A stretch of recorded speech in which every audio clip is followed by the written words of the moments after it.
Alright, let me grab something to drink.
Oh, whew.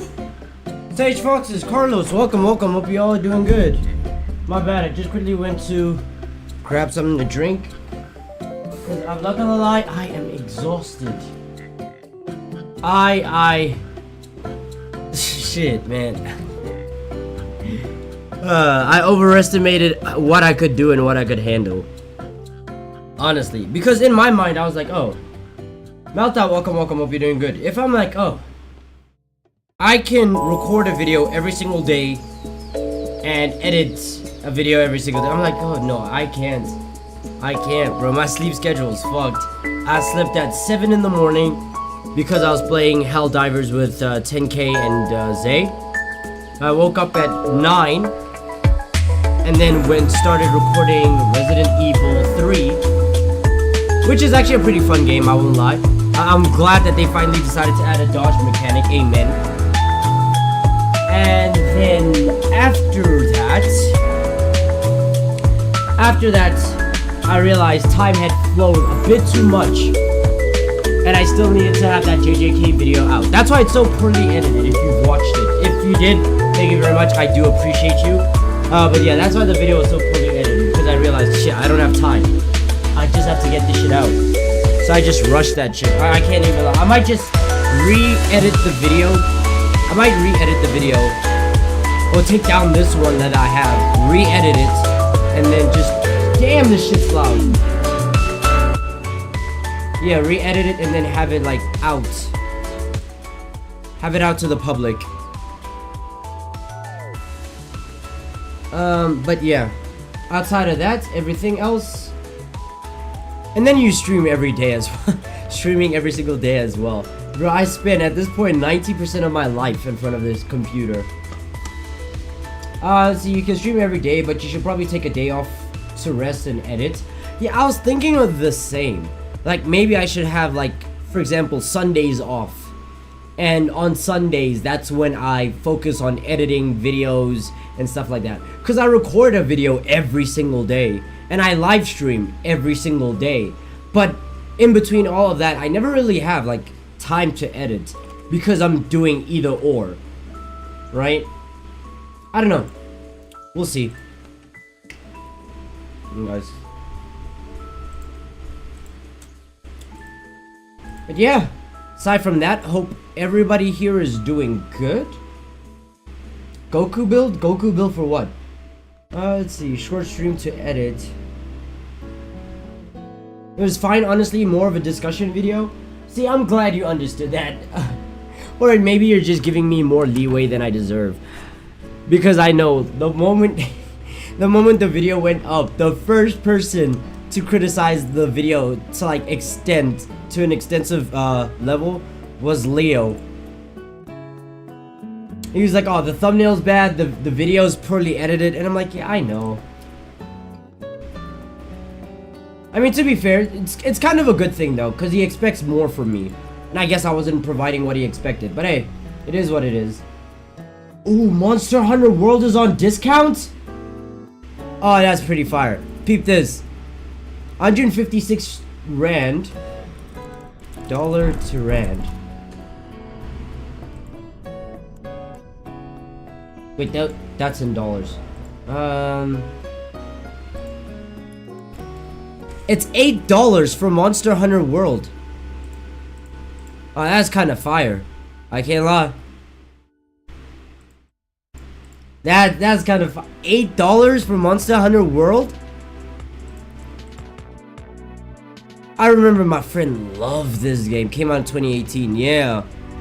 My friend Charles is a huge Monster Hunter fan. If he saw this, actually, wait, no, he already has it on Steam. Never mind. I was gonna say, let me send it to him. Yeah, he would have loved this kind of discount, because this shit's really good. Is Tekken 8 on discount? Nah. Shit. I wonder what's in the demo, because I also probably need to play the demo.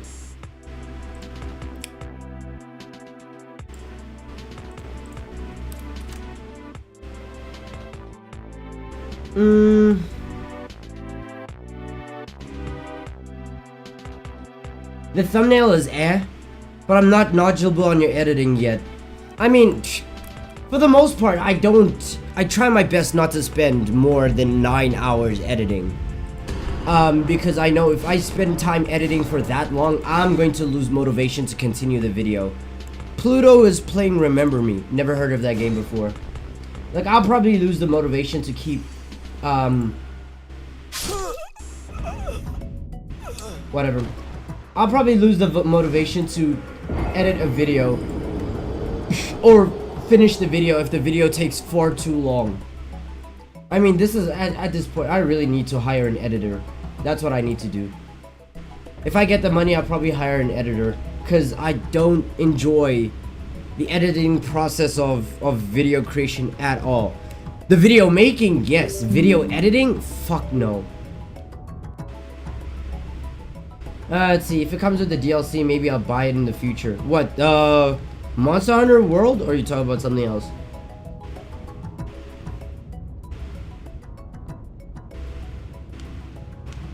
Okay. I still remember how to play this game. Yeah, Monster Hunter, alright. I don't even know what's included in the DLC to make me, like, decide to buy it over main games. Oh yeah, MatPat released his final game theory. So after this attempt, we'll watch it together. Holy shit, that was loud.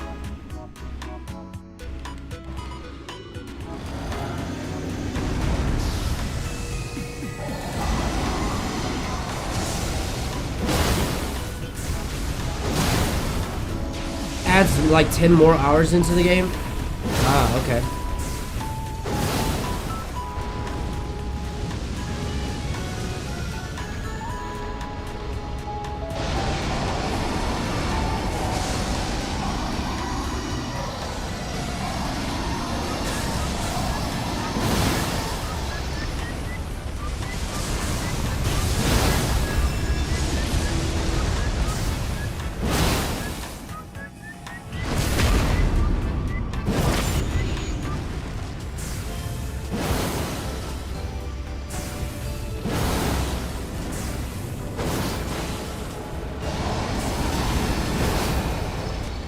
Okay.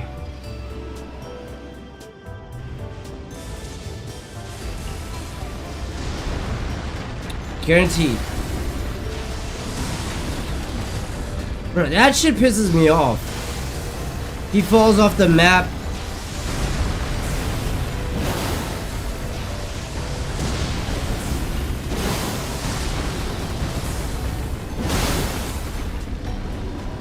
He falls off the map and then he falls back on. He teleports back on.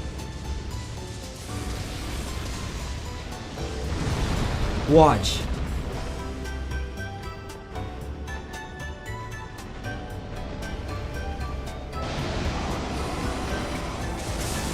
He's not even on the map, mind you. He's not even on the map.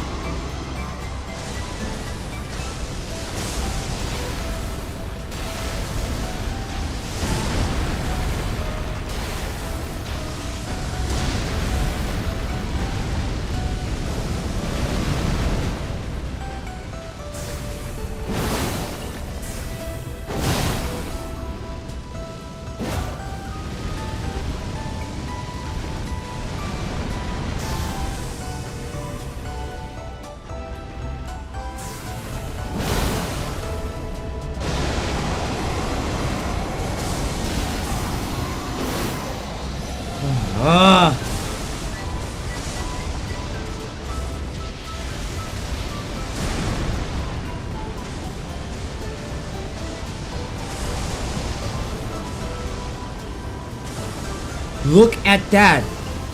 We got fucking lasers piercing through the ground.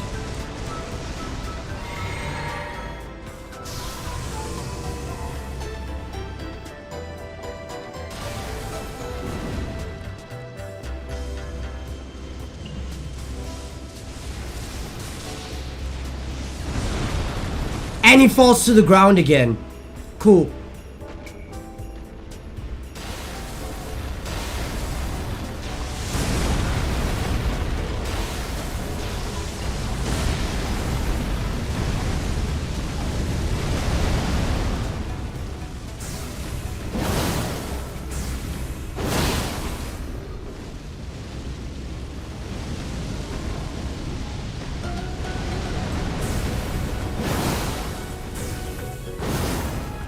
How did that miss?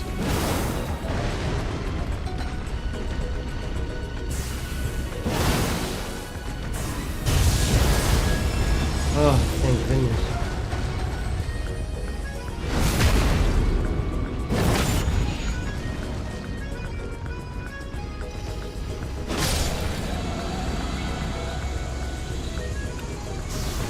Okay.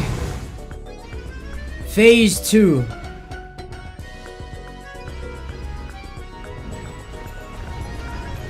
Just a regular gargoyle.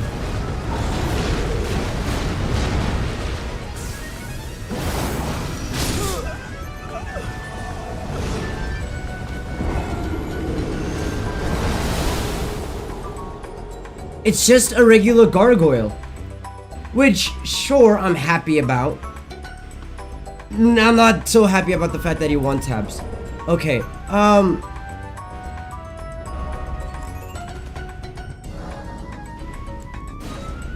Charles, welcome. Hope you're doing good.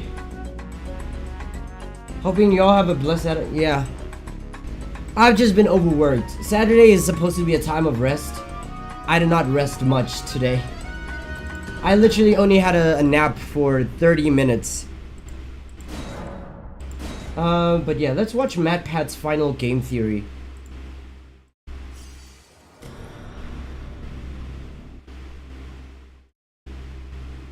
I just went to a funeral, I'm chilling. Oh damn, my condolences.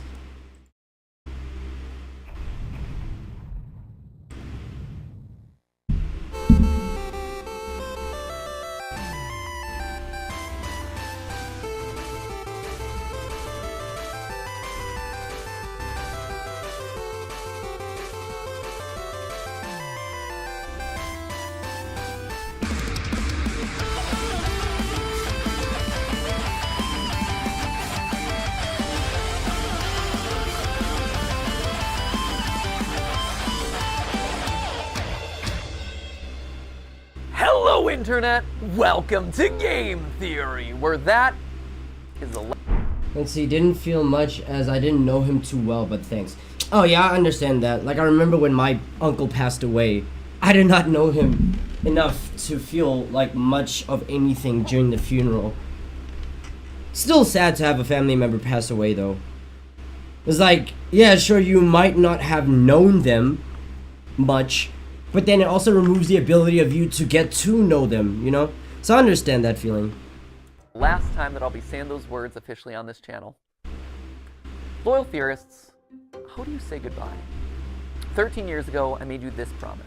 Do you want to know more about the games you love without having to put in any work of your own? Well, now you can play and learn. That's right, just give me a second. Weboverse. We have created...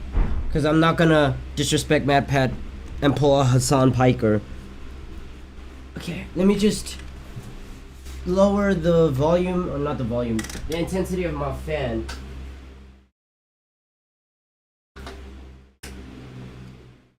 Because I can hear my fan just buzzing in the background through my microphone. 10K, welcome. Hope you're doing good. You just kept me company in a hospital when we were both sick. Ah, okay. I understand. Again, condolences on your loss. What the fuck?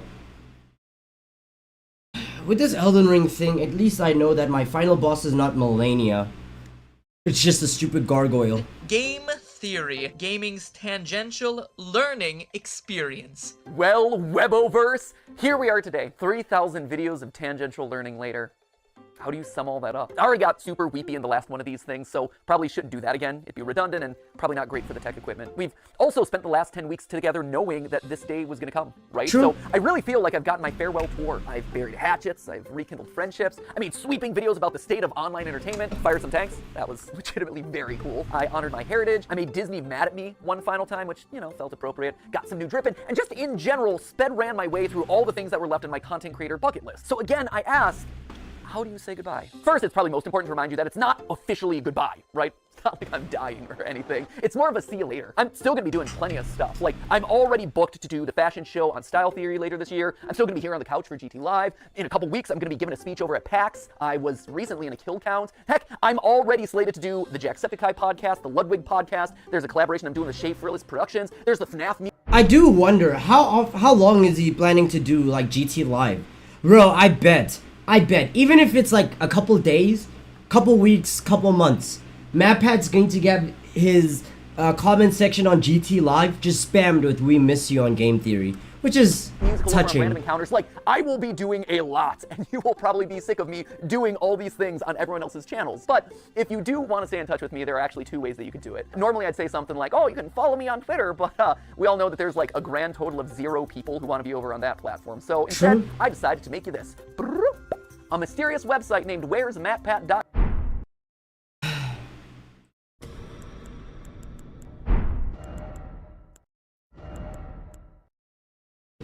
What?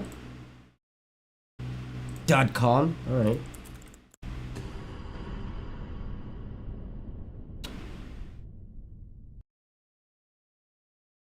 Is it like an ARG?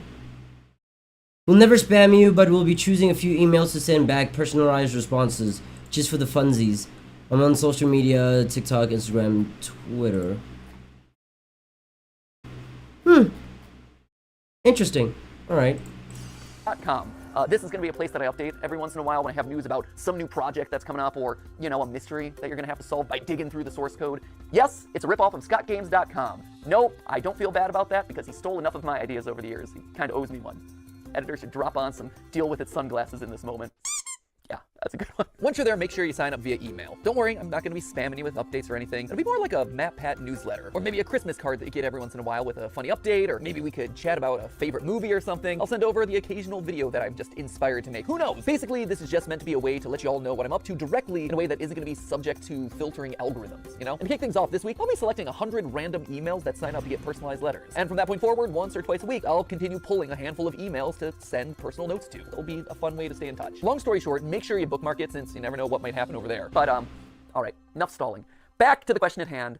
How do you say goodbye? Well, I think you honestly have to end it all where it began. This title, A Game Theory. about game theory. Did you know that game theory isn't just a nerdy YouTube show? It's also a nerdy economics concept. If that's news to you, I honestly can't blame you. At this point, we've created enough confusion online that apparently we've merited our own disambiguation tag on Wikipedia for game theory searches. In all seriousness, for the first 5 years of the show, I received so many tweets from people who are mid-year in their economics courses, screenshotting their textbooks, freaking out when they got to the episode on game. It's not an episode, it's a chapter. When they got to the chapter on game theory, being like, oh my gosh, dude, did you know that you were in this thing? And yeah, we definitely did. The pun, believe it or not, was intentional. In fact, Steph and I knew from the very beginning that it was likely that the final episode of Game Theory was going to be about game theory. How do you make a theory about something you created? I can't make a theory about my Biscord YouTube. Nah, I can't. Why? Well, because game theory, it's everywhere. You can't escape it. If you've ever seen the movie Love Actually, there's actually this opening monologue in it that goes a little something like this. We live in a world of hatred and greed, but I don't see that. It seems to me that love is everywhere. If you look for it, you'll find that love actually is all around. Now you just got to replace the word love with game theory, and you basically got it. We live in a world of hatred and greed, but You can? How? How do I make a theory about my own channel? I know everything there is to know about my channel, so what theory would I have?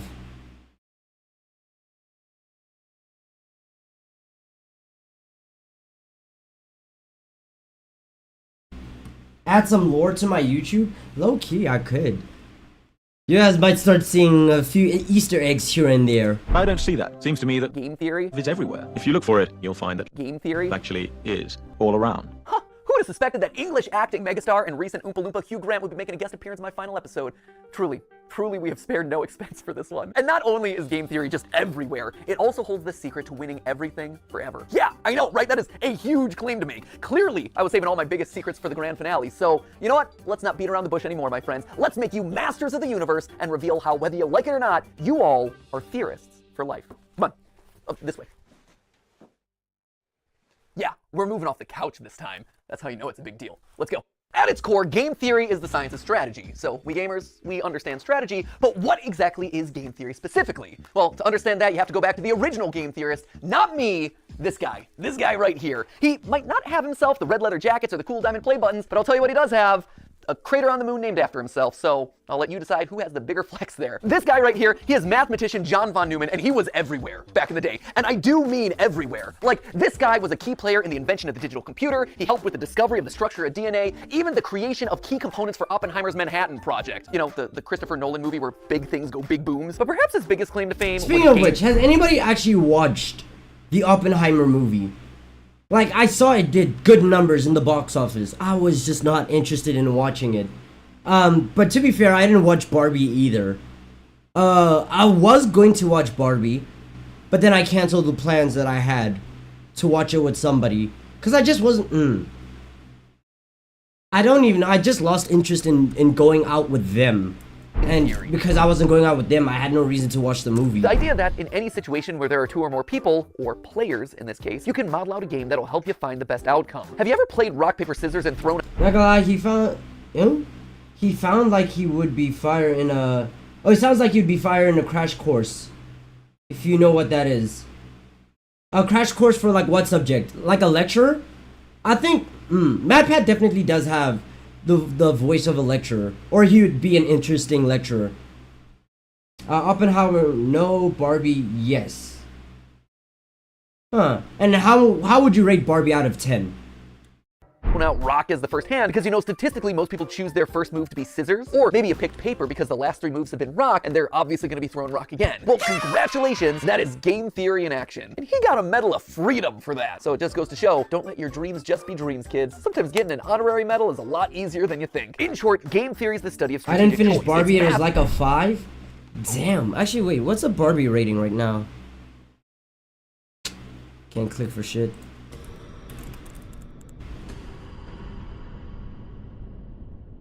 .9 out of 10 on IMDb. Really? Considering the amount of money it got, how much money it earned in revenue, a 6.9 out of 10 is surprisingly low. Popularity has dropped. Dune 2, 1, Poor Things, Oppenheimer, Madam. Really? Oppenheimer's now higher rated? Oppenheimer got an 8.4. What? And Barbie got a 6.9. Just trying to avoid being copyright claimed. 80 on Metacritic score. Okay. Still, I'm not expected to be this low. That tells you what people are going to do. I don't and who's remember gonna win the much. game. It's like Probably a the most famous 5 to example of 6. game It's theory not scenario is bad. the prisoners Just dilemma. don't think Two I'm the accomplices audience. just- Understandable. That's probably it. Right? There can be a movie that could be, or an anime, or any piece of media that could be really good. You're just not the audience for it. committed a crime, and they're both given the chance to narc on the other one. If they both deny the crime, well, they both get a short prison sentence. If one of them denies the crime and the other rats him out, the narc walks free while his buddy is stuck in prison for a long time. And if they both confess, they both get a medium sentence. We can model the possible outcomes here in a nice, neat, mathy looking square. And while technically the best outcome for both of them would be to trust each other and not confess, they're criminals, and they don't know each other that well. And because they don't trust each other, by the math, both of them narc on each other, and as a result, get a medium amount of prison time. Or if that all's too complicated and hypothetical, over in England, they turn the whole thing into a game show where they say the word balls an uncomfortable amount of times. Welcome to Golden Balls. Golden Balls. Balls of riches, 12 balls. My balls are all golden. 100 golden balls, and they're all bursting with money. Killer balls. Balls. Balls. Balls. Right. They knew what they were doing when they made this show. I got my golden balls. Now, why am I bringing all this up? Well, game theory is more than just wads of cash jammed into a bunch of balls. Someone should tell Mr. Beast that I just discovered his next video idea. No, it has very real consequences for the world. Back when the US and USSR were on the brink of atomic annihilation, the principles of game theory helped both sides reach an agreement to slowly disarm their nuclear arsenals. If you want to know more about that story, Veritasium's recent video on game theory does a great job telling it. And honestly, I can't really improve on it. So thanks for doing all the research for my final episode there, Derek. If you want an example that's a bit closer to home, though, here you go. YouTube. Got it. See, YouTube as a platform is just a bunch of zeros and ones, right? But YouTube as a community, it's a network of people constantly trying to make strategic decisions. Creators are players who are more or less rational people making videos that'll get you to watch and like and comment and subscribe. You, the viewer. But I'm not gonna lie. Now that I think about it, look, I have a bunch of videos on my computer just waiting to be edited, released, and all that stuff. So that includes Superliminal, Resident Evil 2, Resident Evil 3, The Walking Dead, Ace Attorney, and Dead Space remake, right? So what? Out of those, like three of them are horror games, and then the rest are kind of like chilled. I don't know how I'm going to promote any of those videos at all. I have absolutely zero idea how I'm going to promote them. So I might even just make the video, throw it out, and it'll just, oops, my bad. I just might make the video, throw it out, and might just bomb in the algorithm, to be honest. But hey, at least I had fun making them. At least I had fun editing them. So to be honest, I don't even mind. Sure, they can pick they can pick up steam eventually. Like maybe they might not make videos now, or they might not get views now, but they might get views in the future. Who knows? Somebody like discovers my channel, finds that video, and then all of a sudden it like goes up in the algorithm. Or like there are some clips from that video that could circulate around TikTok and Instagram, and then people find their way to my channel. I don't know what it is. But yeah, that's definitely something I plan to do. Well, I think I'm just gonna make it, throw it out into the universe, and see what happens. See, game of the day, I guess? Wait, what do you mean, game of the day? Might just do a Hail Mary, a little mini-series.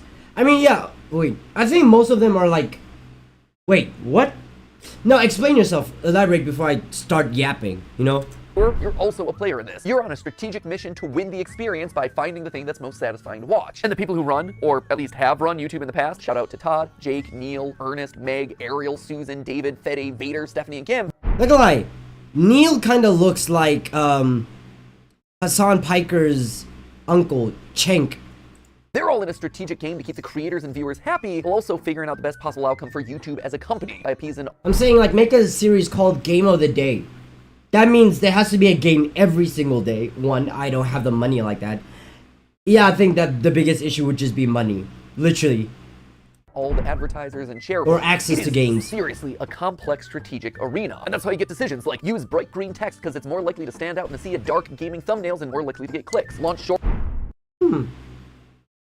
That explains why Omni also uses green. I might start using green. Game of the month.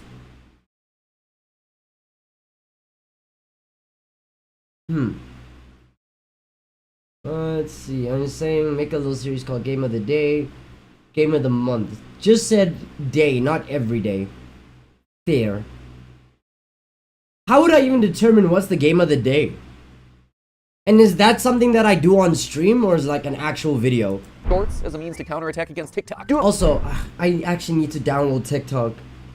I have no excuses. I have to download TikTok so I can, all my YouTube shorts and stuff, so I can throw it there. To also have hopes of blowing up in terms of discoverability. Because here and Instagram is like, it's okay. Right? Every single YouTube short averages like 400 plus views on Instagram and here on YouTube Shorts. I need to throw it on TikTok. Hop on it before it's too late. Yeah, I heard about the whole TikTok about to be banned. I mean, this is like, what, the third time this is happening? Where this is the third time the US government has discussed banning TikTok. To be honest, I don't think it's gonna happen. They've tried 2 times before. They're not gonna get it on the 3rd time. They're not doing it. This one is actually serious? I'll look at a video. I'll watch a video about it. They already agreed? Hold on. I remember seeing some ordinary gamers make a video about this. So I'll check out his... I'll check it out.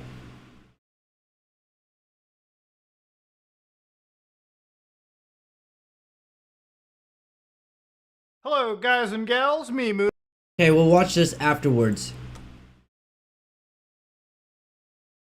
So you can stand out from the pack. Or maybe you lean in so you're suggested against the algorithm. Every video you watch, everything that you click on, Let's see, it's already agreed up to the president right now. I don't know if Joe Biden would ban TikTok, right? Especially now that's like around election cycle or election season. I feel like it'd be a negative for him to ban TikTok. I feel like it would screw him over. it's the Just a little bit. creators using game I mean, he's theory. already losing favor with the audience over the Israel-Palestine situation. So now if they're adding banning TikTok on top of that, excuse me, with Gen Z and all that shit, I'm genuinely curious. Slap a big old He got quoted saying he would.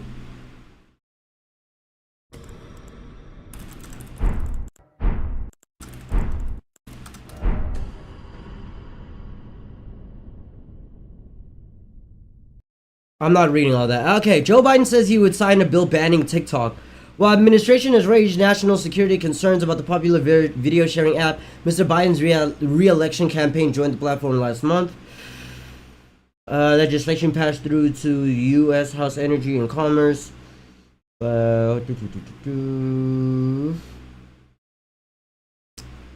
If they pass it, I'll sign it.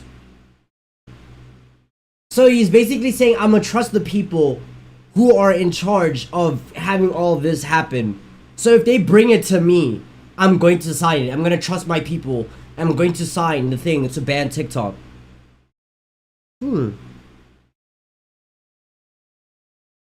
Honestly, if it gets banned, it's only gonna get banned in America. It's not like it's gonna be banned in South Africa.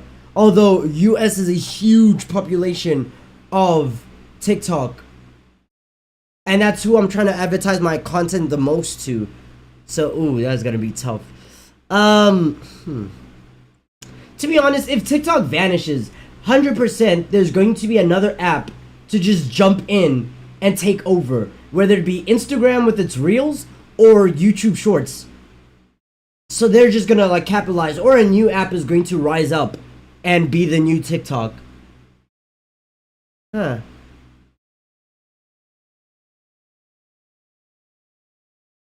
Let's see. Day 1 sellouts. Nigga, no, this time is up. See, the only way to save it is to sell to an American company, but those 2 options blow. Let's see. Oh, both of those 2 options blow. Yeah, Instagram Reels is basically just Twitter. Instagram Reels is literally just Twitter and TikTok on Instagram. And YouTube Shorts is just Twitter, it's TikTok on Instagram. So I can understand that. Yeah.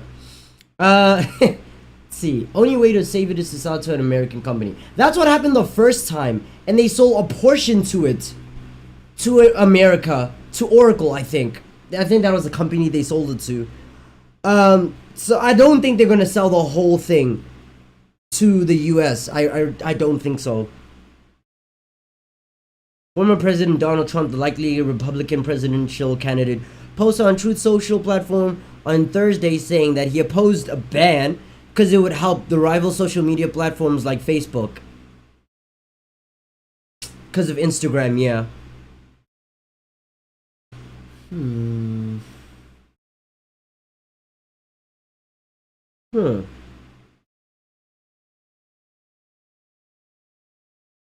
I'm not gonna lie, bro. What about those niggas that make their money on TikTok? People who make their money on TikTok will be in shambles.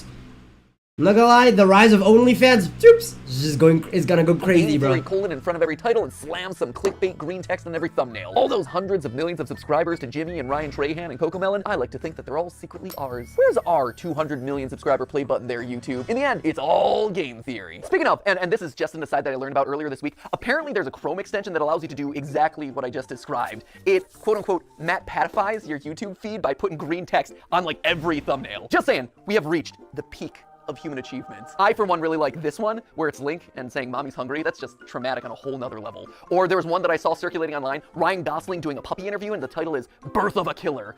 There was another one that showed up on the subreddit, Afton's Final Death Smash?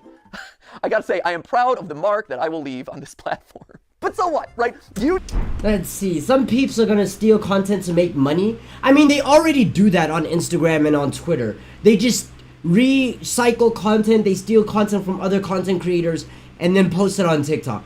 What's nice is because I have this is my branding, right? Nobody could really, let's say if somebody's interested in stealing my content, nobody could really steal my content, because at the end of the day it all leads back to me because of this. If you're a faceless channel, it's much easier to steal your content. I will 100% admit that. I mean, people might steal ideas, but it's definitely much easier to steal your content if you're a faceless channel. If you have a face, at least you have some branding related to it. Sniper Wolf did it, no problem, fair. But to be fair, she was already like one of the biggest channels on YouTube, right? I think she had like 20 million subscribers, so it was much easier for her to just yoink shit. Compared to, let's say you're just like a random Twitter user, random Instagram user, 0 followers, but you're trying to blow up, right? You can't steal content from channels with, actually no. I've seen that way too often on Instagram Reels. And then you'll have the actual person who posted the video saying, why didn't you credit me in the comment section? And either that will get deleted, or it'll just get ignored. Huh. Damn. I don't know how I'd feel if people stole my likeliness and started posting it all over TikTok. I think I'd be, It depends. Is game theory, sure, that's great, it's interesting, but why does it matter to you, right? Why am I spending so much time talking about all of this in my final episode? Well, because like I said, game theory can help in every strategic interaction that you have. And it's produced a literal strategy guide on the best way to live out your life, tried and tested by all our grandfather theorists. But to truly understand that, we have to go back to where it all began, a glorified PowerPoint presentation. Weboverse, allow me to introduce you to, lights please, the Trust Game. I love this. We started as glorified PowerPoint slides and we're ending as glorified PowerPoint slides. Here's the TLDR of this one. The Trust Game was originally just named the Computer Tournament by a guy named Robert Axelrod, clearly not the most creative with his titling conventions. Basically, this was the Prisoner's Dilemma or the Golden Balls thing, except here, there was one crucial difference. They're not just playing the game once, they are literally playing it hundreds of times, repeating it over and over again to see what strategies end up winning the most across a longer period. This then gives us a model that's shockingly closer to real life, because here, most of the time, you're not just thinking about what you have to do to win a single game, you have to actually think about the consequences of your actions. The more people think about the future, the more they're willing to cooperate because they don't want to screw themselves over down the road, you know? Again, for details on that experiment, check out Derek Veritasium's video where he talks about all of that, including having an interview with the game's creator. It's a very cool video. Also, I gotta see niggas who just dislike every video that they see. Yeah, I wanna see how those people look like, cause this has 1.4 thousand dislikes. But do people dislike videos to be different? I think sometimes they dislike it for good reasons, right? And then other times they either dislike it because they just don't like it and maybe they don't want this person to be recommended on their feed anymore. But I am always curious about those people who don't watch a video, but they leave a dislike anyways. I remember that's happened to me. Double space, welcome, hope you're doing good. That's happened to me before, where I remember I uploaded a video on my channel, and within the first 3 minutes, mind you, the video was like 10-15 minutes long, right? And within the first 3 minutes of the video being uploaded, it already had a dislike. I'm like, from who and why? You haven't even watched the video and you've already disliked it, but hey.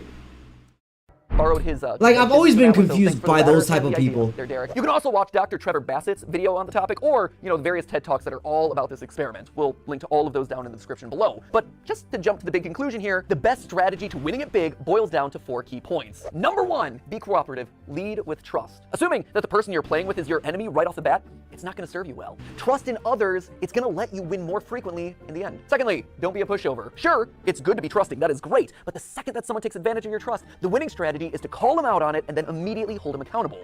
Which leads nicely then to point number 3, being forgiving. Don't hold a grudge. Don't be a Mr. Darcy. My good opinion once lost is lost forever. That is a failing indeed. You tell him, girl, you are exactly right. She's speaking some game theory truth right there. Well, sure, it hurts to have your trust broken. Staying open to the chance that other people can change, that they can grow and learn and get better, that is the ideal solution here. Yeah, I'm not gonna lie, being forgiving is a useful thing, but holy shit. Just like Jesus told us to turn the other cheek. Bro, some niggas will slap you both cheeks, bro. They will slap both cheeks, bro. I ain't got no cheeks to turn. I can turn around, but you won't slap my ass cheeks too. It's like sometimes people just overextend their forgiveness. Like they just overuse the chances that you give them. At that point, it's just best to cut them off. University's kicking my ass these days, but otherwise I'm surviving. Hey man, I totally understand that. Well, wait, what year are you in right now? Showed that players who held their opponent accountable, but then forgave them, actually won out more often than any other strategy. And lastly, it's important to be honest and open about your strategy. When people can't understand what you're thinking, that's then when mistrust starts to breed. By being honest, it breeds honesty in others. It allows you to build on that trust over time, one step. Which is also why honest content creators blow up so fast.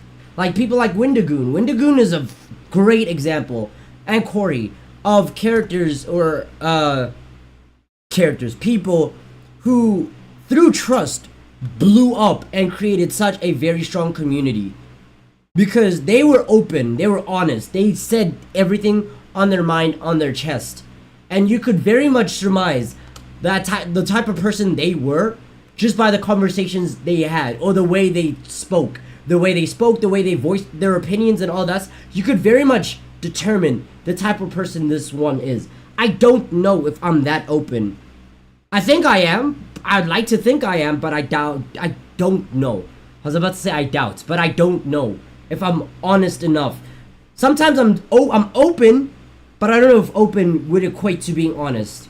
On 3rd year final stretch, right? You gotta push through. We got how many months left? It's March, right? Yeah, you gotta push through. Bit by bit. Across the thousands of rounds of testing, nice strategies that were fair, but also firm, ultimately won out the most. Now, when I read these outcomes, what really struck me first was how they present a really hopeful view of the world. A hopeful view that I don't think a lot of us carry around a lot. I mean, it's easy to assume that everyone out there is out to get you, and it's easier to just close off to people who've wronged us in the past, but math, and game theory specifically, proves that assumption's wrong. And hey, if you don't want to believe the thousands of rounds of computer simulations, there is a very solid real-life example: YouTube. YouTube is a positive-sum game, which means that more than one person can win. And in fact, a lot of times, the more others win, the more you can win too. When I was just starting off, I was so mad and scared when Vsauce 3 released this video, calculating Sonic speed. I'd been working for a year on the channel at that point, grinding away and seeing a fair amount of growth, but in that moment I saw a spin-off of one of YouTube's top subscribed channels just horning in on my territory of gaming science. It's like they were gonna steamroll me. They were gonna steal my audience away. So I did a video where I tried to stake my claim, and thus, Sonic is Slow was born. Hello, internet. Welcome to... Oh yeah, I definitely understand that. What is MadPat's final theory? It's mainly talking about how the concept of game theory exists in all facets of life. That's basically what it is. But what MadPat's talking about, I understand 100%. And I feel like most content creators understand that, especially small ones that are trying to grow. Where it's like, I have a video idea, right? I've pulled the idea from the cloud space that is human thoughts, and I want to execute the idea. Then a channel with a larger subscriber base, or either is equal or larger subscriber base, also has that same idea, executes it differently, but because they had that idea, it kind of discourages you on making the video, because then you think, what's the point? People have already seen this kind of video from them. They already have an idea of what I could even if you're talking about something completely different, or you take it from a different angle, people will be thinking they might have the same idea as me, or there's what more could I present that hasn't already been presented, you know? Like, they took my idea and all that stuff, it's kind of cooked. So it's game over for me. That's happened way too many times. I think I've had like, what, 4 videos now where I wanted to make the video, and then I saw a larger content creator make the video that I had in my mind. But because they had better editing, either they had better editing because they hired an editor or something, or they had a larger audience, it just discouraged me from making that video and I just dropped the project. So yeah, it happens. It happens a lot. I don't know if it's just me. I think the same's probably happened with Leo. If Leo popped up in stream, he'd probably attest to that as well. That happens everywhere. Yeah, when you have an idea and then somebody else also has the idea, but you know that they might be better at executing your idea, then you kind of just give it up. You're like, you know what? At least somebody made it. But you really wanted to make it, but you're like, kind of throw in the towel. Game theory, applying science to video games since April 18th of 2011. Recently, however, a new gaming scientist has come onto the scene. The good folks over at Vsauce 3 recently took a gander at a game series I covered in episode 5. It's a great video, except for one thing, it's wrong. Listen to my voice in that. Oh, I'm so proud that I finally hit puberty, like 7 years into making these videos. Anyway, you can tell that I'm super... Which is crazy to think. His voice hit puberty. At this time, he was still in college. So his voice hit puberty way after college. Damn, I'm hoping for that change too, bruh. I'm hoping for that change. Super salty in this one, right? I'm asserting that I did it first. I'm citing the dates. I am literally trying to one-up Vsauce 3. But then something interesting happened. I got views from Vsauce. I saw that their video and mine were actually helping each other. I was so afraid of me losing a year of hard-earned progress. But in reality, I wasn't just operating on my own island anymore. By unintentionally cooperating with each other, we had just created our own little micro-trend of gaming science content. There were clearly enough views for all of us. Steph and I, in our years of consulting, kept hammering home this one point, that YouTube is a place where all ships can rise. Leading with trust goes a long way. From inviting someone to collab on your channel. Bro, I still remember, and this one video actually like blows me till this day. I remember when I was still like a big My Hero Academia fan, and I was reading My Hero Academia, and the moment I made a video talking about like, oh, I think one day, look, judging by the way the series has been heading, I think that Stain the Hero Killer might end up becoming Deku's mentor or some shit like that. And I know 100% I was the first person to publish a video like that. Why? Because I was hyping up that theory for the past 3 years prior to the video coming out, right? So I was hyping the fuck out of it for the past 3 years, and it wasn't getting any views. I was like, okay, it's whatever. But still, that's the thought that I believed. And then I released the video, and then almost a week later, a couple of days later, a bigger YouTuber, I think they had like 300,000 subscribers at the time, they made the exact same video. Title and thumbnail were different, of course, but the video concept was identical. And I was just like, bet, fuck y'all. But yeah, I don't know, maybe I should have just approached it differently, because I felt so angry inside. I'm like, you know what, who knows, I'm not the only person who came up with the idea, but I definitely felt like I was the first person to publish the idea. So it is what it is. Because it can help you both. You actually see this kind of cooperative game theory in action with content houses, or projects like the QSMP where creators are helping each other and sharing audiences. On the flip side, there are creators who haven't done a good job of leading with trust, and who've approached YouTube as a zero-sum game, a place where there can only be one winner. And guess what? Didn't work. Back in 2020, a few of the top beauty creators tried to take each other down, encouraging viewers not to watch each other, trying to turn audiences against people that they thought were their competitors. It was for the clout, it was for the views, and it backfired. In fact, it backfired so badly that all of their channels took a massive hit, and the beauty vertical, which was once a main pillar of YouTube's earliest days, never truly recovered. By working together, the platform thrives. Lights? But by thinking that you can only win when other people lose, well, that's when everyone loses. It's kind of sad. Let's move on. But if you don't... Interesting. Don't want to Okay, listen to curious. mathematicians or YouTube I'll keep that in meta-analyses, mind. just look at me. Game Theory, the show, is a testament to those 4 lessons of game theory, the nerdy economics concept. Every person who's built this channel has led with trust. Ronnie, he put his own show on the back burner so he could dedicate his time to editing Game Theory, trusting that we would be able to succeed more together. He helped the show to truly become what I had always dreamed it would be, and I honestly wish that he could be here to this day so I could thank him so much for that. The same is true for Goomba and Drake and Lee and Ryder and all the other partner shows who joined up with us in lieu of working on their own channels. Steph, she left being a consultant at a real company in the medical field on the belief that by cooperating, we could actually make something really special together. And they made millions off of this channel. So, well, investments. Interesting. Jason, who is actually right here behind the camera right now, Jason, who you know as the guy that we blame all the time on GT Live. Jason was Theorist's first full-time employee after me and Steph. He jumped in there when all we had was a kitchen table and a cat that he was constantly alerted to. And Sudafed, you have this man to thank for your current net worth. Because, and Zyrtec. And Zyrtec. And Zyrtec, You have yeah. taken so many pills over the years. I have. But All medical. She hopped on the right boat? Yeah. She really believed in MatPat. Which, hey, man, she helped him build up. So, they did great. They did great together. Prescribed though, I promise. Yeah, no, good medical pills, not anything sketchy, for sure. But Jason is the man that we have trusted with the weight of the entire production process across all the channels for years. Like, this man is the unsung hero of everything you've probably ever watched across any of the channels. Without him, without you, none of these videos would get made. Thank you. Now get back there, okay? Enough of you, I gotta thank other people.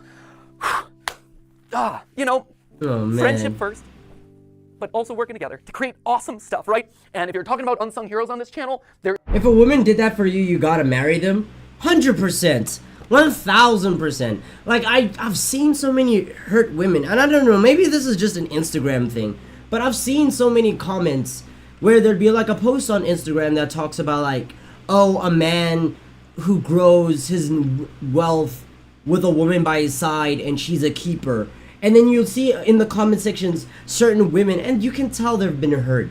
And it's so unfortunate. You can tell that they've been hurt. You'd be like, oh no, once this man gets his money, once he gets up, he's gonna leave you for another woman. And I'm like, damn, bro. I feel sorry for you. I wish you could heal. I wish you didn't get hurt this bad to believe that, oh, you should not stay by a man while he grows, because once he grows, then he's gonna leave you for another woman. Like, yikes. Woof. Yeah, I feel sorry for those type of people. It's nice seeing people get their flowers like that. True.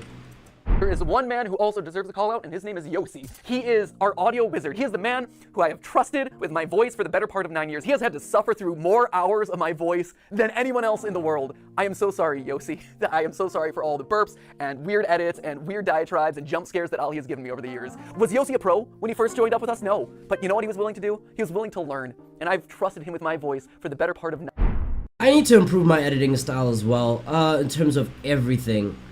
I need to learn how to use Adobe Audition. Actually, no. Yeah, I need to learn how to use like audio software, video software, graphic software. I need to just learn. That's honestly what I need to do.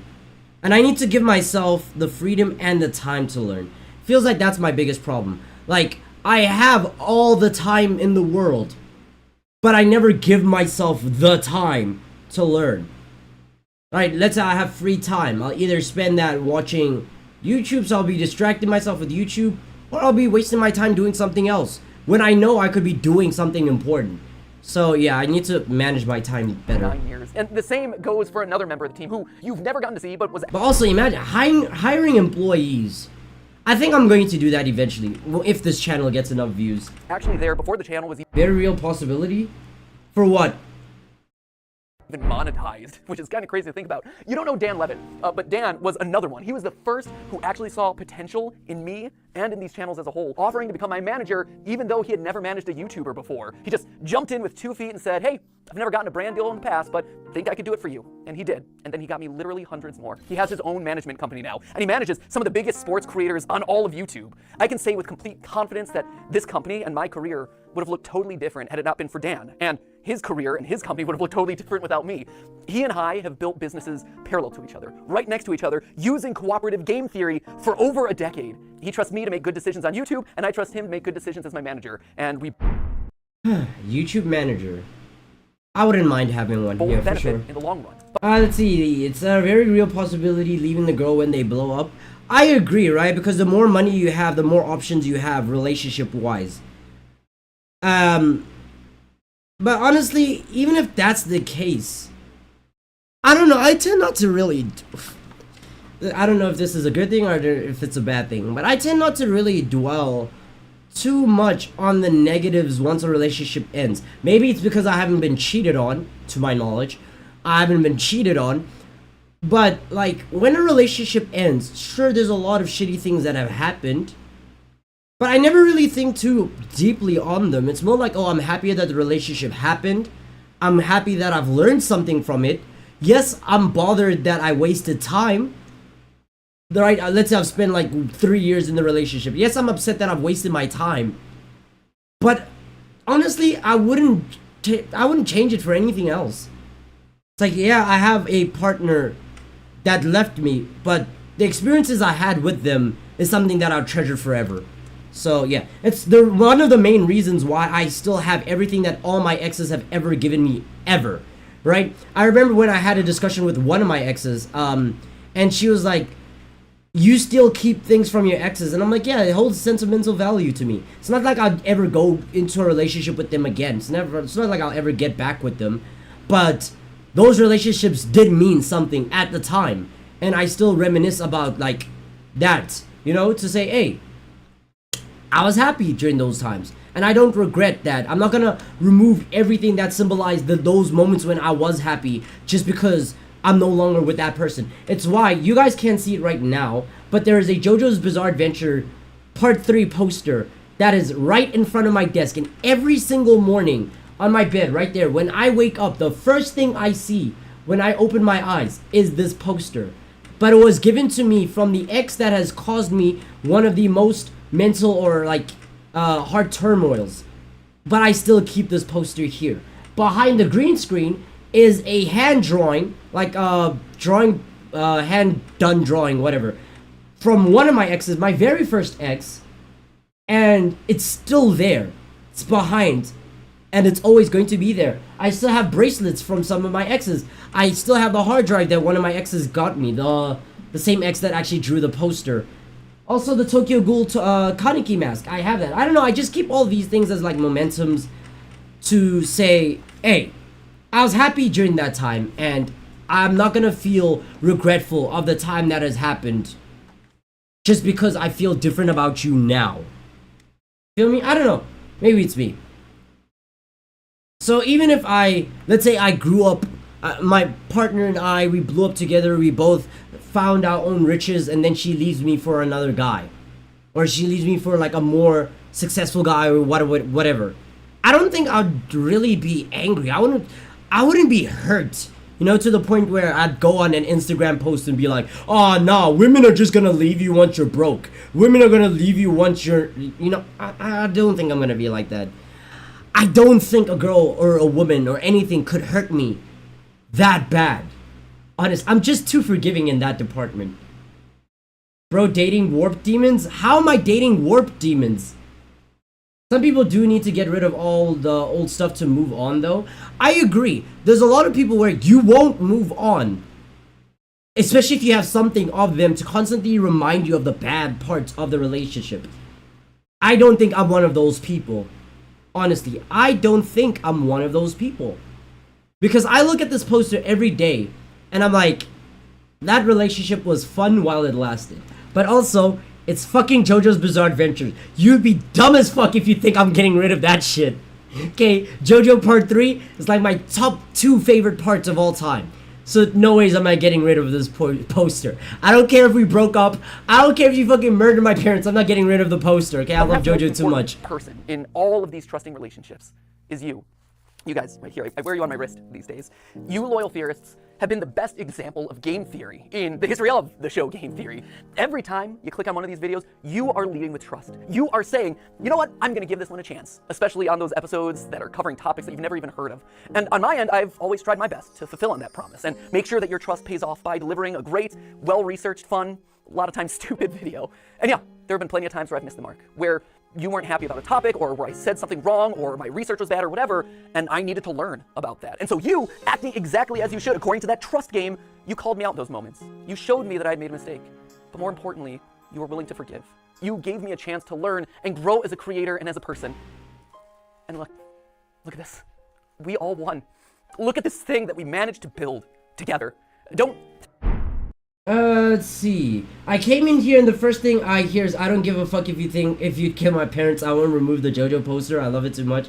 Average Biscord activity. Leo, welcome, hope you're doing good. Now, we were just talking, oh, Zabe, also you. Welcome, hope you're doing good. I was just discussing the whole thing of like, wait, did I say, yeah, Aftershock, welcome, hope you're doing good. JoJo over family with this gent? Bro, you've known this since like what? When did I start JoJo? Was it 10th grade? Or was 9th grade? Yeah, you've known me since like 9th grade that I put JoJo above all else. I just love that series so much. I feel like if Araki were to die, I feel like I'd be more hurt by that than I was about Akira Toriyama's death. And Akira Toriyama's death hit the world. Bro, you know Akira was doing something good. When people were mourning his death more than they were mourning the Queen of England, you know. So, hey, it is what it is.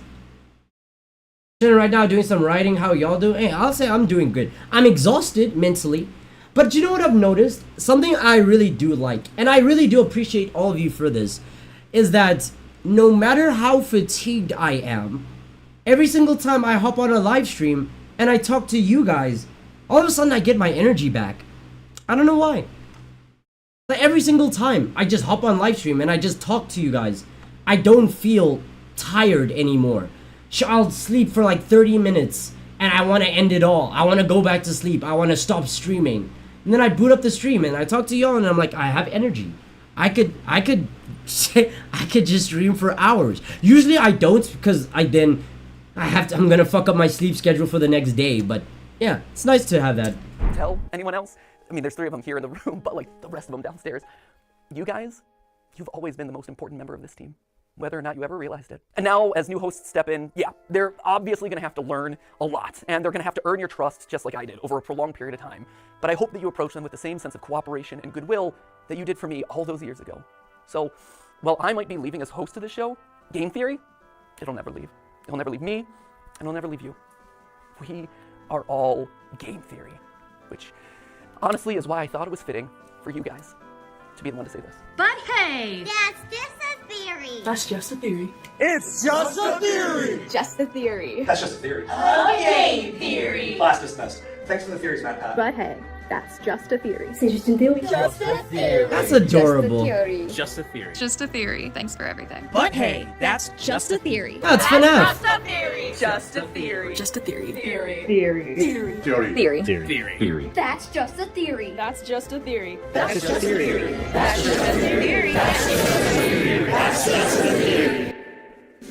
A style theory. A food theory. A film theory. A game theory. Oh, he's hanging up the Man, don't stop this shit before I start crying, bro. Stop. Nah, we're not doing this, bro. Let's not do that, bro. I'm not trying to cry over that. That one catchphrase is so blown. Yeah, bro. Everybody knows it. Like, I have friends that don't even watch Game Theory that know the catchphrase. That's when you know it's like everybody knows it.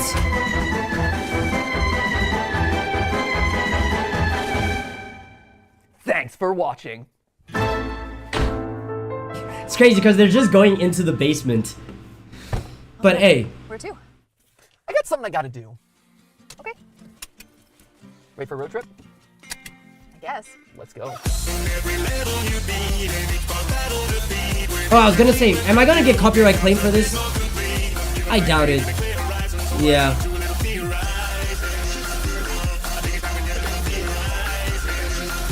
They finally get to go on vacation after how many years? Like, they always were busy with work. Now they can finally go on vacation. I'm happy for them. And thanks for watching. No one like him. Yeah, true. Definitely, everybody in the YouTube community is definitely gonna miss this man. You ready? Yeah. What's this?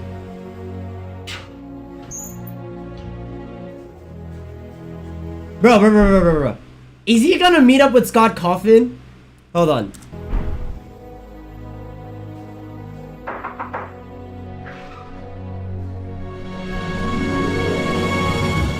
I've been expecting you. Come, we have much to discuss. No. Okay. He won. Ending 1 out of 6? For answers on where to find all the other endings, check the bottom of the description if you want to find them yourself. Happy hunting. Oh, it's leading to his website, right? Yeah, bottom of the description. Nigga, where is it? Excuse me. Ending 2... Thanks for watching. Oh, the chaos ending? Okay, so the good ending was him meeting with Scott Coffin, the creator of Five Nights at Freddy's.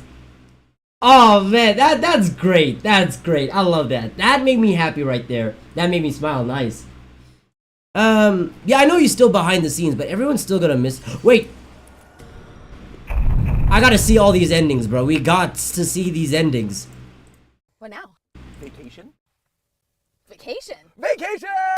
Woo! How do you think they're doing back at the office? What's the matter? I can't reach. How did this even happen?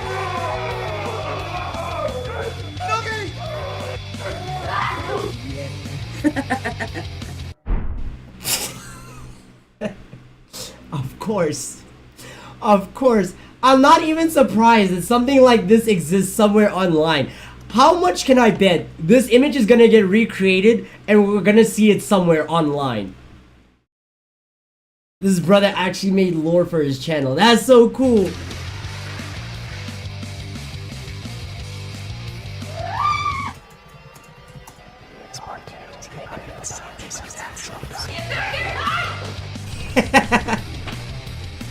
Rise, avatars. It's time to overtake the editors. Stay quiet. I just got the Wordle. Nice. They have a whole content house for this shit. I'm sure they're fine. Yeah. You know, my body still has those weird tan markings from the sunscreen episode. I've noticed. Yeah. So that was the chaos ending. Alright, bet. What about the others? Okay, let's open them all up.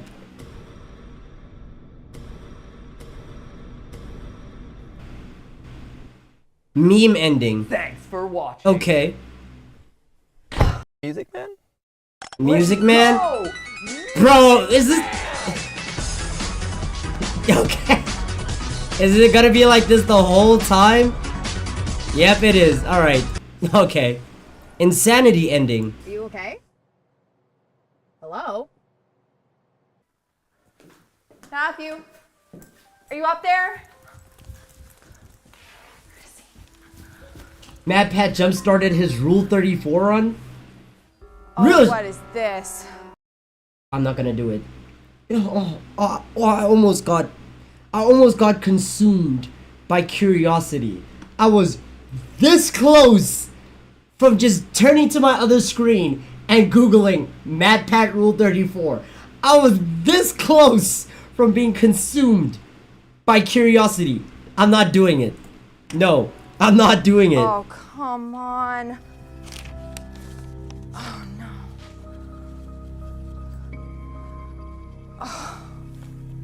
The boy? Stephanie, I figured it out. I figured out what was inside the box. What? Oh, the box. I read the boy. Listen to me, I figured it out. Okay. Gregory wasn't a robot. And Vanessa wasn't a robot. Okay. It was me. No, It was me the whole time. No, you're real. I'm the robot. No, Matthew. Yeah, what's nice is that because Matt Pat used to do musical theater where he used to be a theater kid, you can very much see that theater acting in this You're scene. the robot! You have gears beeping and booping in your head! Keep beeping and booping stuff into your robot! We're all robots! You know what? I will say I do appreciate this is a really amazing send-off. I think this is the best send-off on all of YouTube when it comes to a YouTuber.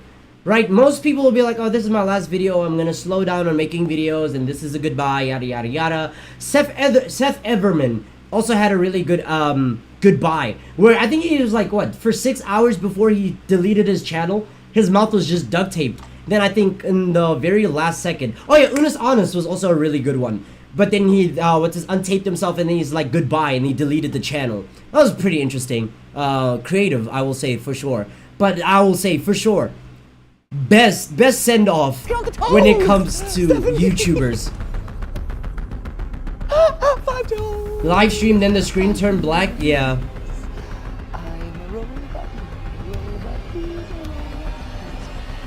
Unis Honest did it very well though, which is unfortunate because again, I haven't really watched all of Unis Honest's videos.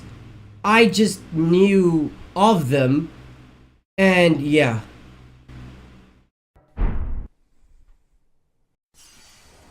The horror ending. And what's this? The real ending. The real ending? Okay. What now? I don't know. Have you done today's Wordle, I guess? Oh, that's a good one. We got some.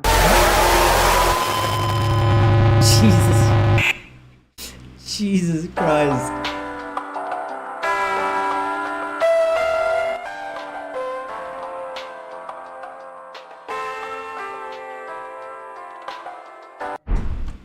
Let's see.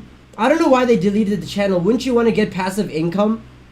I think he deleted the channel because of the expectation of, oh, once your channel is still up, somebody will have the hopes that you'll post to it again. Right? I know Gideon, even though he stopped posting on his main channel, well, he's going to start posting again. He kept the channel up just to keep that verification badge so nobody could take the channel name from him. But I guess he didn't want the passive income, and it was more like I just didn't want the expectation. I don't know what it is. Let's see, what would we do when we eventually have to do this? I already have a plan for if I ever hit 10 million subscribers, I have a plan. 2, when I have to end the channel, I already have a plan.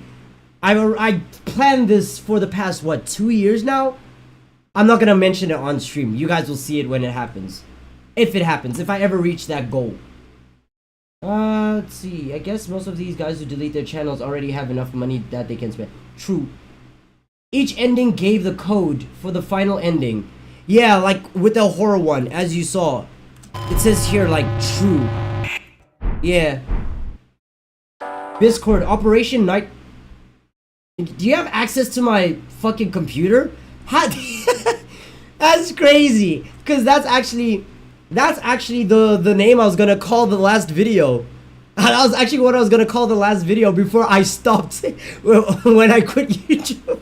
That's crazy. Because I thought of the idea right after I played Batman Arkham Knight. Right? And I was gonna call it Nightfall. The Nightfall Protocol or some shit like that. So that's so interesting that you just had a very similar name. Hackerman, I guess. But yeah, right now, I'll say this right now. I, on my channel, have time capsuled videos from a couple of years back, right? So, for example, I have... Do I even want to be open about this? Fuck it, why not?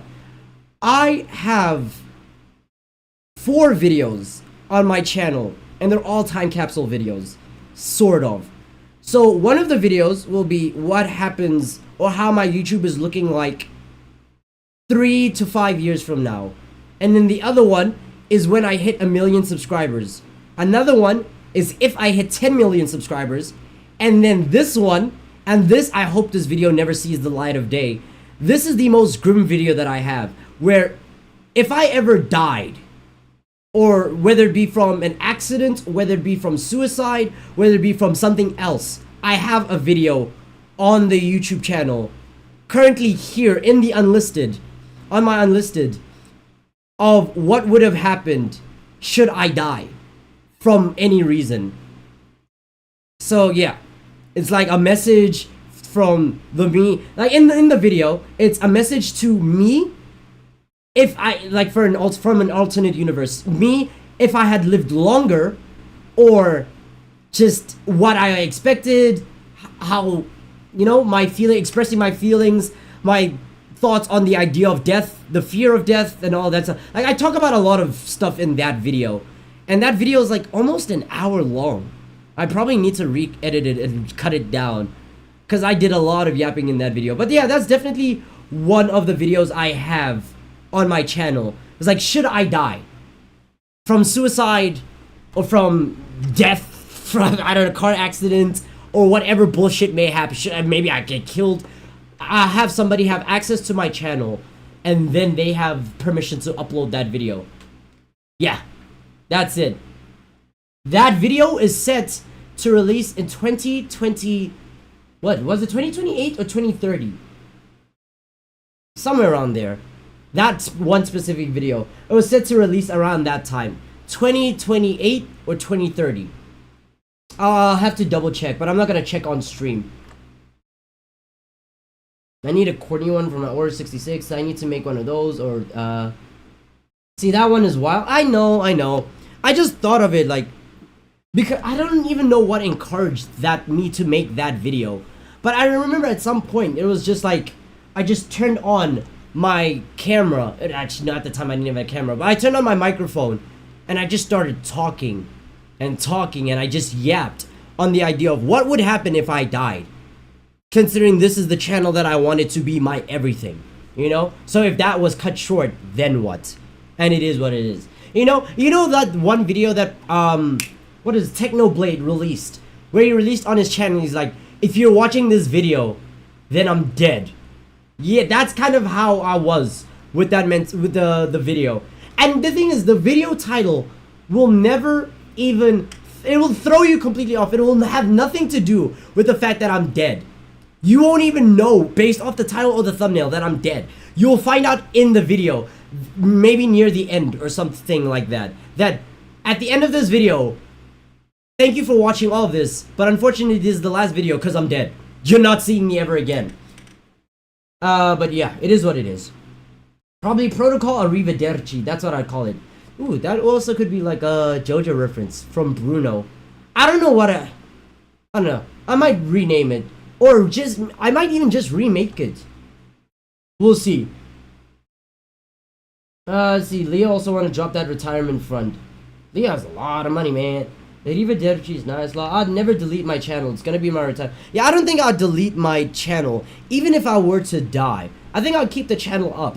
Because let's say it does gain passive income through any means. I think that, like, if I had a wife or kids at that time, or let's say I have extended family, then all the money can go to my family instead of just keeping it with me. Damn, Uncle Biscuit is keeping it up there? Yes. Yes. How old will I be then? I'll be 28. Yeah, if the video releases in 2030, I'll be 28 years old. Holy shit. Holy shit. It is what it is. Does my mom watch my channel? No. You think my mom would watch a video that I post on my channel about what my type is? My type of woman? The Pokemon Smasher Pass? Elden Ring Smasher Pass? Actually, low-key, my mom did watch the Pokemon Smasher Pass. But, like, she's not a frequent watcher of my channel. My father is, he drops in here and then. Where sometimes my father will, like, drop in, watch my YouTube video, and then text me about it. I'm like, no. Don't. I'm not trying to hear that. Yo, what's good? You like the channel? Too bad I'm dead. Okay, I wouldn't be that direct. Oh, I'll be that direct at the end of the video. Let's see. I'd like to code something to upload in case I die, but that seems implausible. No, it is possible. It is possible. But I think for me, I'd rather just trust the code or access to my YouTube channel to somebody who I would trust to. Actually, no, I already know who I would trust. I know who I would trust if I were to pass away to have access to my YouTube channel. She has access to almost everything else in my life, to be honest. Cushie she pops up on stream very rarely, but she pops up on stream from time to time. And she is the person, the only person in my current life, one of the only 2 people, 3, one of the only 3 people in my life who I can trust with absolutely everything. It's her, my best friend Lungelo, and my best friend Kat. Those 3, they have access to everything in my life. They have access to my ID, they have access to my bank accounts and my bank account details, they have access to my YouTube channel, my email address. They have like perfect, like they are there, you know? So if I ever do pass away, most likely those 3, one of those 3 would be the ones to post the thing to my channel. I feel like unlike Unas Honest, unless it's Unas Honest, the channel should stay for the sake of history. I agree, right? Because if I search up like Seth Everman, I'm the bad guy. Seth Everman, bad guy. Well, is it still up on YouTube? Oh, I thought he actually like deleted it off of YouTube. It's still here. He's just not uploading anymore. Which, cool.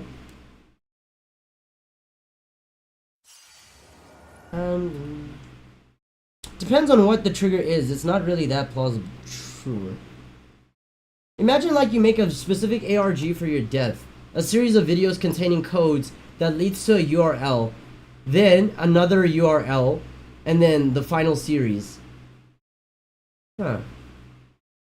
I don't know. I don't think I would want to like have play around with my death that much. But maybe if it was like a suicide, if I was dying of suicide, then I'd probably do that eventually. Where I'd plan out my last 14 videos. My last 14 videos would have 1 hint per video, and then it's going to list to an unlisted video that will one day turn public, and it will be the video talking about like, oh, now I'm dead. Like, you've somehow managed to catch on. You saw the signs, but it's too late to act upon them.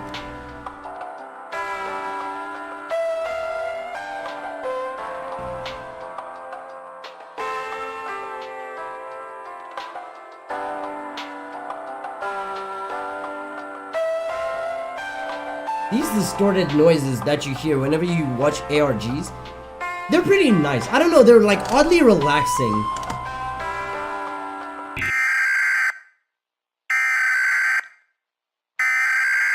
Somebody be restarted quick? What are you talking about? Restarted. This is not a test. The emergency alert system has issued a code gray for your local area. There is a dangerous person or predator nearby. Evacuate the area immediately. Again, this is not a test. Am I gonna get jump scared? Okay. Last night, a shocking discovery was made. The bodies of internet persons. Before my existential dread and fear of death kicks in even more. Okay, my bad. We'll finish watching these 2. We'll watch the video about TikTok being, TikTok closing and being banned in America. Then we'll hop onto Elden Ring. Because I'm really trying to stall from fighting Dragon Lord Placidusix. At least, again, the last 2 bosses are Placidusix and a regular gargoyle. So I think I'm happy with that. Matthew and Stephanie Patrick were found in their home, mutilated by what officers described as... This follows the similar mysterious death. Run.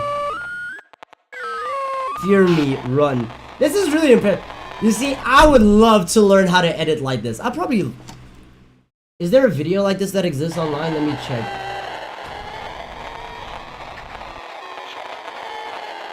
How to edit analog horror. Okay, there's a guide. It's YouTube. There's a guide for everything. But I don't know what video would make me do this. But it would be nice to do something like this.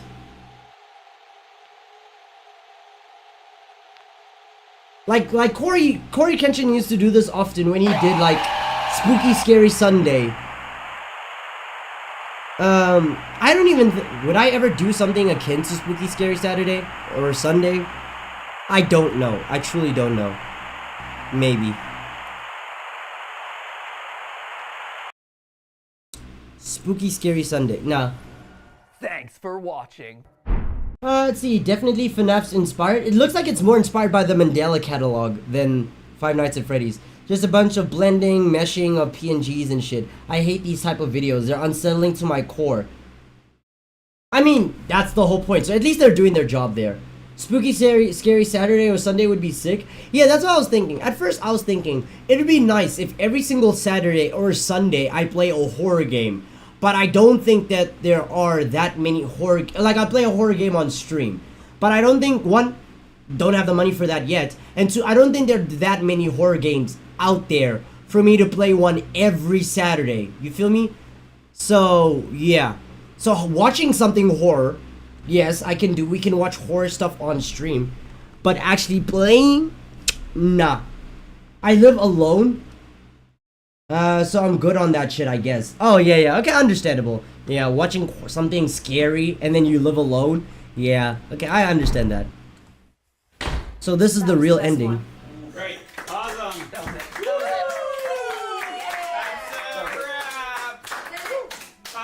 Oh, the film room is in the attic?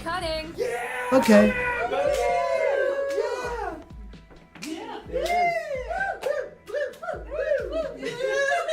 Santi, are you feeling your feelings? I am. Yeah. It was the first one. After the, that was After the first one, it's all downhill from there. Yeah.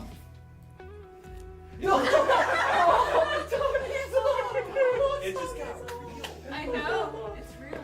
Amy's like, oh my gosh, finally, this channel's been mine. He's gone. No more edible underwear episodes. That would be my perfect programming. I'm pitching bologna bra from you. Bologna bra. He said bologna thong. But then I changed to bologna bra with cheese thong. Is that a food theory or is that No, a he theory? wants it to be style theory. Oh, okay. We make the clothes and then we eat the clothes.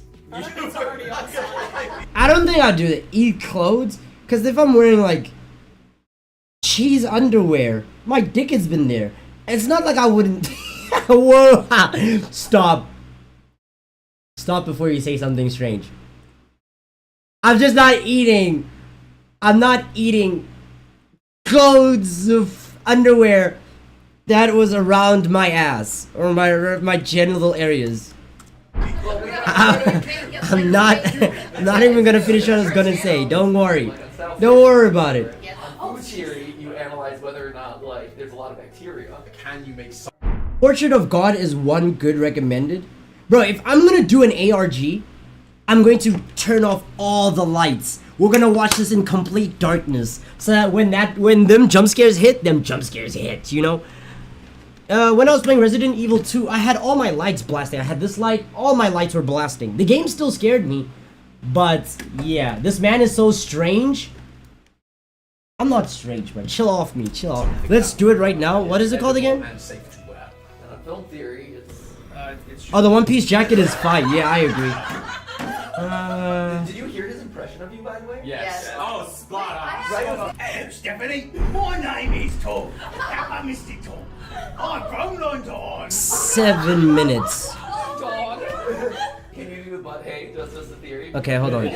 We'll watch this soon. Just a theory. Just drop game theory. Basically, just drop all consonants. Okay. And I love how he's swallowing all of them. You gotta say it's like a game theory in it, right? Game theory. It's one of them game theories, isn't it, bruv? Hey, one of them game theories. Usually we post on Saturdays, but sometimes it's late, so it's Tuesday. That's amazing. That's nice. Spooky Saturday Sunday got me acting up, remind me of Quarter Kenshin days. Oh yeah, right now it's Sunday for me. So if we do watch this, it is Spooky Scary Sunday. Poring tirelessly over literal hours of content, searching for those brief Easter eggs, cobbling them together into mysterious URLs. Either that or, you just click the link in the description of the final video. Both totally valid solutions. Regardless of how you got here, a winner is you. Congratulations, you've graduated. And when I call this the real ending, that's exactly what this is. It's real. Because let me tell you, the skills that you've gotten over the years here on the channel, critically thinking about spooky bears, fast food, analog horror, and soapy legs, that sense of curiosity and fun, that's not gonna go away. That carries with you into where it matters most, out here, in the real world. And all that, it spreads. It grows. Enthusiasm and positivity and curiosity, critical thought, they're infectious in the best ways possible. For all the jokes that constantly get made about me losing my mind and going insane, that right there, that is what being a theorist truly means. Sharing a love of learning with others. It has been an honor to be your YouTuber, your entertainer, your teacher, your parasocial friend, What whatever a legacy role to be remembered I've so played in your life. fondly. Thank you. Hasn't You know even been what? a I year. look forward to continuing that. Yeah. The Wait, how long has website, been? newsletter that When I have last did going on, Corey as well as all the upload? projects that I'm working on for you right now. But even more than any of that, you know what I'm most excited about? I'm excited about it being your turn. You can be the game theorist, questioning the lore alongside your friends. 8 You're the months food ago? theorist, Really? doing bizarre flavor Bro, it experiments in your felt like kitchen. it's Go been a wild with year. some new style, or try a It's film been that 8 months. deviates That's from the crazy. mainstream. You're the theorists now, and I cannot wait to see what you discover. Because rest assured, I will be watching. Remember, this isn't an ending. Well, technically it is an ending because it's the real ending, but you get what I'm saying. This isn't an ending. Instead, this is a brand new and exciting beginning. And that's... Okay, hold on. I'm getting that ready right to there, turn that's off my a lights. fact. With love always, Matt Pat. Man, we love you, Matt Pat. Okay. If we're actually doing this, the game he played, Dora the Explorer Type 1, was 9 months ago. Oh yeah, the last gameplay video was 9 months ago, and the last actual video was 8 months ago. Never actually watched too much of Game Theory, but this dude is a legend. Yeah, I know a lot of people who definitely had that type of sentiment. It feels like it was almost, yeah, I don't know. Okay. We're turning off all the lights. Right, I'm gonna be back. Let me turn off all the lights for this.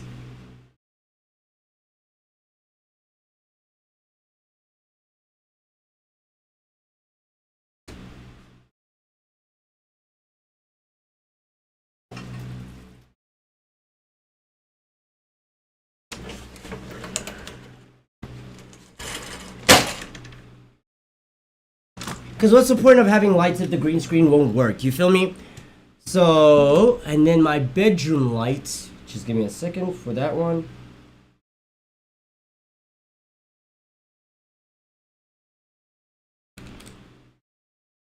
Alright, we're trying analog horror. See how this shit's like. We're trying a horror movie.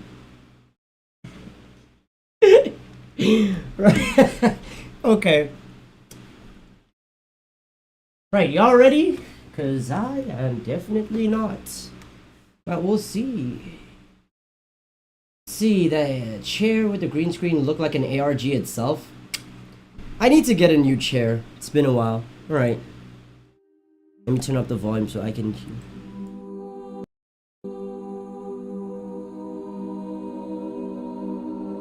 No man shall see me and live. Exodus 33:20.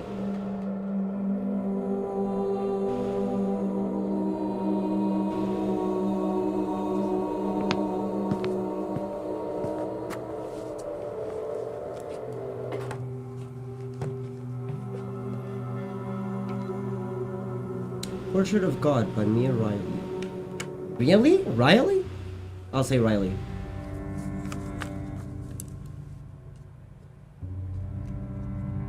What does God look like? I'm going to show you a painting, or rather, a photograph of a painting. Just take a moment and stare at it. What do you see? Nothing. If the answer is nothing, if it just looks black to you, don't worry, that's what I see too. But that's not what everyone sees. The painting I've chosen for this project is titled Portrait of God. While most viewers see nothing, some insist they see a person in the darkness, one that they can describe and draw out with consistent details. Y'all niggas seeing demons. That's like close to a man. You're wrinkled, skinny. Really skinny. He looks skinny. He's smiling. He's grinning. He smiles down at us. Almost looks like the corners of his mouth got smudged. Well, he's wearing a mask. It's too wide. why would God be smiling? Oh, why would he be skinny? His eyes are big. They're big. They've got this glint in them. Speckle of light in them. Honestly, it's unsettling. Of course it's frightening. That kind of power should be. I don't like looking at it. I don't like it. It's beautiful.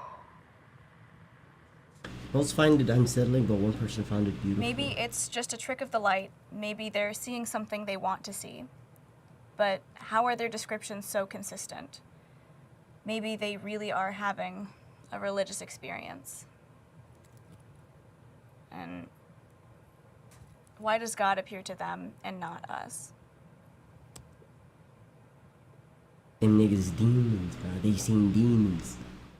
They're seeing me. I'd start sleeping in a church. I'm not gonna lie, church is actually the scariest place to sleep for me. Because I feel like that's where like all the demon attacks come from, you feel me?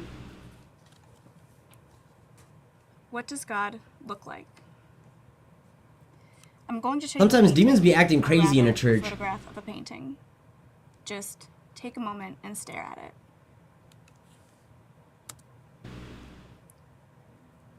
She's braver than me doing this in the dark. You're not wrong. But remember, it's because of the projector, that's why. I feel like if she wanted to do this in the light, she definitely would have. What do you see? Sleep with the scriptures, and I would have slept with my Bible. I see eyes.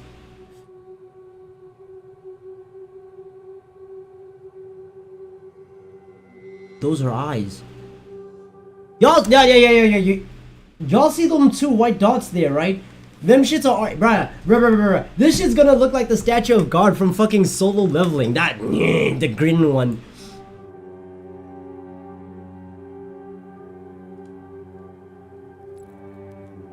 Is it bad that I can... the picture is getting more clear. Our Father who art in heaven, hallowed be thy name. Thy kingdom come, thy will be done on earth as it is in heaven. Give us this day our daily bread, and forgive us our trespasses as we forgive those who trespass against us, and lead us not into temptation, but deliver us from evil. Thine is the kingdom, the power, and the glory forever and ever. Amen. Oh nah, bro, that's not God. That's not God, bro. That's not God. Yeah. Turn off the projector. Ah. Oh. Cooked. Sprint. Gone. I'm not gonna lie. As a black person, I wouldn't have been there as long as she was. I wouldn't have been there. Bruh. I wouldn't have been there. Where is she? Genjutsu?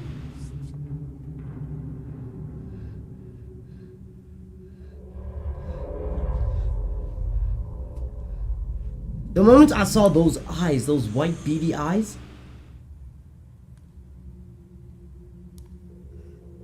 Oh, as soon as I saw those white beady eyes, I'd be turning up the fuck around, bro. Nigga, run! Oh my god, white people, fuck! White people!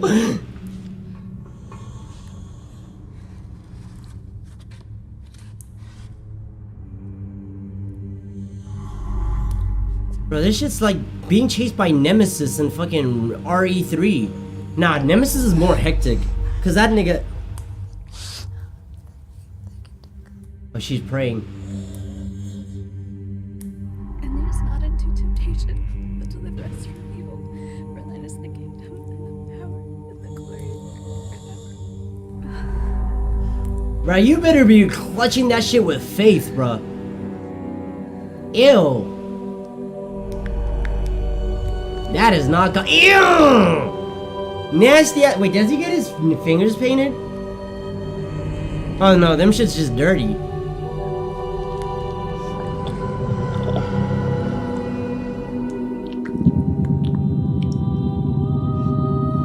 Low key, this reminds me of Pennywise, right? Cause couldn't Pennywise do the same thing? Where you like, he'd grab you and then you open his mouth and you see the orbs in his mouth and you just go, and then you start floating and shit. This is the same shit. Oh. Oh. 3 hours?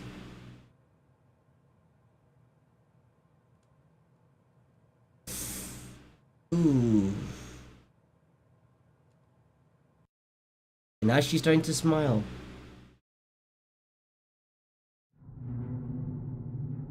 Okay. That was unnerving. For sure.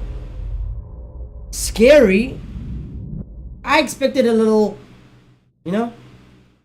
Like, woof, type shit. But hey, that was really good though. That was really good. You're talking about the Vecna, I believe? Pennywise just shows you the orbs and then you disappear. I think, nah. He shows you the orbs and then your eyes go white and you start floating upwards. Let's see. Do you want more? Yeah, sure. Plug me with more. Oh, man. Yeah, the moment I saw those two white eyes, I would have bolted. I would have been gone.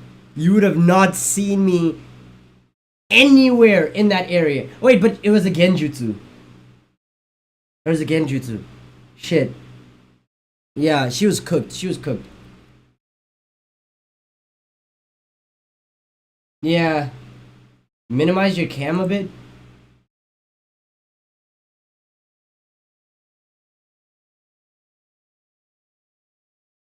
Do I press Alt for this? Oh no, shit, that's cropping it. That's cropping it. Like this?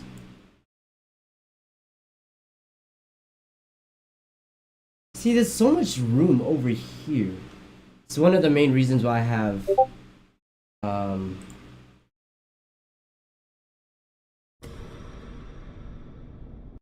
lights out. Bro, I remember watching this shit in 7th grade. Ah, my ears. I remember watching this shit in 7th grade when I was in 2013. Yeah, it was 7th grade. I was with my friends. I remember this very vividly. I was in the computer lab with my friends, and the computer lab was dark, right? We turned the lights off because somebody recommended this, and we all just huddled around one computer and watched it together. After the jump scare at the end, I think it was like 4 out of 6 of us all ran out. We were just like, nah, we're not doing that. We're not doing that. Especially because it was dark as well.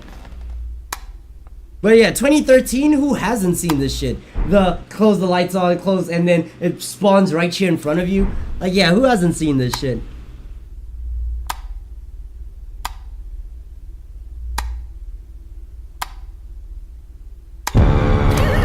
Like, I'm pretty sure even video games now use this type of motif where every single time you play around with the lights, the being will spawn in front of you.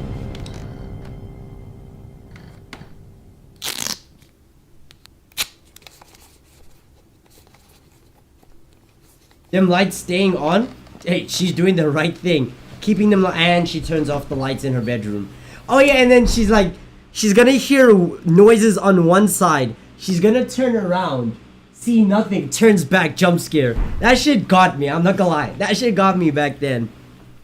I was really in 7th grade when I was watching this shit. That's crazy.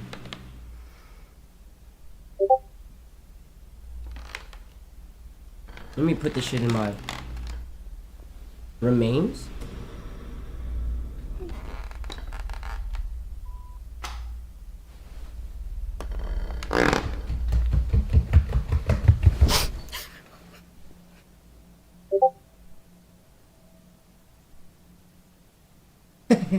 Because we all abide by the laws of hide underneath blanket, you're safe.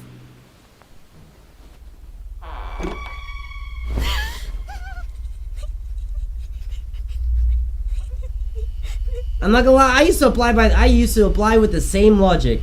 I'll hide under the blankets, I'm safe. Power outage, I'm either moving to the sun or I'm killing myself.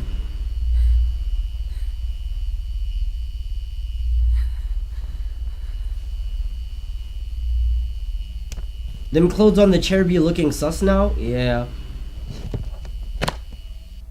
I get anxious if my lights start flickering. You would not survive a month in South Africa. With load shedding. With load shedding, you're not surviving in South Africa, bro. You could be watching a horror movie, poof, lights off. Lights off, bro. That's when fear hits you like this.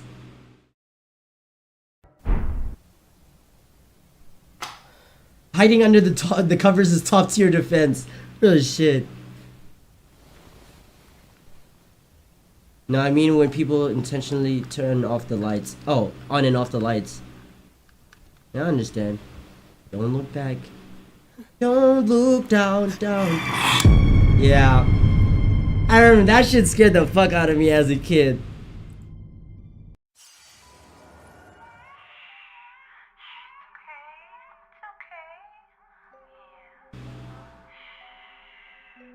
The minute load shedding hit during this, I would just die. Hide underneath the blankets. Top tier defense. No monsters are gonna attack you when you're under the sheets.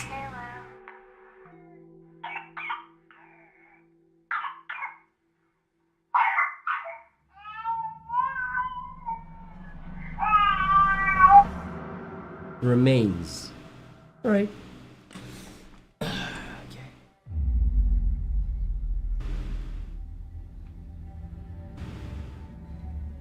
Until that demon starts sleeping on top of the covers.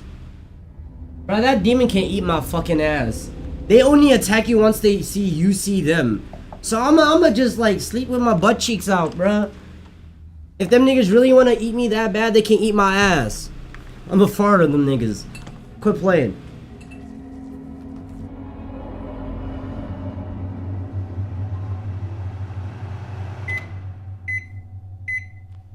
Sleep with the demon?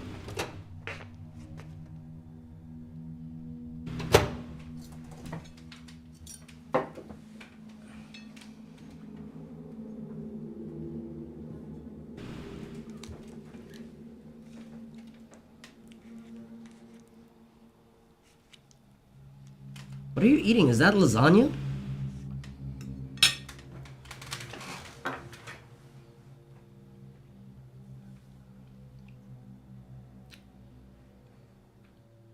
People will be scared of the demons. I'll be... Never mind.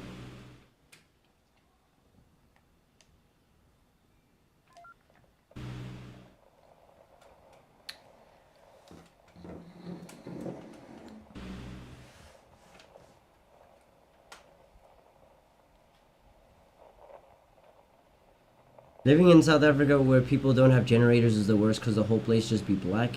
Yeah, I'm glad I live in like a very white area. I live in a predominantly white area and there's a shopping mall right by my house. Every single time the power goes out, I hear the generator. That's actually how I know if it's like not a tripped fuse and it's actually load shedding. They're like, ooh. That's how I know, okay, power's out for the entire block.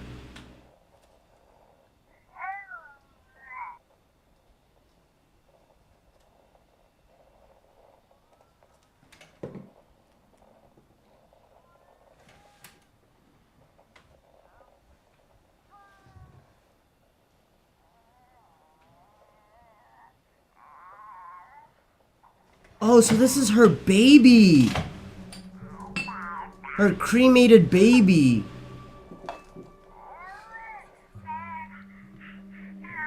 Oh, no.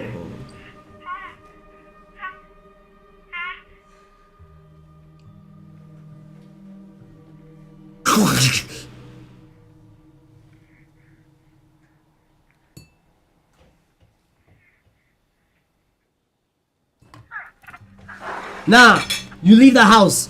You leave the house. Look, you're a grieving mother, I understand.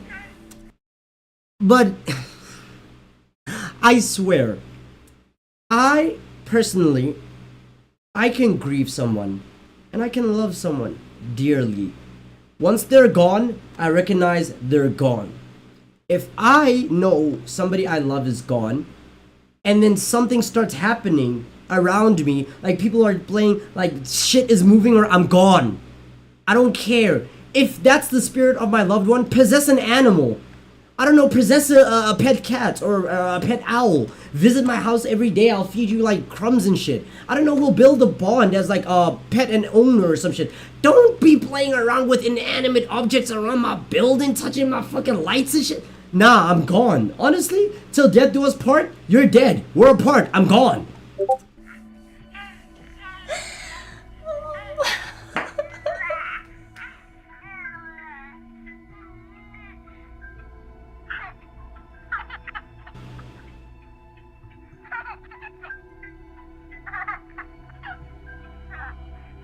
No shame. I definitely feel sorry for her though. Her acting is amazing.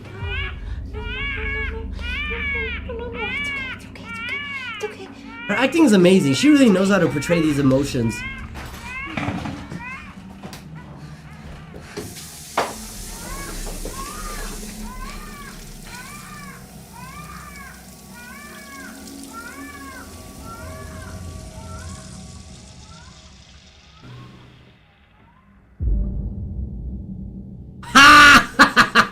This is another thing. This is another thing personally. I could never. You know those horror movies where you look into the mirror and you can see somebody's approaching you from behind, but you turn around and they're not there, and you look back into the mirror and they're still approaching? Do you know what I do? Do you know what I would do in that situation? I see something. Oh, somebody's coming. Oh. I look back. They're still there. I'm moving out of the reflection. I'm gone. You're not, why would I be in the, if they're attacking me through reflections, I'm not gonna be there. The fuck you expect me to do? Sit around and watch this nigga approach me? What do you think this is?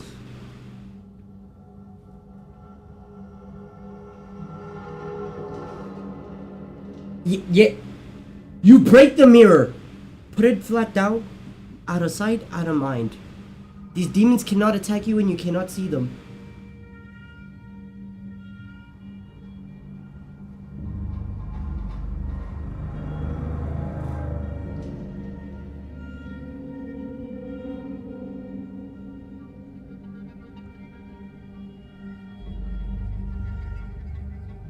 Man in the mirror. A man in Zamira. I still can understand a bit of Japanese. I knew exactly what you were saying.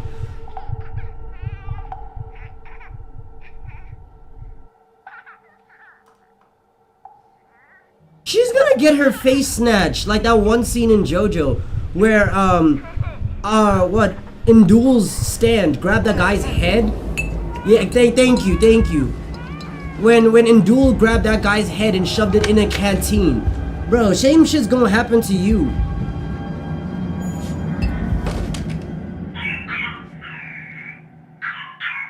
Smart. Now, you leave the house. And you never come back. Fuck them kids.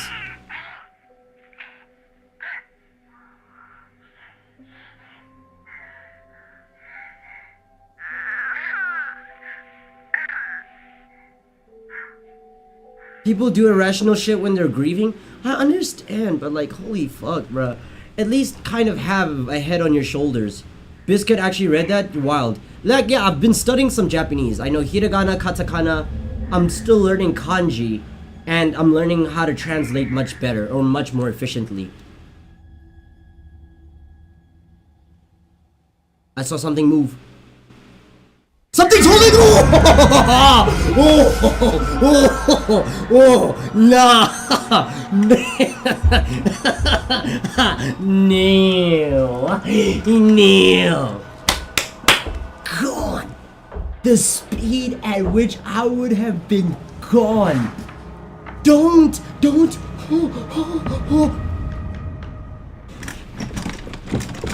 Fucking run!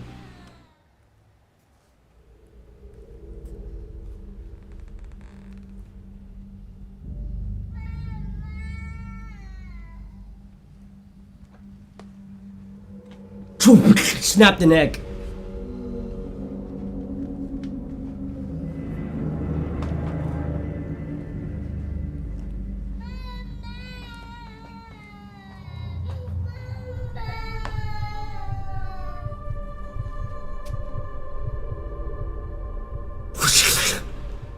Bruh, she's gonna get snatched in some way.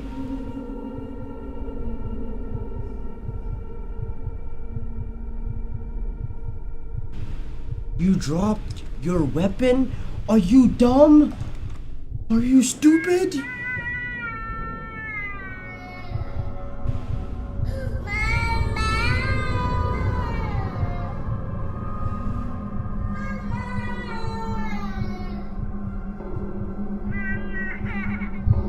Since you're this dumb, at this point just kill yourself.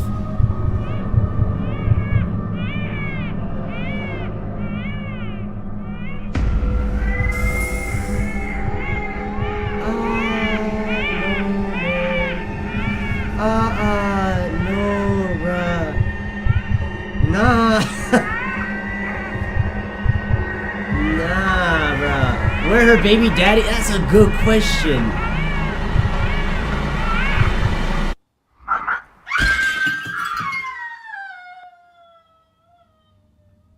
I can understand the crying. Just leave the house.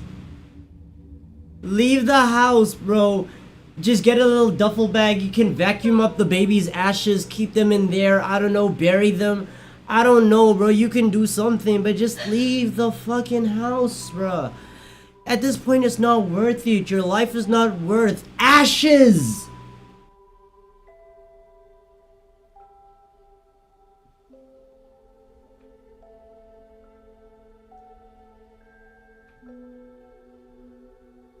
I don't know how I feel about having ashes in my crib. I personally don't know. It depends. Like, I know you can, there's things out there that exist that where you can turn ashes into certain objects, right? Like, I remember somebody got their ashes turned into a diamond ring. So I think I would do something along those lines, where if I had passed away and let's say my wife and my kids or some shit like that, I'd have my ashes turned into something that could be given to my family. Like a family heirloom. Good shit. She's learning. She's growing.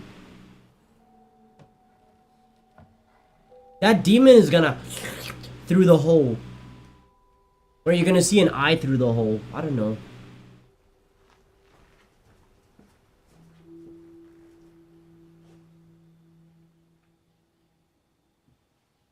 Finger, an eye, nothing?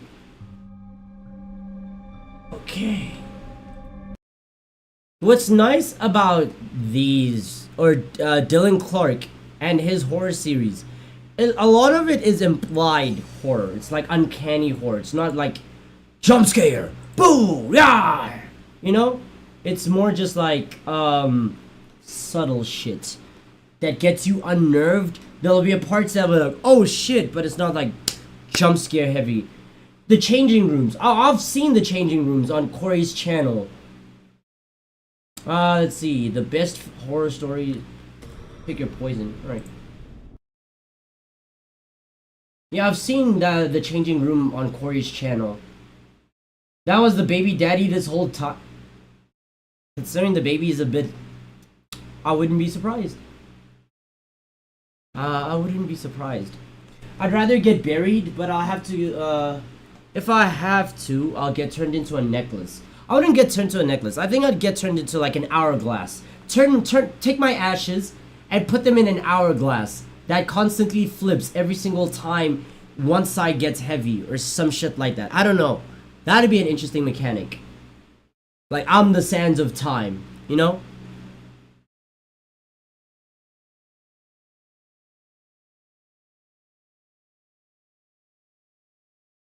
Bruh, at this point we're not even playing Elden Ring. We're just watching this shit, bruh.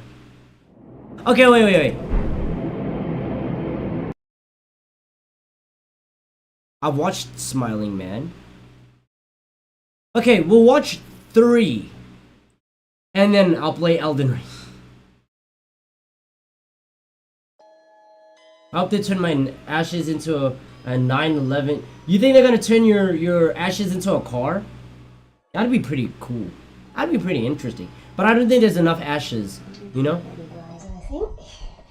Had a long day, haven't you? I'm sleeping. Night, night, honey. I love you lots and lots.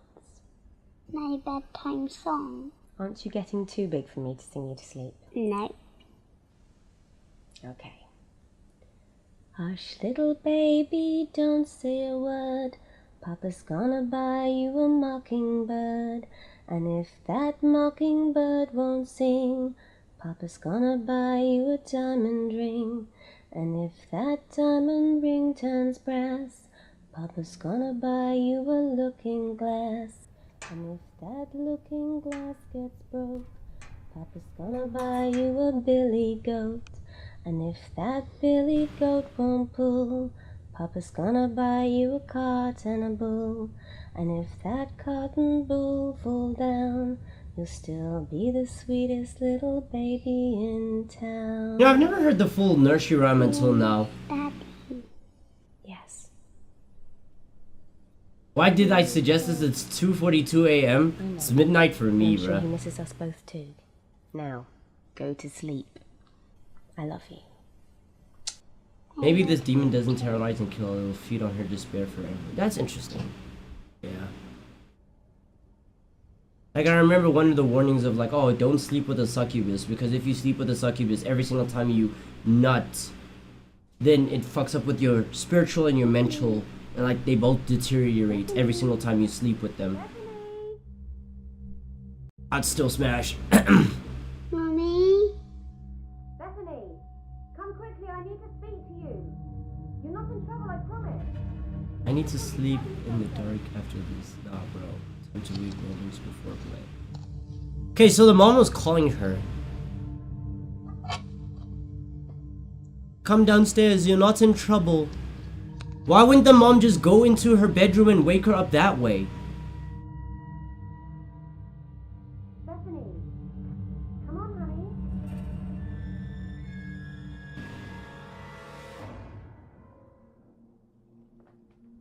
Bethany, come on, honey.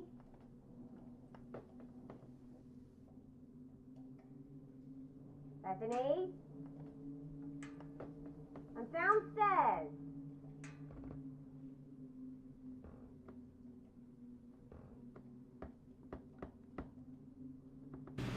Bethany.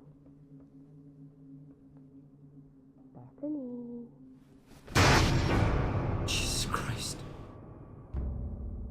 Oh, she's dead. I heard it too. Oh, that's a mom. I heard it too. Who is it? I don't know. But it's okay, they'll be gone soon. Mommy, I'm scared. I know. It's okay.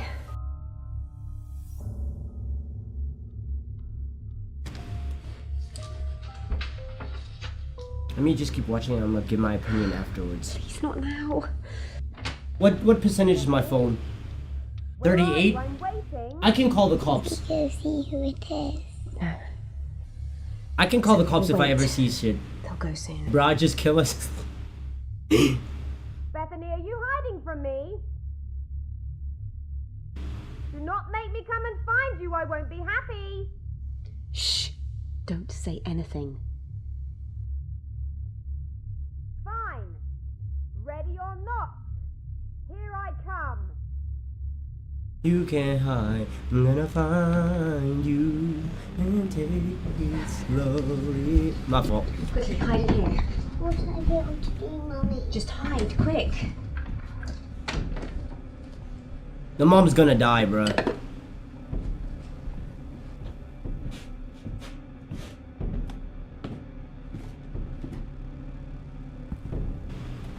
You see, they're in the UK. I was gonna say, can't you just use like American gun laws, like stand your ground? But this is the UK. You can't even own knives that are longer than a certain like length. Oh. Light. Even then.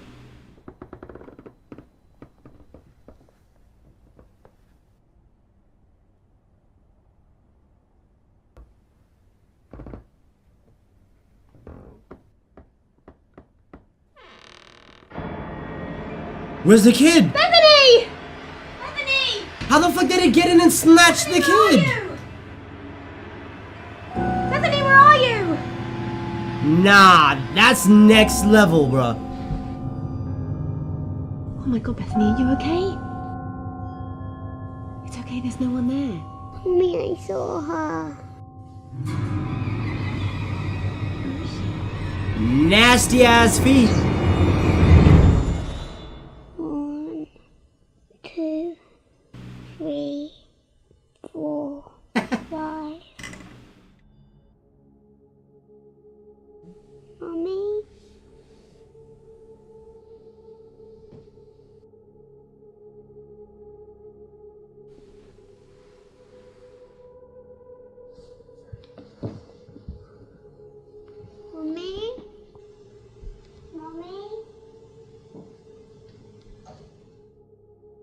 Yeah, I'm not gonna let the mom's gone. GG's. Bethany. Bethany, come here into your room. Cooked, cooked, cooked, cooked, cooked. This baby's cooked.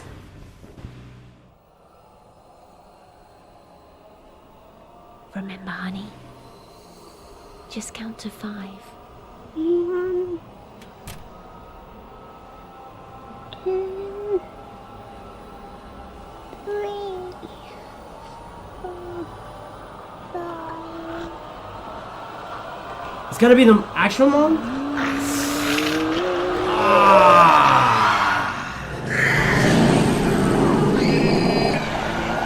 It's cooked. It's cooked. R.I.P. R.I.P. And you know what's the scarier part about all of this? 1000% this would work on black people. Do you know why this would work on black people? Because every single time our parents call us, they call us from across the house. So, and when you respond, they want you to be right there. They want you to travel from wherever the fuck you are to talk to them right here in front of them. So you hear your voice. Biscord! Ma! Right. Ma! And you have to go. You have to go. This shit will 100% work on black people. Yo! It would kill so fucking quick. Holy shit. Yeah. Sometimes you can hear them when they don't even call you. That's what I'm saying. Like when you're listening to music and all of a sudden you hear somebody calling you while you're listening to music. And it sounds like it's part of the song. Oh man. Oh man. Game is game. Woo. The parents here do that too.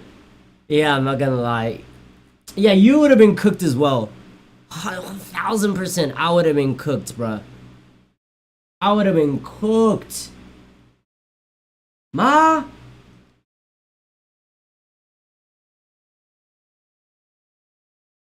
Nah, I'm tripping. I'm tripping. I'm tripping. I thought I heard my mom call me back. No, if she was calling me, she would text my phone. Let me check my... Yeah, she didn't text my phone. Yeah. We chillin'. Yeah, I'm chilled. I'm chilled. I'm chilled. I'm chilled. Let's see. Leah, you're 100% cooked if you're falling for this living alone. Yeah, you are. Hey, you're cooked, bro. Imagine my mom calls me from the bathroom. Yet I'm alone. My door's locked. I'm in a 1-bedroom apartment. I'm jumping out the bathroom window, and if I can't, I'm killing myself. Yeah, I'm killing myself. Oh. Alright.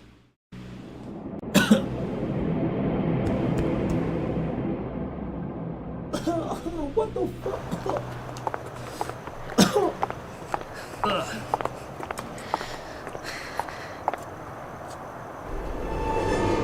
Nah, it's too soon. It's too soon. We just started. It's too soon. Like, it's too soon, bro. This is, bro. I had this exact same. At the dash, I'd be gone, bro.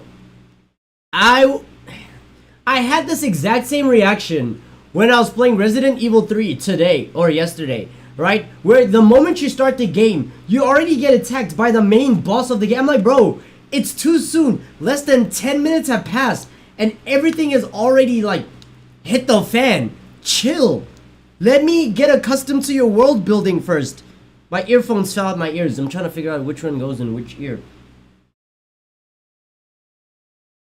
Oh man. Like, bro, shit just started.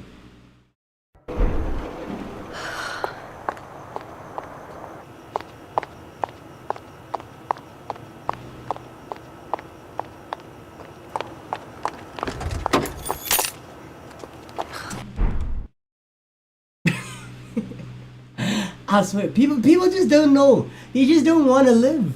They just don't like to live. It's like the horror movies when people are running away. when you're running away and then you trip on something. How do you drop the keys? People just don't like to live. People don't like life. You're in heels. You dropped your keys. I'm not gonna. I'll take off my heels and sprint barefoot. God gave me feet to run on this land. I'm the Flash.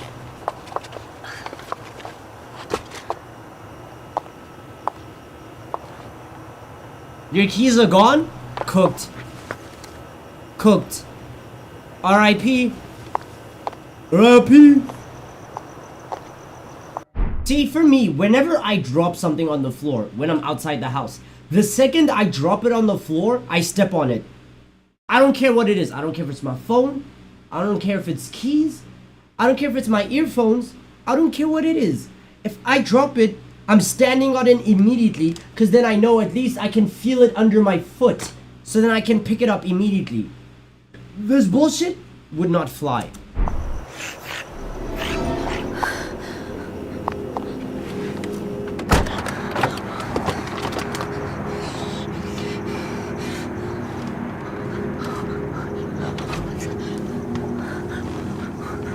Where the fuck do you live to be dialing 911 that?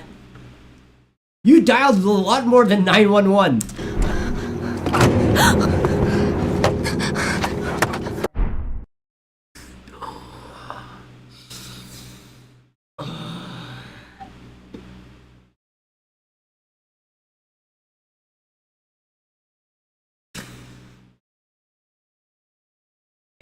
You're actually joking, right? This is jokes. This is jokes. This is jokes. Absolute comedy. This is absolute comedy. This is not a horror. This is comedy. How do you? Okay. This is jokes.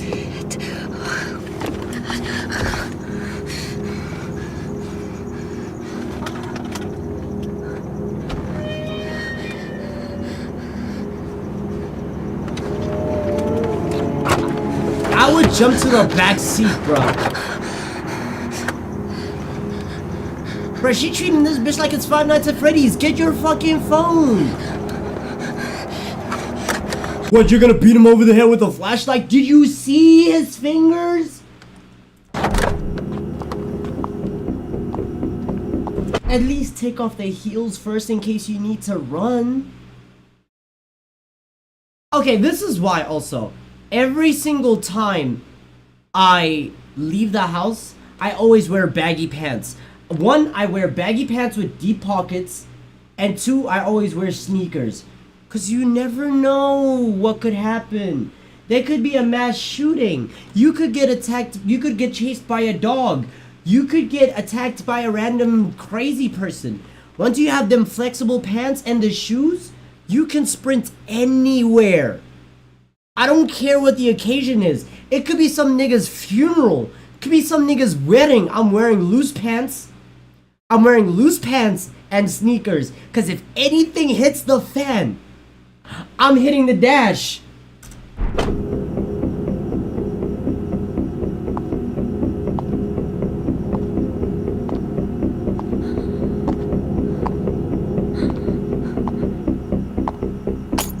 Oh, you finally don't bet. Okay.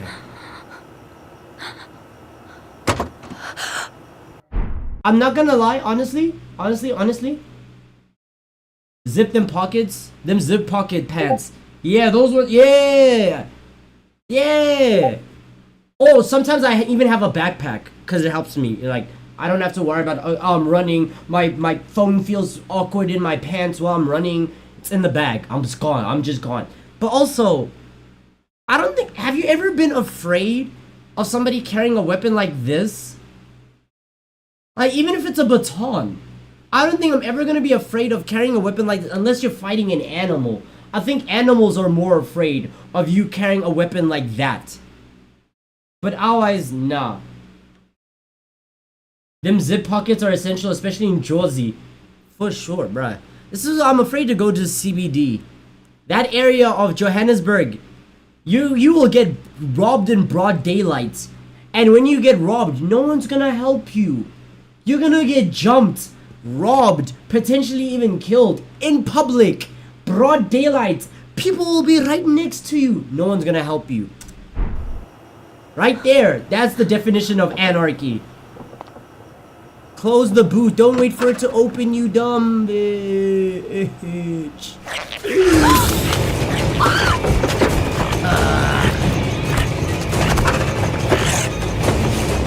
Oh, they about to fuck. My fault.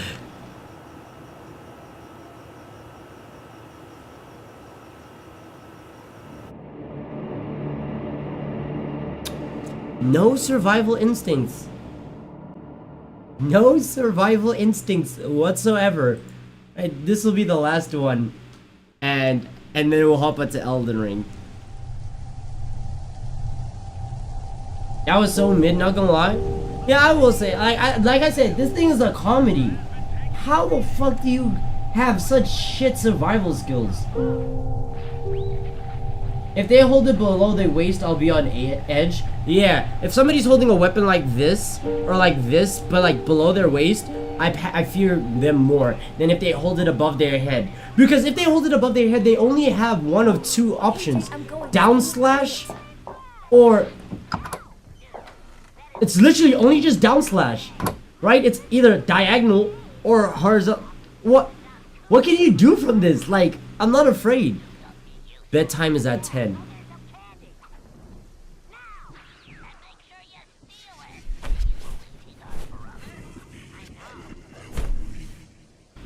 I'm not having an iPad, kid. I'm sorry. After 8 p.m., your phone, your computers, your all that shit, it's gone. Cause this shit is not flying. It's not flying in my house. You gotta have good ears.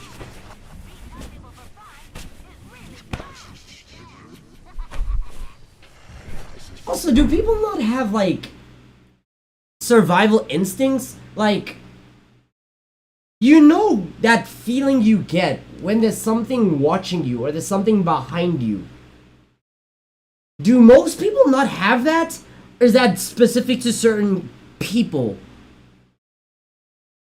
Because if I know something's behind, I'm most likely gonna feel it. You can feel like, it's like spidey senses. It's like spidey senses. I don't understand how people don't get notified when they're being shadowed, when they're being stalked, watched, or anything. I can understand if it's like a tiger, right? If it's like a wild cat, a wild animal. They have trained their entire lives to slip under your radar. But like, if it's a human, nigga, what are you doing? Like, you'd feel that shit.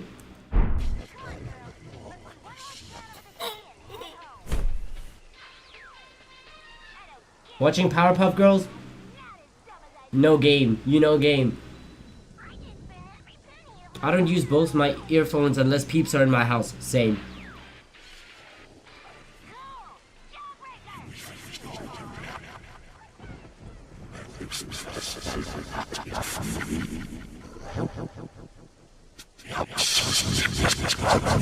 No, we're not doing that.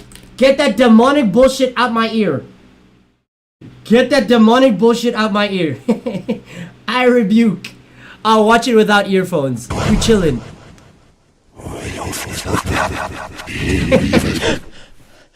I bet it stopped. Nah. Nope. Nope. Get that shit out my ear. No. That's not what we're doing, bruh. That's not what we're doing. It's just like back then, bro, remember back then Timmy Turner designer reverse. Bro, I remember back in 8th grade. This shit back here, I was like, nah. If it's reverse speech or it sounds incoherent, get that shit out my ear.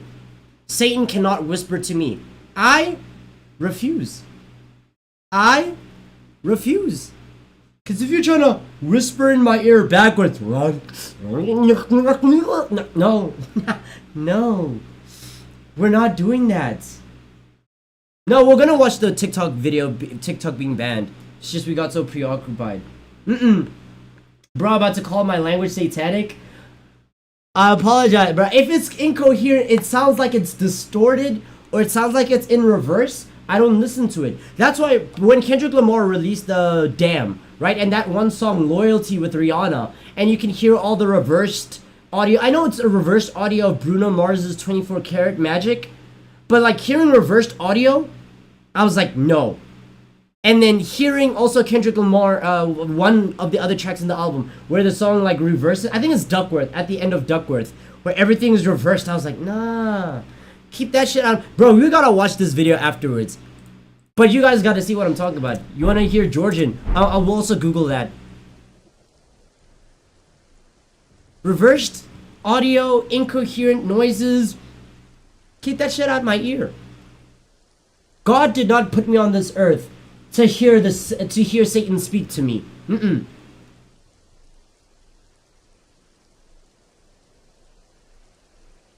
This is what happens when you pass your bedtime. Go to bed. Or just do one of those things where you fall asleep on the couch, you wake up in your bedroom. Everybody knows that magical trick, you know? Yeah. Or you fall asleep in the car, you wake up in the house. Do that shit.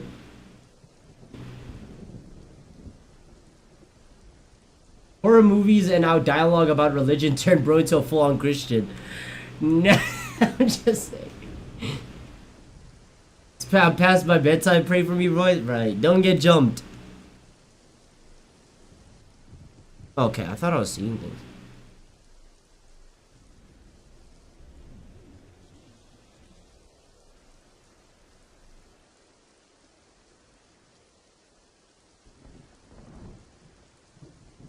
Oh, it's 3 a.m.? Oh man, you know what happens at 3 a.m.? Ah.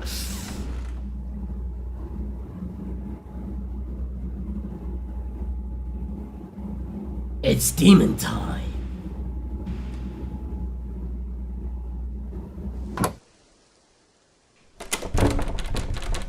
Run! Okay, well, you know what? You're a kid. I can understand not having survival instincts kick in really well. But like, man. Heather, open the door! Heather! Why did you close the door? I was gone downstairs for 1 second. Man, I heard some bullshit. I just tell them. I heard some shit, bruh. You gotta understand. Fall asleep, okay?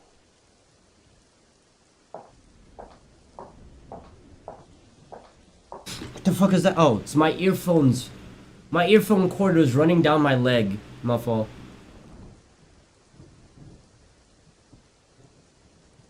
Therefore, those visions ask for something wrong. That kid has better instincts than the blondie from the last one. True, because she was smart enough to lock the doors.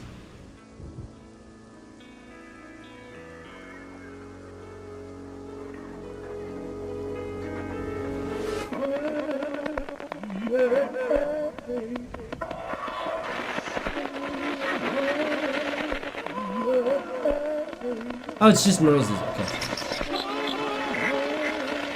No reverse speech. The way I would... Bro, I would be like the Raikage. Lariat. Bro, I'm going for that Lariat. A full force Superman punch or a Lariat?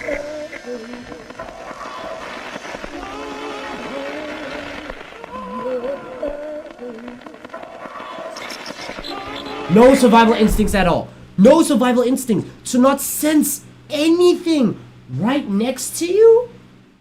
No survival instincts whatsoever.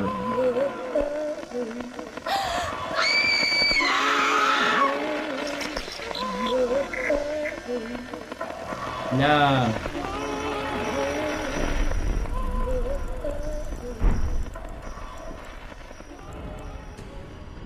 I know I spelled Jordan wrong. Caucasus language. The whitest of languages. გამარჯობათ, მე მქვია მარიამი, ვარ ბოთმიდან, წარმოშობით ქართველი ვარ. ახლა ვიმყოფები დილიჟანში, 2 წლით ჩამოვედი აქ საერთაშორისო კოლეჯში სასწავლებლად და ყველაზე მეტად ალბათ Low-key, this language ain't even like crazy like that. It ain't even crazy like that. It's like, what is Czechoslovakian? It kind of gives me the same feeling. It's like somebody from Czechoslovakia. Yeah, it's not crazy. I mean, the writing is kind of crazy. The writing is kind of crazy. Actually, is it? I don't know. Looks like a little bit of Japanese here. Actually, some of these actually could be mistaken for Japanese. People call my language Minecraft enchantment language. It looks written down. It looks like Minecraft enchanted language. But like hearing it looks like cursive. Yeah, I can kind of see that, right? Yeah. And then there's this one.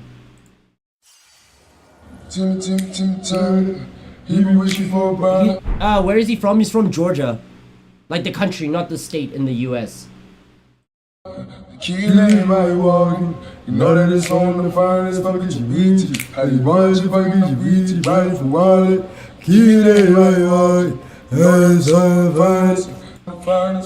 Where's the reverse part? And then in reverse. Because I'm not listening to it. Y'all can listen to it.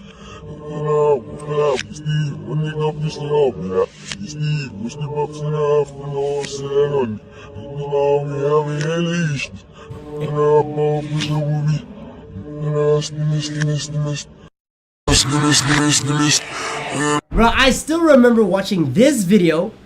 I remember watching this video in 2016, I think. Was it 2016? No.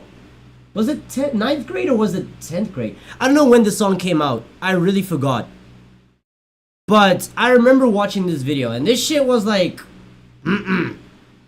Reverse music? No, sir. Not me. Like, nah. Bro, turn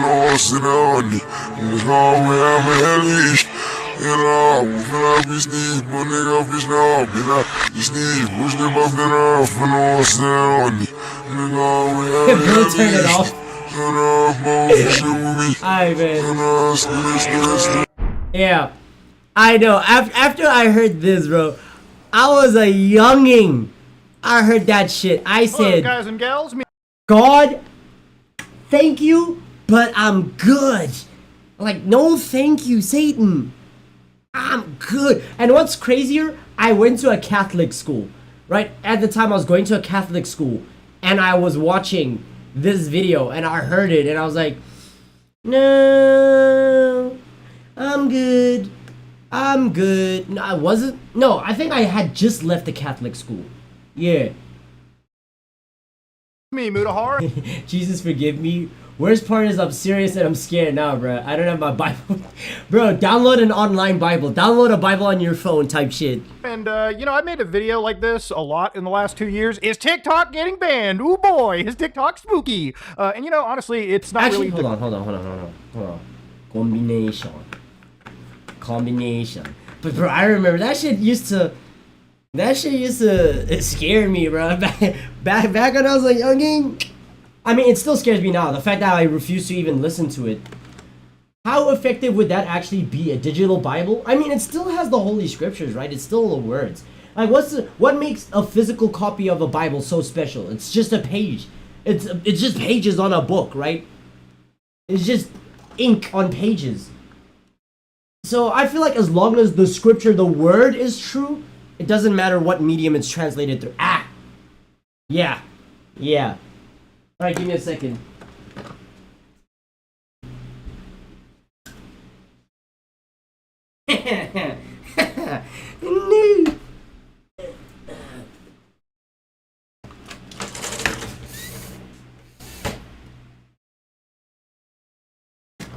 Oh man, my ass is sweaty. Pause. It is hot. What temperature? What is the temperature today? The temperature in Johannesburg, Sandton.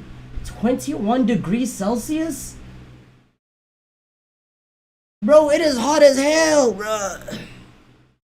21 degrees Celsius. Bro, it's way too hot right now. Bro, nah, bro. I remember yesterday, after live streaming yesterday, my seat was moist. Like shit. My seat was moist. Cause it was that hot. Holy shit, bro. It's blazing. Okay, give me a second. Let me turn on my little lights around so I can add a little bit more lighting for me. We hit 30 earlier on today. And I think it might be the same tomorrow. Yeah, it looks like it's gonna be 29 degrees Celsius later on today. And then at night it's gonna be 18. Which is much better than it is right now. Loki, I read a prayer. I'm good on demon time. Bro. Them movies like The Exorcist will really have you believing. It was like, oh nah. That shit does not help. Remember that one, like, what's his Aunt May in the original Sam Raimi Spider-Man, when she was praying and then the Green Goblin blew through her window. And he asked her, like, finish the prayer. Finish it! Like, yeah, bro, I don't know. Yeah, sometimes that shit would just be like, oh. Or that one movie, what is it called? Was it The Exorcist or was it The Nun? No, it was The Exorcist, right? When there were all those crosses in that one room, and then all the crosses turned upside down. Like, bruh, them niggas will play with your faith, bruh. They'll play with your faith. Craziest thing for me to just outright say, I'm pretty sure TikTok probably won't get banned, okay? There's a lot of money at play in this situation, and when it comes to legal things like this, it all usually gets settled out before the actual fireworks start exploding. Now, I agree. I don't think TikTok's getting banned. Let's see. Time to overly enthusiastically computer alert to tell me TikTok. Let's see. You started this, I know, man, and I regretted it. I don't even know if I plan to clip this stuff and put it on the channel. Because that was actually pretty fun, I will say. Looking forward to having more of that as time moves forward. I understand TikTok is a Chinese-based social media application that a lot of people use, okay? It's very popular. Over 150 million users exist just in this country, I understand alone, just in the United States. It's a massive social media service, okay? I think we all pretty much get that. And in the last couple... 150 users. 1/3 of the US population has TikTok. That's crazy. Like a little over 1/3. Years, a whole bunch of Chinese applications have basically jumped into this country and have... I thought I was the horror master, but man, this shit hits different when I don't have a BB gun with me. I always have the belief that animals are super spirit detectors.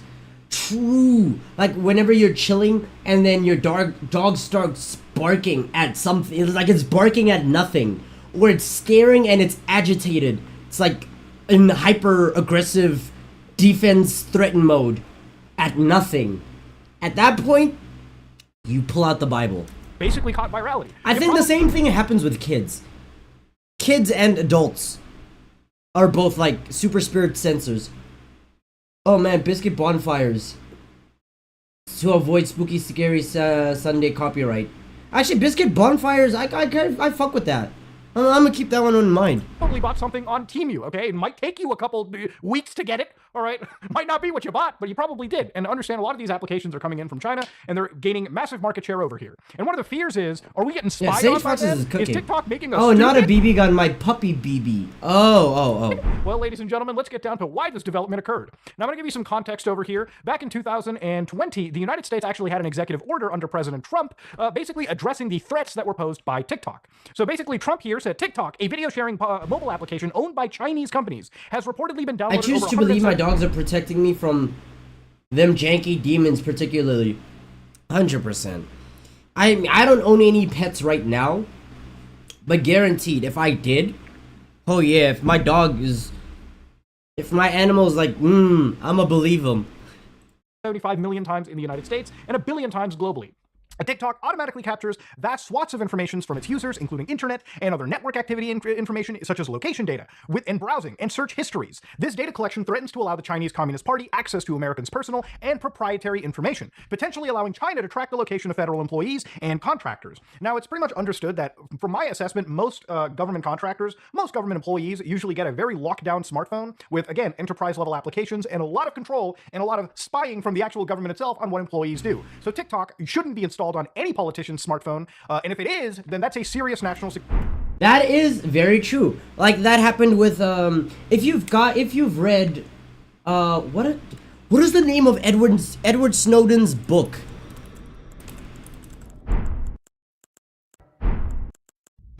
Like the Permanent Record. So if you guys have read this book, very interesting. I enjoyed reading this book.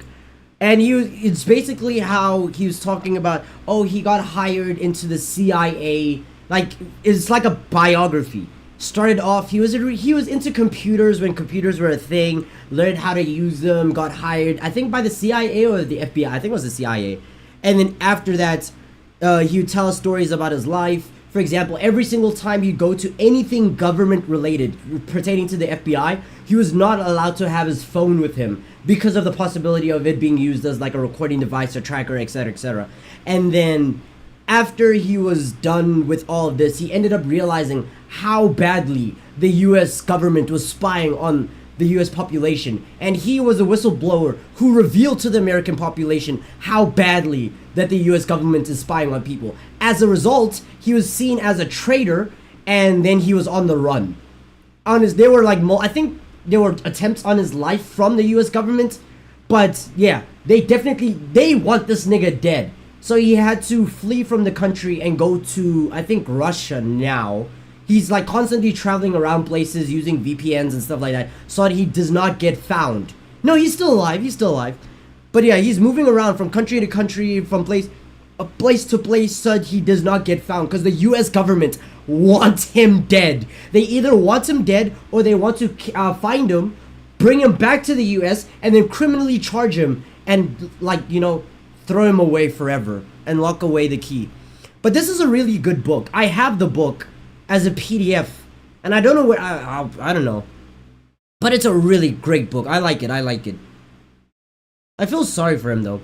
Is he still alive though? I doubt he died. Yeah, he's still alive. Yeah, he's 40. Yeah. Okay, great. He's still alive. Like, I remember when he was telling this one story, or maybe I'm getting stories mixed up, but I remember when he was telling a story of like where he was staying at a US embassy and he was afraid for his life because he knew the second he steps out of that embassy, he's dead. Right? I forgot which embassy he was staying on. It was somewhere in Europe, but he was afraid to step out. He was ordered under the Russian government because they were protecting him at the time. Right? He was protected by the Russian government, and he was told, do not, under any circumstance, leave this embassy. And he also recognized the second he steps out, sniped on sight, he's dead. He knew. He just knew. But yeah. What did they do to the creator of WikiLeaks? Oh yeah, that too. Security risk. What did bro do? Are you talking about the creator of WikiLeaks, or are you talking about Edward Snowden? Any social media application, even an American one, is bad in of itself. But yeah, this is actually not a fear that was kind of led a little bit, it wasn't really like an unfound fear. At the end of the day, there's a lot of stuff that goes on our smartphones, and anytime you install What did they do to the WikiLeaks guy? Let me look it up here. What happened to the creator of WikiLeaks?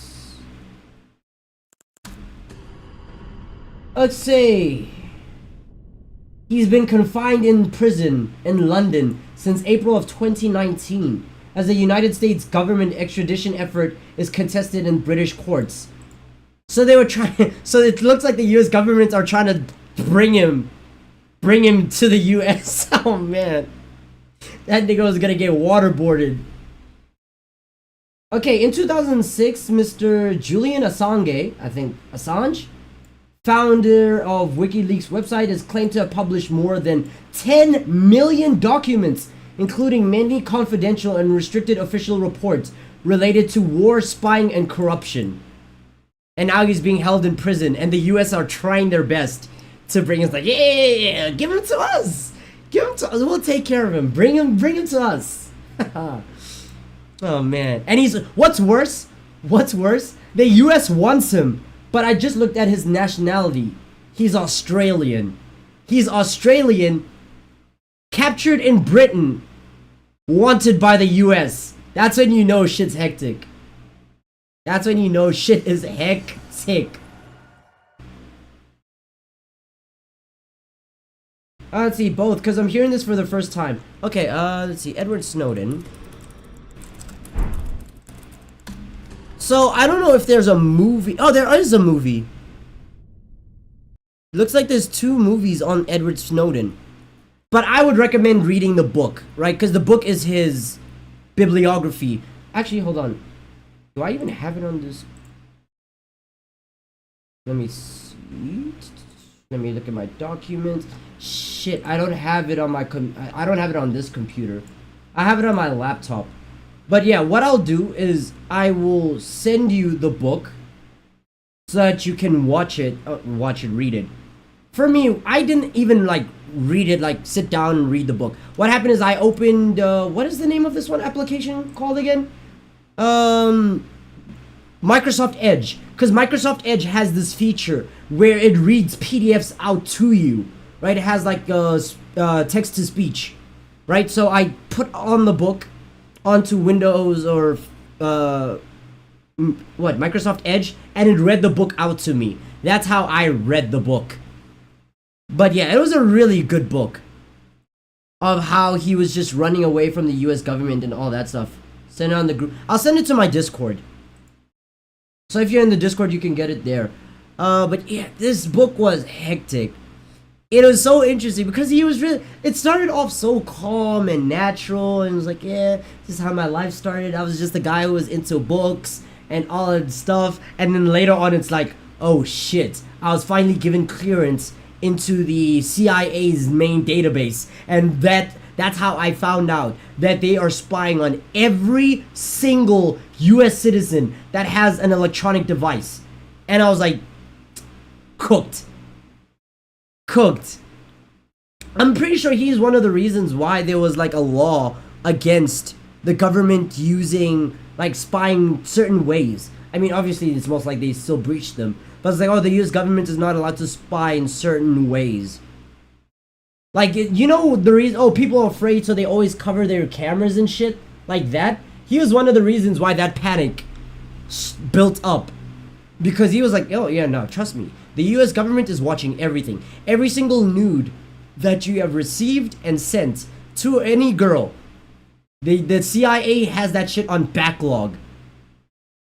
Like, it wasn't even a thing of like, oh, they're watching during the moment but they don't have the files. It's more like they're watching every single citizen and they're backing up all that information. And then sometimes it has to be like updated, right? Because in the book he mentioned there's like a facility in the CIA where you go in and it's like old computers, very old computers. And another reason never to send anyone nudes or say anything incriminating on any phone call. But yeah, so he was like, there's a room in the CIA office and it's all old computers, and that's where all the backups are stored. So you had to go there, update the files, update everything to make sure that everything is normal, right? The reason why they never upgraded them is because they were afraid of losing data while transferring to the new things, or some old files were just too old to transfer to newer computers. But yeah. And I don't know, when did this book release? What is it called again?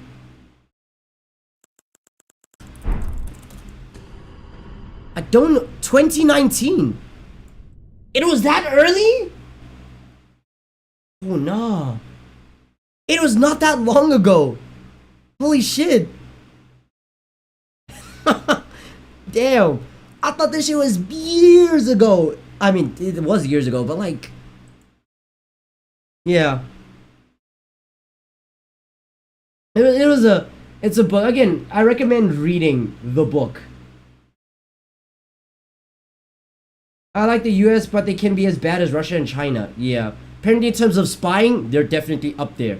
So the US wants to charge him for treason despite his true nationality. Yes. For the guy for WikiLeaks, yes. And Edward Snowden, yes. Let's see. About to mark me for death with the FBI. I don't think they're gonna... Oh, if I die. I have no suicidal ideations. Okay. The hysteria about like cybersecurity and like being weary about monitoring is very prevalent in Georgia. Not VPNs, but attitudes of I will talk in person. Yeah, I love that as well. The whole we will discuss everything in person, not over the phone. Because after reading this book, I was like, oh nah, bruh. Sounds like China right now, actually. Yeah. Let's see. What did Edward Snowden reveal to the world? It says here. His disclosures revealed numerous global, not even US, numerous global surveillance programs. So it wasn't just the US. It was every country underneath the US's sphere of influence. Every one of them. Many run by the NSA and the Five Eyes Intelligence Alliance. Five Eyes Intelligence.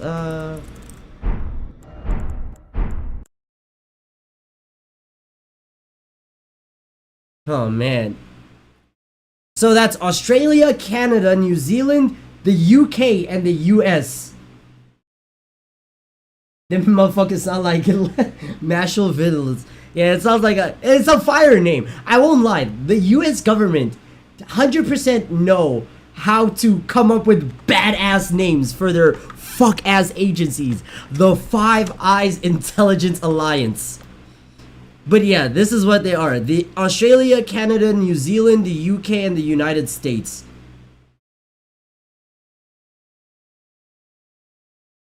So yeah, anything underneath the US's sphere of influence. Because mind you, it's these 5 countries, right? But not only is it these 5 countries, it's all the countries that fall under these 5 countries' sphere of influences. So every country in the UK, with the UK, that also kind of means, by extension, South Africa. South Africa is also technically being monitored by these agencies. Steal for what? Oh, it's because Leo's planning on writing a book. With the cooperation of telecommunication companies, the European governments, and prompted cultural discussions about national security and individual privacy. Again, you guys need to read this book. The Snowden has been exiled in Russia since 2013 after fleeing Hong Kong, where he was, where he handed over thousands of top secret documents to journalists. Bro.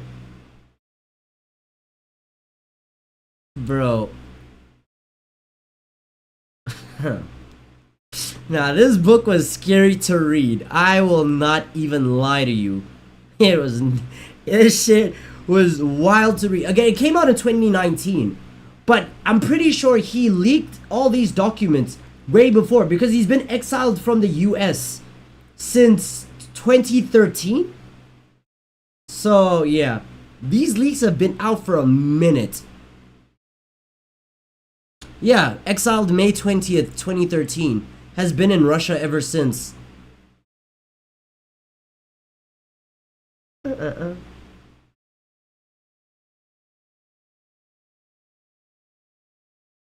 Like, look at all these systems. These are all the things that were used to spy on us.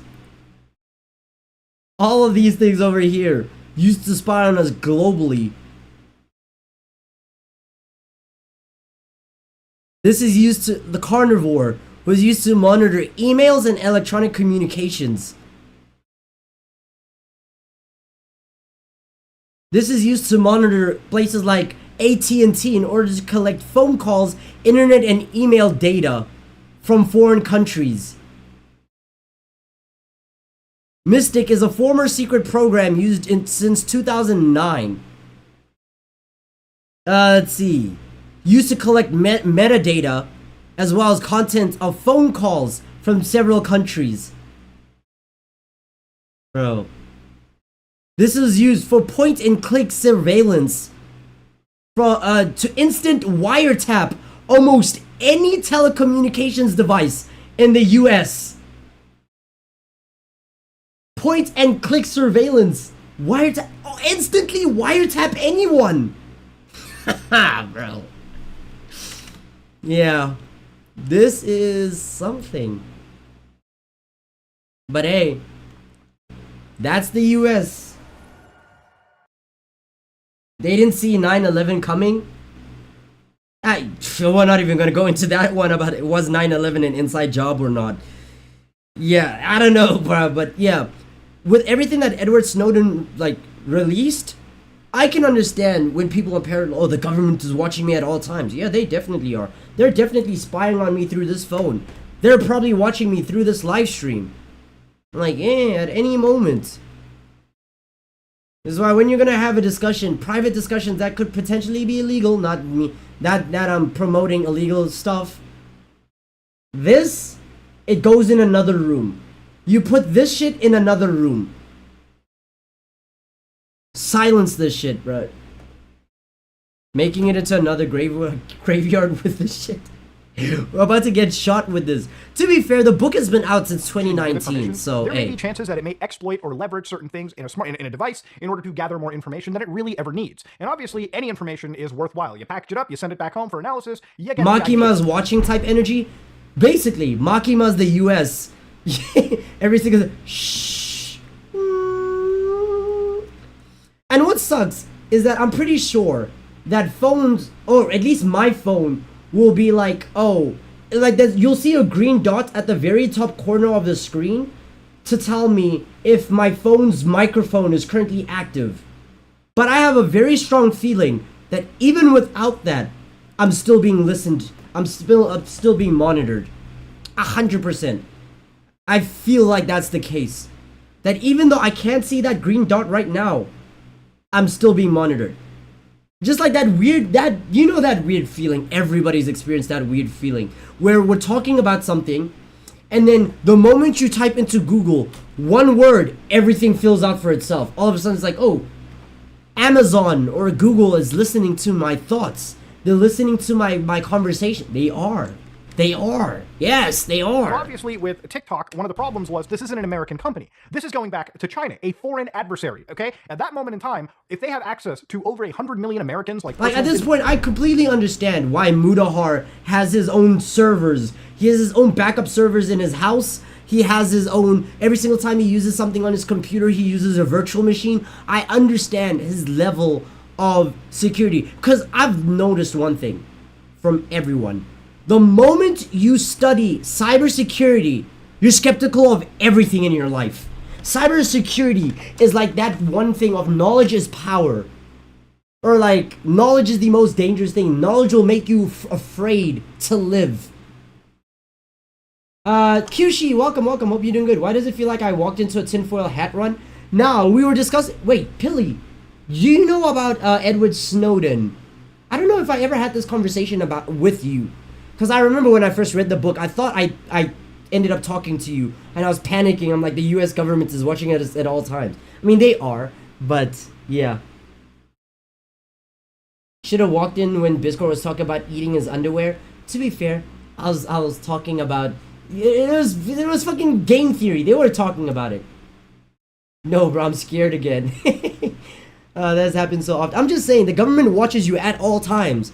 And with technology getting even better, they're watching you at all times. They could be monitoring your sleep schedule at this point. Information, their data. I think so. I remember you screaming about that tinfoil. It's not even tinfoil hat thing if it's been proven to be true. It's true. They may be able to possibly... I might sound crazy, but it's true. They may be able to affect people through social media algorithms. Hell, eating underwear, that would have been more fun. No. If you had a foreign country running a powerful social media application, there could even be a chance that elections may possibly be interfered with, right? Imagine if you wanted one political party, you may choose to silence another political party in social media algorithms. You know, again, this is a bit conspiratorial. It's something that you kind of sit down and you think, maybe this could happen. But it's a fear that obviously the federal government, or really any government, has when it comes to their people, and again, the sanctity of their nation, right? That's kind of how we look at some of these things. And obviously TikTok, at the time even, ended up coming out and constantly has said on records that they will be suing the government, and they are constantly trying to make sure all of the US data is absolutely secure, whether it be through their partnerships with Oracle, whether it be through Project Texas. They are trying to keep all of the US data separate, landlocked, so that even if the Chinese... A part of me wants to Google how many US secret monitoring agencies are still active, but like, why would the government tell me that, you know? Why would Google let me know? You feel me? His government, which by the way... It doesn't matter, we're all being spied on, might as well deal with it. Humans are data farms at the end of the day. You're not wrong. Which is actually one of the reasons why for the longest time, even till today, I still don't have TikTok, right? Because of the whole China spying on you and all that stuff. I was like, I don't really want China to have all my information. Because, bro, I don't know if you guys remember this. I truly don't know if you guys remember this. There was a time where TikTok blew up, and I was getting ready to download TikTok, and then I saw this information that came out about how badly they were spying on you. So basically what would happen is that, let's say I turn on my phone, right? Let me turn on my phone real quick. And I go to my Notes app, right? So right now I'm on my Notes app. I don't know if you guys could see. So what would happen is you would type on your Notes app, right? Say yada yada yada yada yada yada. Doesn't matter. You're not on TikTok. The application's closed. So you say yada yada yada yada yada yada yada. You copy it. Now it's in your clipboard. You open TikTok. The moment you open TikTok, they immediately copied every single thing that was on your clipboard. Secretly, without your knowledge, everything on your clipboard was like that. So imagine if you had private information on your clipboard. Like, for example, you wanted to copy like a social security number, like your social security number, or your phone number, or your ID, or anything important. The second you open that application, screenshot, gotcha, screenshot, everything in there was immediately taken. And the only way people were able to find this out, which I will give props to Apple, okay, Apple in this situation, was Apple would notify you whenever an application was tampering with your phone in any way. So the moment you'd access the app and they copied your clipboard, your iPhone would immediately alert you, hey, nigga, somebody's playing with your phone. And it'll even tell you which application is doing it. Hey, by the way, TikTok has just accessed your clipboard. And people are like, oh, okay, I see now. Why were they doing that? We don't know. Like, it's literally, TikTok has no reason to be copying from your clipboard, but they were doing it anyways. So, you see, that's I think one of the reasons why the whole initiative to have TikTok banned started. Because it was small stuff, small things like that, where TikTok was using your microphone at all times, listening on your conversations. Sometimes it was using your camera without your permission. It was data mining through your entire phone to get all your information. It was also copying your clipboard and stuff. It was properly spying on you.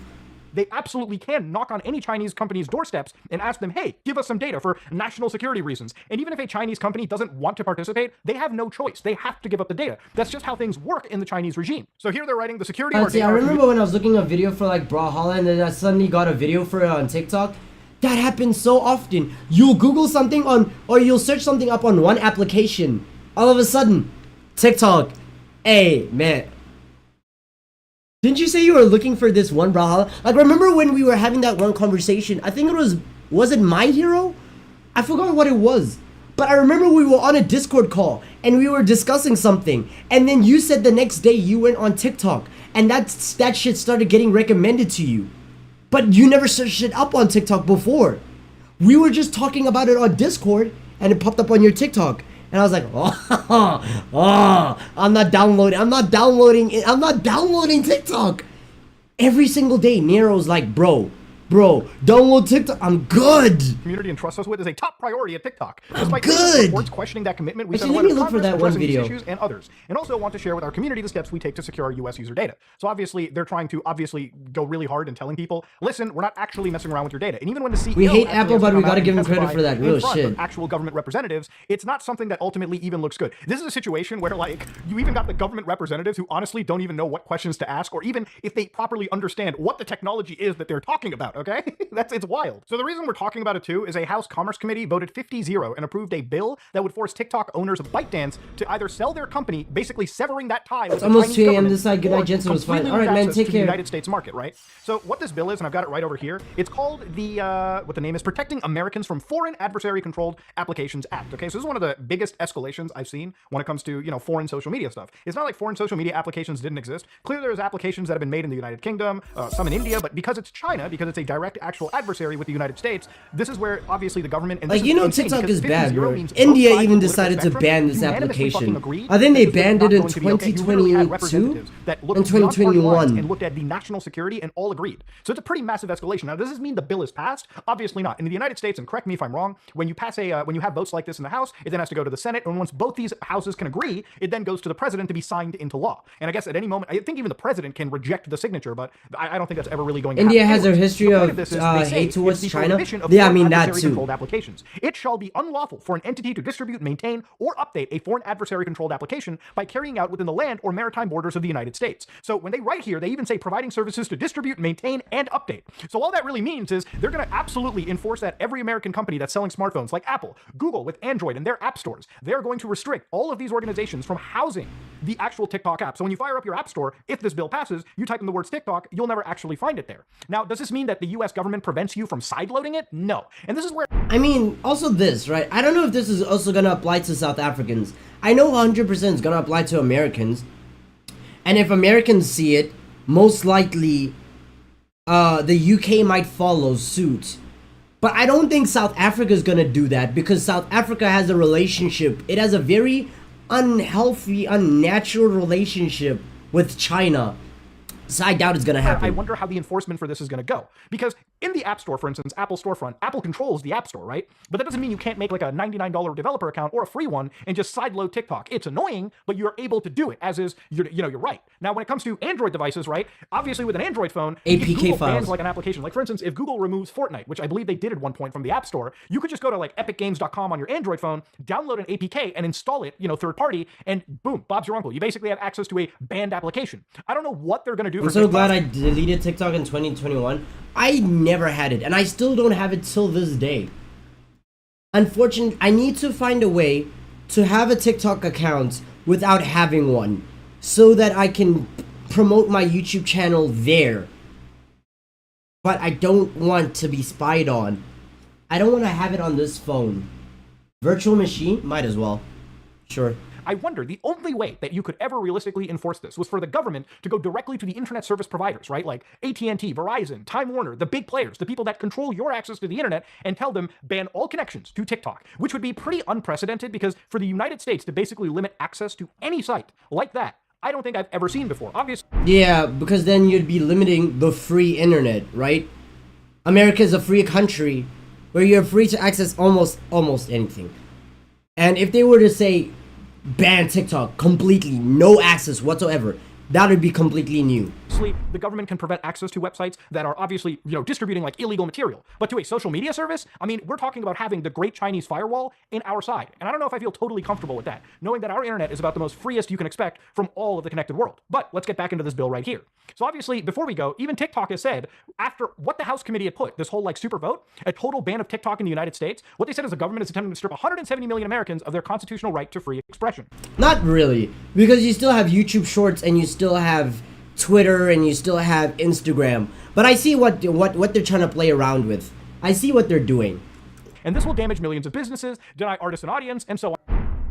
The damage millions of businesses, deny artists an audience? Yeah, true. Because you're not really blowing up with your music on YouTube Shorts or Instagram or Twitter. Yeah. On and so forth. And I don't deny it. If you're like a TikToker, bro, I'd be pissing and shitting myself. Who knows if I have a future anymore, right? Who knows if I gotta start making a YouTube Shorts account and moving all my people over there, because in 6 months, my TikTok account may not even have those. To be honest, if you're just a TikToker only, you fucked yourself over. Like, did you not learn anything from Vine? The application can vanish overnight like that. Just learn to have your shit on multiple sources.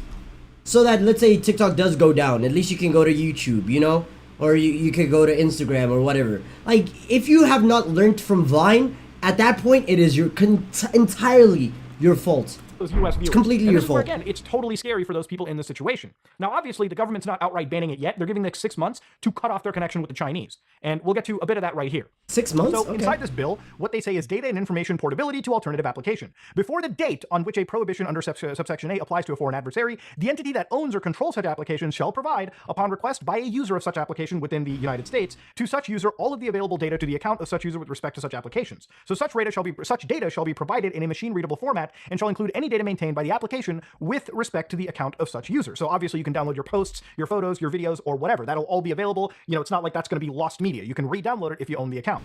So obviously, when they go around with like actual like penalties, what they said is an entity that violates subsection 8 shall be subject to pay a civil penalty in an amount that exceeds from multiplying 5,000 by the number of users within the land or maritime borders of the United States. Yeah, just straight get ready to bankrupt these assholes. Like, goddamn. So inside here, when they talk. Wait. So if you violate this, so 5,000 by the number of users within the land on maritime borders of the United States determined to have access, maintained, or updated foreign adversaries. So let's say TikTok has like 150 million users in the United States. Times $5,000. Yeah, I'm not. Users of the maritime borders of the United States. Yeah, just straight get ready to bankrupt these assholes. Like, that's crazy. So inside here, when they talk about controlled by a foreign adversary, means that with respect to the height of the pandemic needed some quick entertainment and YouTubers uploaded too slow. Yeah, it's because not we, but like a lot of YouTubers, I'm saying not we because I'm not included. A lot of YouTubers take time to make content.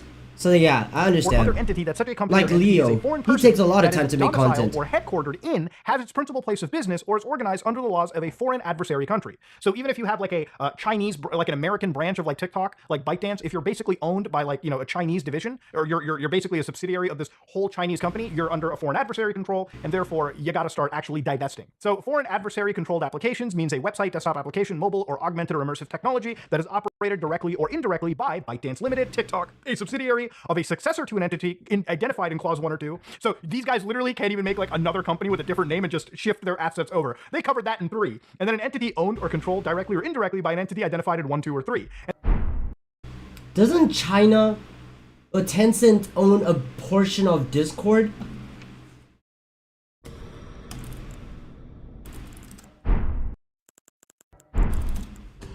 How much do they own? They have invested an undisclosed amount.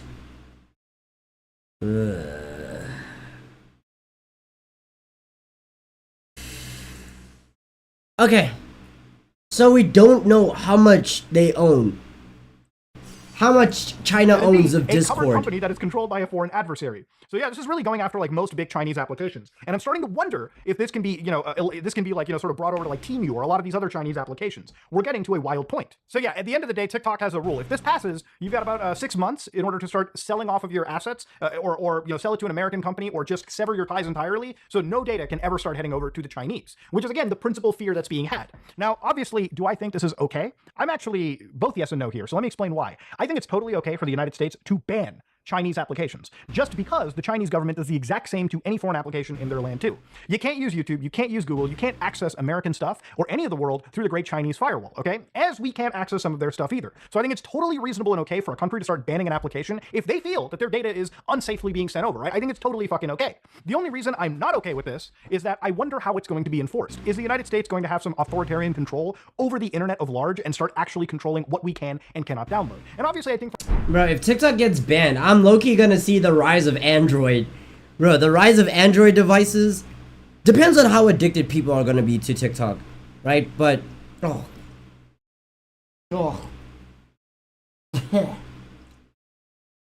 I'm just imagining the amount of people who are gonna be flooding from TikTok to YouTube Shorts. Oh, the cringe. Oh, that left a foul taste in my mouth. Damn.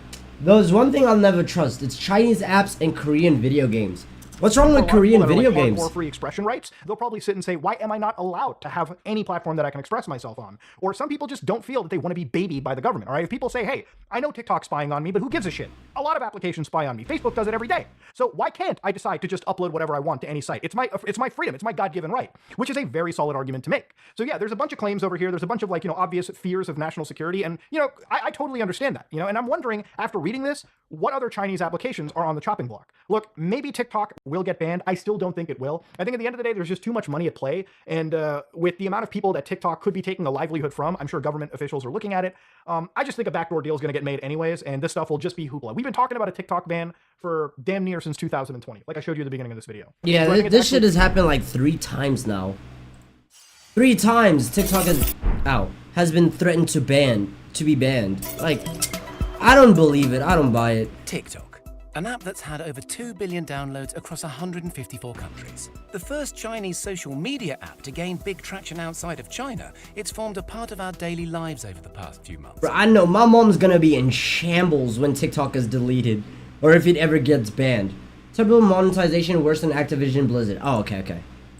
Where lockdown has turned many of us into TikTok addicts. But recently, concerns have been raised when it comes to the app's ownership history. TikTok was bought by multi-million-dollar ByteDance, which in turn is partly owned by the Chinese government.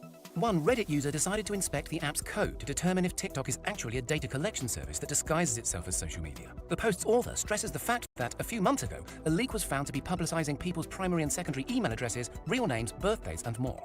They claim... Why does TikTok need all that information? It's gathering your name, your email, your backup email. Why your backup email? Who are you, Google? The attention spans might return, but the brain rot will remain. People will be zombies. You're not even wrong. You're not even wrong. Attention spans... No, actually, wait. Because YouTube Shorts and Instagram Reels are still a thing. And those still follow the short form content thing. So I guess people will be less brain rotted, but they'll still be brain rot. Yeah. The TikTok found to be publicizing people's primary and secondary email addresses, real names, birthdays, and more. Why does TikTok need all this information? First, second email, birthday. Okay, birthday is understandable to make sure that you're old enough to use the application. First name. I don't know. They claim that TikTok is using as many APIs as possible to gather information about its users. APIs are tools that grant access to features and information on a user's smartphone. Grab yourself a seat while I read just some of the details this Redditor has found to be at risk. But what made them popular and fun was TikToks, because them shorts are just TikToks most of the time. True. Until TikTok gets banned and all the TikTokers flood to YouTube Shorts. Until they flood to Instagram Reels and all that stuff. Because remember, during the days of Vine, Jake Paul, Logan Paul, King Batch, Jerry Perpdrake, all these niggas, right? They were originally TikTokers. And now let's look at their channels. Look at Logan Paul, for example. That nigga's now in the WWE. Look at, what's this man's name again? Jake Paul? Jake Paul. 20 million subscribers.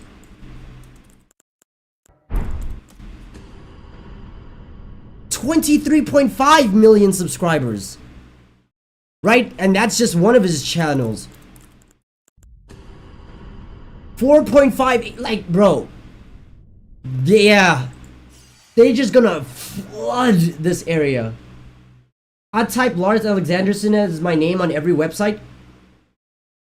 Yeah, I do the same. My name on every website is Hiro Kobayashi. So most people think that I'm Japanese. Shit, even when I buy from Takealot, which is South African Amazon, when they deliver the package, they see my name as like Japanese, and they're like, "You're a nigga though." It's like, okay, what if I had a name change? Fuck out of you, give me my shit. So yeah. Your phone CPU and hardware information. Okay, phone CPU type, numbers of course, hardware IDs, screen dimensions. Okay, no, this, I don't really care about this, because every device, every single application you access has access to this information, so that they can know how much space you have, to know your phone dimensions, so that every single time you watch like a YouTube short, it's like, or a TikTok, or everything's like to the right dimensions. Oh, that's my yeah, but everything's to the right dimensions and all that stuff. Even your computer, opening Google Chrome also collects all this information. So I don't care about this. Memory usage, it's disk space, information about other apps installed on your phone, network information including... Okay, information about other apps stored on your phone is kind of nuts. Why do you need that information? Your IP address, MAC address, Wi-Fi access point information, whether or not your phone is jailbroken, and even GPS-based... Why do they need to know if your phone is jailbroken? The fuck? Location data which refreshes every 30 seconds. And even if only some of this is true, none of it is advertised as a feature of downloading and installing the so-called social media app. More than 2,000 comments express their own concerns and experiences with the app, many of which highlight some alarming trends. More than 2,000... So, let's see. From what it's worth, I've reversed the Instagram, Facebook, Reddit, and Twitter apps. They don't collect anywhere near the same amount of data that TikTok does. Oh. 1,000 comments express their own concerns and... Bro, loving this Dragon Ball rewatch? I'll rewatch Dragon Ball when I have the time to. But I definitely want to rewatch it. Trends that they believe will make users more compliant with potential Chinese infiltration. They say that the sense of virality entices young users to stay on the platform. Despite the intense allegations against the Chinese-owned company, one TikTok spokesperson highlighted that the company is led by an American CEO, with hundreds of employees and key leaders across safety, security, product, and public policy in the US. The company stresses that its data centers are located outside of China, which means that any information collected by the app would not succumb to Chinese laws. Furthermore, we're told that US user data is stored internally within the United States, with the backup being made in Singapore, but nothing in China. Even the US government has its concerns with the app. Secretary of State Mike Pompeo said that the country will be looking at banning Chinese social media apps, including TikTok. Wanting to get this one right, he said he didn't want to get out in front of the president. It was later confirmed by President Trump that the ban is almost definitely under consideration, who suggested that this would be a retaliation against China for its alleged role in the COVID-19 pandemic. He said, what happened with China with the... Fucking hell, Trump. Oh yeah, let's ban TikTok. Why? Because it's spying on users? No, because the Chinese people gave us COVID-19. What? Bro, Trump, you're not serious, bro. Virus, what they've done to this country and to the entire world is disgraceful. Although this news comes at a time of tension between the US and China, particularly regarding national security, trade and technology, Trump has faced criticism against his racist remarks. Pompeo suggested that people should only use the app if they want their private information in the hands of the Chinese Communist Party. But it hasn't always been plain sailing. In fact, the app has already faced criticism from the Indian government, where it and other popular Chinese apps such as WeChat have undergone censorship in the country. Its government... Bro, I remember when WeChat was a thing in South Africa. I mean, still is. Let me check my app store. Is it still a thing? WeChat. Okay, you can still install it in South Africa. But I remember when a lot more people were trying to push for this application. And then all of a sudden it just died off. I think it's because WhatsApp was a thing that blew up. That it would ban apps like TikTok because they engage in activities prejudicial to the sovereignty and integrity of India. Recently, tensions have been rising between both countries elsewhere too, with clashes along the Himalayan border just one example. Both cases of India and the US challenging Chinese social media, including TikTok, come at times where the countries are under threat by China. With political tensions running high, we must ask whether the considered moves against Chinese social media are purely a fight of fire with fire, or a step to help the US retain its world-leading role. The future of the app remains uncertain. Although TikTok has become a popular household name over the past year, its increasing resistance is proving challenging to the company. Let's not forget Vine, a very similar app that rose to heightened popularity before completely disappearing. One thing is for certain, while governments are raising their concerns and taking time to investigate the app, TikTok is gaining traction and increasing in popularity by the day. And while people continue to use it, it forms part of our daily lives, a habit difficult to break. By the time any allegations are made, will it be too late? Do you think TikTok is here to stay? Or maybe you have concern? I can't get addicted to TikTok. Can I get addicted to Instagram? If you use TikTok... Not as much, to be honest. Because I go on Instagram. Only time I ever pull out my Instagram is to text people. Sometimes when I'm on the toilet, I'll access it, right? Because, I mean, you're taking a shit, there's not really much else you could do. So, I'll access it and then I'll like scroll through the reels. But for the most part, the only time I have it was, you know, to communicate with people.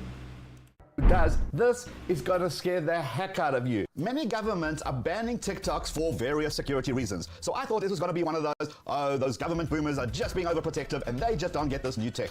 Boy, was I wrong. Let's ignore for a second the whole sending citizens' data over to China bit. Let's focus on the fact that they claim that TikTok not only collects data when you use TikTok, but TikTok actually spies on other apps and other things you do on your phone. That can't be right. So I set out to debunk this popular TikTok security issues, and things took a turn for the worse. I ran 3 tests. 1 is a Google search. Number 2 is installing some dating apps. Don't judge, you'll see what I mean. And number 3 is changing my location. To give this a fair chance, I took a brand new phone, I reset it to factory. So a new phone, reset to factory, new Gmail account, no data. TikTok installed only. Default, I created a brand... let's see, your For You page. You'd be surprised, Biscuit, your For You page is tailored to you. Alright, let's look through my For You page, actually. Let's see. So the first things that pop up are Jujutsu Kaisen, right? I mean, I post a lot about it. Even on Instagram, I post a lot about it. Dragon Ball Z, especially because Akira Toriyama has recently passed. Oh. And some fashion TikTok, whatever medias, fan art, like artist Instagram, and also, what is this thing called? Avatar: The Last Airbender, Elden Ring. That's everything that has popped up. That's everything on my YouTube, my Instagram For You page, and also some gym stuff. Yeah. So it's like Soulsborne, Dragon Ball Z, JJK, fashion, fan art. It's mostly that stuff, yeah. Will he be caught in 4K? No. I don't look at shady shit on my Instagram. I try to keep my phone as clean as possible. Especially after I got this phone, like, all that, like, corn, like, yeah, pornography, all that stuff, I keep it off my phone. A new Google account, so it had no search history, no contact. And I try even harder to keep it off this computer. This computer right here, $900. This is my baby. I will never put anything I would ever regret on this thing. Okay, $900. I'm not doing shady shit. To see what it would show me. Okay, here we go. Let's log into TikTok for the first time. I am using my Gmail account, but remember, no context. It's got no search history. This is literally the first app I've installed without touching my phone. And it's serving me kind of random stuff like I would expect it to serve since it doesn't know me yet. Alright, so TikTok is kind of trying to figure me out at this stage. It's throwing a lot of stuff at me to see if I would connect with any of them. So let's fire up test number 1. What would happen if I started searching for something specific on Google? Right, let's fire up Google Chrome, and this is the first time I'm using it, and I'm going to search for something like, I don't know, how to paint a house. Oh, okay, misspelled that. Never mind, it still knows what I meant. And it's going to have a whole bunch of articles, as you would expect. I'm going to scroll down, click on a couple of them, go through it. Okay, let's accept the cookies and read some articles. Let's do a bunch more. I'm going to fast forward through all this, you know, to watch me doing it, but you get the idea. I've just searched how to paint a house. Hold on, now that I'm listening to this guy, is he South African?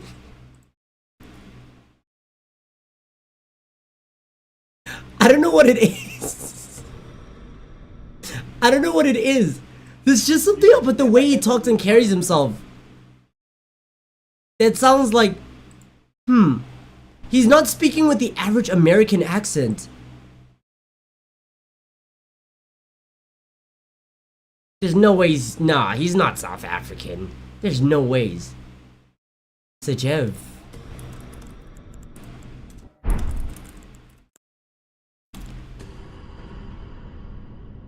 Okay, that's a Hebrew surname. Why the hell does he sound like he's from... That's weird. Them cookies are menaces.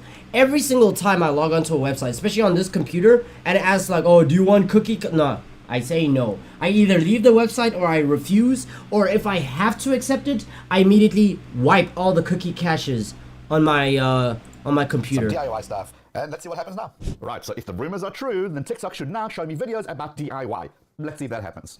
And the moment does he sound American? Does he sound American to y'all?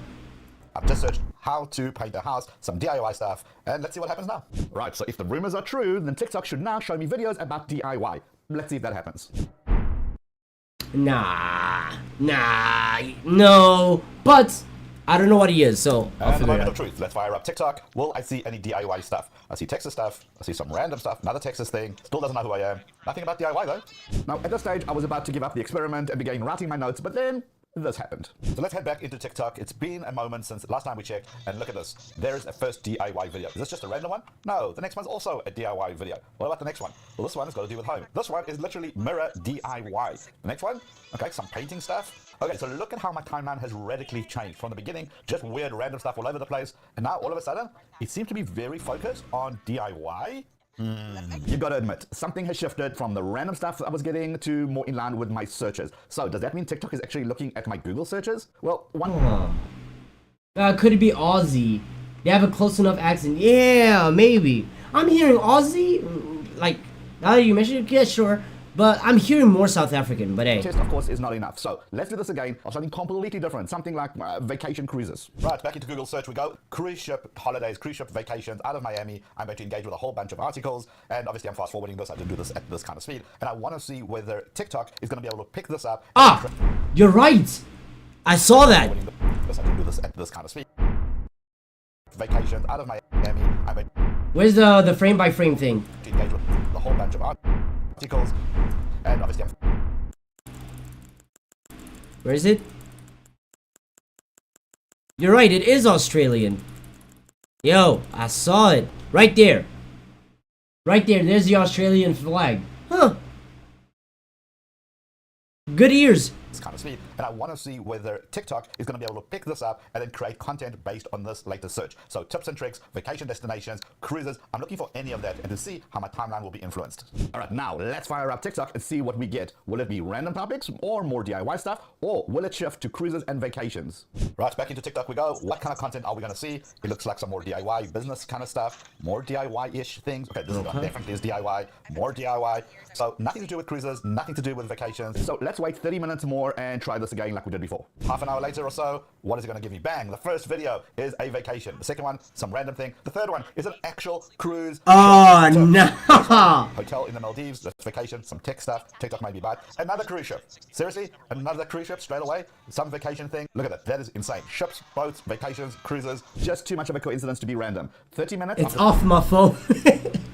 So they're spying on your Google searches. Searching for cruises, the content changes from mostly DIY to mostly vacation stuff. So I did a bit of digging, and it looks like TikTok is probably not getting the info from the Google searches, but from the good old cookies that we blindly accept on websites. The next time you see a cookie notification, take a moment and look at the cookie notification itself. It's likely that it says that it gives access to your data to third parties. So my guess is that TikTok is one of those third parties. So what does TikTok privacy policy say? The switch was too wild. Yeah, to switch it immediately from DIYs to vacations, almost like that. My theory was correct, and guess what? It's all right in there. They state so clearly. Under the cookie section, they say, we and our service providers and business partners use cookies and other similar technologies, example web beacons, flash cookies, etc. Before we talk about what to do about this, let's move on to test number 2, the app test. Does TikTok see the apps that you have on your phone so it can show you more videos based on those apps? Okay, I'm going to do something weird. I'm going to install a whole bunch of dating apps. I'm going to install Tinder, Plenty of Fish dating app, Bumble, I don't know, whatever these things are, Grindr, Hinge, Plenty of Fish. These are just okay. Log in, I promise. Look, here's proof. Okay, so I actually don't log in to any of these or create accounts. The only thing I did was simply install them and have them on my phone. The big question is, does TikTok see this as signals to curate content for me? So let's fire up TikTok and see what it does. Okay, first video is about a cruise ship. So very much into that cruise ship again. Yeah, it's probably like off rip, it's not gonna do anything, and he's gonna be like, wait 30 minutes and then try again. Random TikTok stuff, more cruising, nothing to do with relationships at this stage. So once again, no changes in the content, still cruises and vacation, but did you notice how there was very little DIY? As before, let's wait 30 minutes and then check back in again. About 30, 40 minutes later, we're logging in. What are we gonna... You could just press home to refresh the feed. True. Let's see, vacation stuff, and the first relationship video popped up. Wow. Okay, another vacation thing. Another relationship video that's popped up. Another cruise thing. Another relationship. More relationship things that have come into play here.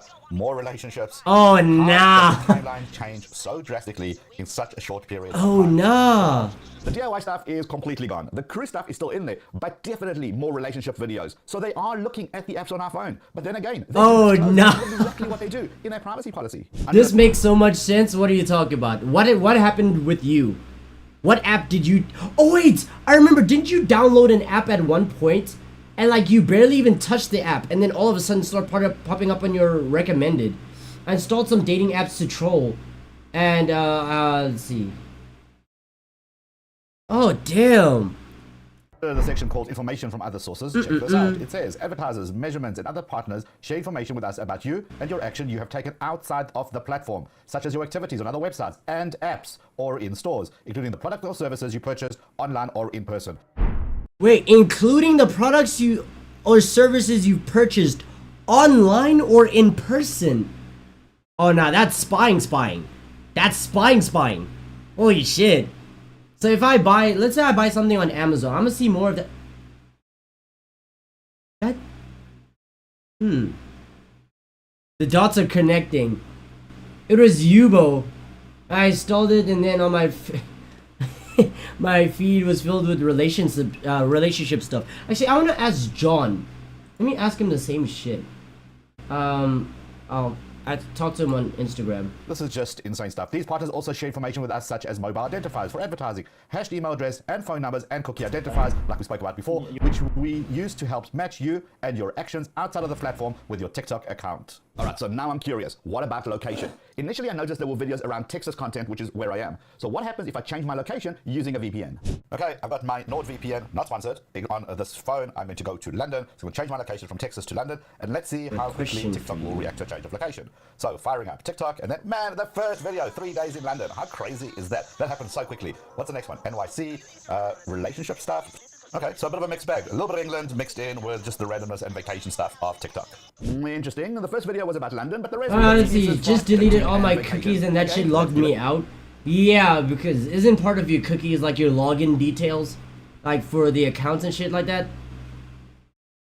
Some time and let's see what happens. Maybe we should go back to throwing rocks at each other for entertainment. What? Okay, this time we wasted about an hour. Bruh, Billy, you're making South Africa look bad. What do you... So, the moment of truth. You're making South Africa look bad. And some relationship stuff. 3 days in London. Monument Station, Underground, that's in London. 3 reasons why you should travel to London. I mean, come on. So just by changing the location, we managed to get a bunch of videos to do with London specifically, amongst the relationship and the vacation stuff and some cruising stuff. I mean, to be fair, with the location one, I don't mind this one, because I'm pretty sure that happens all the time. Like, I don't know how many times I've seen a message of like, oh, what's going on with TikTok, like from my friends that live here in South Africa. They'd be like, oh, what's going on with TikTok? Why am I suddenly being recommended South African content? I'm like, you live in South Africa. It's like, yeah, but my For You page was tailored to the American audience. It's like, yeah, the API kind of probably, like, the system's probably like reset or some shit. She's talking about stoning people? Yeah. Let's see, it was the good old days, man. Just rocks all day. Okay, so once again, it's pretty clear, and again... You see, I remember this. Last week, was it last week or a couple of days ago, when I said, you are the type of person who, if you were in the Elden Ring universe, you would commit war crimes. And you talking about, oh, let's go back to stoning people. You fucking prove my point. Laid out in their privacy policy. So they have the usual, we collect information about your approximate location, including location information based on your SIM and or IP address. But check this out. In addition, we collect location information such as tourist attractions, shops, or other points of interest if you choose to add the location information to your user content. So now what? Well, firstly, let me be clear when I say this isn't meant to be a I got you video. I'm just sharing what I experienced, and your experience may be different. We have no insight into how exactly the TikTok algorithm works, and I use TikTok's own privacy policy to confirm my findings. Secondly, I have a link in the description that links to TikTok's privacy policy. It has an entire section called Your Choices, which shows you how to opt out of all this tracking stuff. Now, take that with a pinch of salt, knowing who wrote it. Now, thirdly, I think we're only scratching the surface. The more I read the privacy policy, the more questions I have, the more I'm convinced there's a lot more that's not being said. I mean, here's a case in point. Gizmodo just released an article where they discovered that over 28,000 apps actually use TikTok software development kit, that's called an SDK, and they actually use that to integrate into TikTok's system and send TikTok user data for functions like ads within the algorithm, logging in, sharing videos from the app. So just banning TikTok isn't really going to stop TikTok from getting user data, because the SDK is being used by a whole bunch of very popular games like Mobile Legends and Trivia Crack and Fruit Ninja. What the fuck still plays Fruit Ninja after all these years? Fruit Ninja? Okay. And video editing apps amongst a whole bunch of other apps which are all weather apps. Oh, over the various Play stores. So again, this goes much deeper than it seems. I also do think that most people simply don't care. I mean, think of a 15-year-old. Okay, hold on.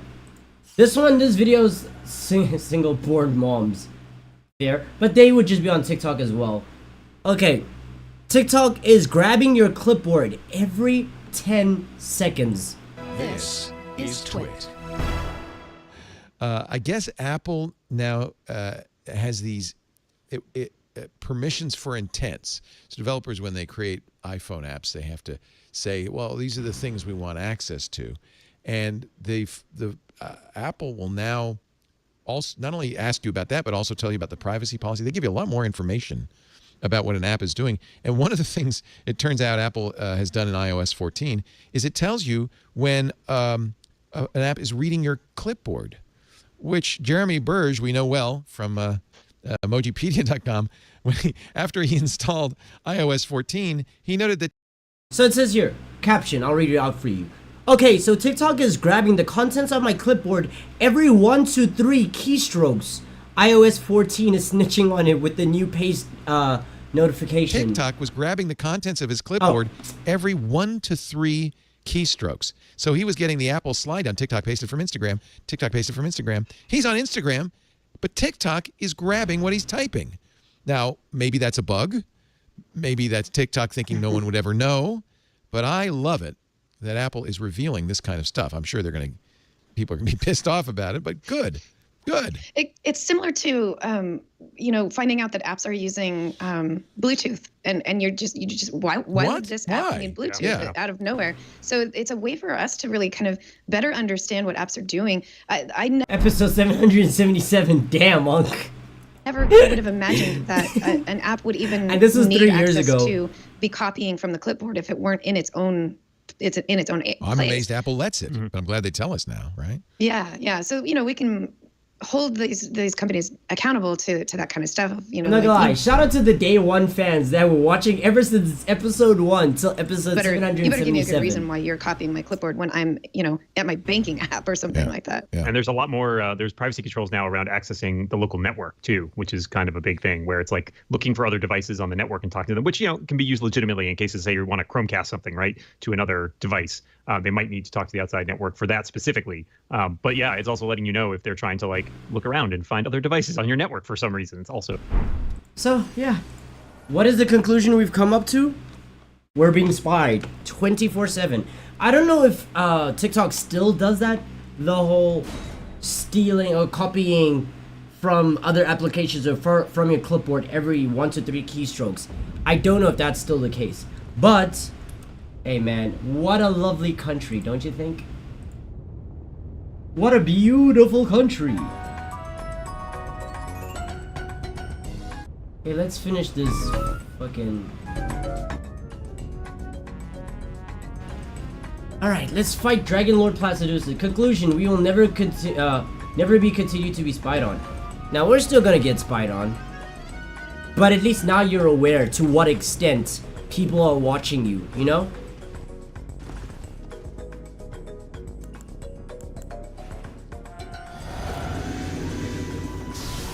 Okay. Oh, yeah. Thank you. Because I forgot, it's still set. It's still set to, what is this game? Resident Evil 3, that's why. Elevator music. Yeah, give me a second. Elden Ring. Elden Ring, oh, Elden Ring.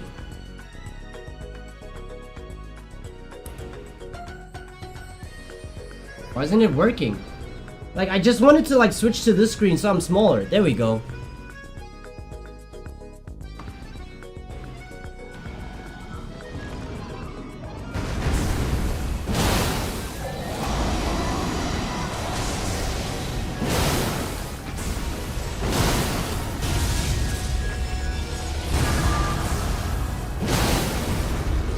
Oh, okay, good to know the Bolt of Grand Sax gets cancelled when he gets staggered.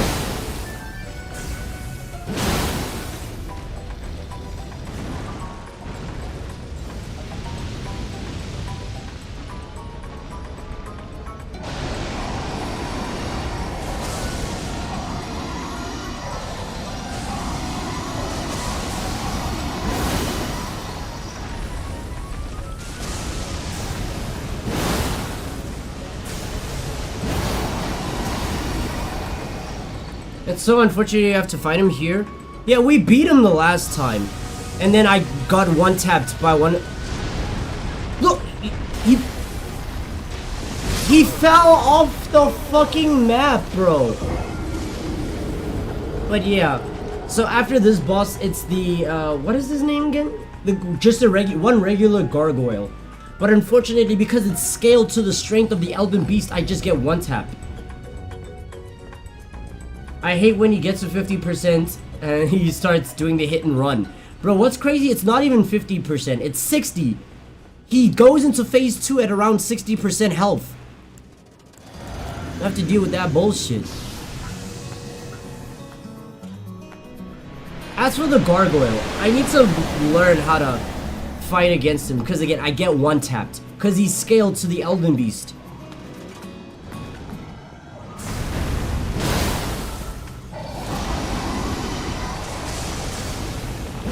Typically how the bullshit goes.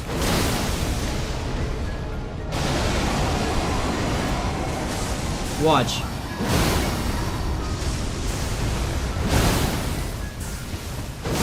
Right? How much would this be? 70, around 70%?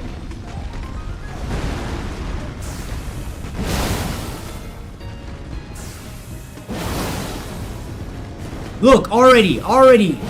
Quick to fucking leave. I'm not gonna lie, there he is. Having music might not be the best idea.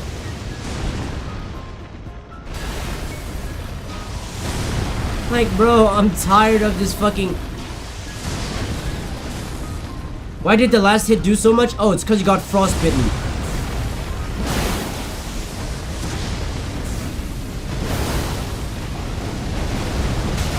Ah, yeah.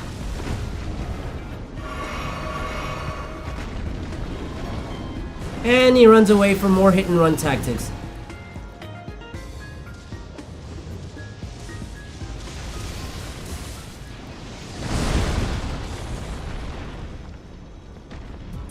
Happy music while you're fighting for your life. Nigga, what are you doing?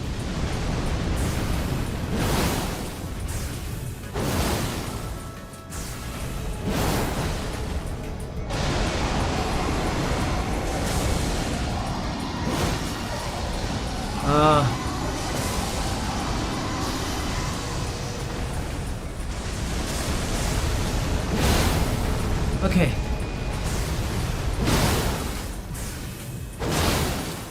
Come on. He's gonna hit and run. Oh, thank goodness.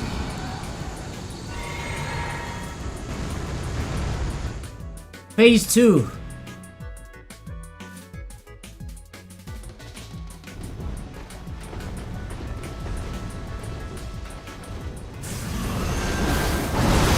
Oh, good lord.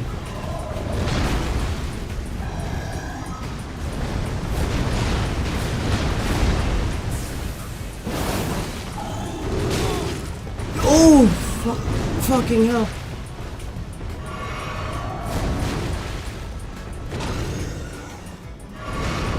I'd rather fight this version.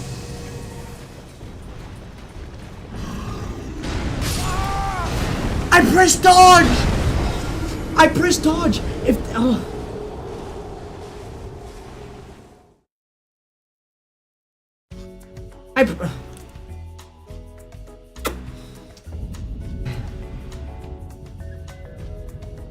I don't want this music. Fuck you. Give me the in-game music.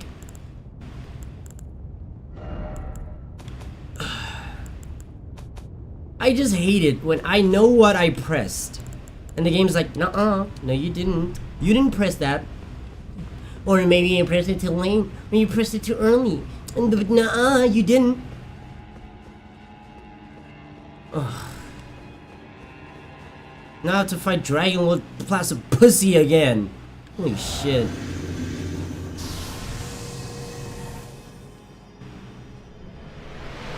But hey, despite all of that, I'm happy that it's not Melania.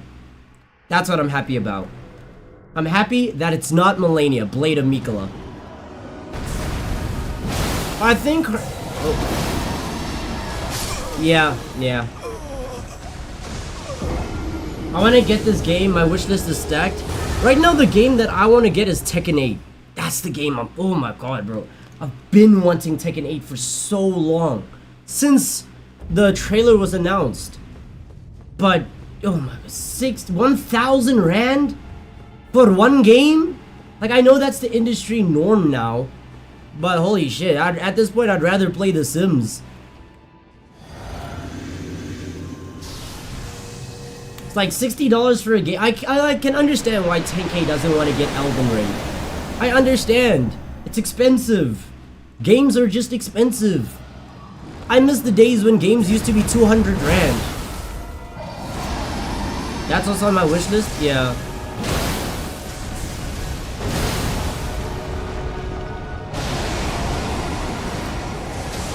Stop it.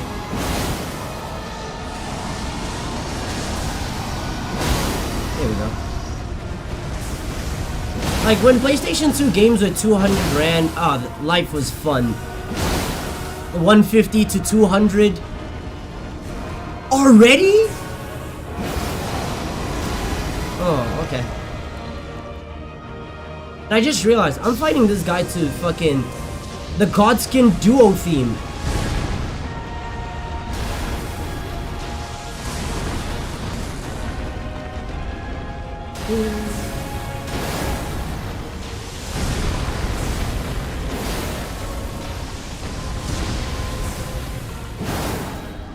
Really? That wasn't okay.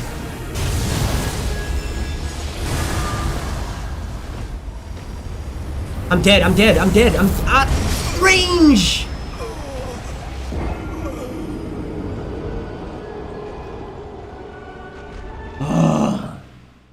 The bolt of Grand Sax. Bro, Grand Sax should have been the Elden Lord. I only buy shit when it's on sale. All the games I bought were cheap. Yeah, I feel the same way. The only game I bought that was full price was Helldivers. And it's all because of 10K. He's the only reason why I bought that game. Because him and I made a deal that if he buys me... Oh, if I buy Helldivers, then he has to get me Dark Souls 1 remastered. Because it was on sale. It was like, I think it was like, what? I forgot how much it was. But yeah, it was on discount. So he got me the game. So as a result, I had to oblige and use my YouTube money to buy fucking Helldivers.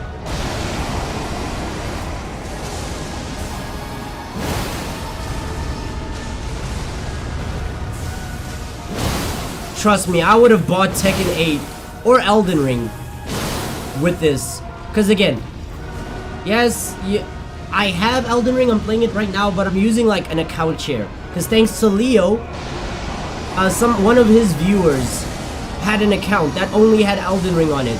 And he didn't find any use for it anymore, so he just gave it to me. What? I fucking hate this game.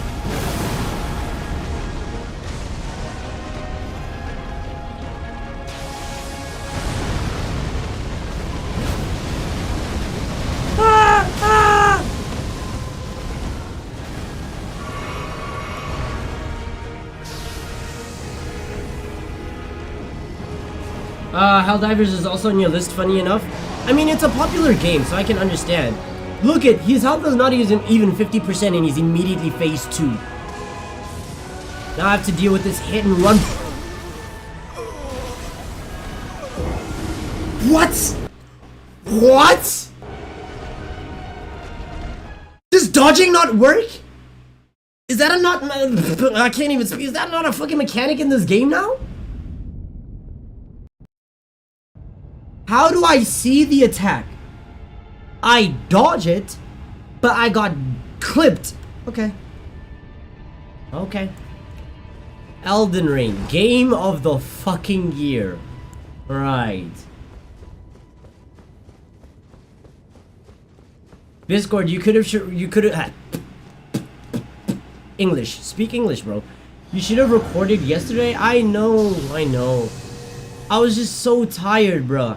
I was listening to ASMR while recording the whole or playing the whole thing, but I'm not gonna lie, it was definitely funny. I'm not gonna lie, that was more entertaining than the first one that we recorded. Shit was hilarious until we started dropping slurs like the KKK. But hey, that shit was hilarious. I will say, I will not deny it. I wish I recorded it. Only there was a way for me to go back in time to like get the clips or record it or some shit.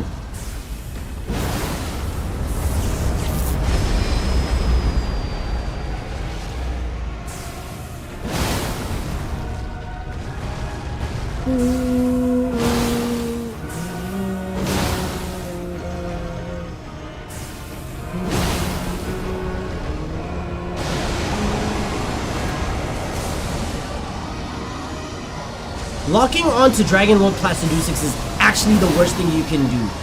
Holy shit.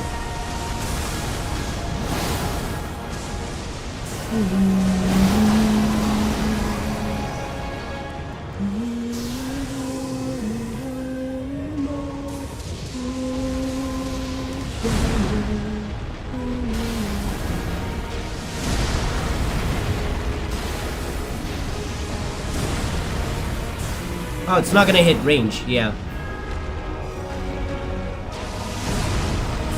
All this nigga knows is to hit and run.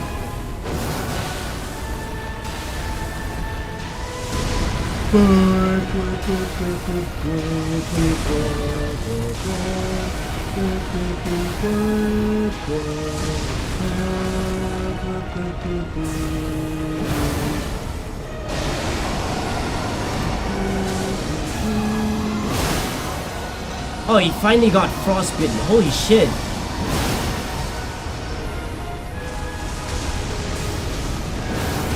Yep. Ooh.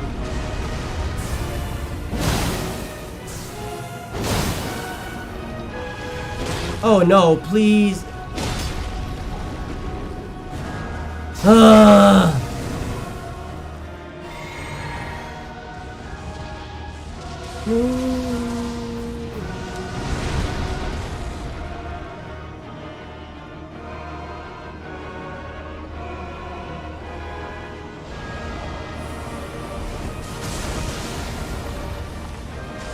Guarantee.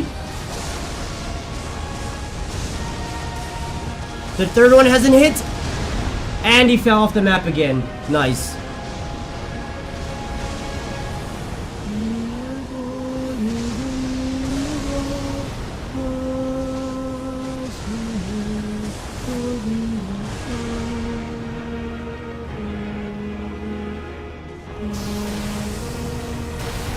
I hear him. Shit!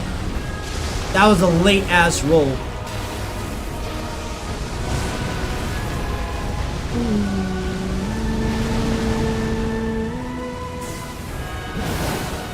That's not the fucking hell.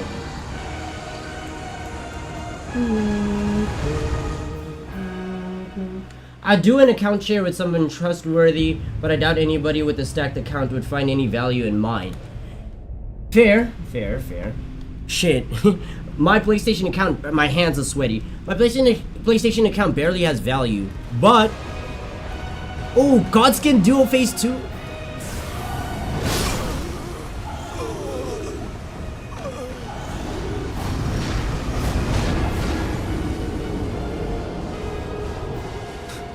That was deserved. I got greedy, right? Usually in Souls games, you wait for enemies to attack first, then you attack. This fight sort of reminds me, makes me remember Raw from God Eater 3. Raw wasn't this bad though. Look, Dragon Lord Placiducix is usually not, no, he is this bad.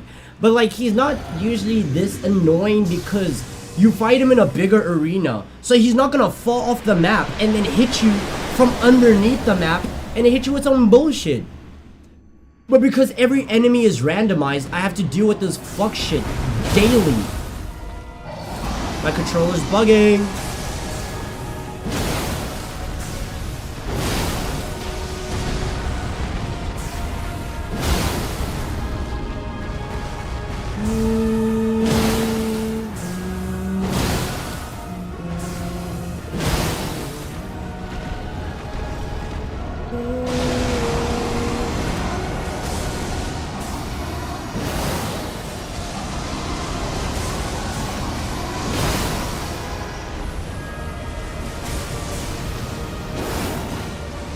Come on.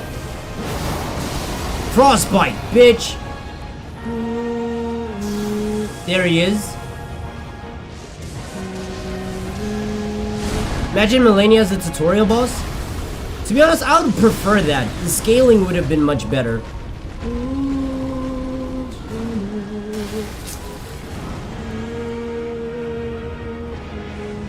Where's the lightning sound? There it is.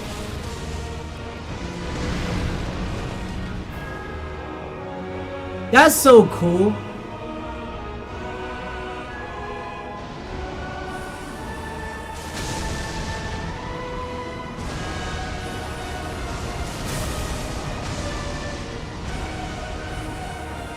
Oh, it's just a regular 3-1. Hello.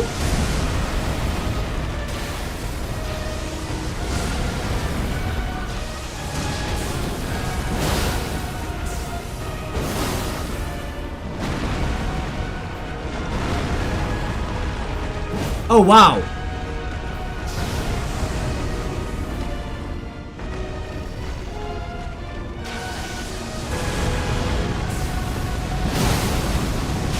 Yep.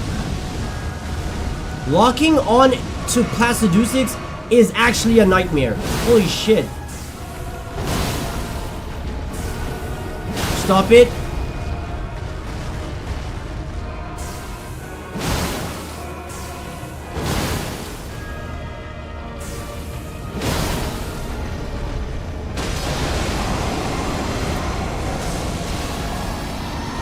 He left?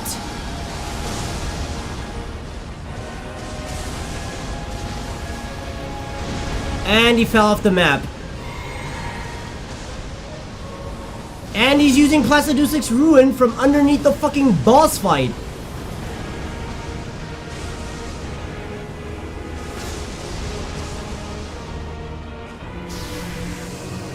He's a sneeze away from death. Nice try. I heard that shit.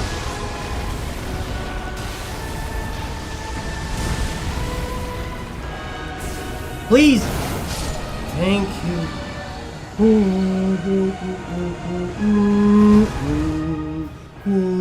Okay, now I gotta wait for him to attack. Yeah. Do not...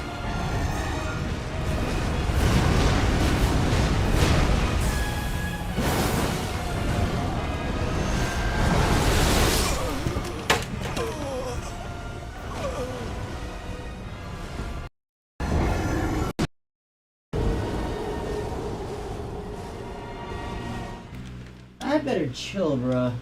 I better chill before I break my green screen by mistake. Before I break my green screen from flying too far back.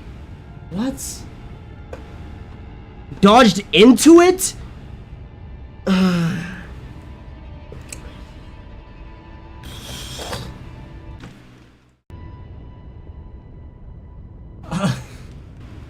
Pilly, you are so lucky I hold you so dear. I will fucking kill you. Oh, okay.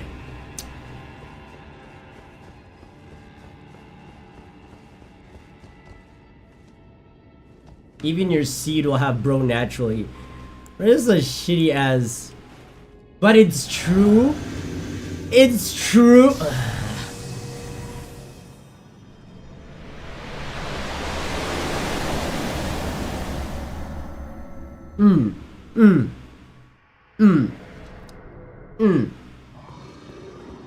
Look at the clips.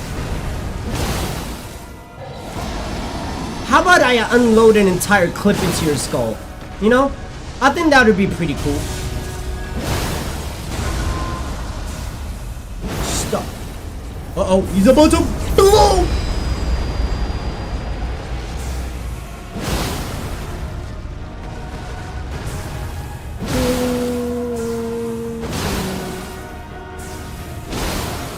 That was a bad one. Oh, great!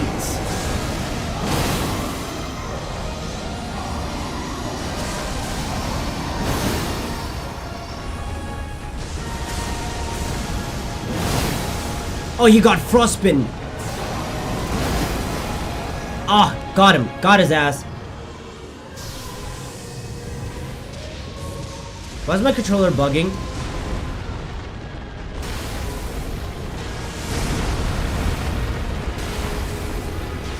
I might be getting the difficult climbing game donation to me. Oh, how lucky you are. So what, $5? Yeah. Where's the lightning?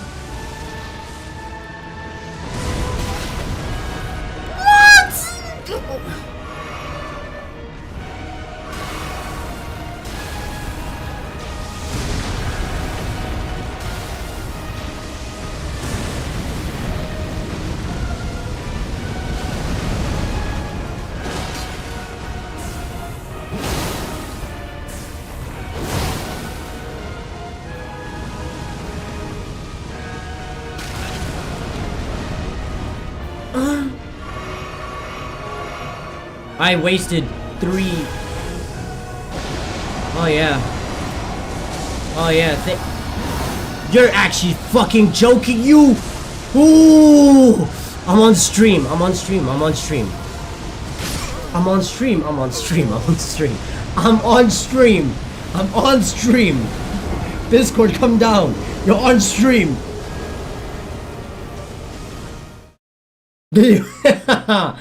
Ah, you're on stream.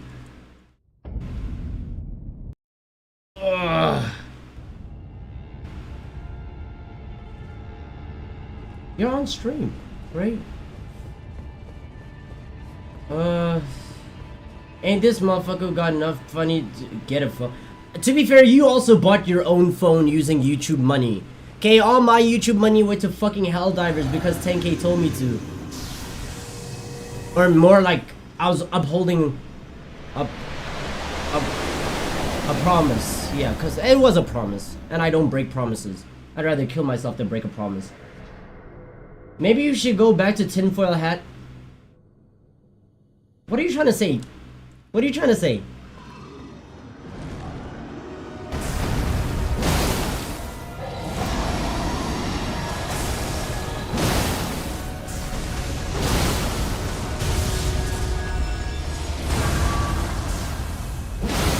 Okay.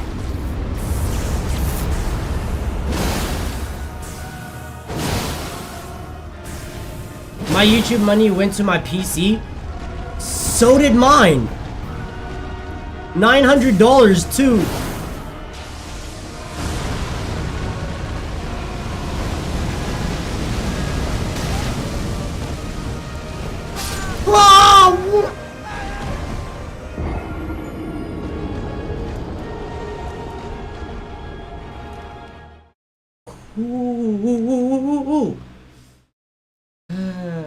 She's saying your fit is mid, your J's are fake, skills fraudulent.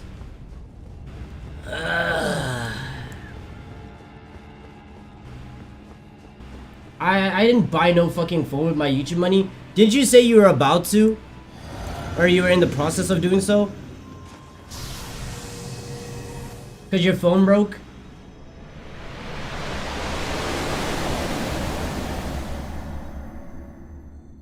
You are my special. You know, today I decided to I scrapped the idea. Oh, I wonder why. Today I decided to rewatch JJK. I rewatched the Sukuna versus Mahoraga episode. I will say, pretty good. You just fixed your phone for 1/10 of the price. Fair.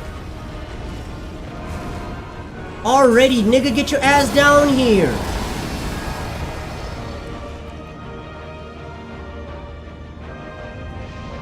There we go.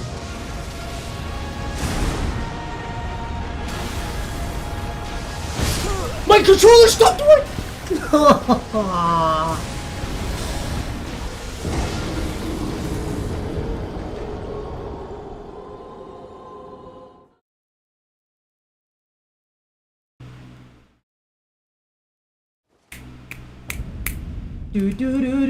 You are my special. Give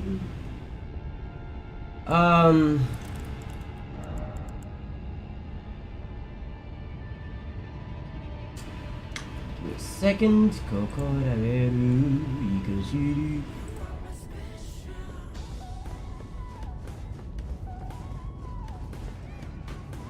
Aren't they fixing the fight? What fight? Yeah, they are. I think it's the 21st of March. They're redoing episodes, what? Jogo versus Sukuna, Sukuna versus Mahoraga, and yeah, so I think it was like 3 episodes, but they're gonna make it one movie-like episode. Let's see, Epic Games is giving away Deus Ex Machina, oh, Mankind Divide this weekend. Alright, I'm gonna do that. I'm gonna get it. In 2 days, we're getting Demon Slayer. Haven't even watched a single episode of Demon Slayer yet.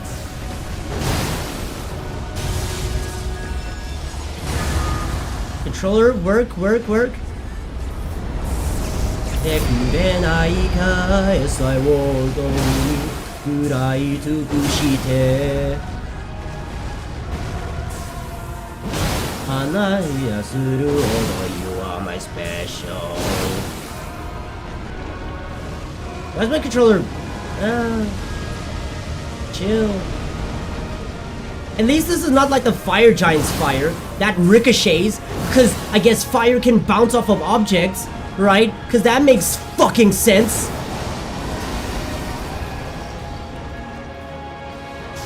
It's mid for fun to turn your brain off to. It's well animated as well. And he fell off the map, but he's gonna respawn. Haha.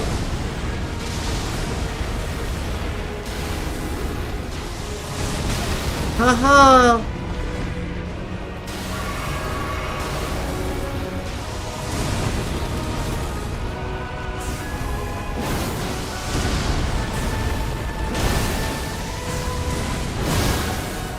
Finally frostbitten.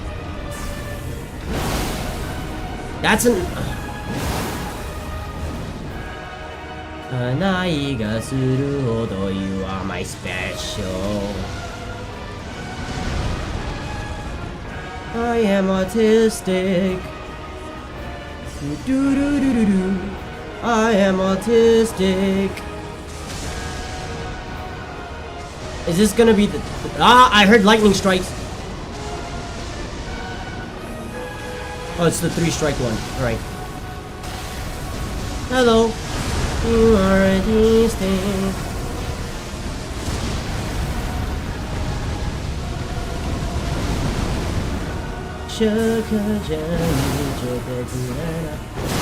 You keep talking about frostbite. What does it do? Oh, it weakens the boss's resistance to attacks. Like, one, it chips off a percentage of their health.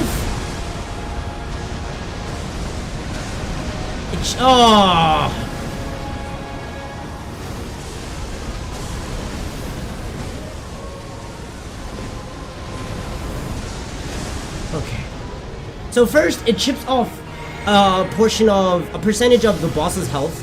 One, and then two, it makes them weaker to attacks, as long as they're frostbitten.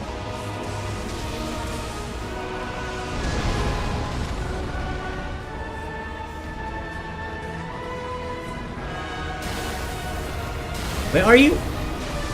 Ah! I am autistic.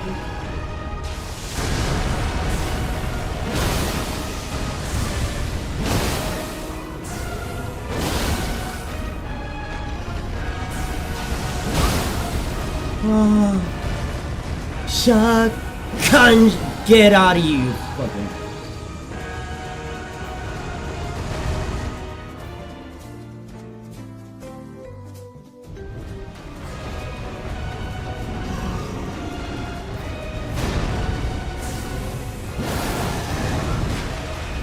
Whoa.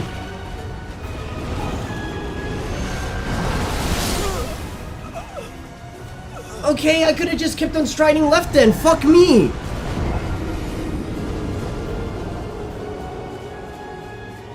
Why is it I always get at least one hit and then I insta-die?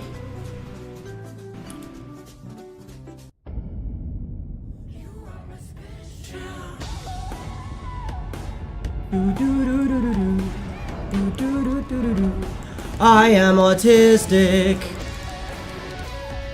Okay. Time to frostbite him again. You are autistic.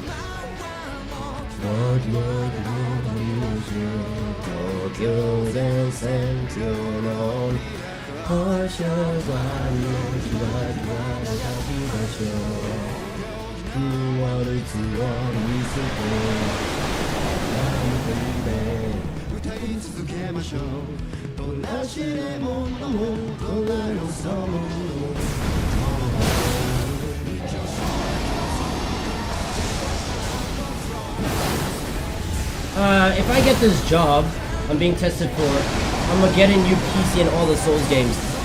Yeah, I've also been applying to jobs. I'm just waiting for a response. That still hit your staggered! You are my special. Okay, it's cool. I just need to log in. But yeah, if I can get the job, the jobs I applied to, then I'm just gonna use that money to buy some games. Actually, yeah, all my money is just gonna go towards all this that I have going on. Buy a new camera, maybe upgrade my monitor, maybe. Buy a Stream Deck, whatever it's called. And maybe a PS5, and then games.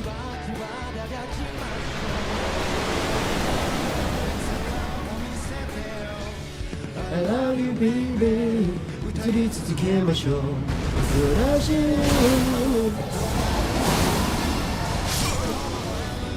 The recovery frames. Great. That was a mistake. I need to...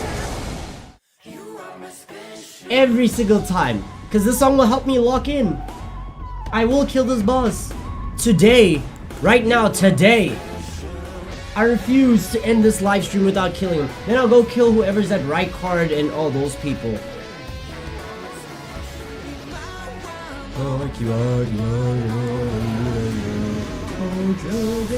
Or maybe I should go kill them first, then use the points to upgrade my health. Maybe, so I don't keep getting one-tapped by bullshit.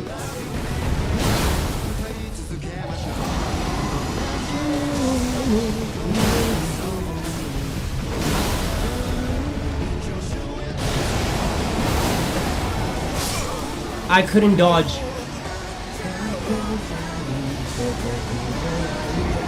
See, I want a PS5 too. I want a home PC. But I don't want to go without my own place. I don't want to get it without my own place. I mean, yeah, I got this shit. I got this shit first, and then when I move out, I'll just take all of this with me. You know? You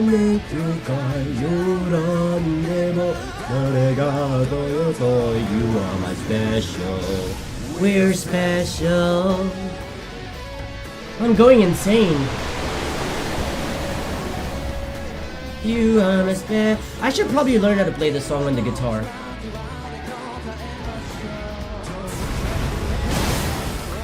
Mama's a beefer? The fuck is that?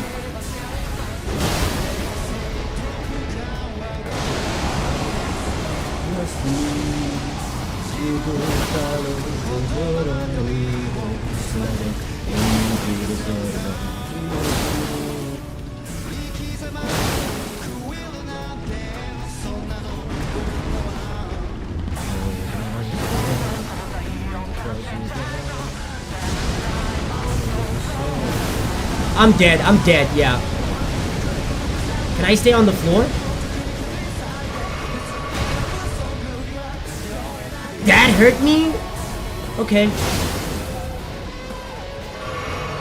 Hey, but he got frostbitten, so that's a W. I love you, baby. Aha!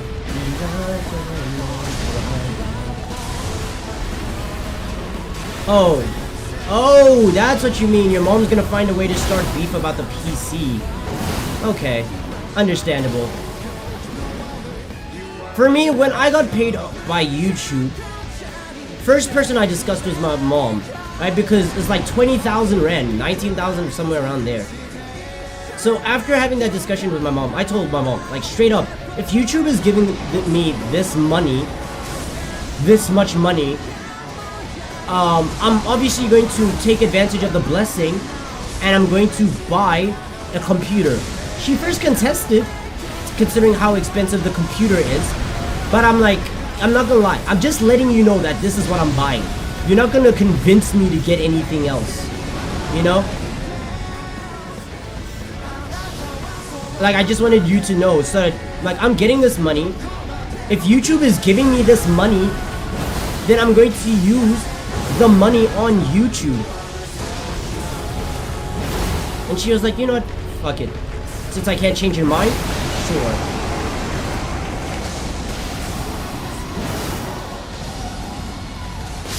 I couldn't roll. I couldn't roll. Wow, cool.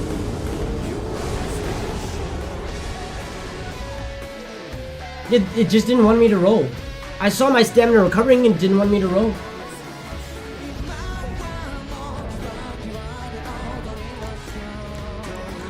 I might as well change this, bro.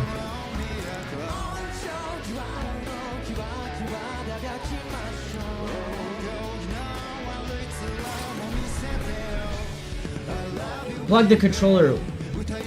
What do you mean?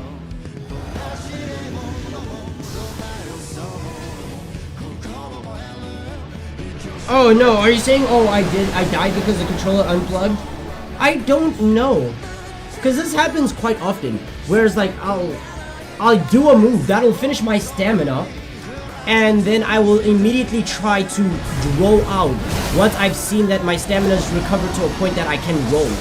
But then the game will always say no.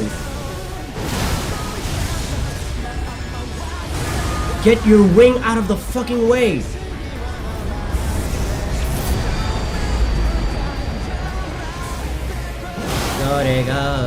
You are my special. We're special.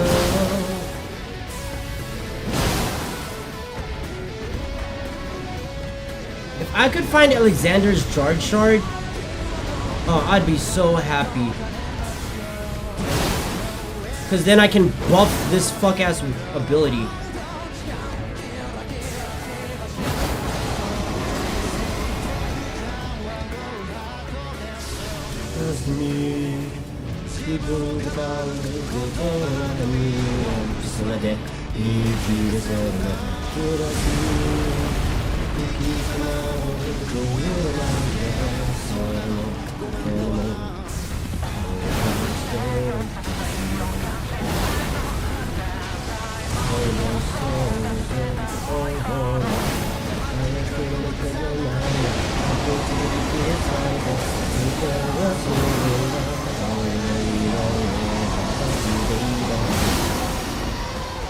Okay, you got frostbitten.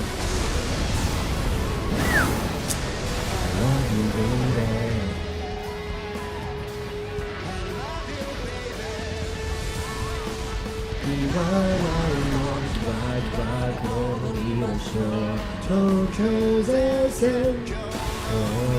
Whoa!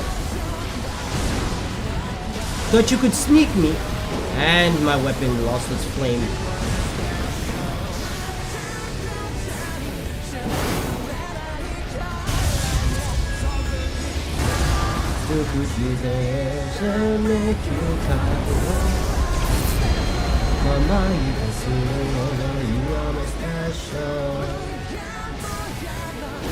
I don't know why I lock on when I'm this close.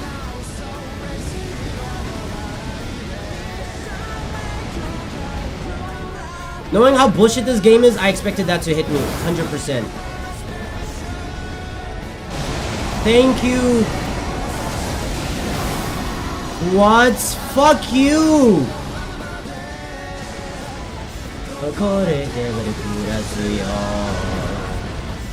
Of course he falls off the map!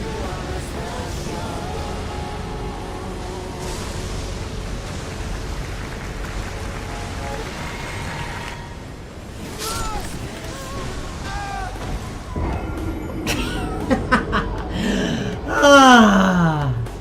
You are special. Do you know how cool that is? You can just get clipped from an attack that you can't even see. Oh.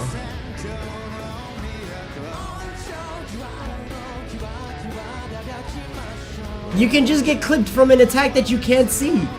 Ain't that so cool? That's so cool.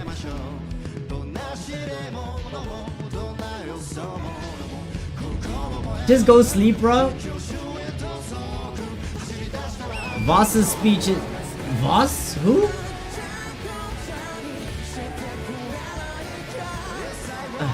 You know what I'm gonna do? Oh, yeah. Oh. I need to...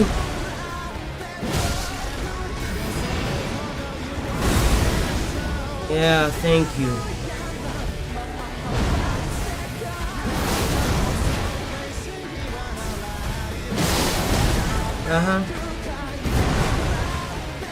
Thank you. Is this the one with the clone? It is.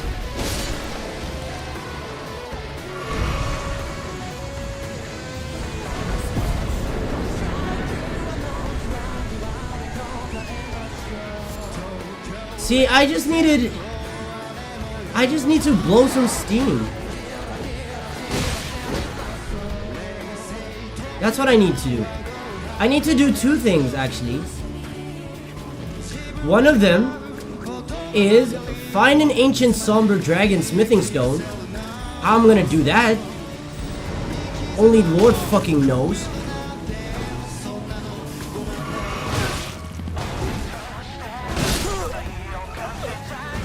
Voss. Oh, yo, do you know the difference? Oh, yeah, okay. My fault. Look, I need to find an ancient dragon somber smithing stone. And one. Maybe either Godfrey icon or Alexander's jar shard. Because both of those will increase the strength of my Getsuga Tensho. And if I can increase the damage of my Getsuga Tensho, that means I can do more poise damage. And isn't that what we all want?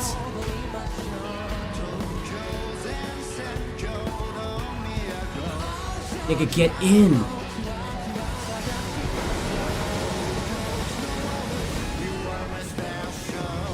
Dick Eater, here's your spring.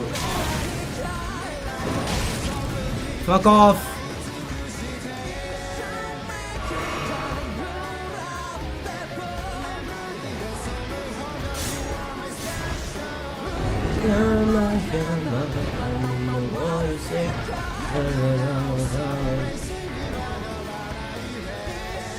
Okay.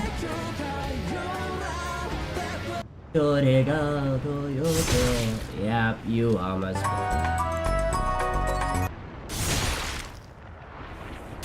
Yes, I know. Because I knew someone was gonna be like, Biscord, you're getting attacked. Okay. So, we're gonna put a pause. A minor pause. On fighting, Dragon Lord We're gonna put a pause on finding that pussy. And we're going to go explore a little bit. No, there are 4 bosses. I mean Sewer Moog, but I'm not counting Sewer Moog. Because I'm not doing the parkour to get to him. So, we have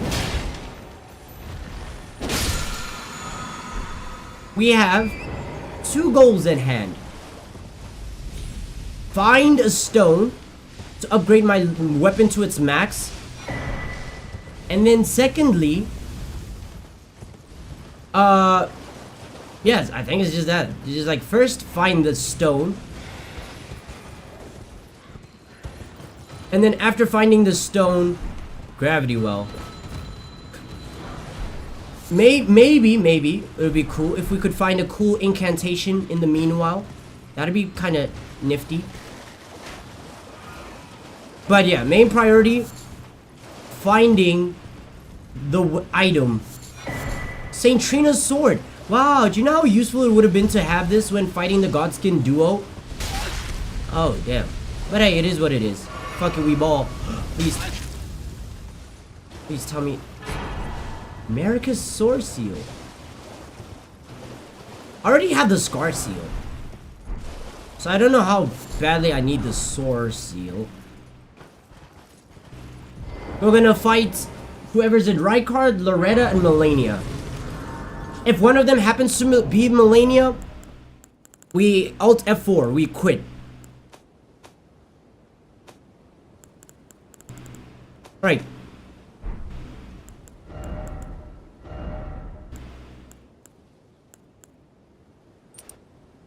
Okay. Sword Seal is better than Scar Seal. Good to know. So that means my intelligence has been boosted, meaning my weapon now does more damage than it did before.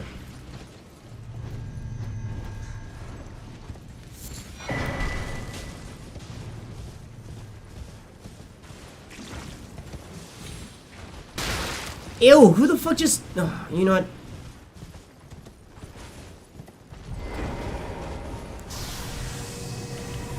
That looks like the rotten ones, the putrid ones. Oh. It feels so good to bully.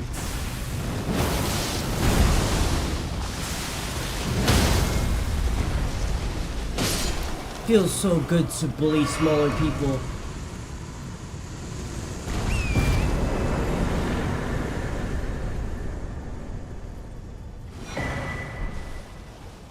Oh, sensational. Larval tier. Okay, so I can change my stats now. Lord of Frenzied Flame.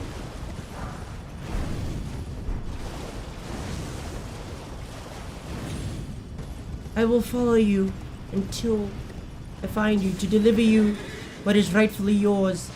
Destined death. Bro, all these larval tiers. I'm not trying to respec my stat.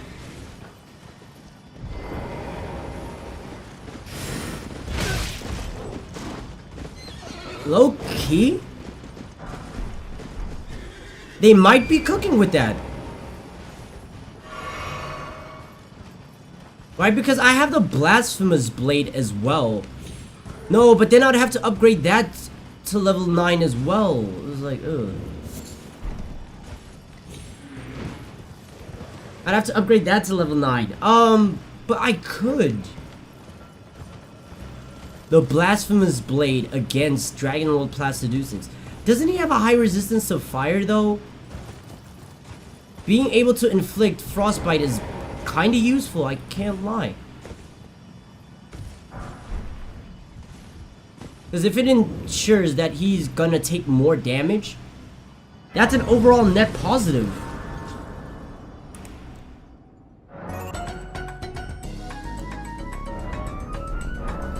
I don't have enough to level up yet. Yeah, I need to invest in health.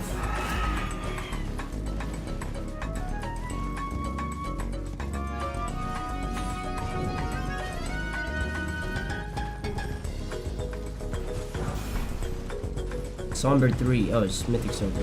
Again?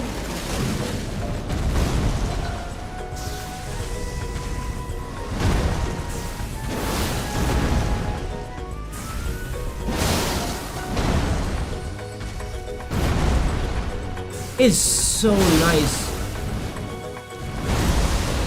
to just bully.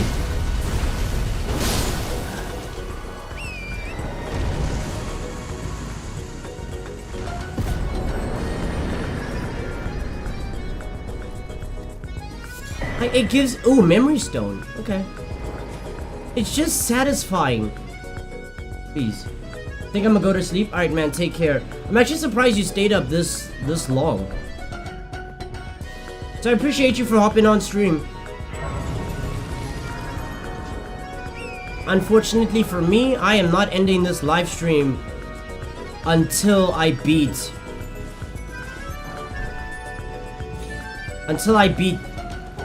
Dragonlord Placiducens. I'm getting sold with RNG? Yeah, bro. I am. Like, my RNG is bad. Like, it was great in the beginning. Oh my god, my RNG was so clutch. Comet Azure, doing magic, I got the Dark Moon Greatsword. And then it just all went to shit. Just all went to hell. Maybe the game saw that I was getting too lucky, you know? Honestly, fine, fair. Yeah, but I don't think I can do a randomizer no hit. Those Elden Ring speedrunners that I watch, they be doing that shit. I cannot do that shit. And that's so sad, because today we were supposed to play Sekiro, so I could do Leo's challenge run. But it's fine, I'll probably do the challenge run tomorrow. Once I'm done with this game. That's not gonna be what I'm looking for. I know when to be excited. If I see an ancient dragon, oh, I know to be excited for that one. Please tell me you have something good. Please, I'm hungry.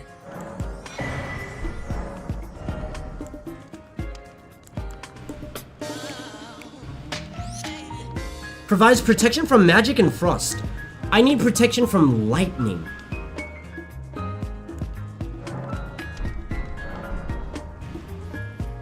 Because that's the main thing I'm getting fucked up by. A boss made of lightning.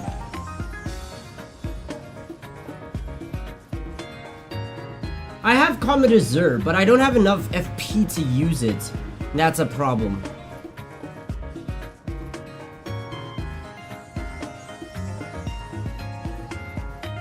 Some long ass stairs.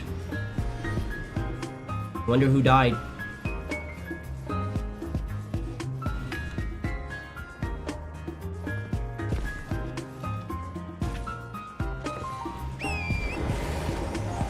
Yeah, cause I saw the glazing was about to begin.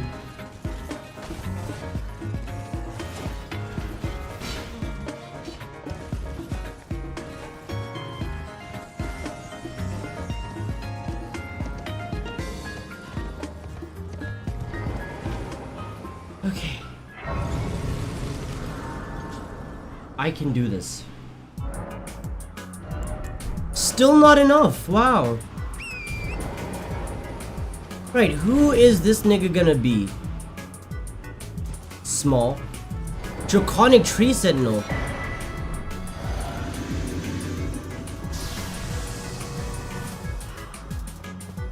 Okay.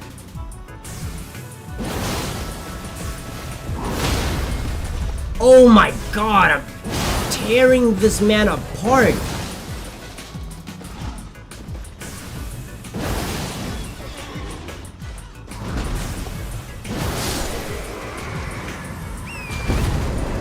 Look at how much damage it does to everyone, except for the person I needed to do the damage to. And even against the final boss, amazing damage. Against the gargoyle. I could beat the gargoyle in like realistically like, oh, how many hits? 10? Roughly.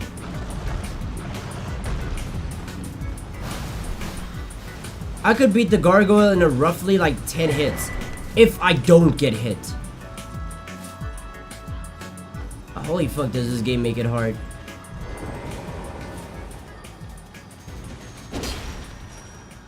I got juked.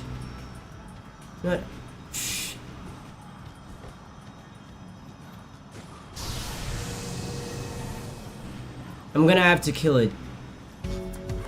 Just because I don't know if it's gonna be what I need, you know? So I have to work out of caution.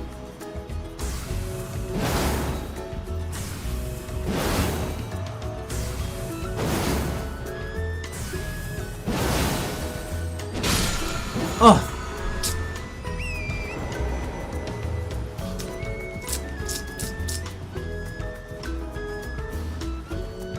It's cool, it's whatever.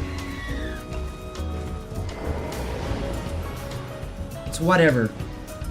RNG. RNG, man, RNG. Okay, there's one ultrated tree spirit boss that's at the very bottom. I can go fight him and get his runes. My nose itches. Holy shit. I wonder what Lady Tanith is wearing. A godskin hood? Oh, she's barefoot. Low key. That actually makes sense lore-wise. For her to be wearing a godskin hood? Yeah. Because you do fight the fat godskin in here.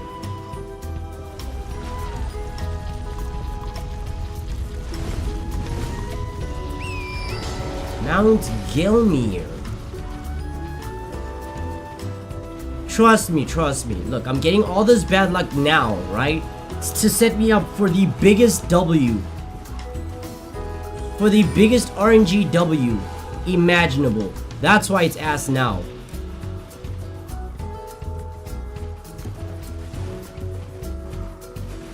Like, this game's trying to, like, let me know. Like, remember where you came from. You know? You're gonna win. Will he win? Nah, I'd win.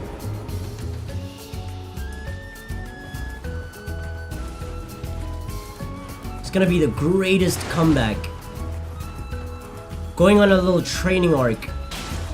Nah, I'd lose. Then you get this hating ass nigga. Like, I swear, bro. Can't be winning around niggas like this.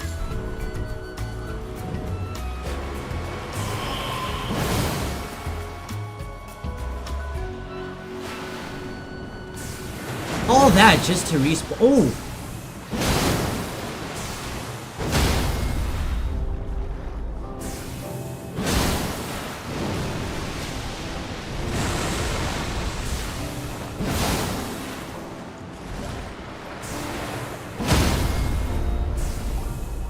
Like, bro.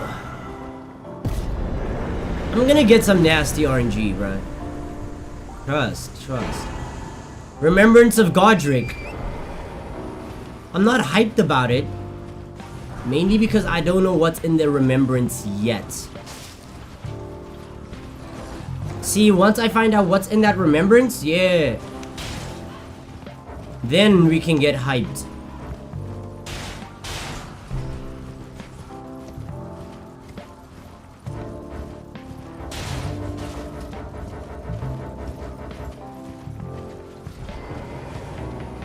Okay, time to level up health.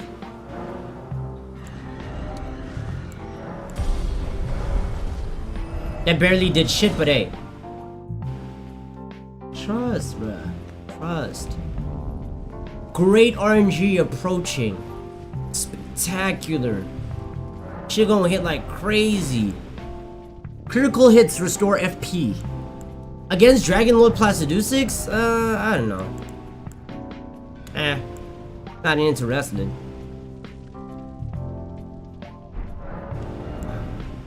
Boosts Holy Negation. Wait, do I have one that boosts Lightning Negation, by the way? It's fire. Shit, I'll take it.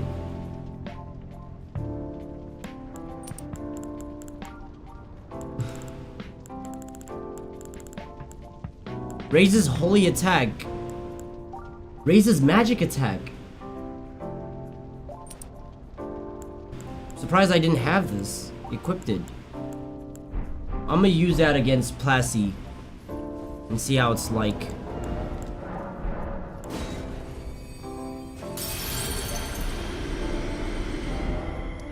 Okay, RNG still not looking good for now. For now. It's not looking good for now. Trust. It's gonna happen. We rarely risk fascinating. So, about the boat, if you have, rise with them. Your decision is now you belong. The drawing room. Hit those graves, gang. Hold on, somebody sent me a message. I've hit most of the graves.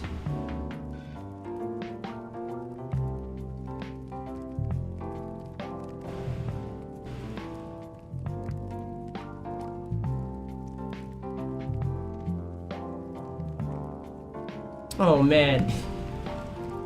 Looks like Kyushi Paws has just realized how badly she's being spied on. She's like, oh, you ruined me. Send me a voice note. I'll listen to it after stream. Doesn't this one increase my damage to lower my FPS? Oh, increases defense when health is low. How the fuck am I gonna do that?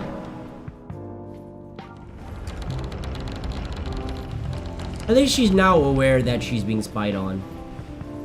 Kinda reminds me of like the last part of like Bloodborne. Like Bloodborne is chilled for the most part until you reach the final area of the game.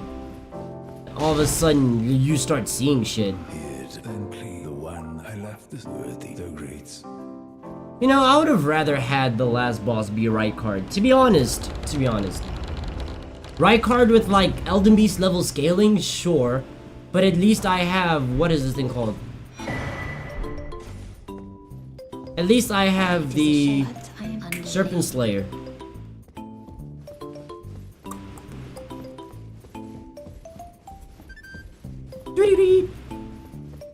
Oh yeah, let me go upstairs. Did I already kill Giza?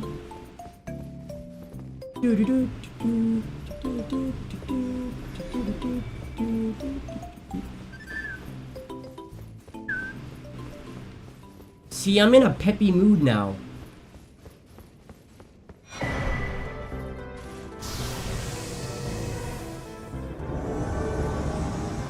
Is that Vare? Oh. Oh.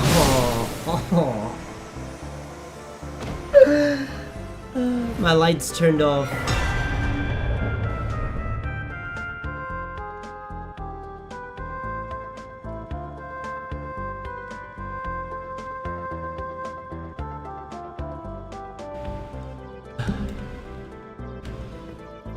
It would have been nice if I got what I was looking for, but hey. Not all RNG is gonna be the best RNG. Why is my nose so itchy? Okay, I know why it's so itchy. It's because of the fan. Like, shit, goddamn.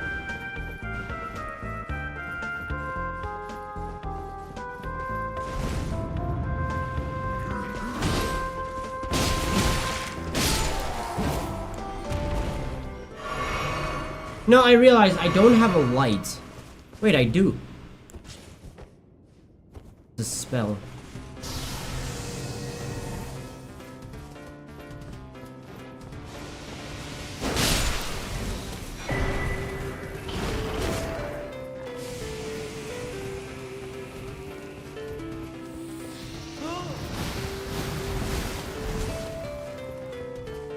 Spring forward, you know.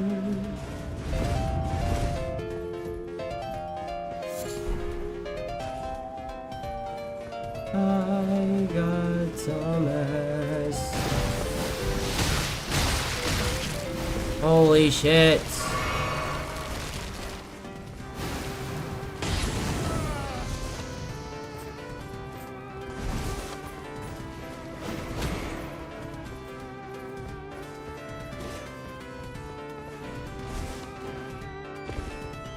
Luckily, I can remember this entire area from, like, memory.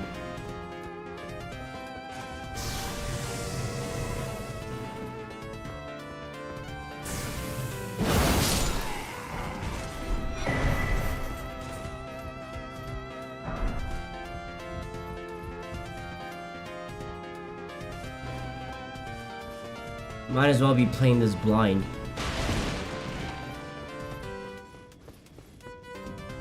But yeah, you see, I remember a lot of this map just... or a lot of this area just off memory. Why? I don't know. I haven't explored this... Actually, no, I have. I've explored this place pretty extensively in my past.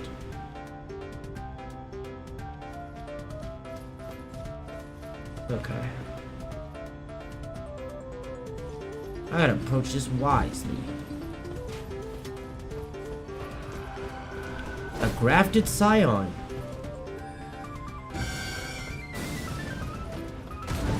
Oof, nice try. My controller, work.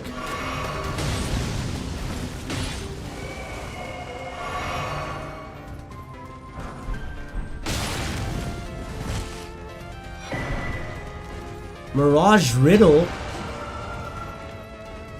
Fuck I look like? Ooh.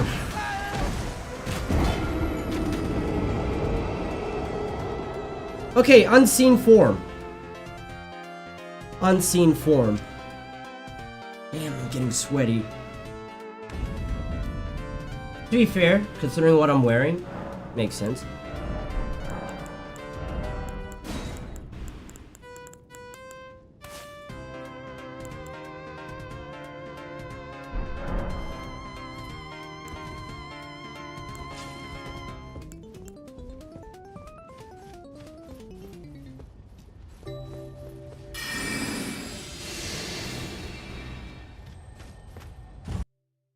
My game froze. My game crashed.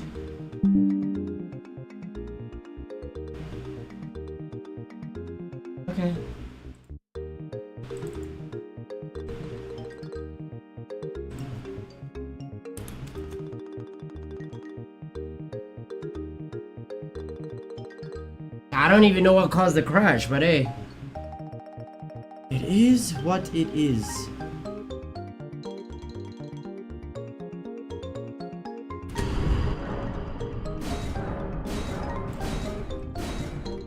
I'm not gonna stop.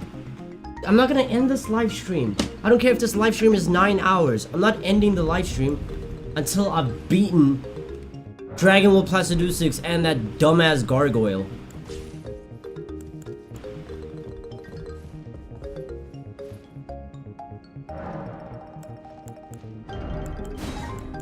Y'all will have kids before I finish this, bruh.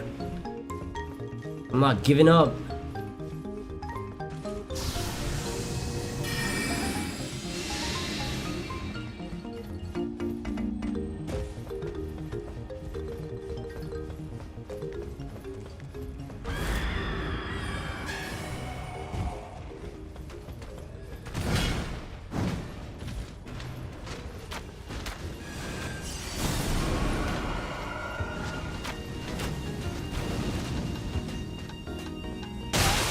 Jeez, that's a lot of damage for a fucking...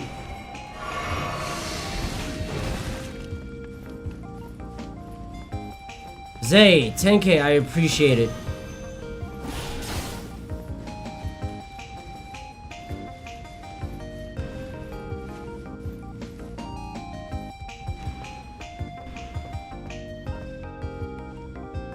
Ah, it's nothing I need. It's not gonna be important. You know what? What if it's a jar shard I need?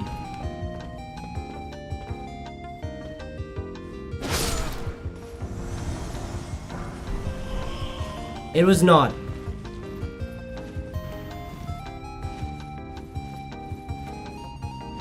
That's cool though.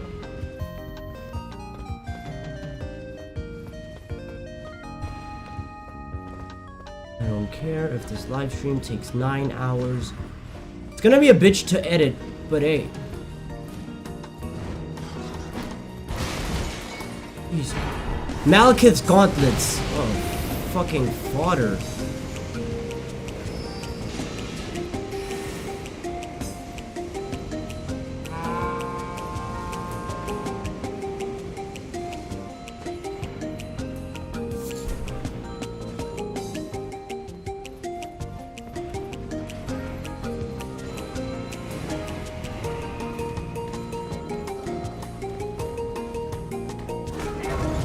Don't even value, you know what? Gonna tell him to value his life. So do legendary stuff switch with other legendary stuff, or is it all random? It is all random.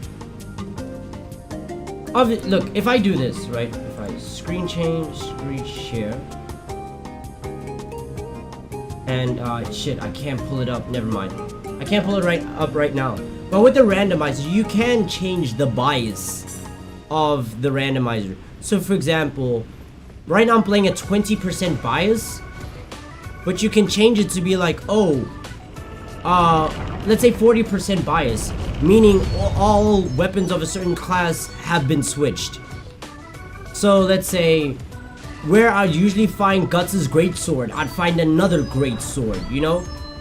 So it's specific weapon type switches. But for the most part right now, I'm playing at a 20% bias. So, yeah. Just good as fuck all. Oh, nah, look at that nigga ready to snipe me.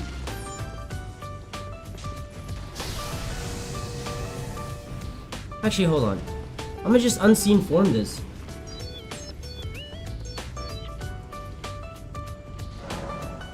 I don't even know who the third person is who's watching all of this, watching me suffer like this. But hey, to you, I appreciate it.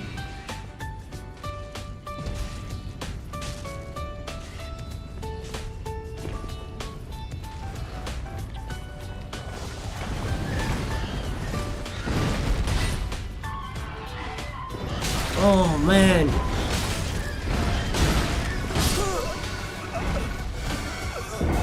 I cannot express how much I hate these Elden Ring birds. I know it's crazy. That's the bird that you find in Malgwyn Palace. It's me, you, and Zay. It says there's 3 concurrent viewers, so that means there's somebody else who's just lurking.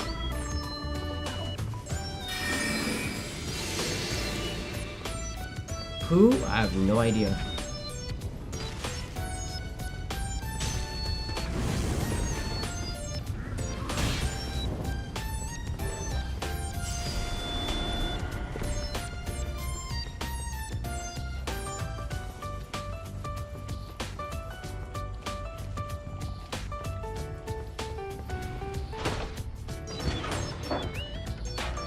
Having not found a single ancient dragon smithing stone is kind of crazy.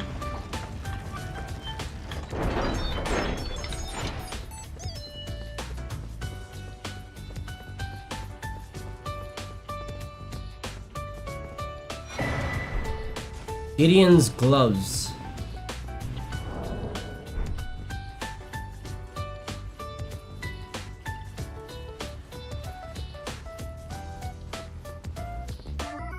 Oh, it's a Leonine Misbegotten. Okay, cool.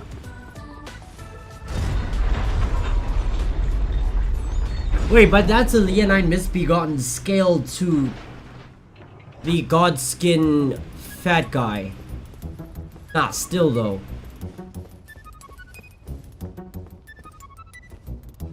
Okay, drink, pop, and bully. Godskin Misbegotten. Look at the damage. Oh damn, look at his damage.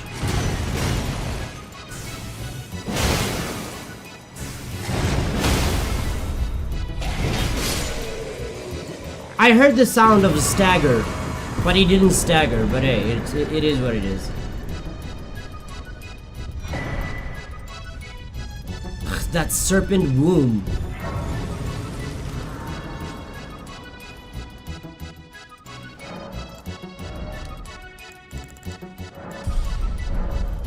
Yeah, you see, we're getting close to 30 health now. That's like not much, but it's a little bit more to where I won't get like 1 tapped. Maybe like 2 or 3 now.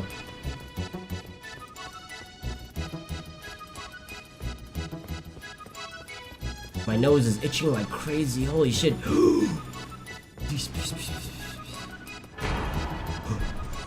Ancient dragon. I thought that was a somber ancient. Bro, I got like 5 of these now. Or 4. Yeah, because I used the 5th one. Bro, just give me 1 somber ancient. You're not going to die. You're not gonna explode if you just give me what I want. Holy shit.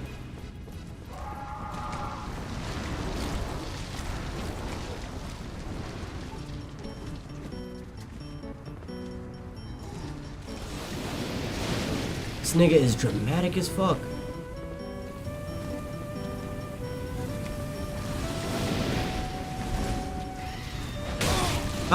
No, I hate these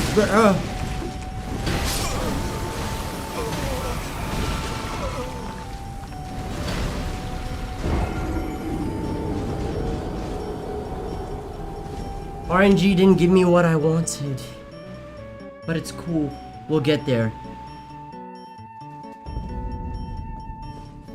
We will get there.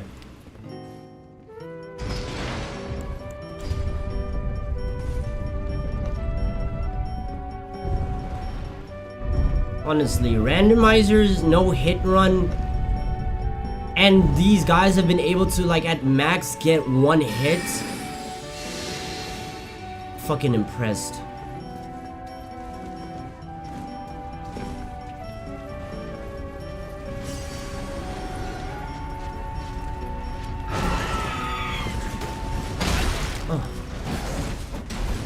I'll take it.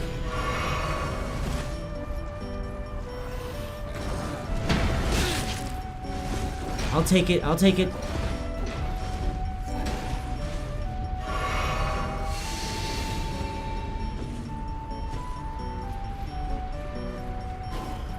Oh fuck, I forgot these niggas teleport.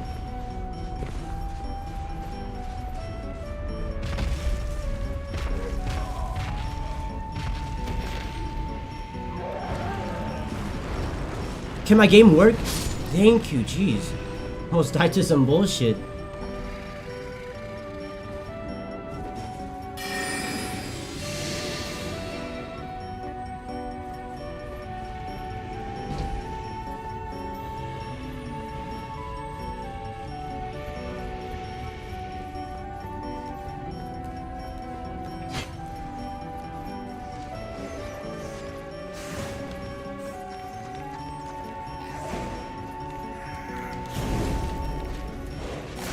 Like, I need to, like, actually ignore these niggas because they're all scaled.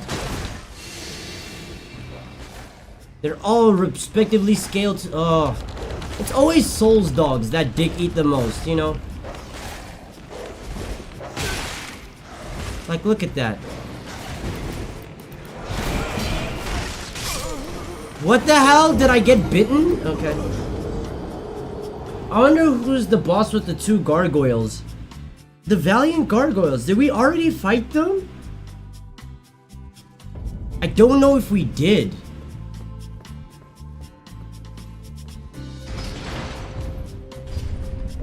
Yeah, I really don't know if I did. I don't think I did. And now you've just planted some stress into my brain. Thank you.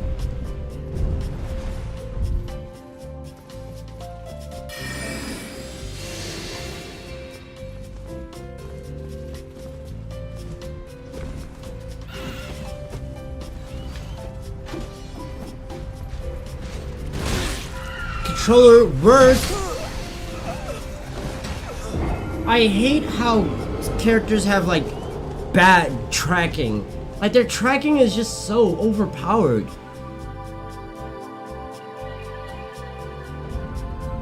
There's no such thing as like you avoid them by eye roll, iframing, whatever. What's the point of the skill? Oh, it makes me a little bit more invisible to the average NPCs. Like it makes me stealthier,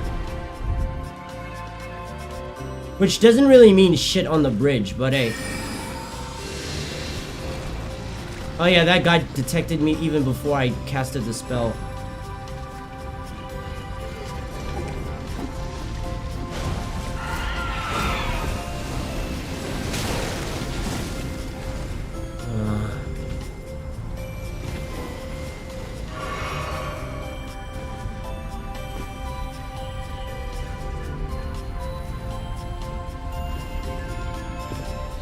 Only reason why I use Unseen Form is, again, I've seen speedrunners do it, and it really gets them through like high infested. This nigga is following me. It gets them through high infested areas. So I just use it. Damn. So I just use it too.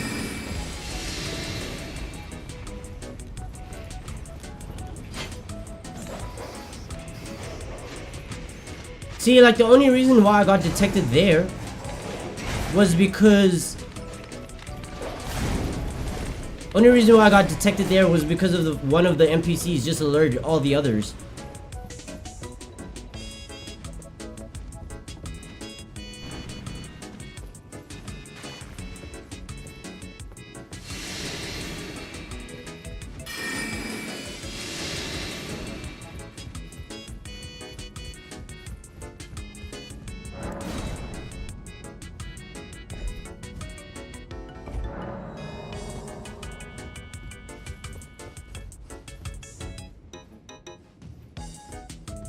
Excuse me, what the fuck is this legacy dungeon? Oh no.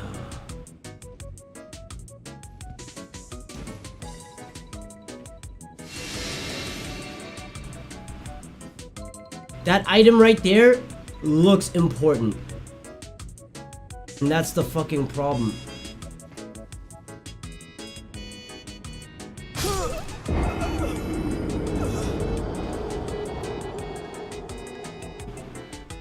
Oh, that item looked so important. But hey, it could have just been a rune arc. To be honest, it could have just been a rune arc. I need to find a grace though. I mean, there's a shortcut, but I keep like skipping the shortcut thing. If all turns to shit, I'll go investigate that area.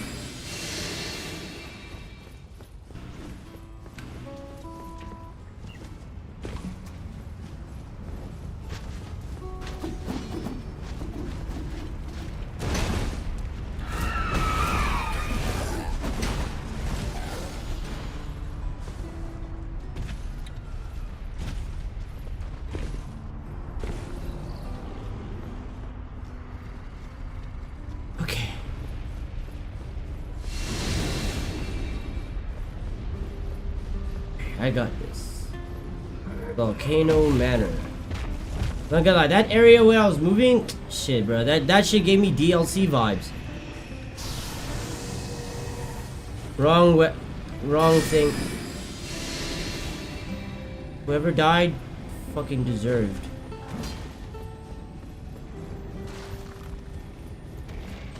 Maybe, yeah, let me just access the shortcut.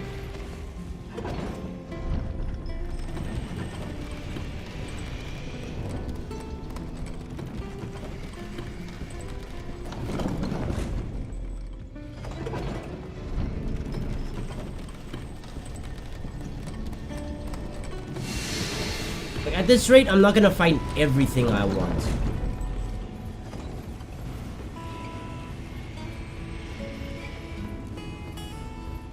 I just need to find what helps me, you know?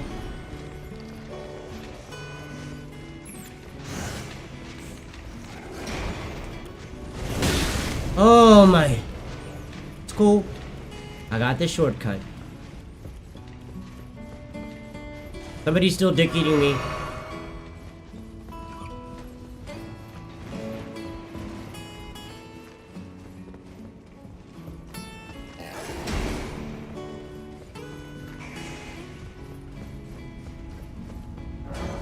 Alright, Rykard boss fight. Who is going to be the Rykard boss?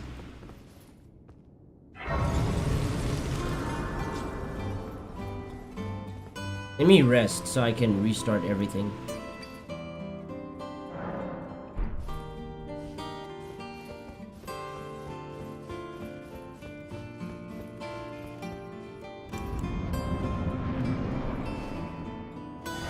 Red Wolf of Radagon.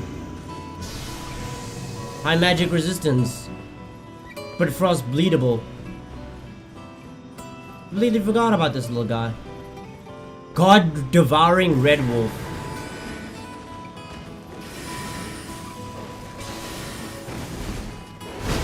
How would you explain a Souls game to somebody who's never played one?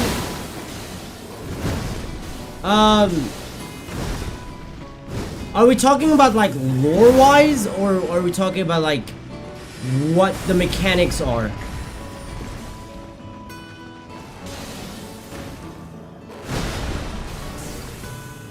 Because if I'm explaining the lore, I've tried before. It's a two-faced fight. Oh, Gurunk.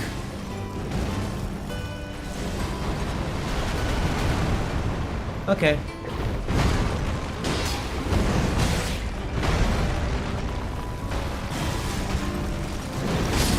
I pressed dodge, but okay. But if it's Gurunk and the beast, so it's two beasts, two wolf characters. Okay, how would I explain the gameplay of Dark Souls? It's like any regular RPG. You have a healing item, you have a starting class, you have weapons, and with that, you're just supposed to get to the end of the game. I'm like, honestly. You have a roll mechanic, which allows you to avoid enemy attacks. That's pretty much as simple as it is. It's just a regular RPG. I don't think there's anything about Elden Ring that makes it, you know? I think the only thing that makes Elden Ring really stand out from other RPGs is the difficulty. Yeah. The runes, I don't care. I didn't have that much anyways. Like the runes that I had walking in were like 136. Cause I lost 10,000. Cause of the fucking dick eating. Yeah, so I'll just say the only thing that makes Souls games harder than other RPGs is the difficulty. It's known for being very difficult with no difficulty slider. So it's only hard. That's the only option you have. Hard mode.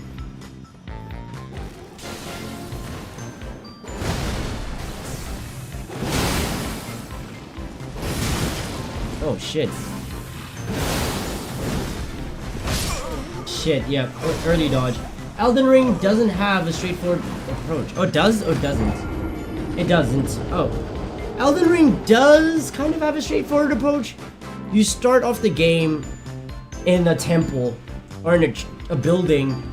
You move forward, you fight a boss, you're supposed to die. And then after that, you're like, real game begins. Every single time you find a little bonfire or a site of grace, whenever you find a bonfire or site of grace, it's always going to point in the direction, even if you open your map, it's going to point in the direction of where you're supposed to go. Okay. They'll get stuck at the sentinel, nigger? I'll just tell them that, most of the NPCs and bosses are optional. There are some that are, and there are some that aren't. And here's the rule of thumb. Usually you'll know if a boss is optional or not if there is a gate preventing you from leaving. If you are able to just run forward or run away, then the boss is optional. If you can't run away, it's not optional.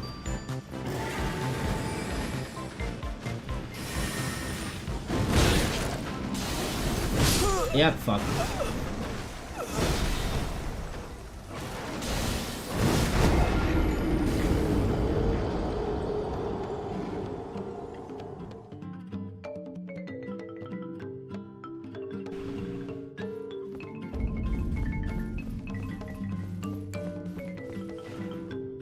How am I folding to something so simple? Fucking Red Wolf.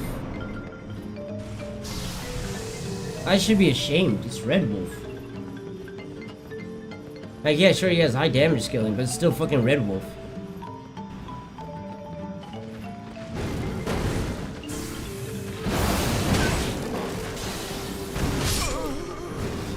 I should roll in the opposite, like, roll into the attack. Or the direction of the attack. So if it's coming from here, I dodge that way. If it's coming from there, I... Okay. Yeah.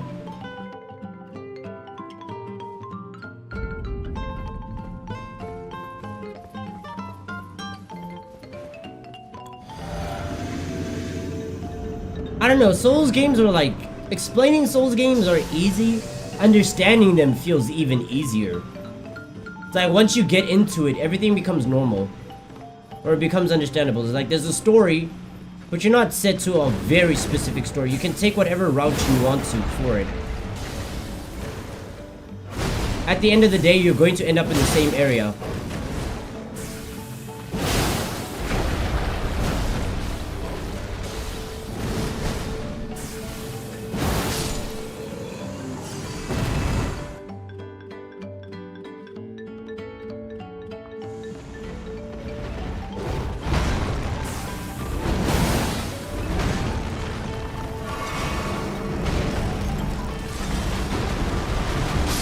That still hit me? Okay.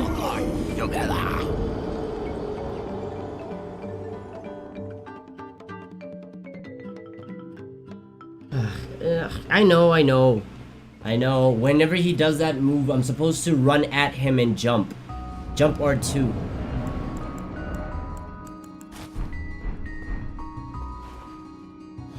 Honestly, with this black wrap, this shit makes the fit much better. With the cloak and shit, I won't lie. I don't need higher defense right now.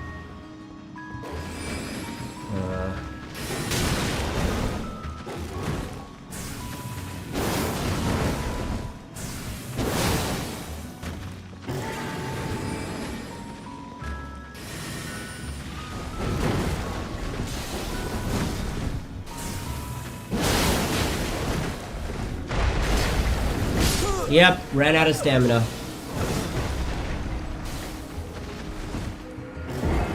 I guess that's something else I'm gonna need to look for. Either look for it or just skill issue. Actually, yeah, let's just account it to skill issue.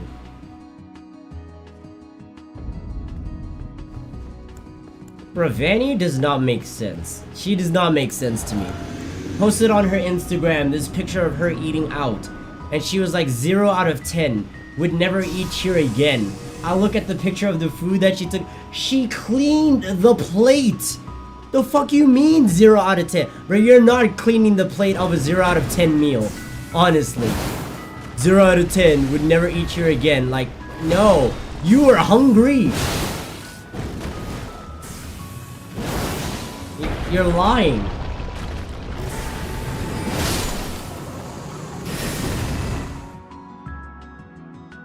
And I'm like, no, you cleaned the plate. She's like, nuh-uh.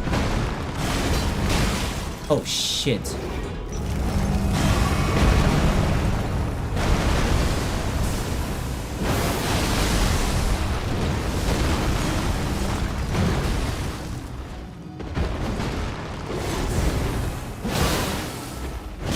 Oh, damn.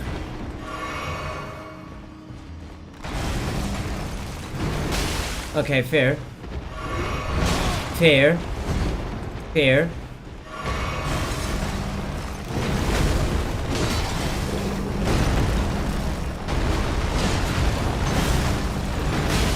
Yep, stamina.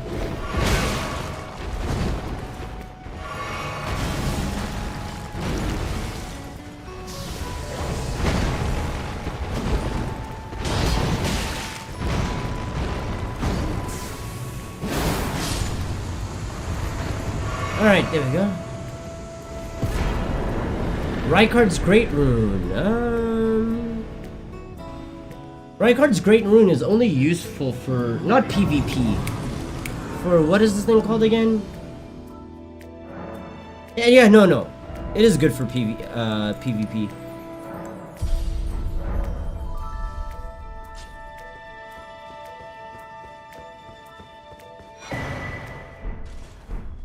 Note, hidden cave.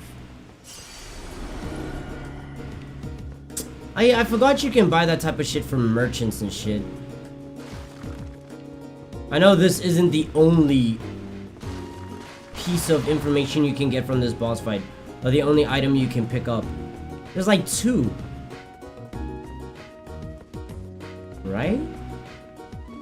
Or was I tripping? I guess the heat of the battle just got me confused and shit.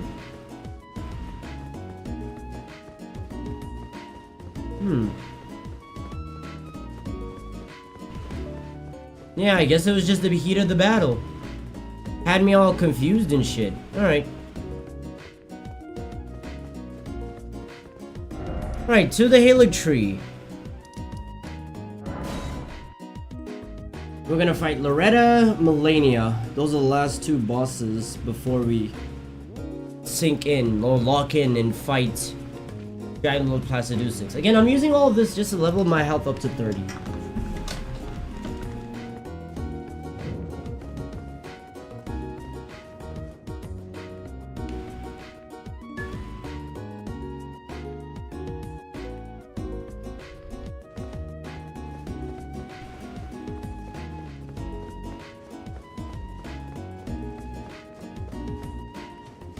Oof.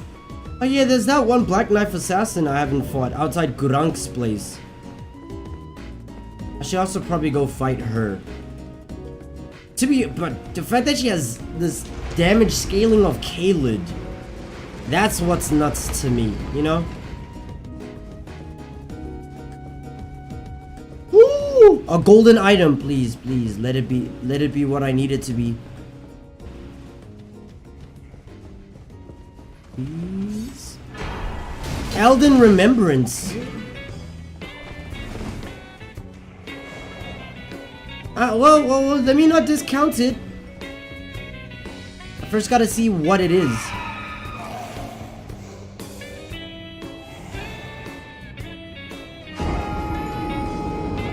I fucked up.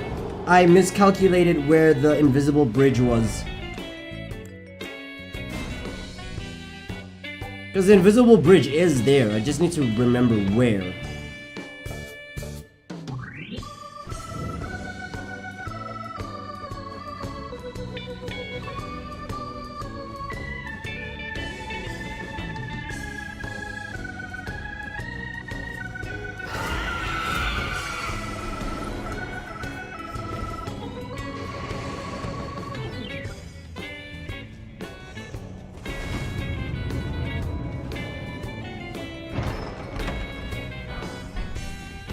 Brother.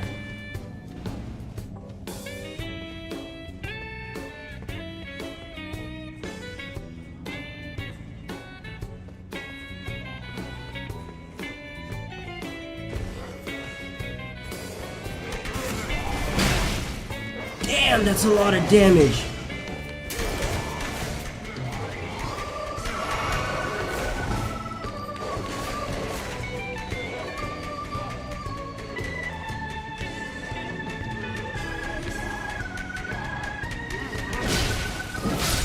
Consistent dick eats.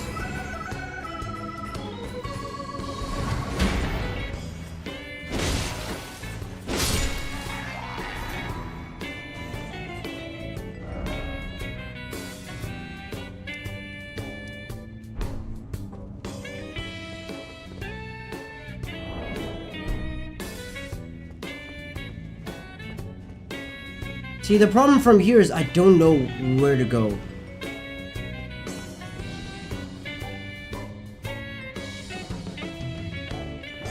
Not... I can't?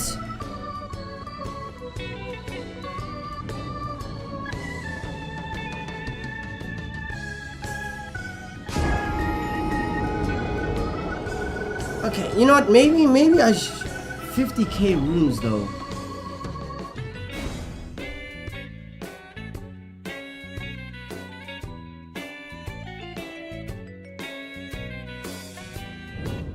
Oh, it's 4 in the morning. 4,000 runes though. Am I trying to lose all that? 40k.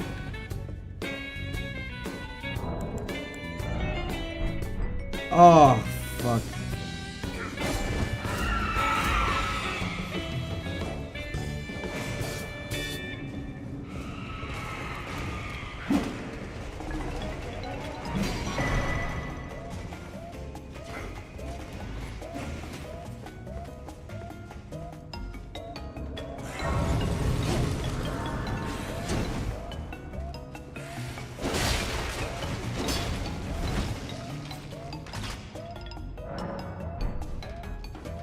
$50k runes though. Wait, I have a sacrificial bud, right?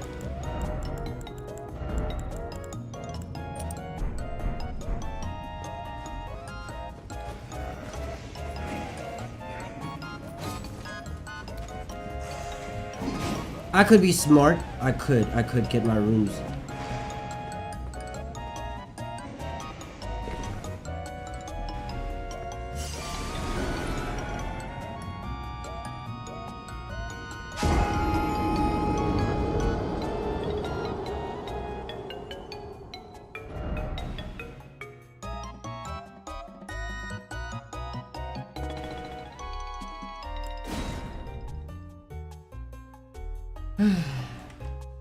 Randomizers. They're fun when Dragon Lord Placiducix is not involved. I think all of us would agree. Oh, I can't travel yet? Alright. Like, when Dragon Lord Placiducix is not in a tiny arena, it's great. Right, Elden Remembrance, please, please, please, don't disappoint us. Do not disappoint us.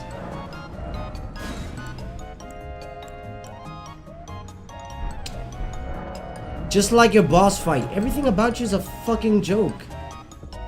2 Ash of Wars, wow. Barbaric Roar and Seppuku. Really, your two Ash of Wars are screaming and killing yourself. Sounds about right. Sounds about right. Ah! Kill yourself. In a video game, of course.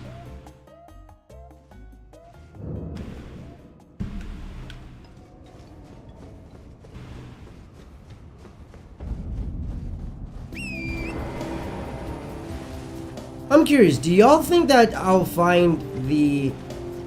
What is this thing called?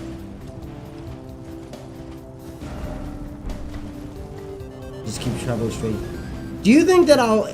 that one place, in order to unlock the puzzle for the consecrated snowfields, do you think that will have the Black Knife Assassins, or do you think it's gonna have other NPCs?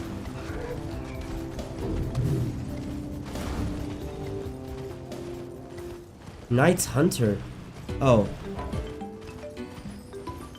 So I would fight him, but he's surrounded by dick riding NPCs, so no. Oh yeah, do we also need to go fight Moog. Unless it's Moog, Blade of Mikola. In which case, I don't think we need to fight Moog.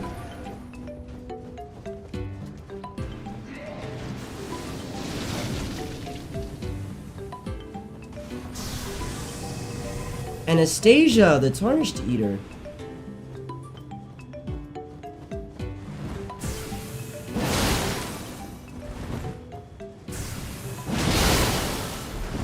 Oh, damn. Woo!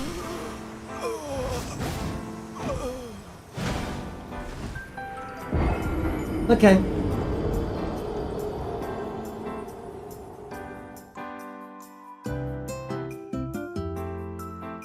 I did not expect her to jump R2 that, let alone to have it hit me.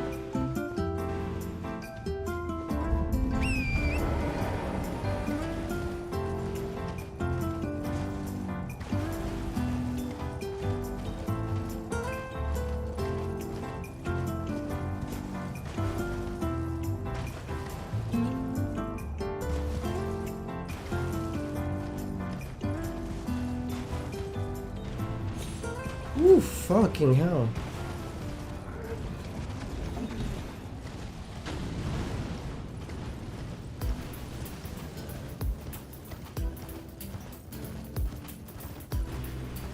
Whoever designed the consecrated snowfields to be like this, I don't know, man.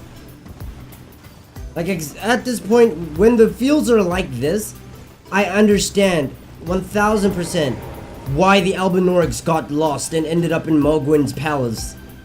Like, how are you supposed to find Mikola when you're just stuck with all this bullshit?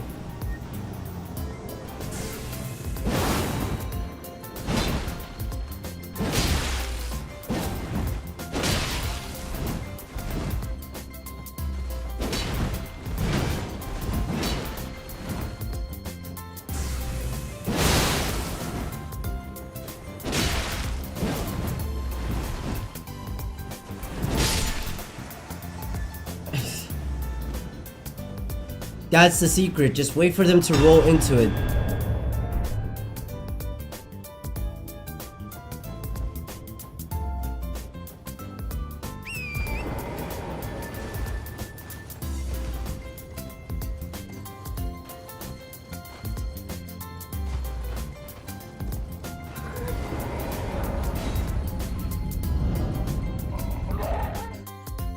Okay, any bets on who Moog is gonna be?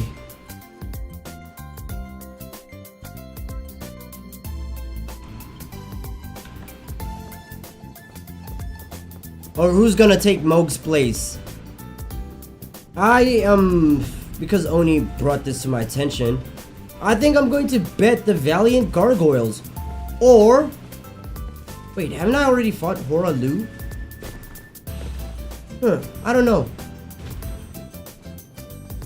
Yeah, Valiant Gargoyles or Elden Beast. Or Hora Lu. Actually, yeah, I'm gonna say Hora Lu.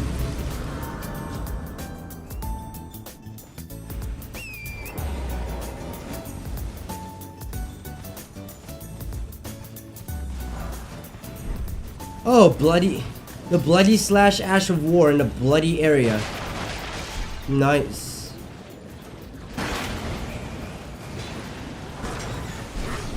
I gotta be careful because the scaling here is nasty.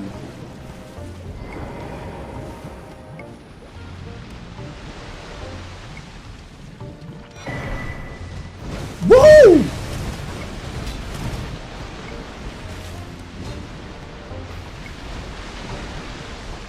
Flame Guardian?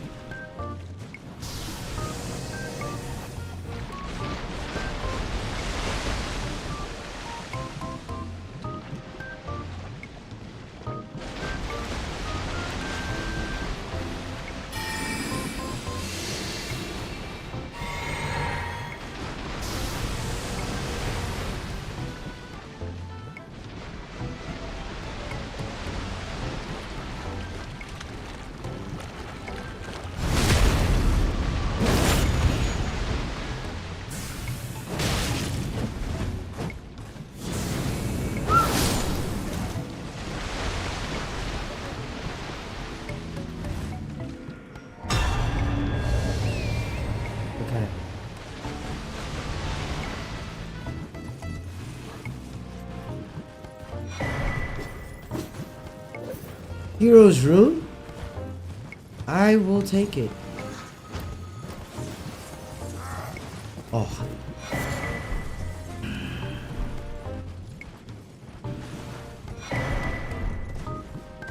Another ancient dragon smithing stone. Not somber.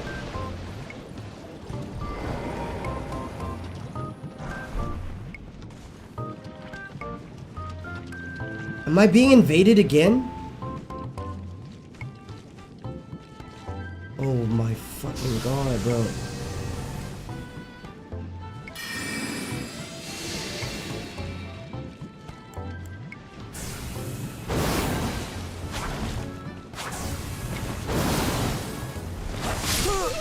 What?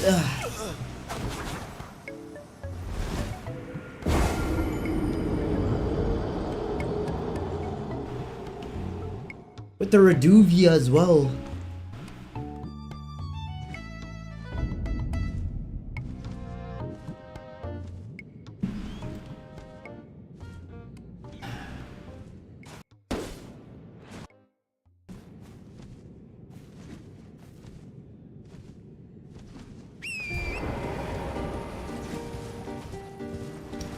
Bro, I was so excited to see Ancient Dragon Smithing Stone.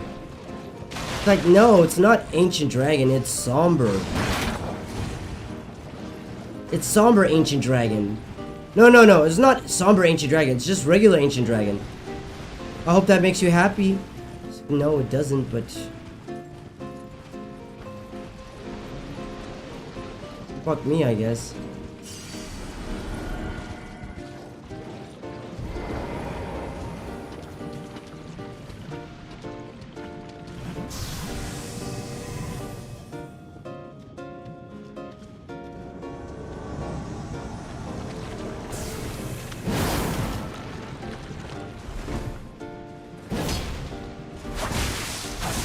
Holy shit! The Reduvia does nasty damage.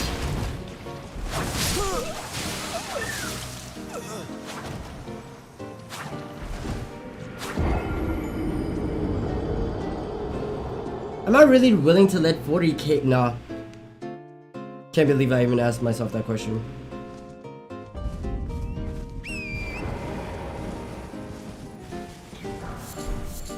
The Reduvia is nastier. I see why people now rate it like top 5 best dagger weapons in the game.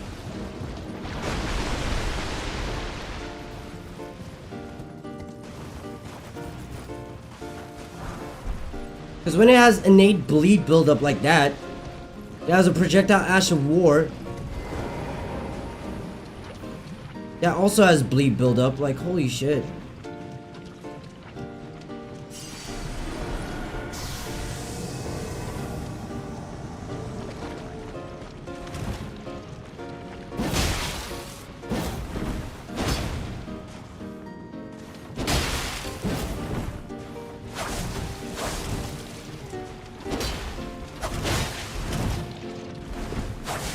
Look at how much damage that did.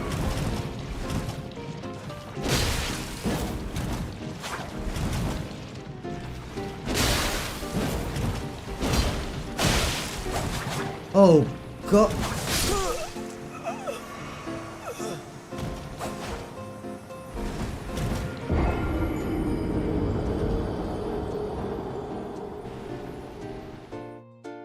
Why does that Reduvia do so much damage? Okay, no, it's endgame scaling, right? Moog is considered endgame. So that's why. Or Mogwin Palace is endgame. That's why the scaling or the damage is so fucking high. There's no other reason.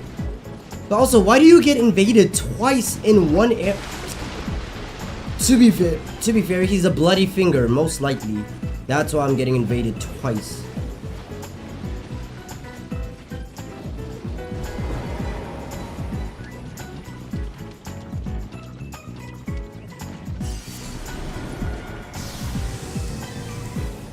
It's crazy that I even have to drink this shit.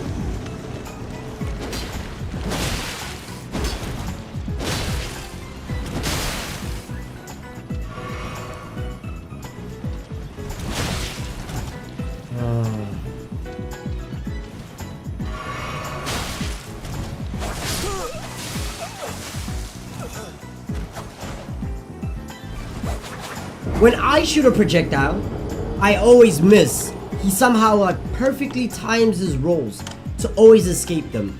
He throws out his fucking Reduvia Ash of War, and damn, I get fucked. But I'm just trying to get my rooms and leave.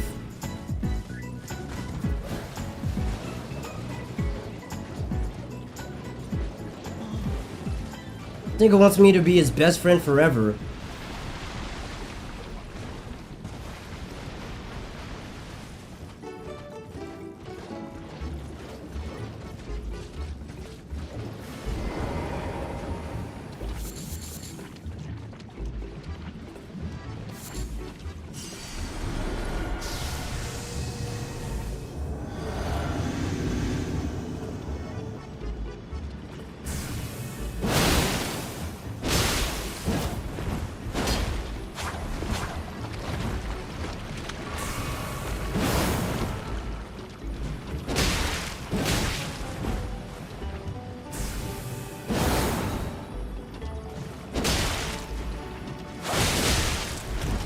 What the fuck?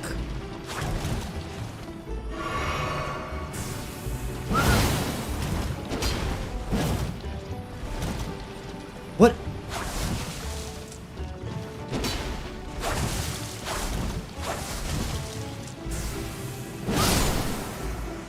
Finally.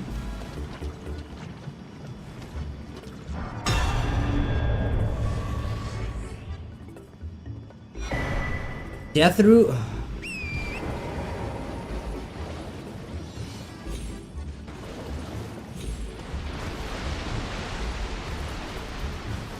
No, I never knew there was a golden seed up here.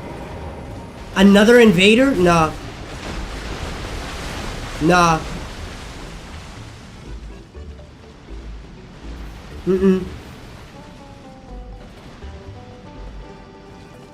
Bloody Finger Nigerius. Ain't you the nigga that we...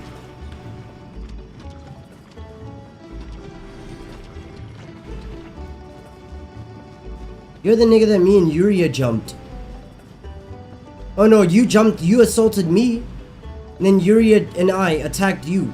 Self-defense.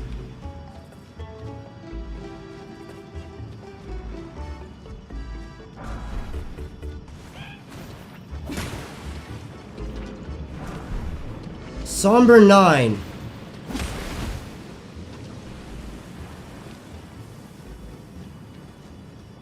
And I can't ride anywhere because this fucking bum is still chasing me.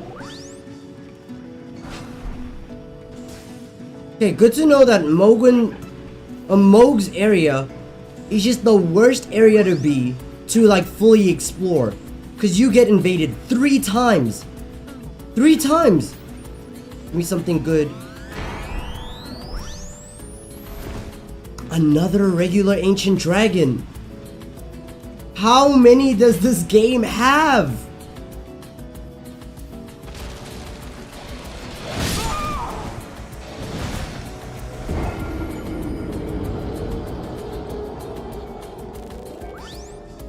I can see your pain.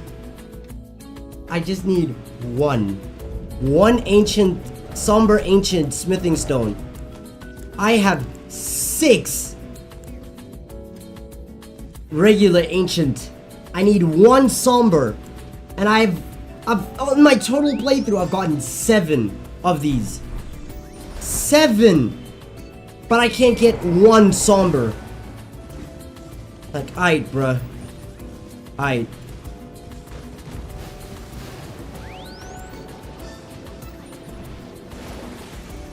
Every single time I see... Oh yeah, this shit's ass. Every single time I see that gold, that golden hue,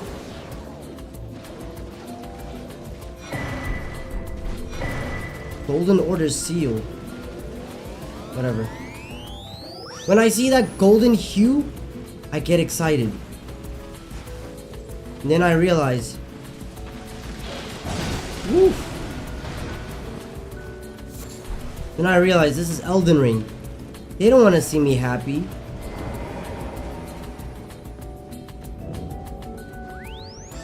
I can see that Kayla dog is still moving.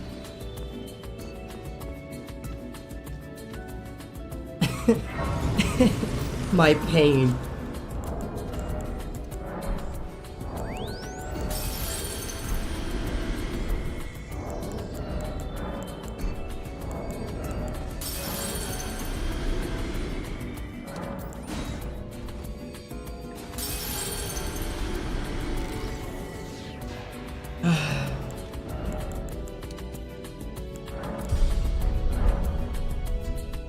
Alright, 30 health. I don't know if I plan to invest even more. To be honest, I'm not all too sure.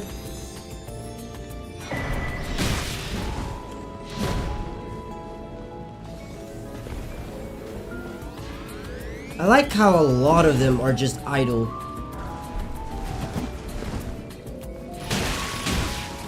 Shit!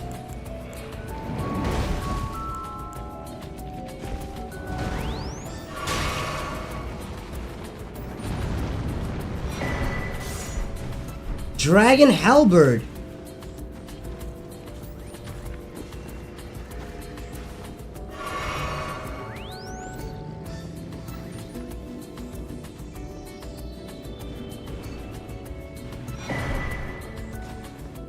Yeah, I'm not gonna lie, thank goodness this rune bear is just silent.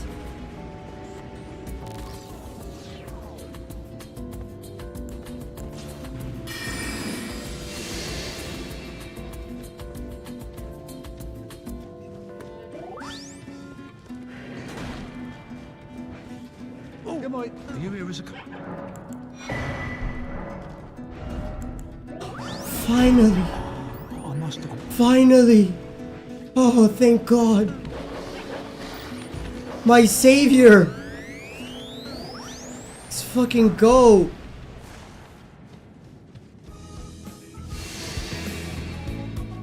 I don't know. I can't see the exit.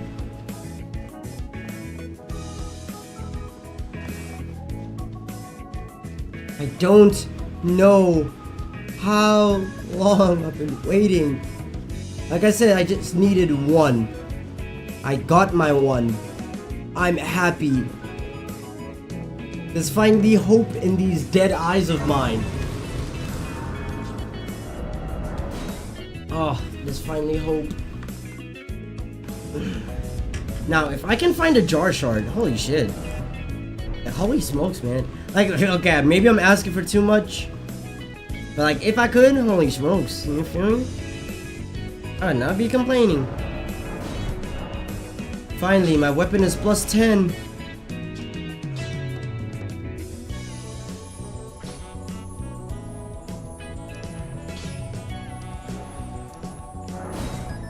But at this point, fuck Granny's questline. I completely forgot about it. I completely forgot about Ranny's questline. Like, fuck her.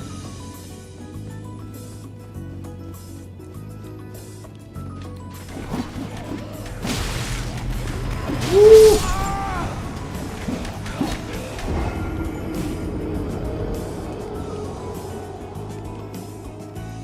Don't y'all just love imps? Don't y'all just love the imps and the dungeon imps? They're so cool.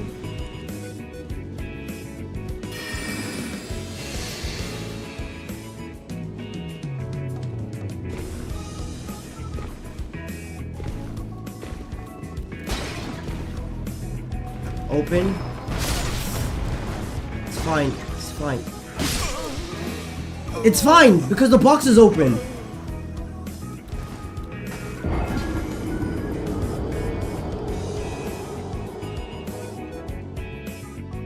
Why the imps can deal bleed? I don't know. Miyazaki just wanted to torture us, right?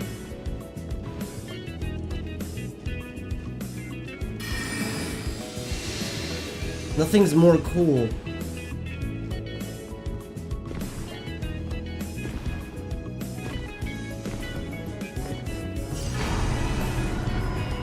Another somber. So the moment I don't need one anymore, you give me two.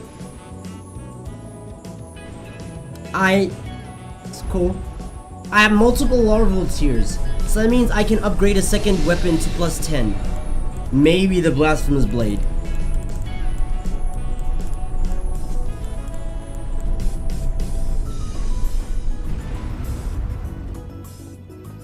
Alright, who is going to be our Moog?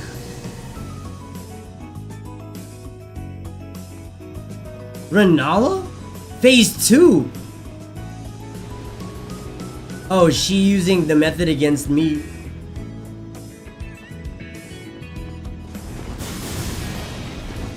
Oh nah.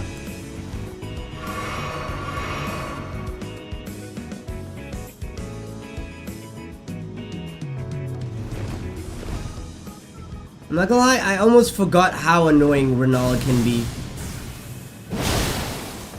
And because she has magic resistance.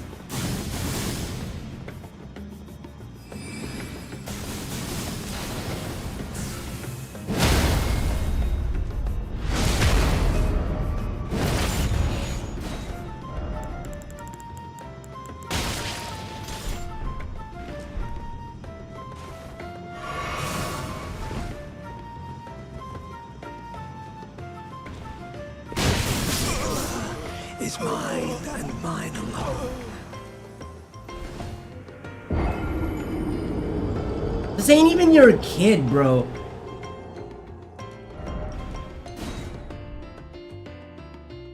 Renala with the scaling of Moog.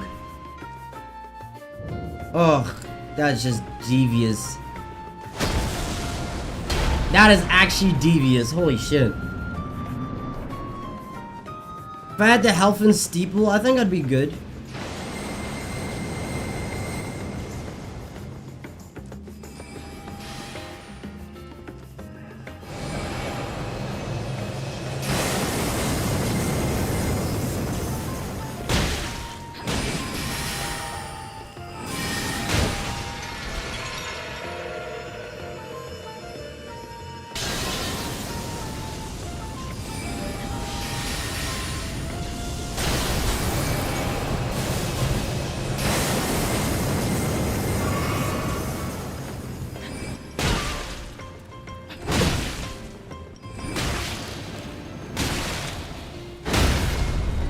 Okay.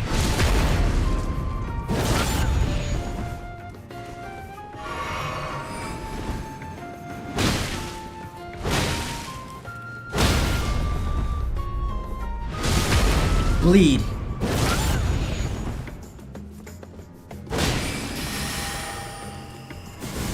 I can see it. Okay, got it. I completely forgot about Renola Phase 2, I'm not gonna lie. I won't even lie to you. Phase 2, Renola completely flew over my head, forgot she existed.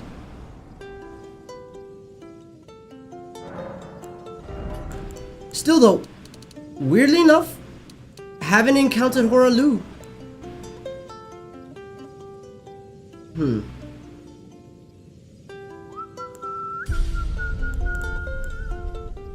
Maybe I should also upgrade my endurance. 35. Having 35 vigor is enough now.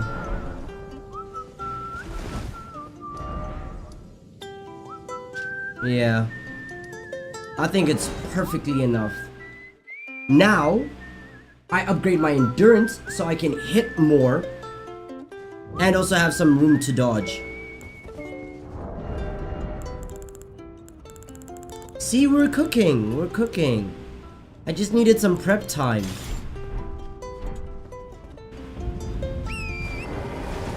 My RNG is starting to look up.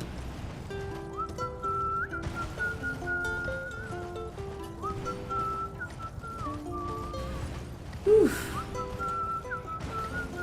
I now have a lot more faith, because look at how much health that is. That is a lot of health to use against...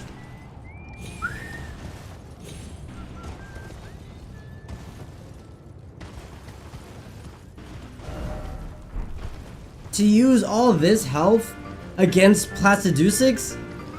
100%. Unless I get clipped from the floor because of his fucking phase 2 attack again. I'm not gonna lie, that shit pissed me off. Right there, that's a YouTube short. That's a clip right there. But holy fuck am I pissed off.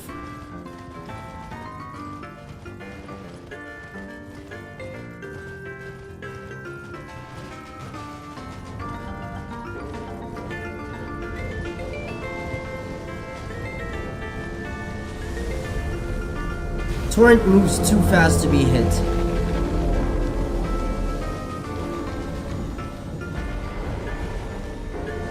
That said, now that I'm idle, look at all that damage. I would have died. One hit.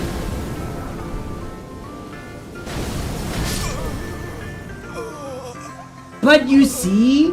Look at all that health. Now it's 2 hits instead of 1.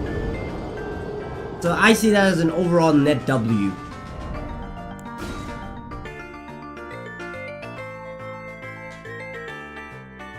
See, even the song has got me feeling in a better mood.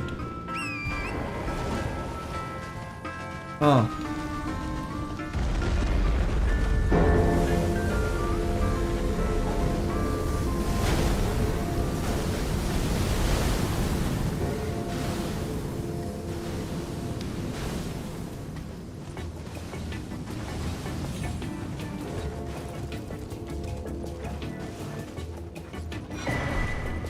Thank you.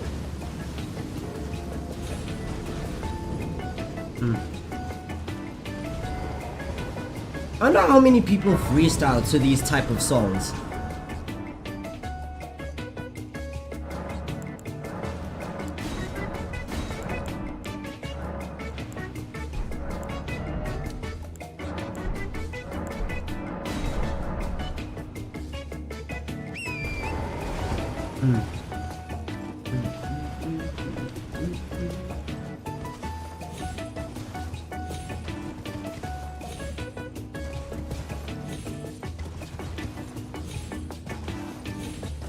Combination.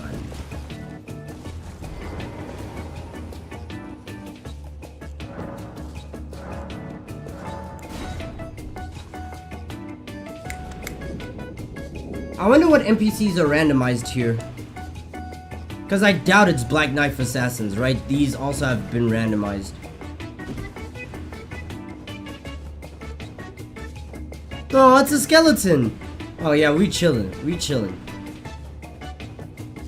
We chilling unless, big unless they do assassins, Black Knife Assassin damage. Then chilling, still chilling, not as much though.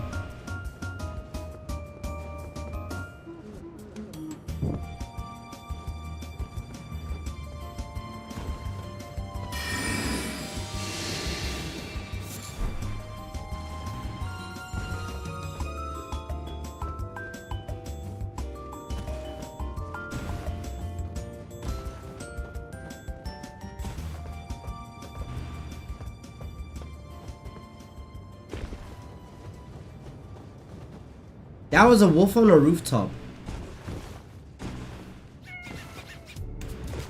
So instead of dealing with snipers, that's what I'm dealing with now?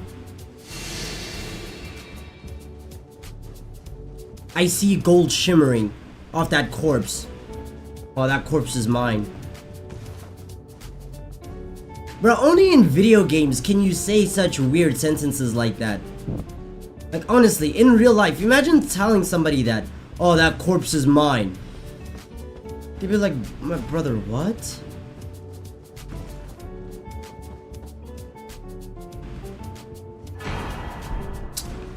Another ancient dragon? Wow. How many is that? 8 now? 8 in one playthrough. That's actually bonkers. Holy smokes. 8 in one playthrough.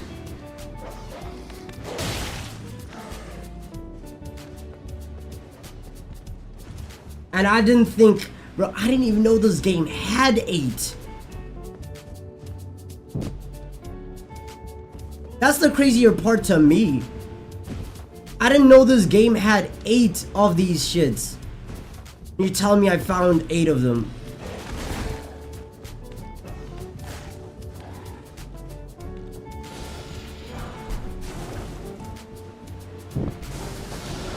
Like, no ways have I done this many side quests to have found 8. I think the most I found in a playthrough is like 4. I'm not doing everybody's side quests like that. Ooh, gold shimmering. Give me something good.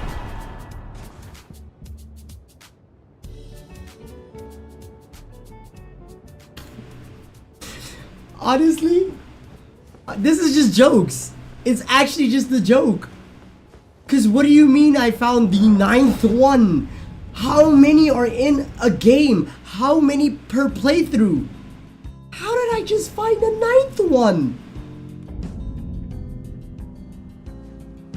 Oh, nah.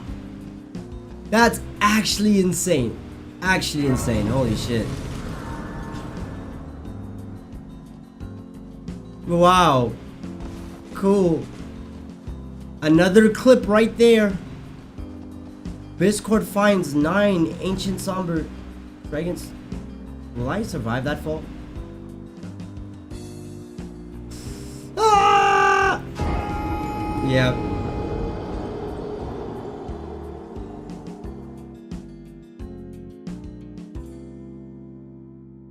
I can survive the fall though.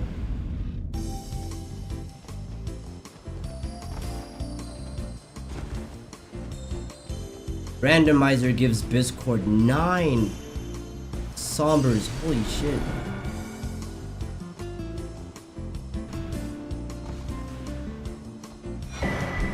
The Chinkadilla.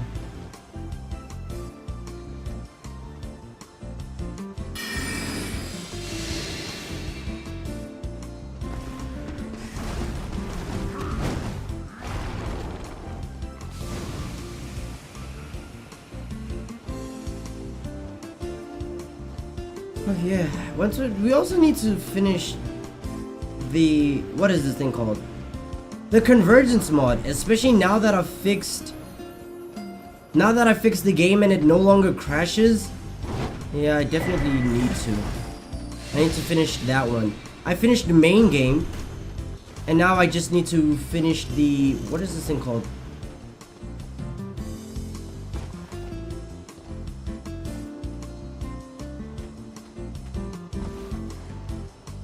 What is this thing called again? I need to jump and like finish the Halo tree. So that means Melania Loretta. So it's just 2 bosses for the Convergence mod. Or at least for the Godskin playthrough. I will say I definitely do want somebody to play Convergence mod with. Like Convergence co-op type shit. I think that would be kind of fire.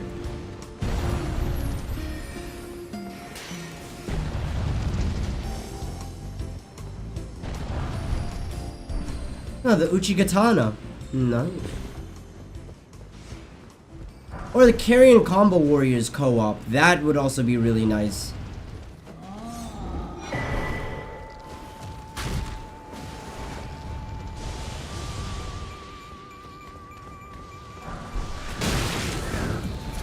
My nigga, you're on a horse. What are you doing here?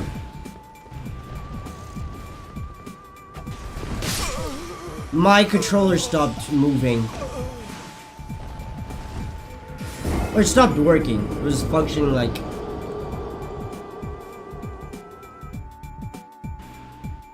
Yeah, right now, genuinely all I need is a better cable.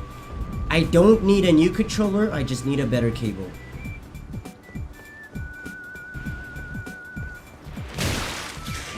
Oh. I wonder if there's a Halo tree skip. Instead of doing all this, you know? I wonder if there's like a way to skip most of this.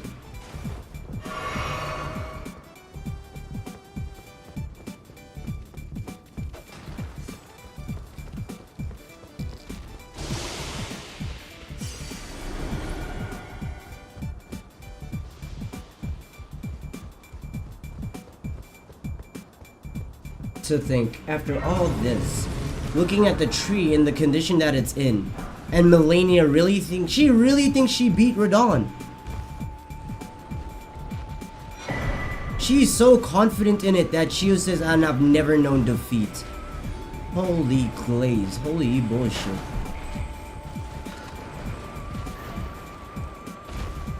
Look at that.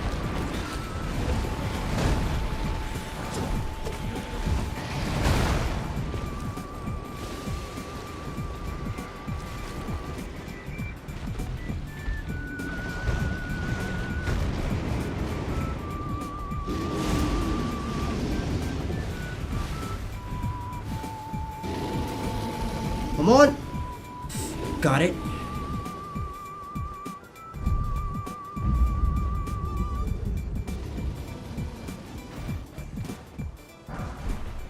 Somber 9.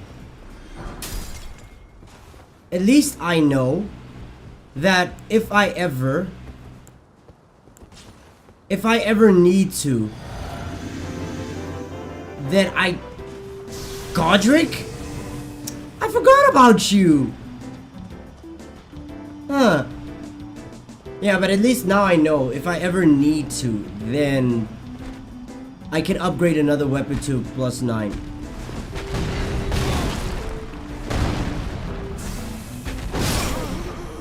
Damn, you kinda hit hard.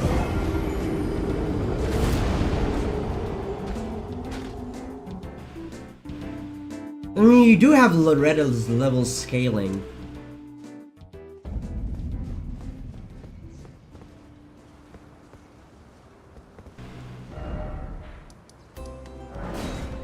Yeah, she does have Loretta's scaling.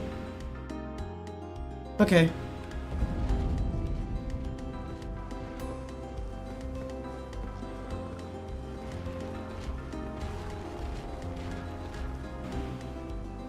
Where does the elevator lead to?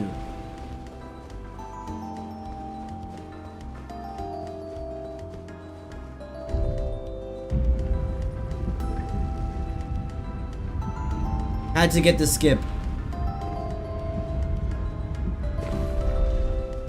Godric, though. Okay, please tell me Melania is gonna be Horalu. Please, please, please, please, please, please, please, please. That means, by this logic, most likely Suermog is Melania. That's who Melania is, Suermog.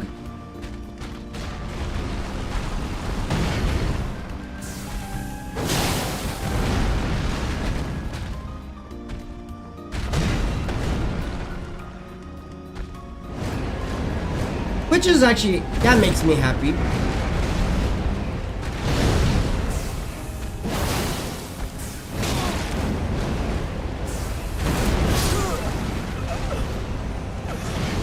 Oh, the wind. It was the wind. Okay.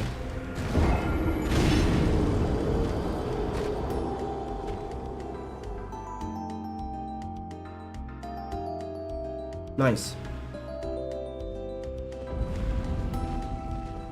Okay, it says YouTube is about to hit you guys with an ad in 30 seconds. Hope y'all are cool with that.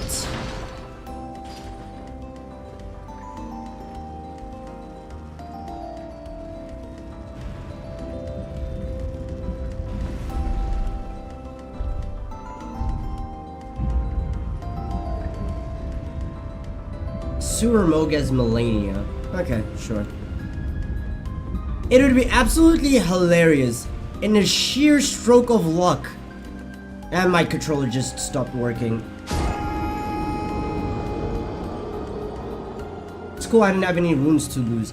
But it would be absolutely hilarious in a sheer stroke of luck. Or misfortune, however you want to look at it. If I got Melania at Melania's boss room.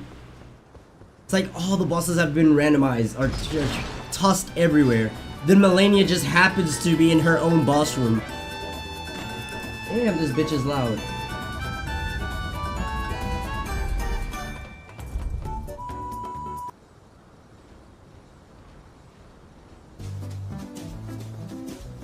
If that happens right there, that's a clip.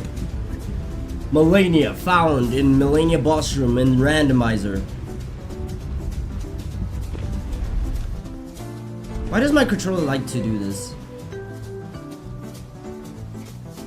Like when I'm playing Helldivers, it disconnects so often. But when I'm playing Elden Ring, it just functions autonomously.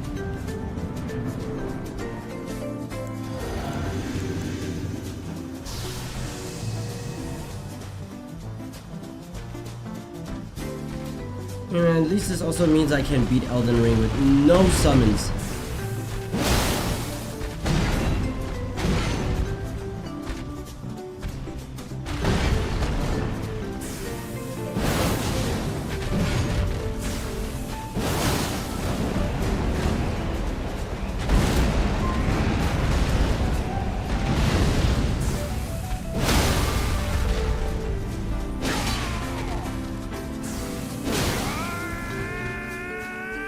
Watch this.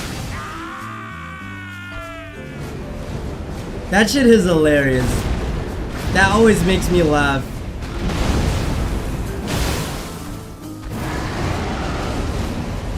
Because there's no cutscene. So Godric going phase 2 is just like a... Yeah, he has a built-in phase 2.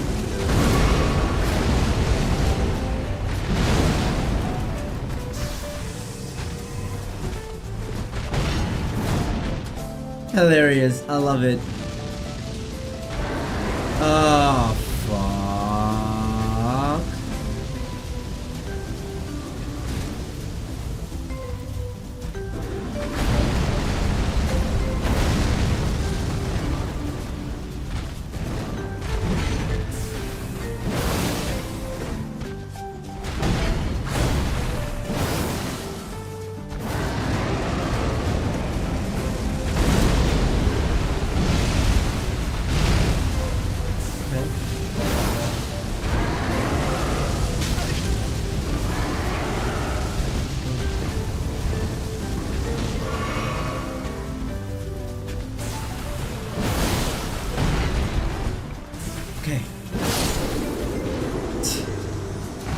Godric's built-in phase 2 will always be hilarious to me.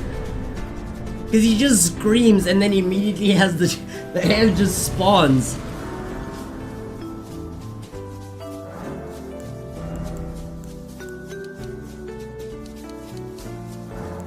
Ah! Immediate boss weapon.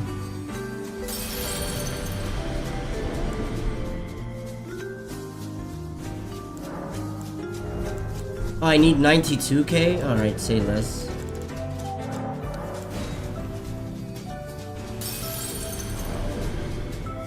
Combination.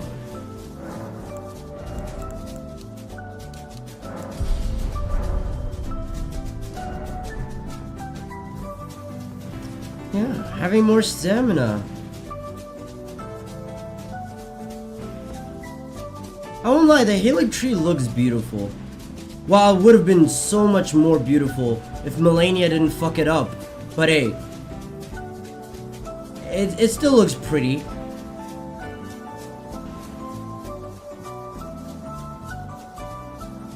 I wonder what's in that chest. Please let it be Alexander's shard.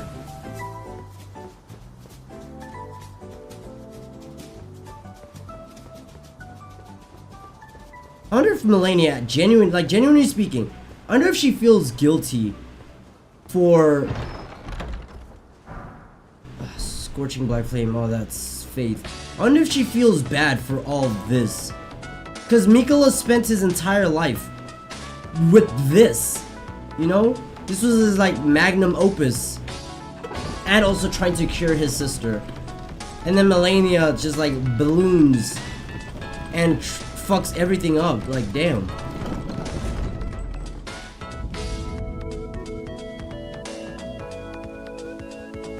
Also, now that I think about it, the more I think about it, like, Melania's kind of sleazy, bruh.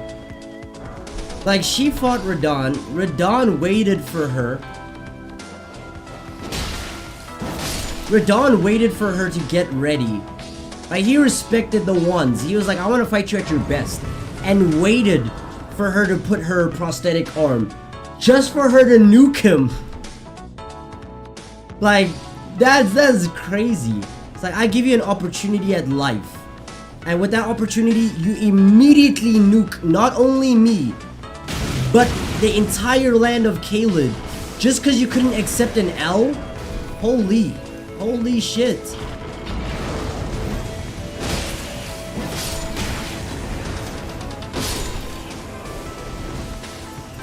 Like, I've never seen such a bigger sore loser in my life.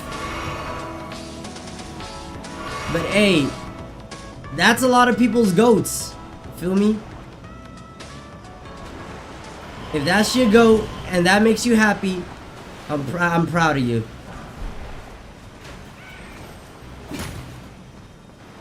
To be honest, that can't be my goat. Radon better.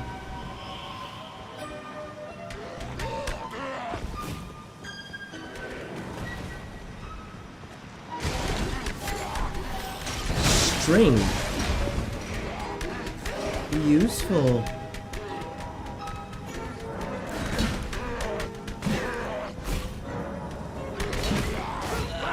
Bro, what could I have done? Honestly, what could I have done? I was stuck in the animation, but it is what it is.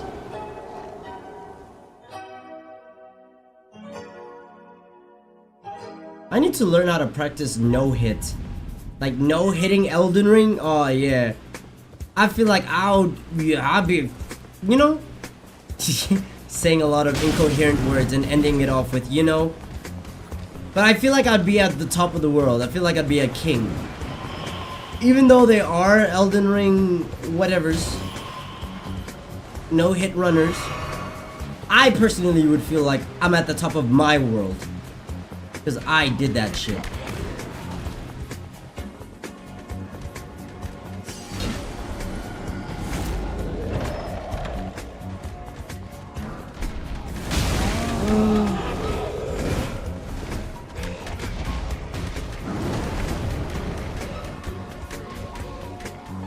But first, before I do that, I'm gonna need to learn how to no-hit Sekiro. Like, let me learn to no-hit the easier game. Holy shit.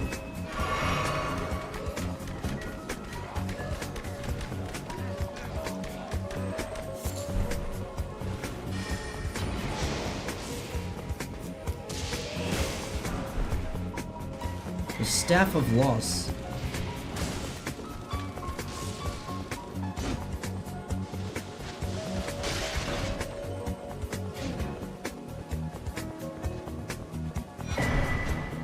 Because it's a Halic tree, the Earth tree avatar is no longer there.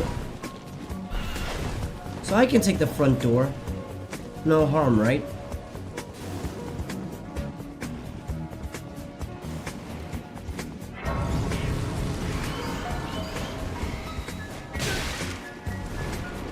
Ugh, Caelid birds. Okay, these aren't even Caelid birds, these are Stormhawk birds. Or Fair Mazula birds. Bro, I just woke up. I'm already getting death blighted. Alright, man. It's cool. It's cool. It's absolutely... Ooh, chest. Say it with your chest. Say it with your... Oh. Scarlet rotted for bullshit, bro. Let me go back to the graves. Let me go back to the graves. What the fuck?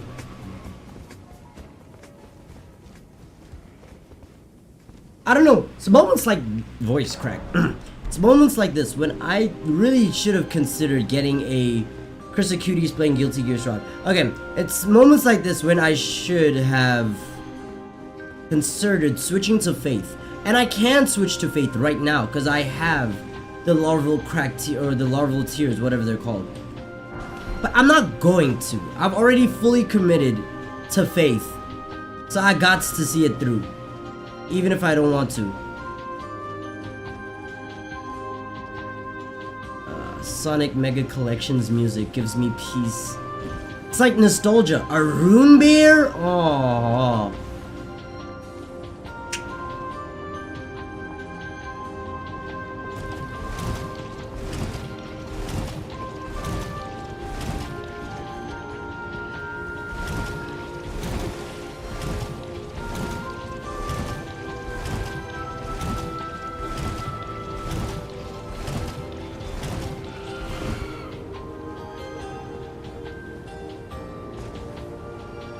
Melania's boss fight is all the way down there.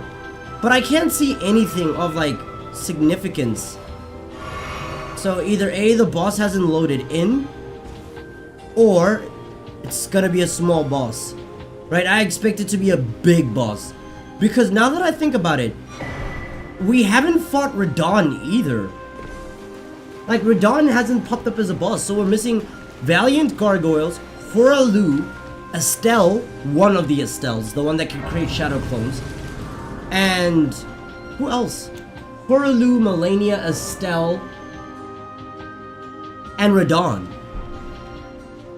We already have Placidusix and the Gargoyle.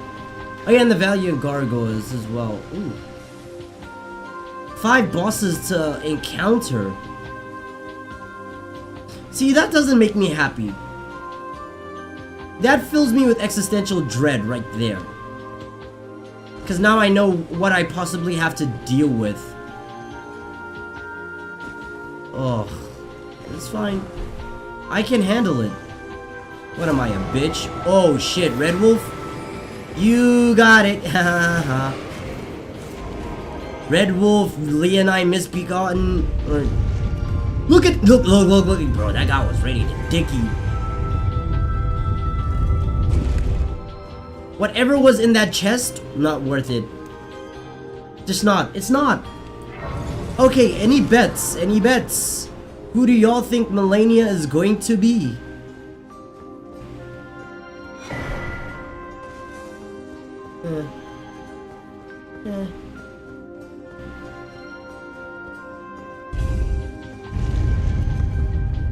I think it's going to be Horalu. It's not Estelle. I would have seen Estelle from all the way up there.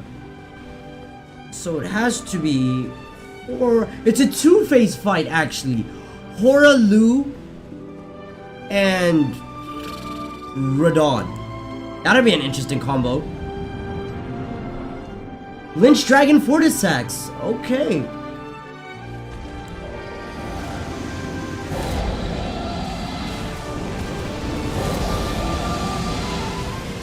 I forgot that I'd never faced Fortisax either.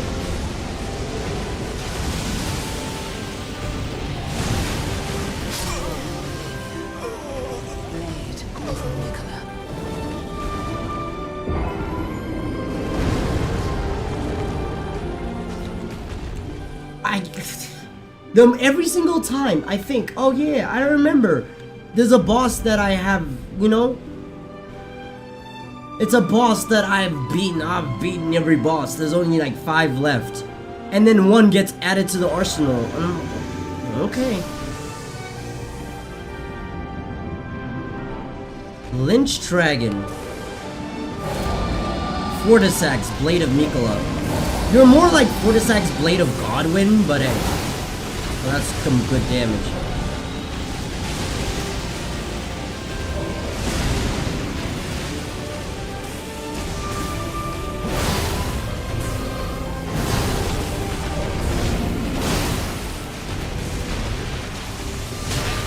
Oh, damn. You see?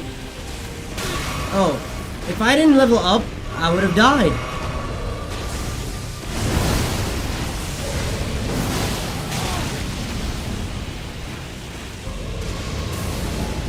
My nigga, what is your stagger?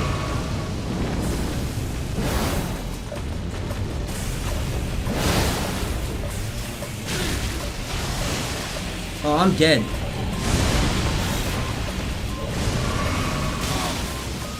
I hate that stupid. Oh, I already had 2 heals.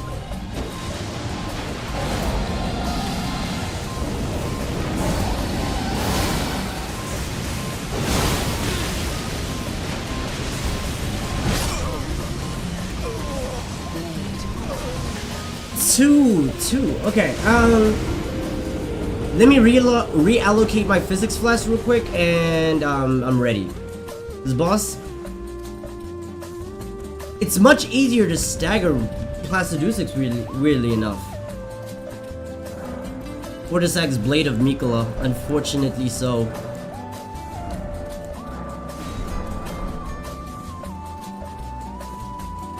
Loki Fire, how they switch the names? Yeah, you can choose to have that in the randomizer or not. Like if we fight, what's this nigga name? Placidusax, it'll say Placidusax of the Golden Order. Which is funny because the dragons were at war. They were at war with the Golden Order.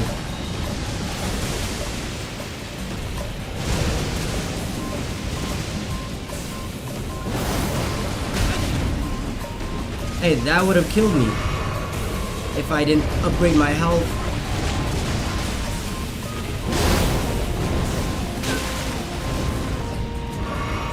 Where the fuck is he? Please fall off the map. Fall out the map. You're stuck in a falling animation. For fuck's sakes, you get respawned? Alright. Oh my god, it's so hard. It's so hard to just camera with this dragons. Oh my goodness.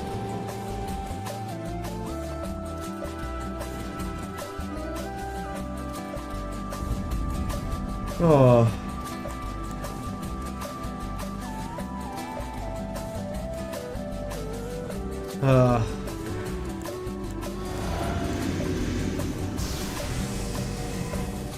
And then maybe we'll go bully that Black Knife Assassin outside Gurank's arena.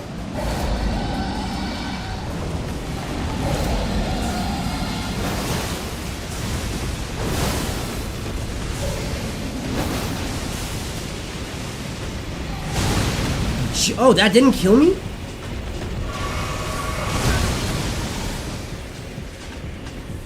Where are my runes? There they are.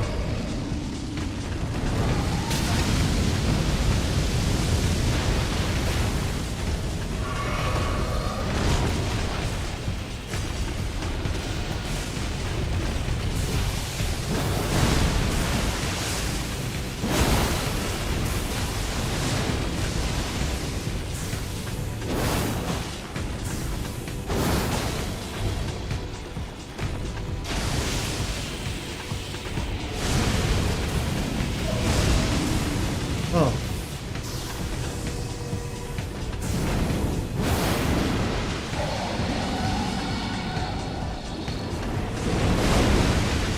My god, that move is fire.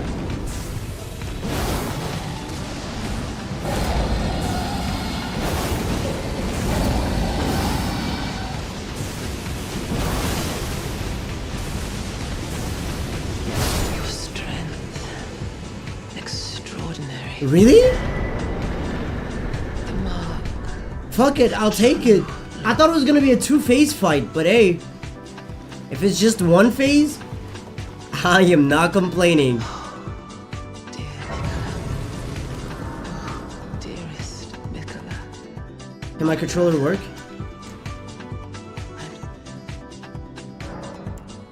I really thought that was gonna be a multi-phase fight.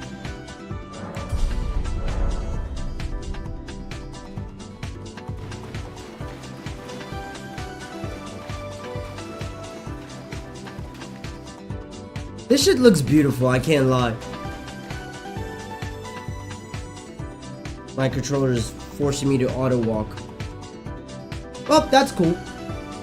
I think we're ready. Honestly, I think we're ready. I think every other boss we have not faced is every single, can't speak English, every other boss we have not faced is either underground, sewer mode, or is tied to Ranni's quest line. 100%. It's either tied to Ranni's quest line or underground.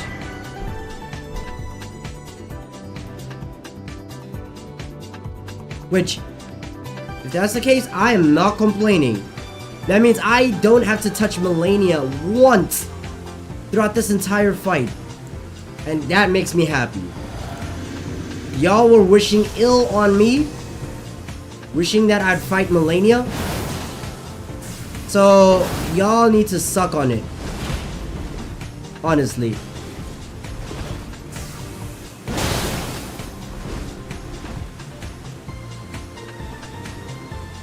Now, how does it feel? Knowing that the ill on that you wished on me failed miserably, okay?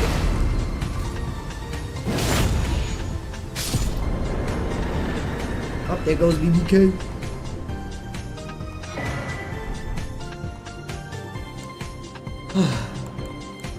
Especially Juan, bro. Juan was wishing. That nigga wanted to see me unhappy.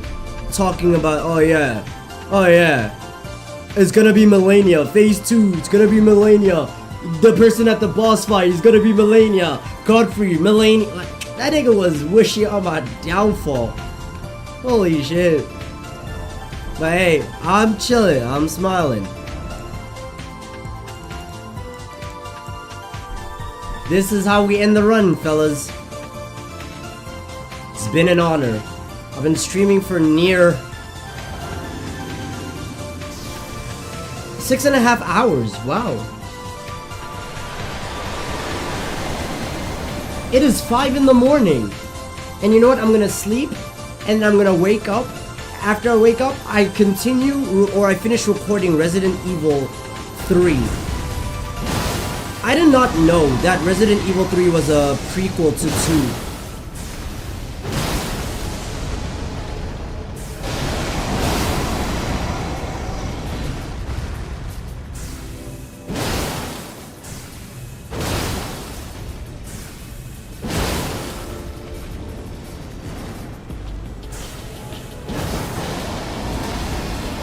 Look at that damage, bruh.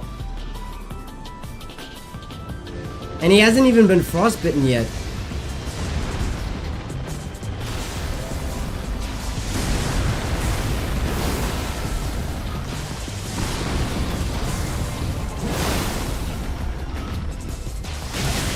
Oh, you see? Saw how that usually would insta-kill me?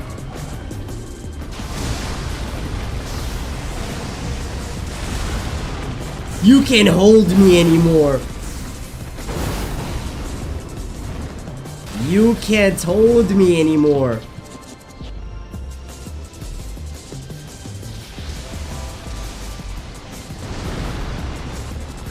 Surprised he hasn't frostbitten yet.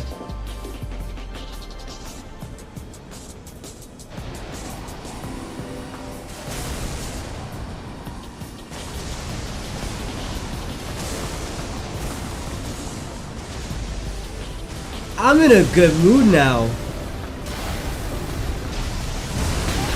Oh.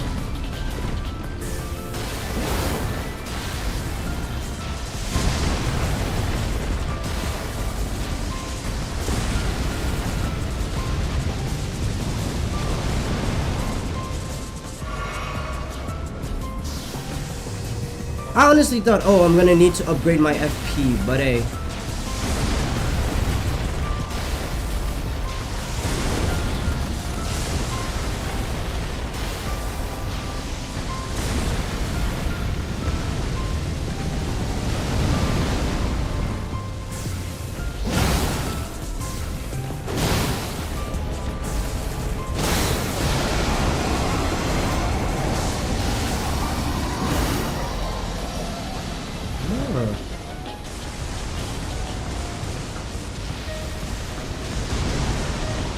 Of course.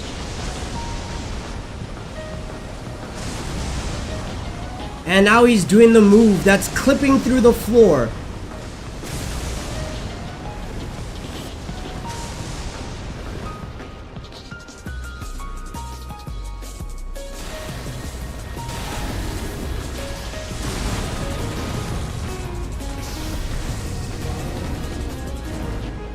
This hit and run merchant.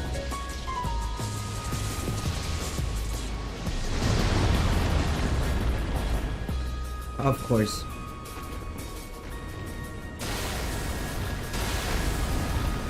Woo! Really? Okay.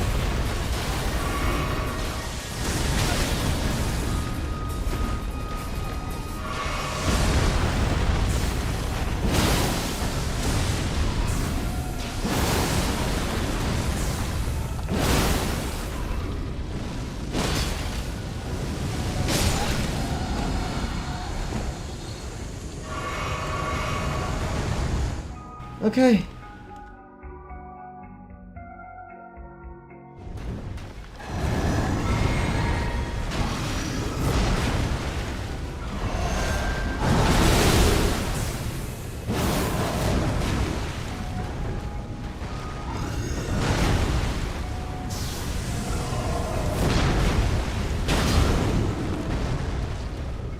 Hit and run merchant, bro.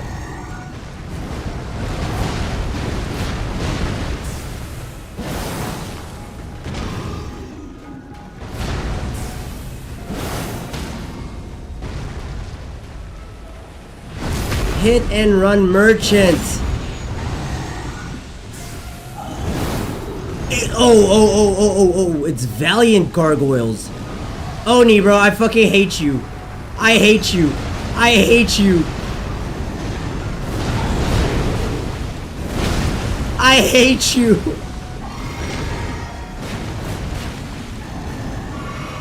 You fucking cursed me, man. I hate you, yes. This is the Valiant Gargoyles.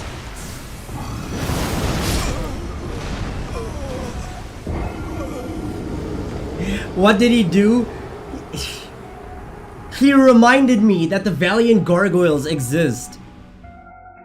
The two gargoyle boss. I thought it was just one. It's two. Oni, bro, I fucking hate you. I hate you, bro. Oh my god, you make me so mad. Shit. Bro, this is a horrible dual boss fight. I thought you had it. I thought I had it too. That's the thing. I thought I had it. But then... Oh, I thought the sun was starting to come up. But then... Here we are.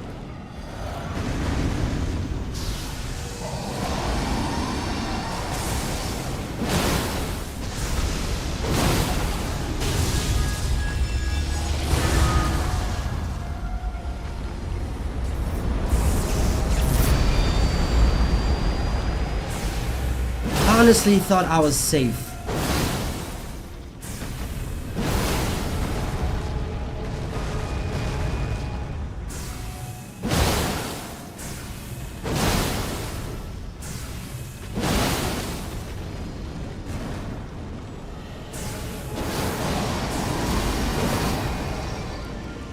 I honestly thought I was safe.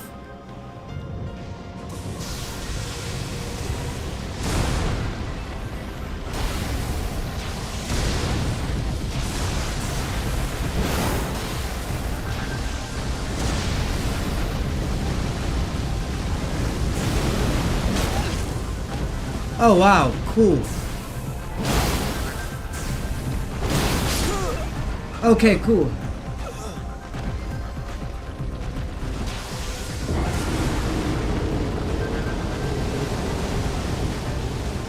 Oh, I have to go behind his leg. Okay.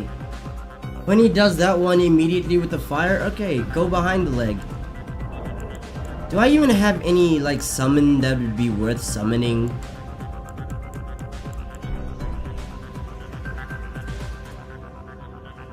Yep, I do.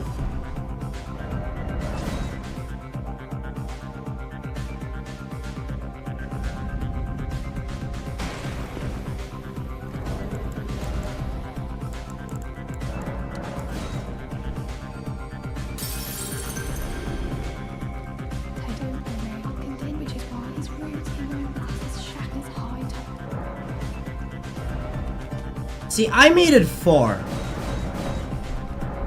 Ghost Glove Ward. I made it far. At least I can say that. I made it until the last boss. Valiant fucking gargoyles with Elden Beast level scaling? Oh, yeah. Like, no. Let's see, Ghost Glove Ward 3, 4, 5. 3, 7, 8, 9. What the fuck? Okay.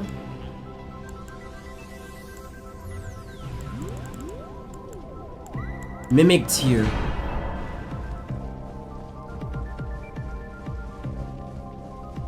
Oh yeah, I'm not glad we nah. Oh yeah, bro. We gotta go crazy, bro. We gotta go crazy. Need to go buy it, number 1.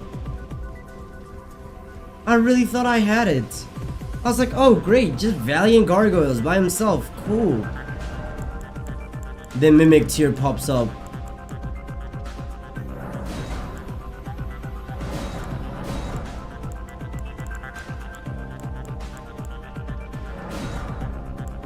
Wait, it's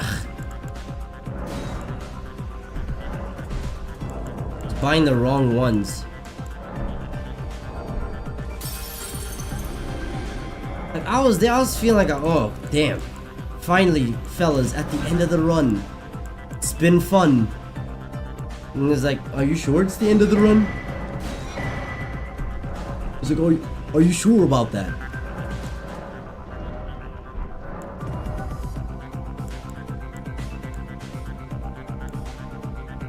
Okay.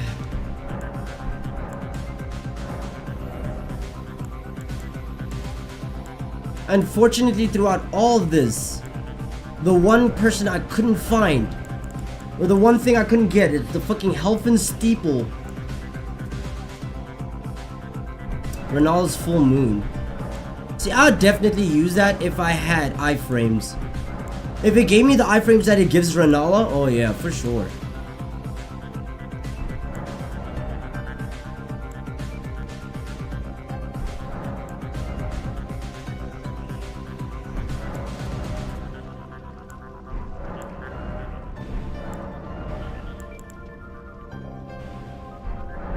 Okay, that requires 4. I don't want to use my Newman rune yet.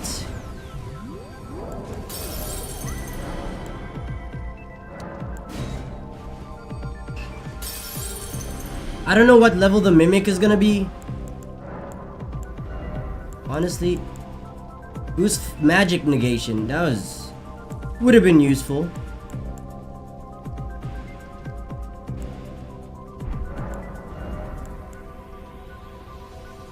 Oh wait, no. I bought, yeah. I bought this. I was about to lose my shit.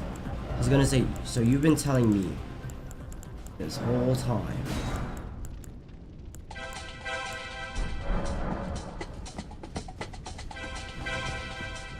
Valiant Gargoyles. Gargole.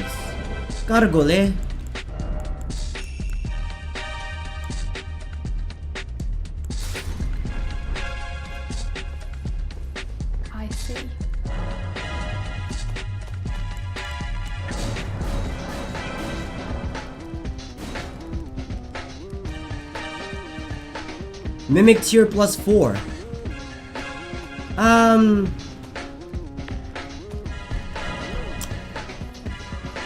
don't know how I feel about it. I don't think I'm happy with that. Plus 4?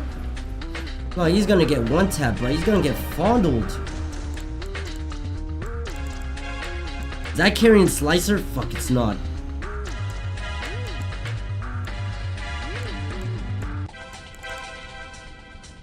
Because if that was carrying Slicer, holy shit, I would have gone crazy with that shit. But it's cool, it's cool. I'll use the Mimic for phase 1 for Placidusix to get him out of the way sooner. And then I'll use the Valiant Gargoyles for phase 2.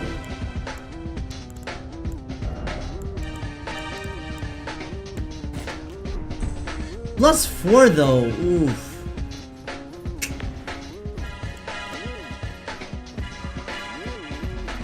feel like he's gonna get one tapped. If it was like +9, even +7, 7, 8, 9, somewhere around there, I would have been great. Shit, I can even get it to +10, to be honest.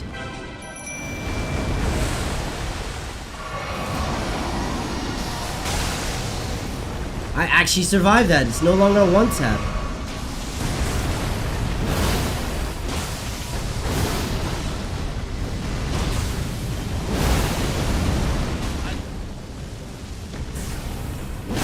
He's taking some damage, I can't lie.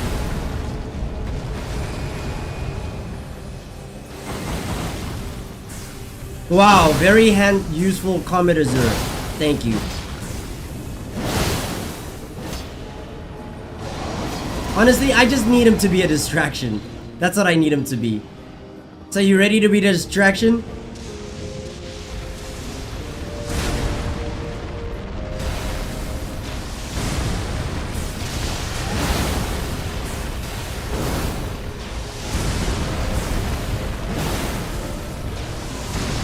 Yeah, I'm not gonna lie, this distraction's not lasting long.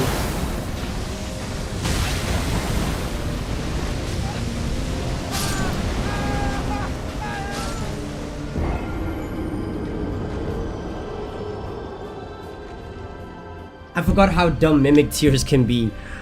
Oh man, if only you could use the moves I use. Do what I do. Okay? Don't be dumb. How come like when I fight NPCs, these guys are smart. NPCs are smart, their AI is pretty amazing actually. I can get cooked sometimes. And then I fight these niggas, or I summon my mimic tier and he's like,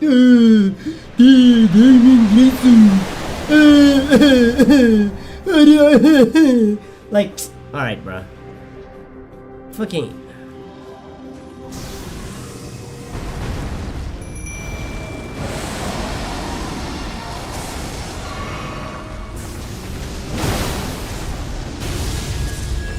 Bolt of Grand Sex? Oh, my mimic is cooked.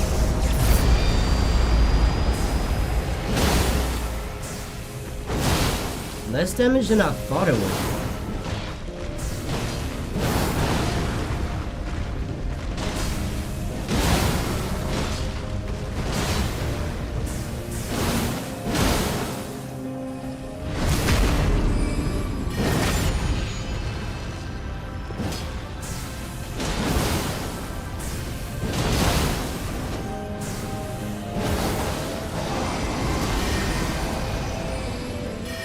Why are you spamming Terra Magica? What is your problem?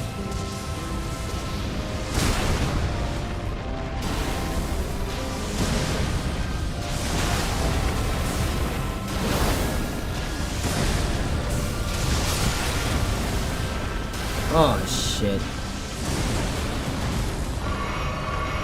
Daos did me good service, Sarosh.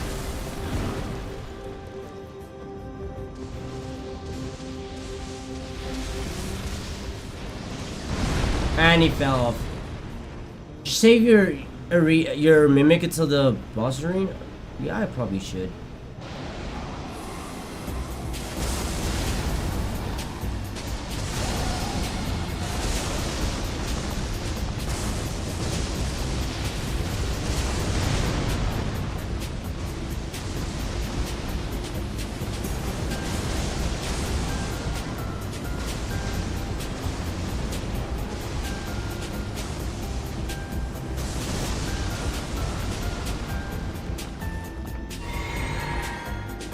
Yeah, I probably should save my... But like... So nice to have something take care of Placidusic so fast.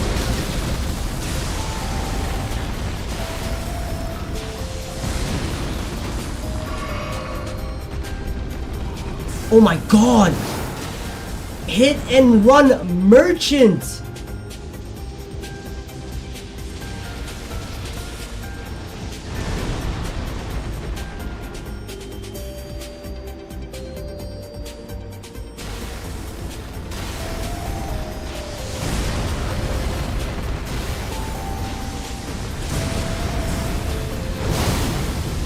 Like, this is how you became an Elden Lord, right?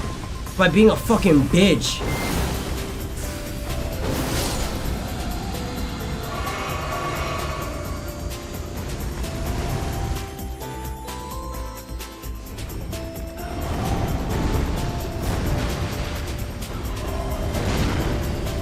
I don't know how. I don't know how I dodged that, but hey.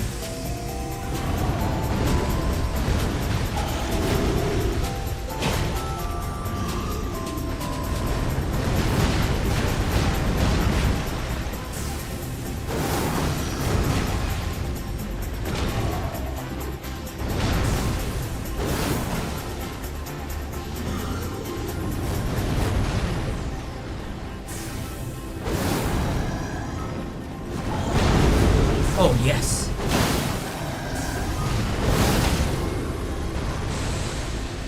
And there comes the fucking...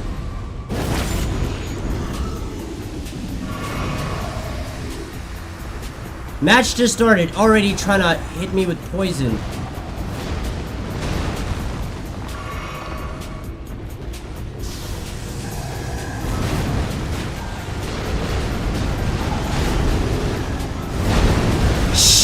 Okay. What am I honestly, what am I supposed to do against that? What do you do against that? What do you do against that? Both of them were just...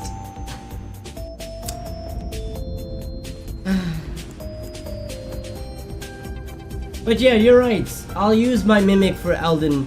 He'll take care of one, I'll take care of one. And since none of them are like BBKs, like Black Bladed, I don't have to worry about dying to like destined death.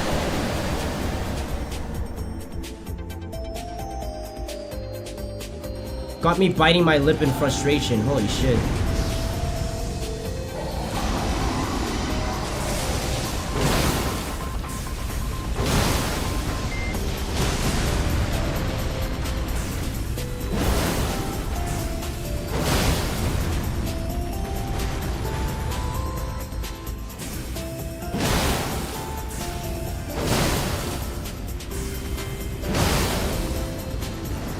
Already?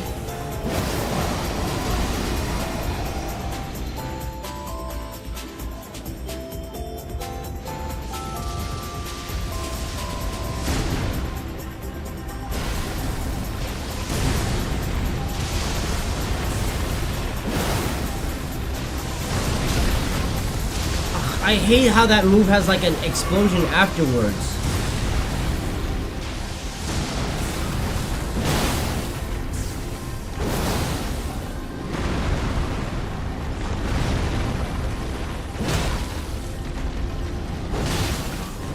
Oh, you still got frostbitten. That's crazy.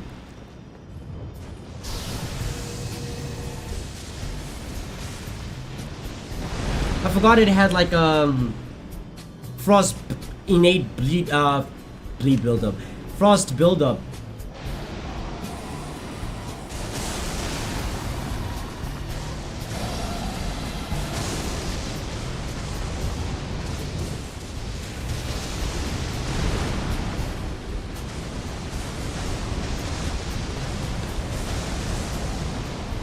Oh, he's using Placidusic's Ruin.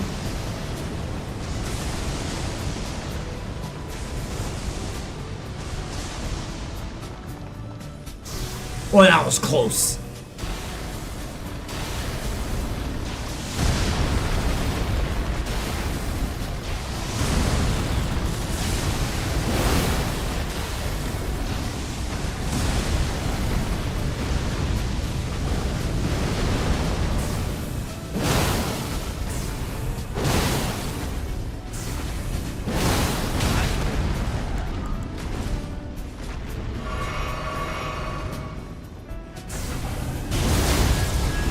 Stop that shit right there.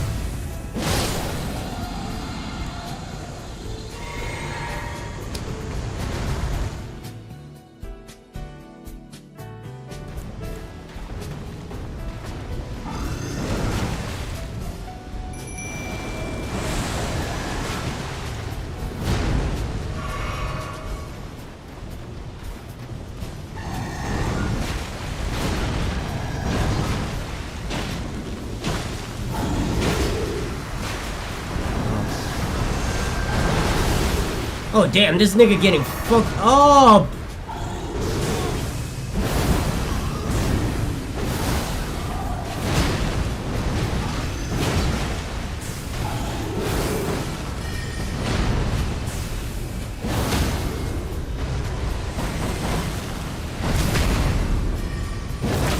Hey man, if it means we can get rid of the first one. Oh yeah.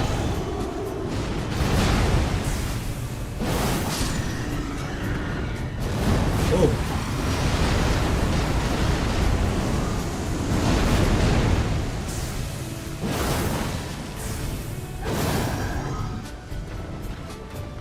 Okay.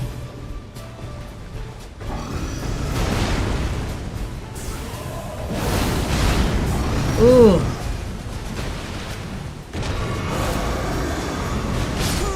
Yep, that was an early roll. I forgot how delayed the attack is.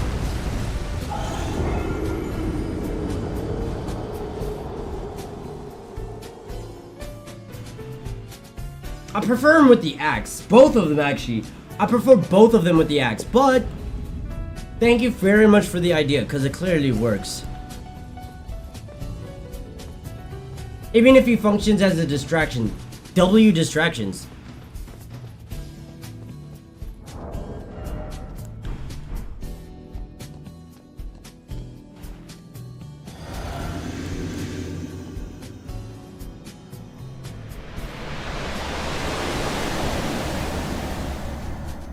See, the bigger problem is that bitch ass hit and runner.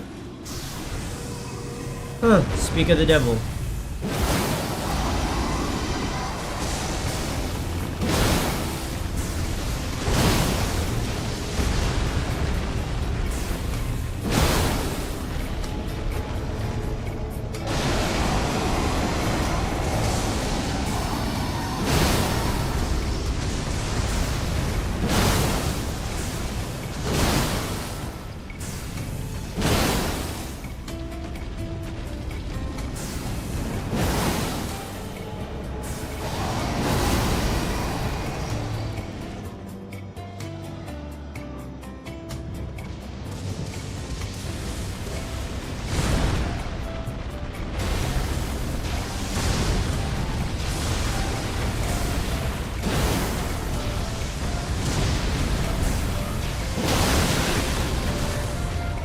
I'll take it. Especially because he's just hitting and running. I'll take it.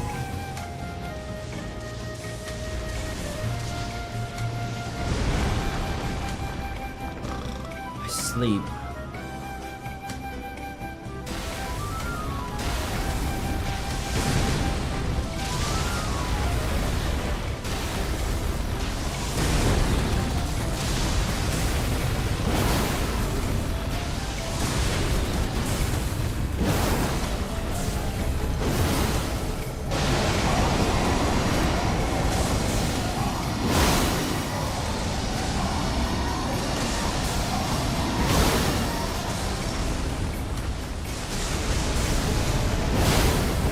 Ah, thank goodness.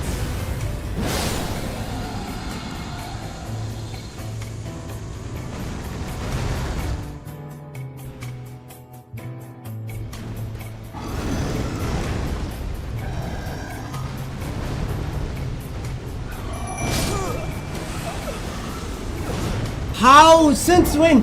Since when can you cancel your animation? See, this is what I'm talking about. Oh, you fight bosses, they start pulling out new moves. And like, since when could you do this? Since when could you cancel your animation? Oh, there's another video about Too Mad. Nah, I'm not gonna watch it.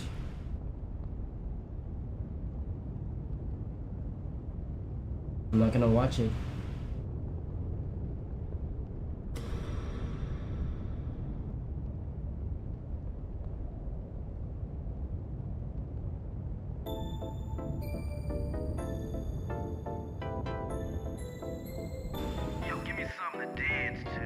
Yo, stop making it look like I'm trying to do fashion souls here.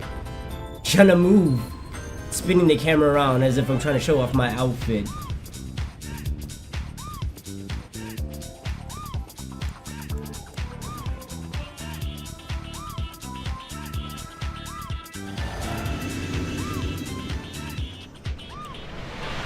Bro, that gargoyle like stopping mid animation just to chase me.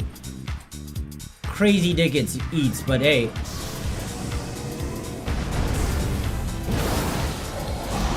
Whatever helps you sleep at night.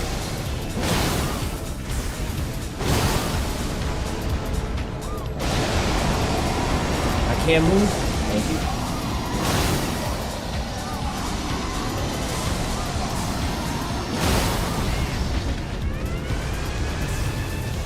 Locking on to dragons in Souls games is, or specifically Elden Ring. Holy shit. It's not a task for the lighthearted.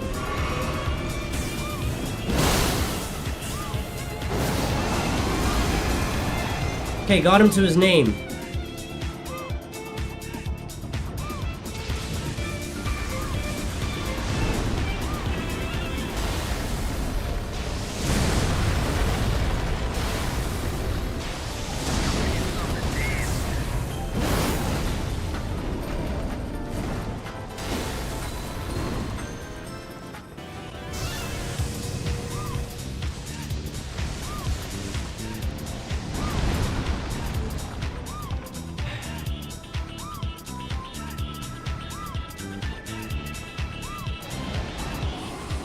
And what's crazy is that, like, this nigga really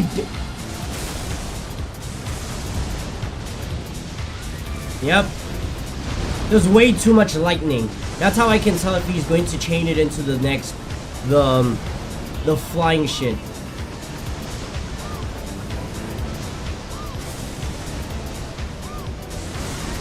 Jeez.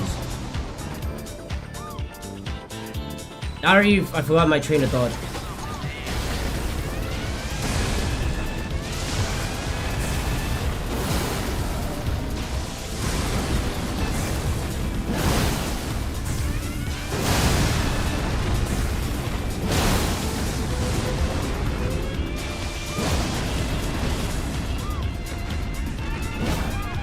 Oh shit.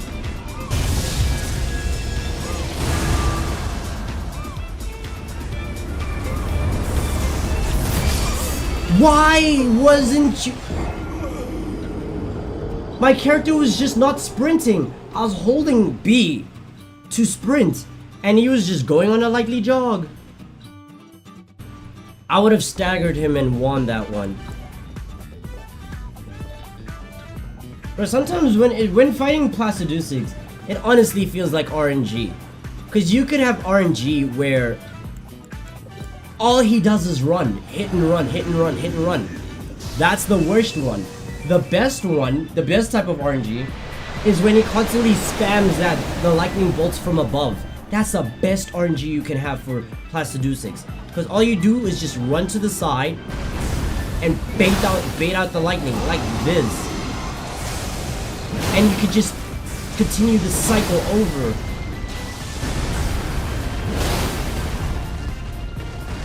Say, bro, Placidusics is literally just RNG at this point. When fighting him, when I'm fighting him at least. Already? Didn't even get you to your name, bro.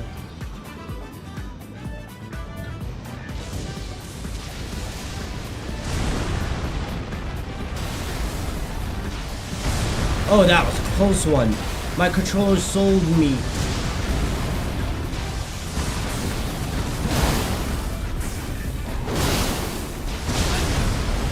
Fair, I'll take that. Never mind.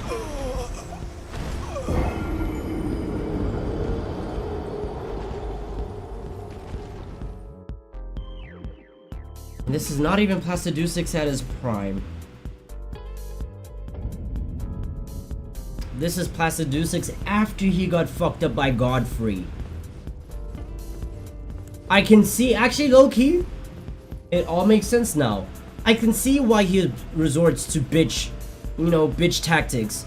Them hit and runs. He's afraid of Godfrey. After Godfrey touched that nigga, he was like, nah, I'm not gonna get touched like that again. That's why he keeps running. I see it now. It's a trauma response. You're just bitch made. Shit, I would be too after getting fucked up like this. Missing, like, what, 3 of your 5 heads? Oh, thank you for the RNG.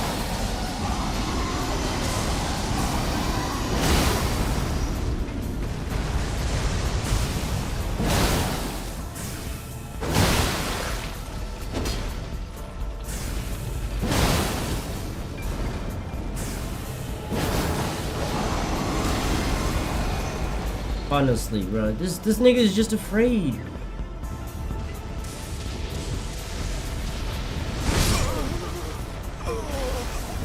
Y'all saw that, right? Y'all saw the dodge, and it clipped me anyways. Okay, cool. This live stream is now 7 hours long. Well, 2 minutes until 7. But I refuse to end this. I don't care if it's 12 hours. I don't care if it's 9 hours. I'm beating this fuck ass boss. This is the end of the randomizer run. I'm not doing this after. I need to play Sekiro tomorrow or today.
He's gonna fall off the map.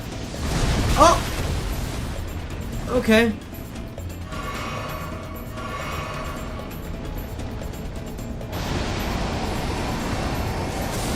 Thank you.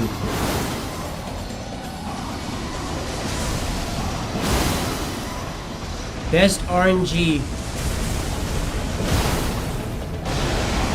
Oh, yes. Bless me with RNG.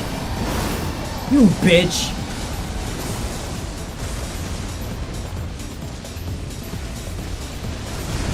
And he fell off.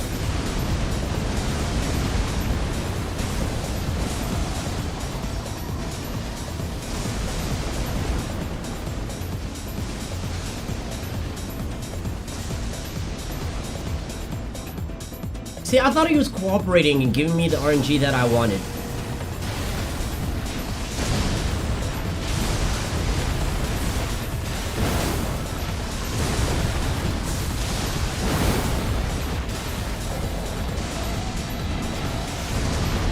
Since when could you do that? You could never do that. Oh, this nigga's pulling out new tactics. That is crazy. Wait, you're a dragon. You're a dragon that sleeps on his stomach. How the fuck do you fly?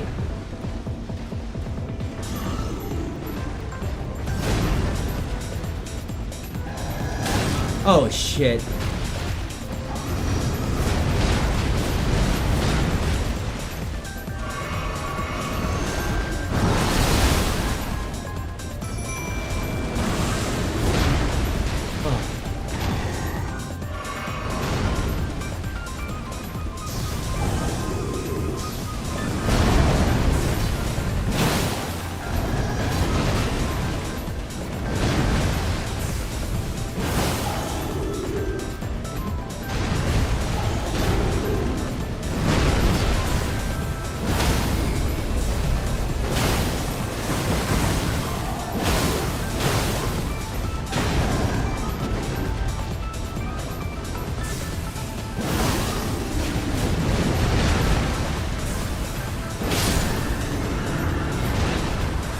Okay. Oh, you're joking.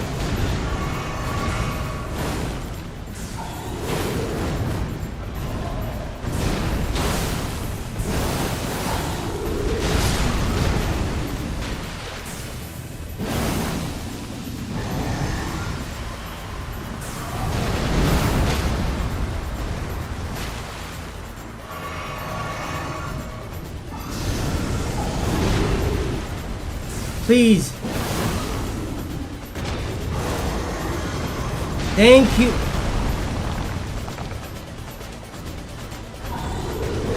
My controller stopped moving.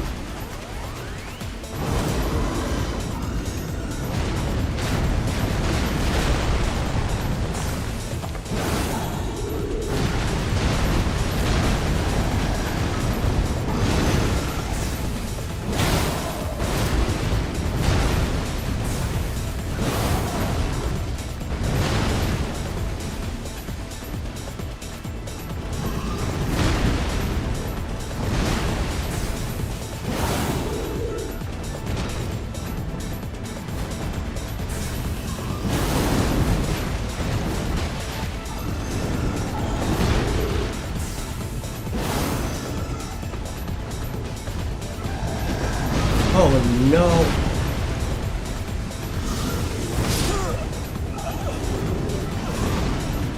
I should have backed up. I should have backed up.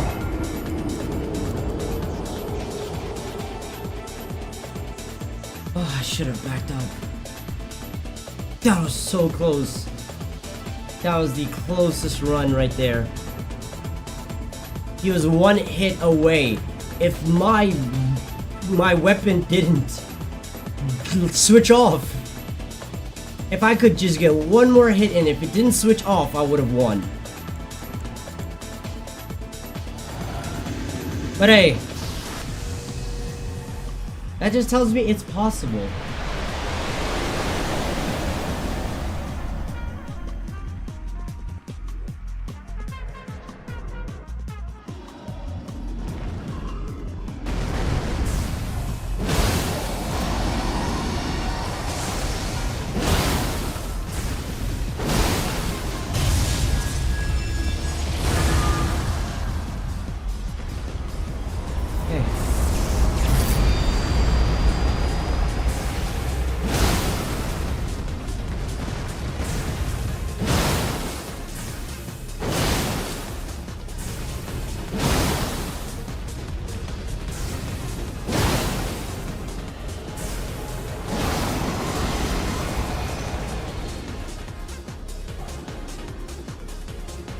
I will say I am impressed at a +4 Mimic being able to do everything that it did.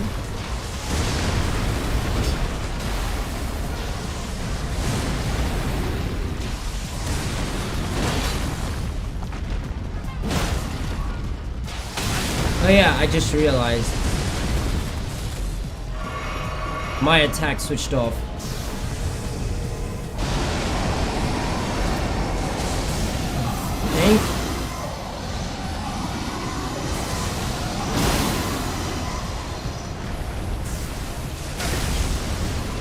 Okay. I better use my shit wisely.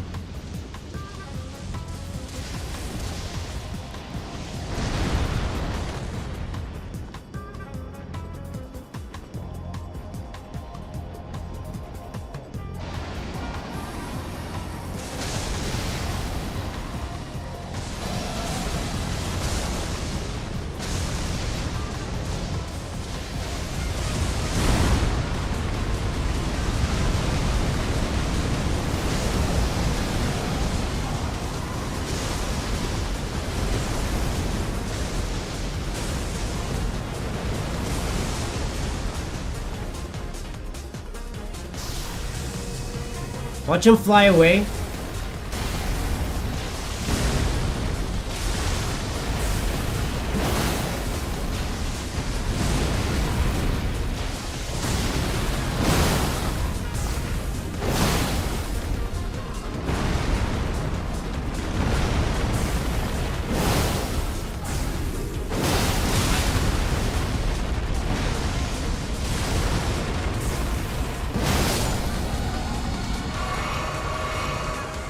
Oh, this is gonna be tough for the mimic.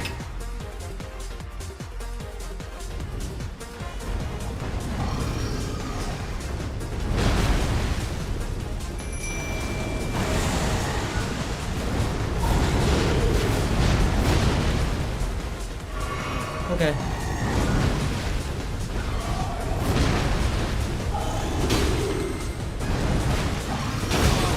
Oh shit. I didn't realize you did that much damage. Where's my mimic? Like, bro.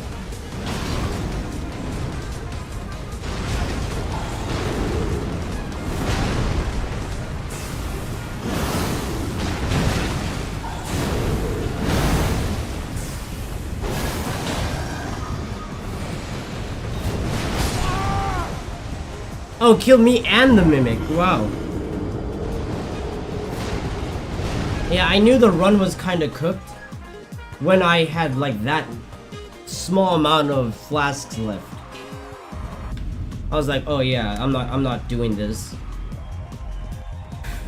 Can my controller connect?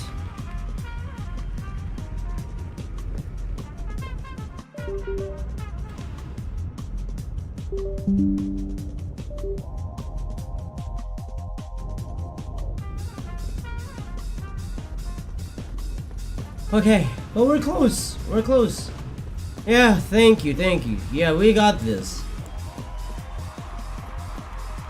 Class Seduce 6 is not much of a problem anymore.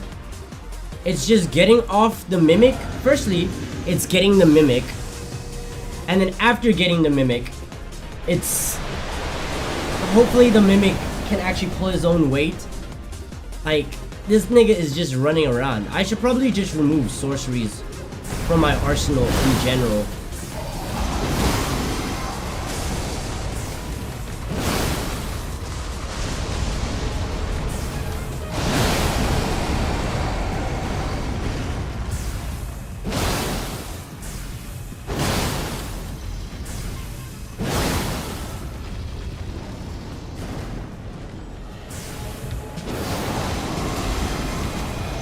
Yeah.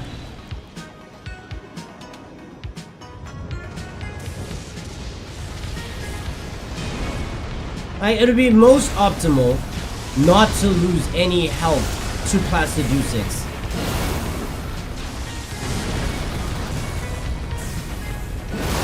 That'll be the most optimal route.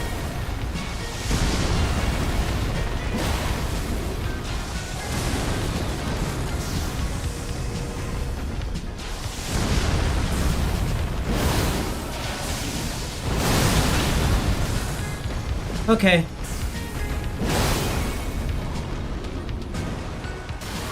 Or at least if I'm going to lose health to him, shouldn't be enough, like too much. I start off with 9. At most, I should be like up to 7. So that when I summon the Mimic, I'm at 6.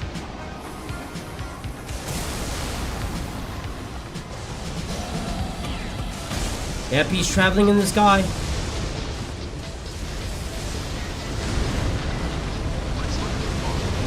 Nigga, you're about to fall off.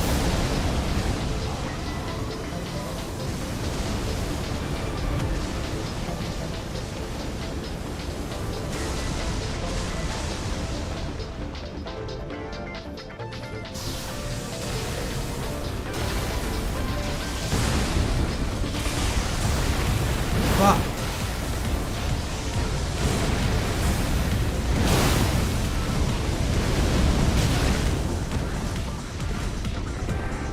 That's okay. What?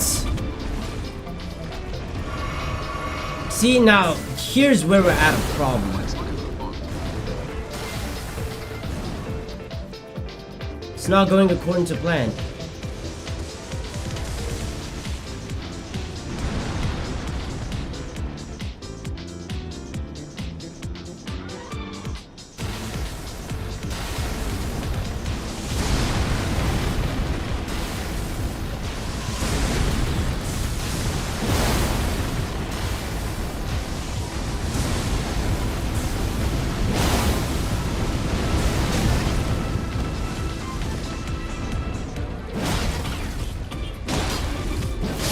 Oh. I try.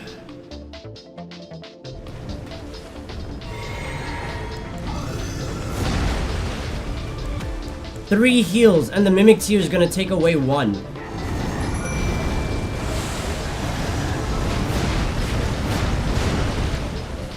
Oh, fuck.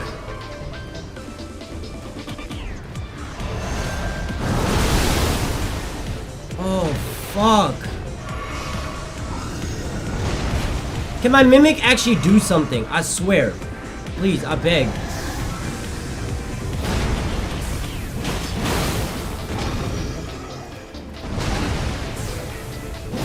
Holy shit.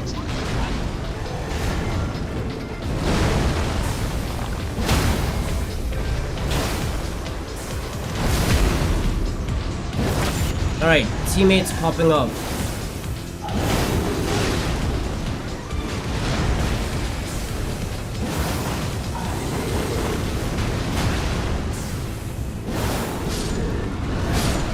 Ah!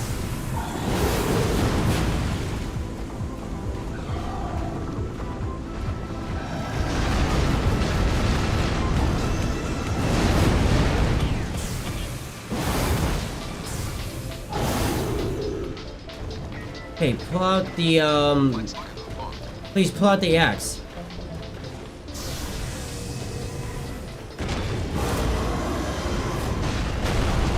Thank you. Panic rolled. I panic rolled. See, this is the most annoying move from the gargoyle. It's poison, it does tick damage, and it does a lot of tick damage.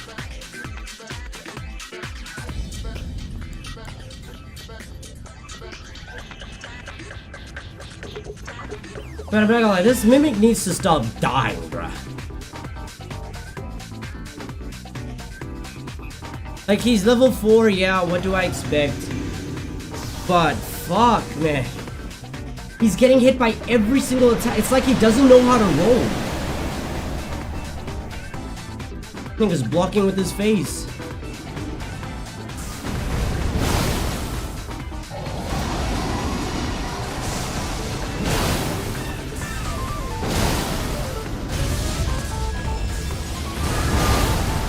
Stop that.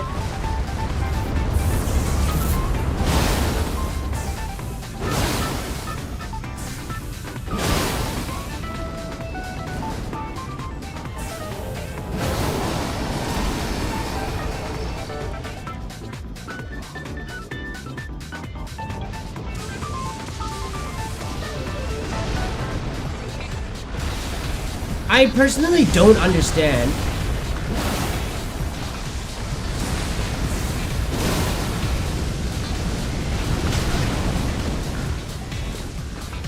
I really don't understand. Oh shit. When, like, what allows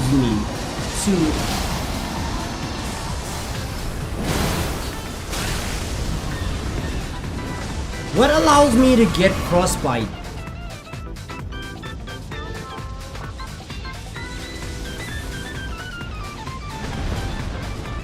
Like, that's what I've always been curious about.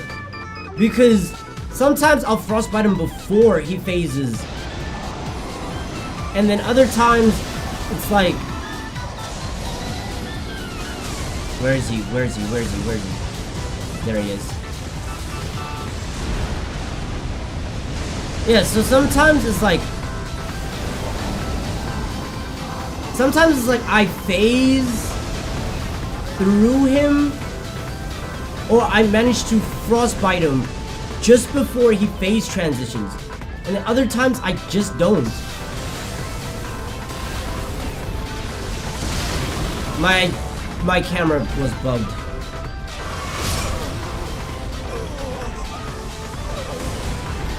Like, whenever my camera moves too much, like you can tell my camera's moving more than it should, just know my controller's bugging. 6 a.m. the sun is up. Nice.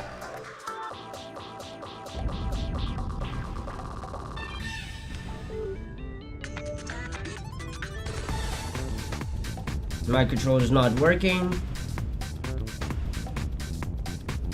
And it's drifting.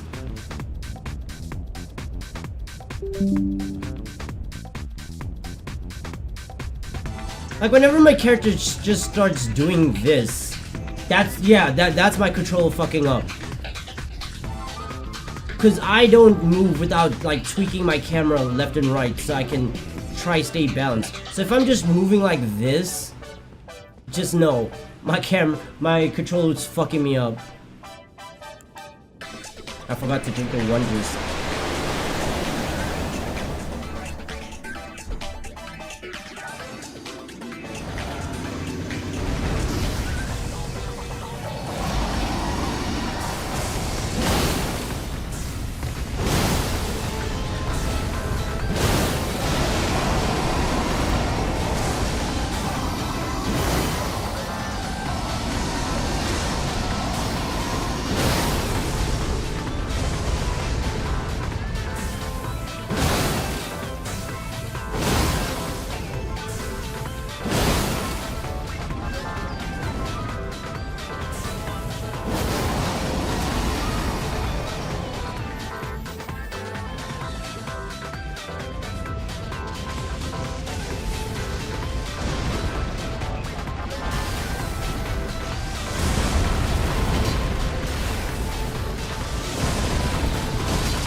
Since when could you do that?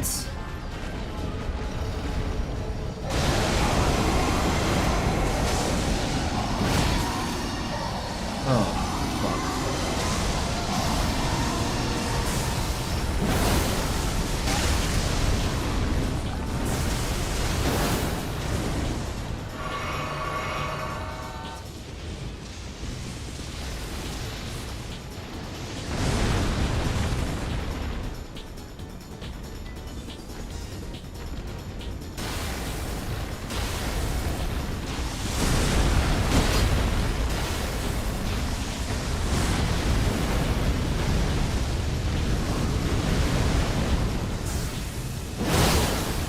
Finally, you frostbit.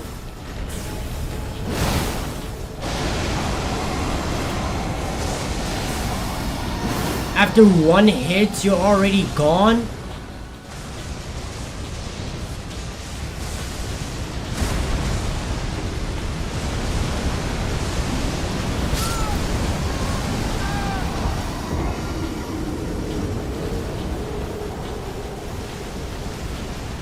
Oh, you can't even go like right in front of him because he's also he's beaming down.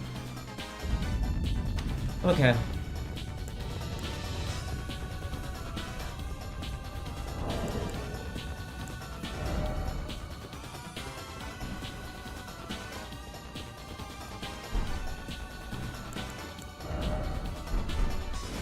It says I'm 75 strength, by the way.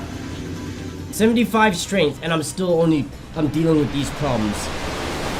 Not 75 strength, 75 intelligence, which is what this weapon scales off of. So I've already hit the hard cap.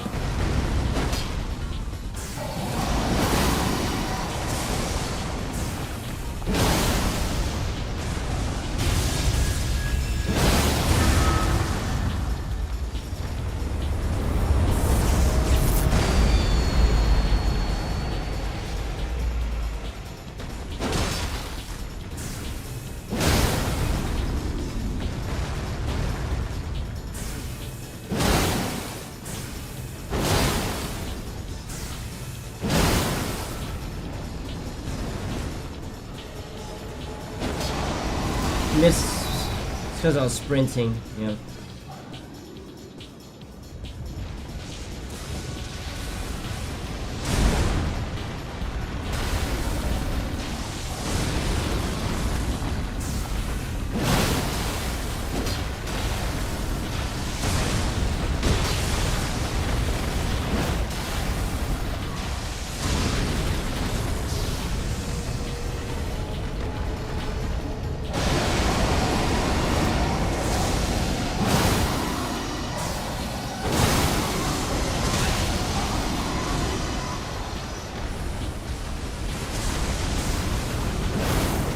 Oh, wow.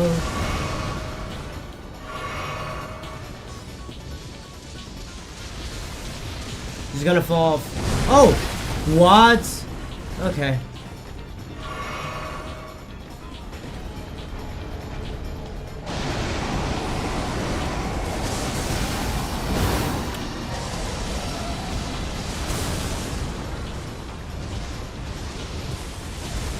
Fall off. Yep.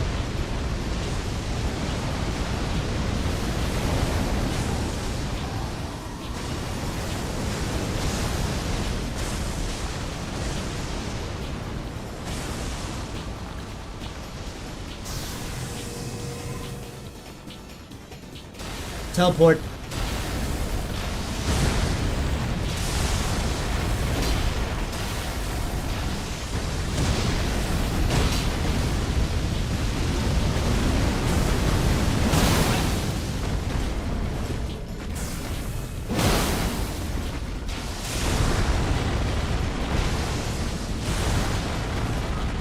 Saw that one coming.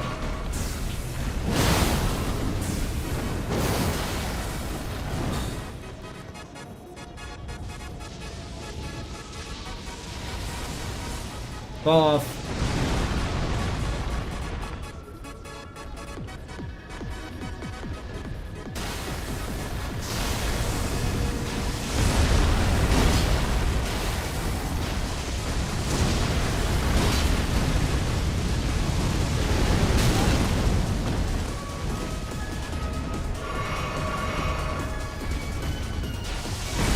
That guy, 3? And I have to summon the Mimic after? Yeah, I'm cooked.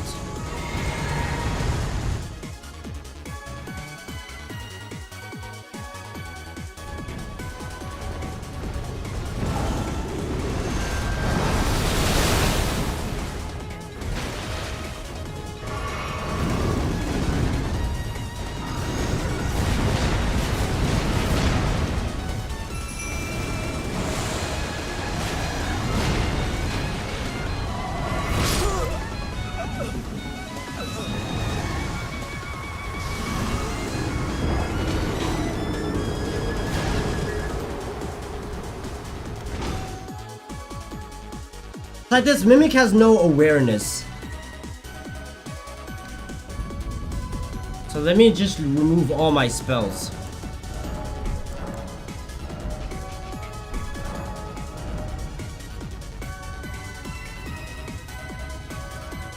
Because every single time I use a spell, this nigga fucks it up. He should get used to sword. That's it. Use sword and only sword.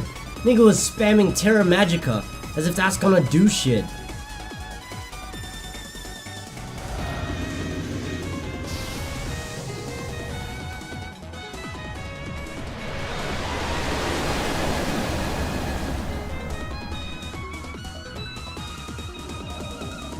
Now, this is gonna be a long sleep once I'm done with this.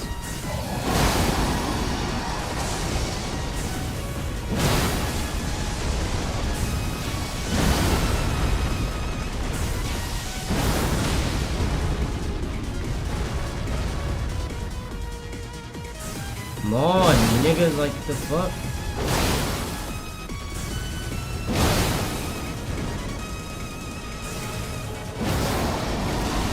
Yep, that missed.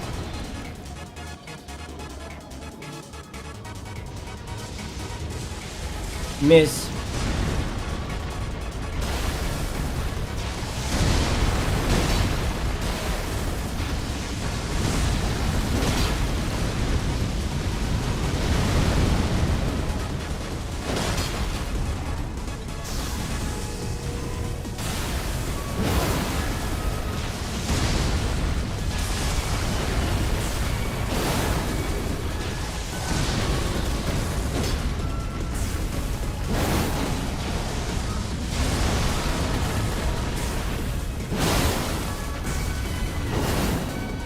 Somehow that missed.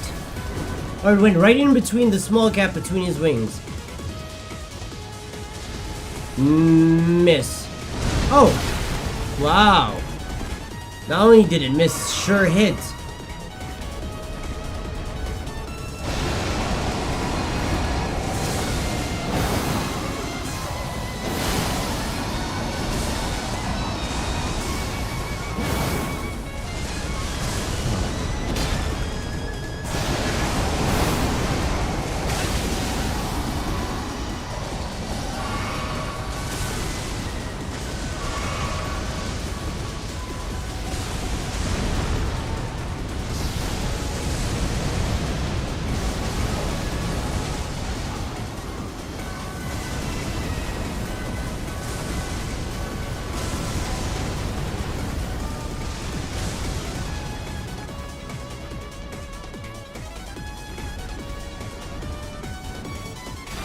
Teleport.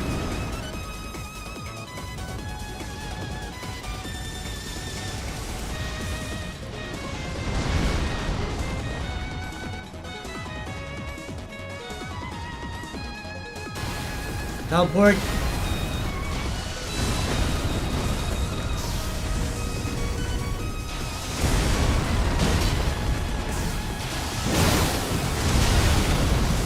I dodged, but okay.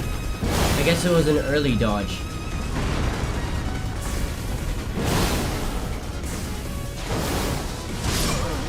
Okay.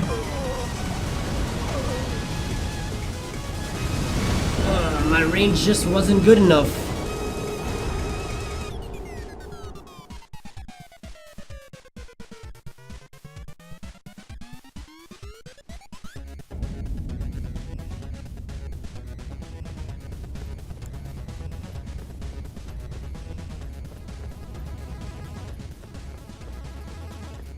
What is playing? Retro video game music.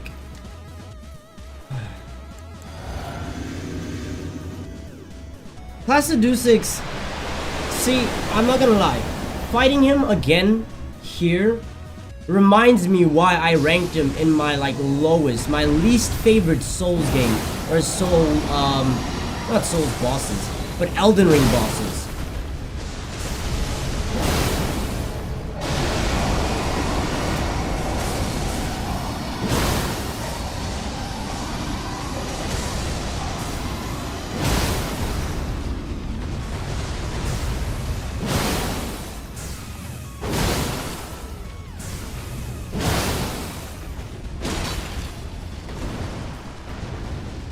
Like, even now, least...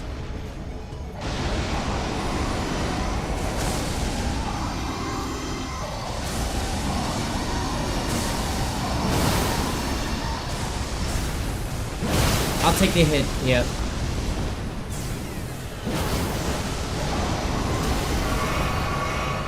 This is like the most annoying boss in the game. Fuck, I wasted a flask.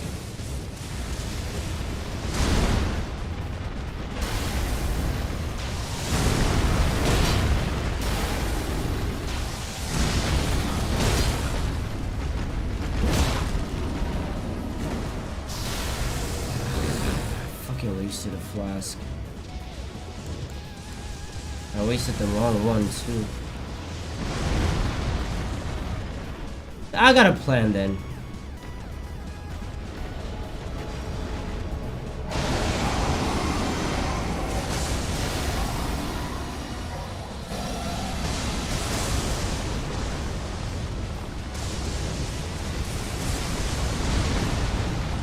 So what I'm gonna do,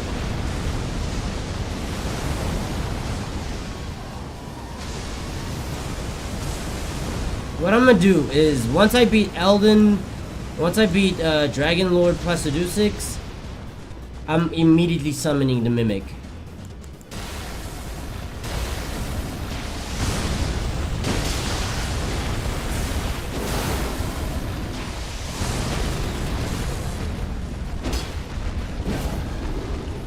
None of those hit them. Okay.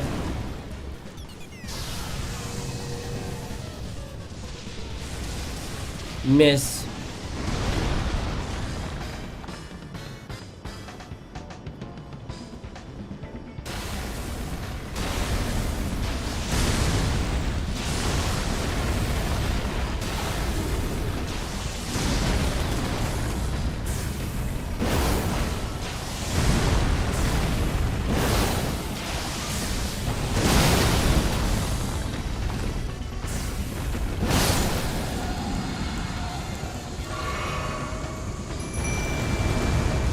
Okay. That didn't count, but I still lost health. Oh, no, he's here. He's here, the life bar's not here. So he spawns, the life bar's not there. Okay.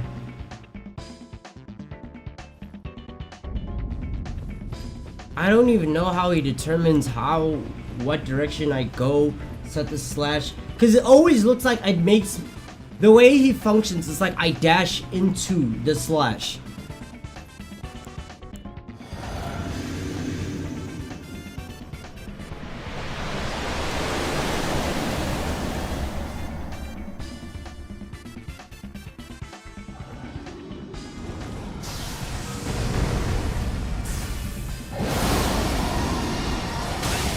That still hit me. Wow.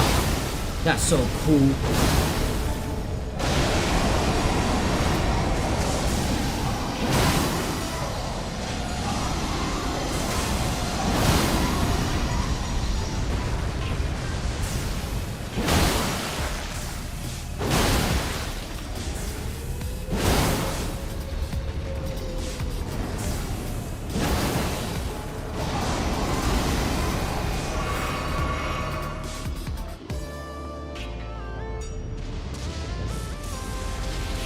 Hits.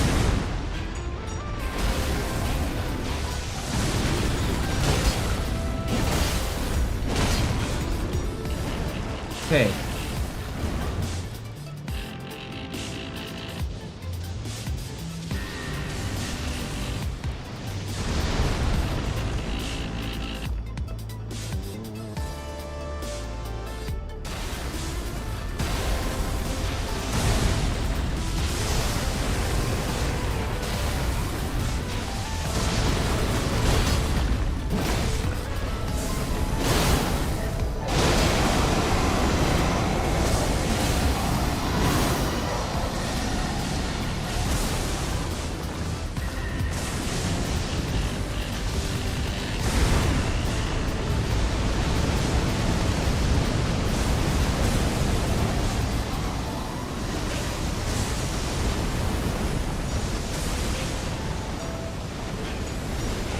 Okay.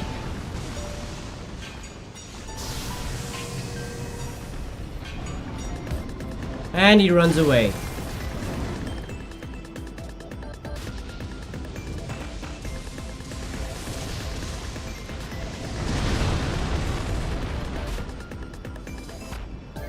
I'm so unimpressed.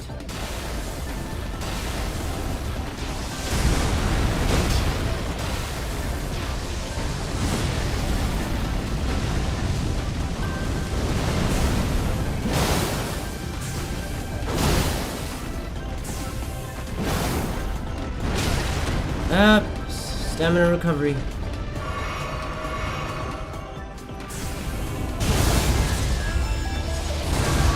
Wait, I mean, I can... Yep.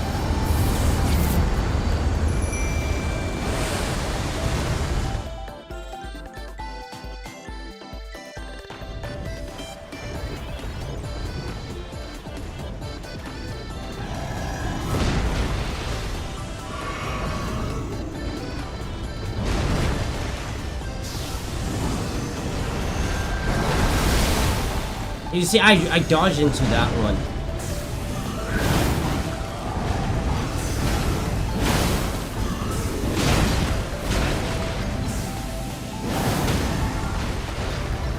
Somehow, and the mimic dies to the fucking poison. Oh.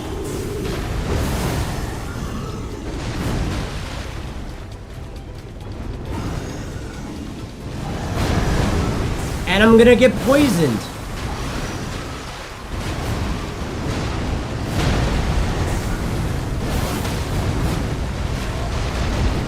Please.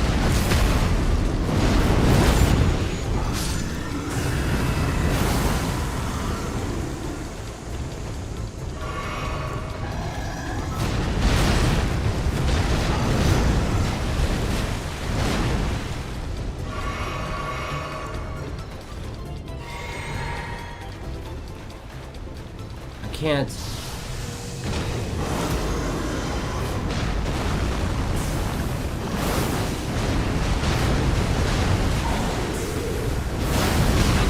Oh shit.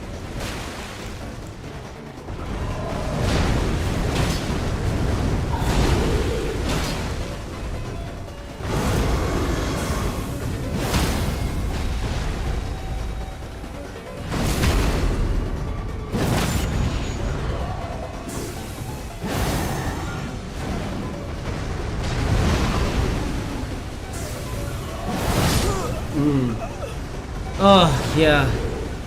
Okay. The second I lifted the sword, I realized I wasted my attack opportunity. Or at least I shouldn't have held it for as long. I should have at least given some time to, like, you know. But also, what I hate about this fucking boss is, you see when it does its poison spew ability? That ability is active even before the animation is finished. So even if you stagger out of it, like, before it even drops its head, it still leaves fucking poison on the floor.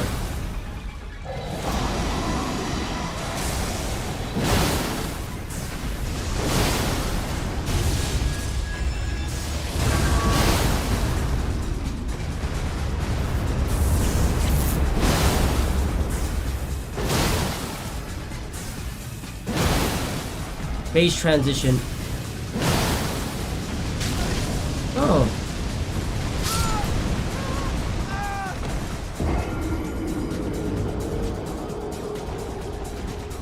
Okay.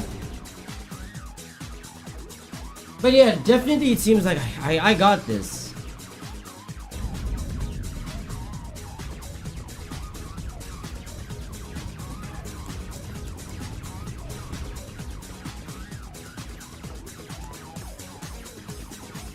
I guess it's just a matter of me locking in.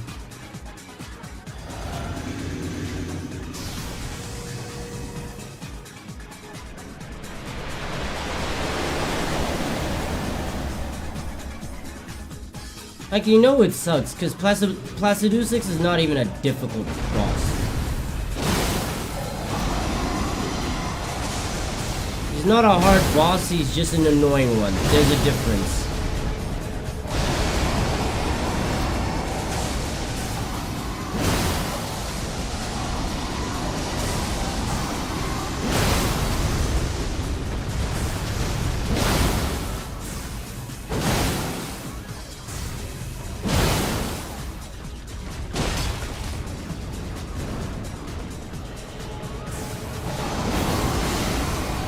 Frostbitten, bitch.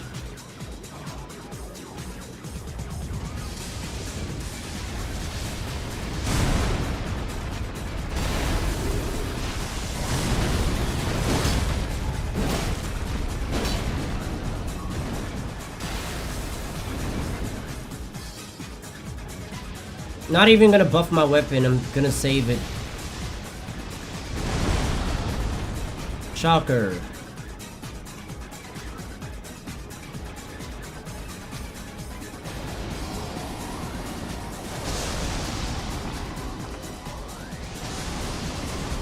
I can hear the storms he's traveling.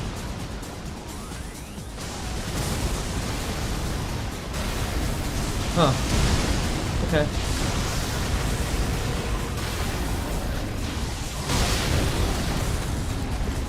Blocking doesn't exist. Blocking's not real.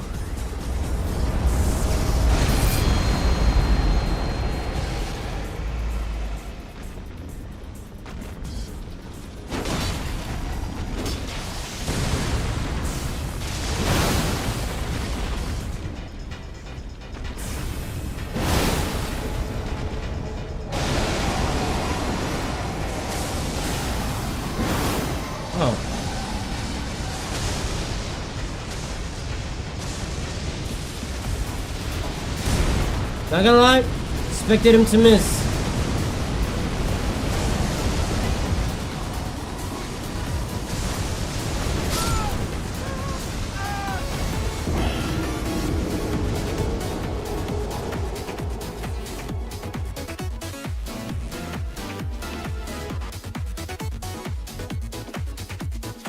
Maybe I just gotta listen to something else. Maybe this is why. Because there's a lot of noise.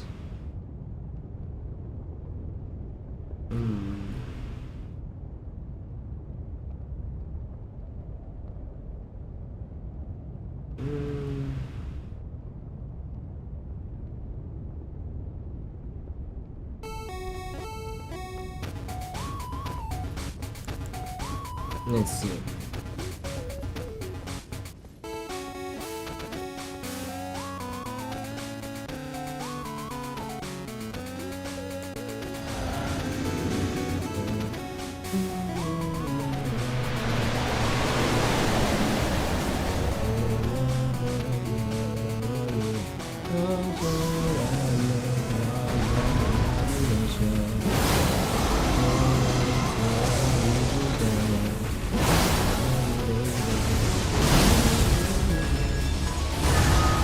I'm stuck in his leg.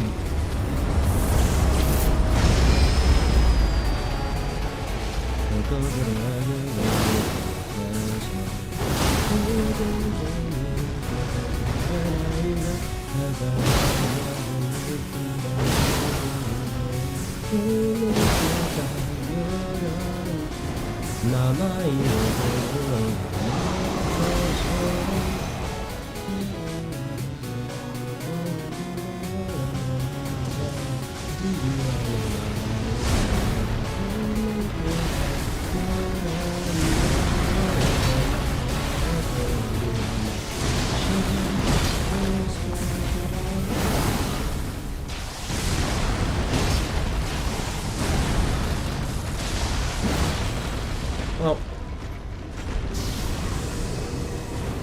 just for him to run away.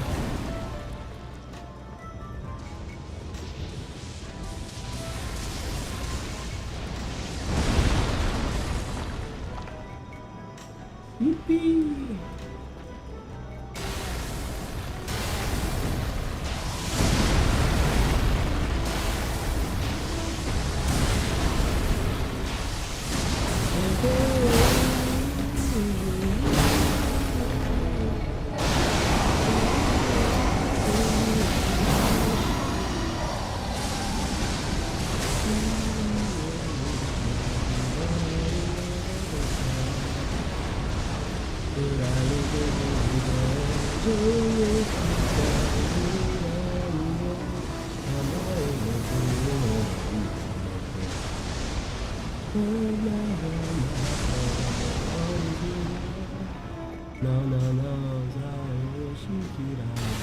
Teleport.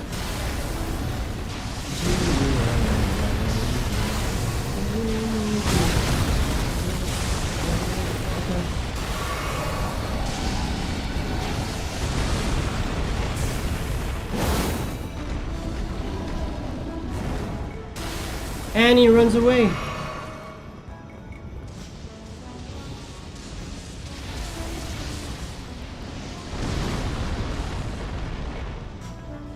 I'm actually gonna fall asleep while fighting this fuck-ass boss.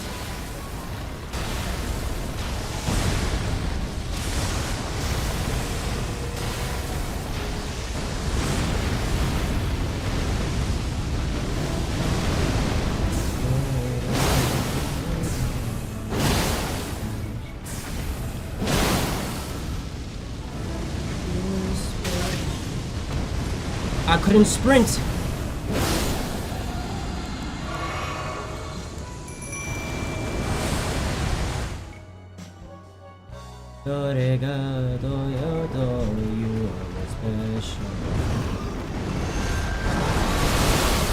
Ah, so it is to bait.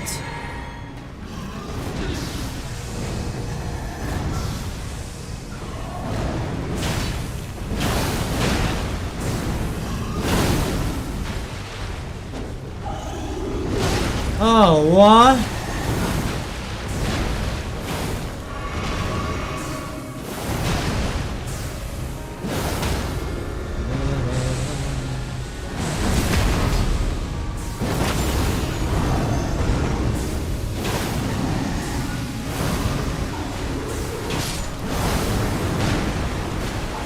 I'm about to get fucking poisoned, bro.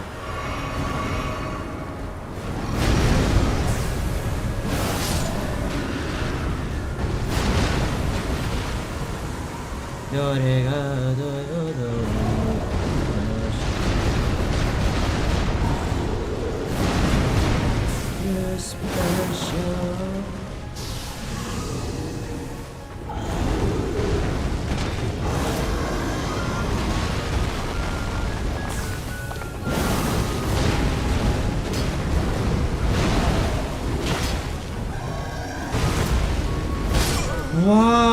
narrowly dodged. You know what? Hold on, give me a second. I'm coming back.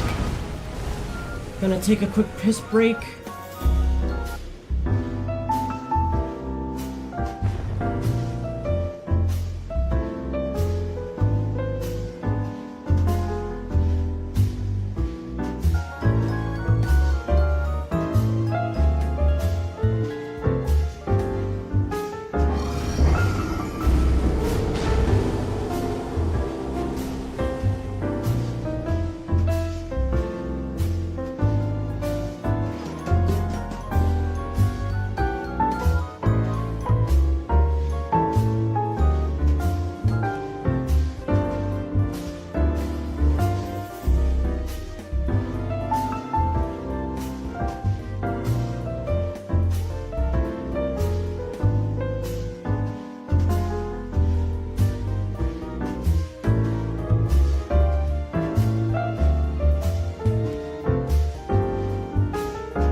Alright, I'm back.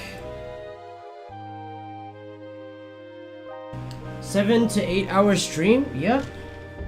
It is 7 hours, 51 minutes, and 4 seconds and counting.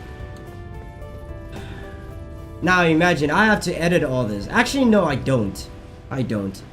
There's just a lot of I can't even speak because I'm that tired. There's parts of the live stream where I'm just like, oh, skip. You know? Because it's just too repetitive. The only parts that will realistically be turned into a live, like shorts or clips will be when we were discussing horror movies. Oh yeah, and also that bullshit where I got clipped through the floor by fucking Placidusic's ability. I think those are the only ones.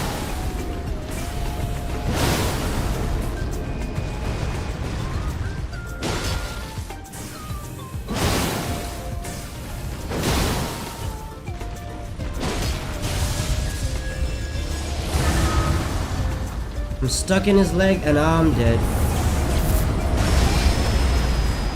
Somehow I survived that, but hey, I'll take it. I wasted a heal.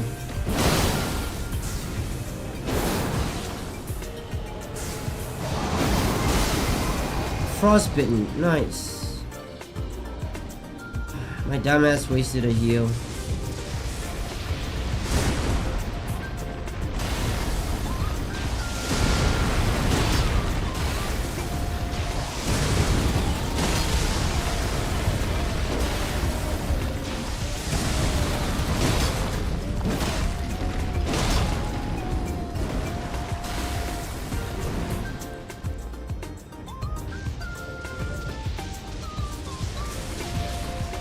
Miss.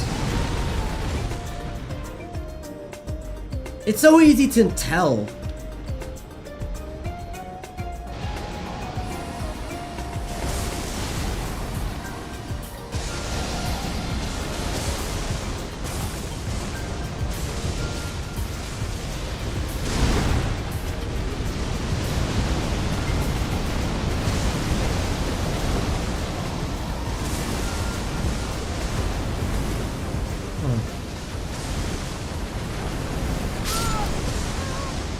Yeah, I rolled into that one. I truly do wonder, who is the third person who's just lurking?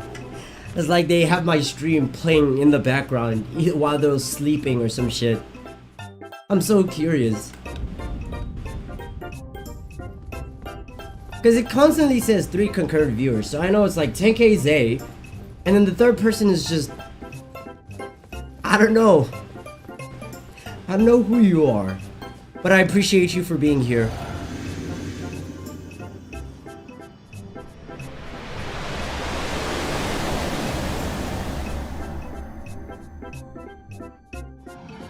We've had 3 moments where we almost won. 3.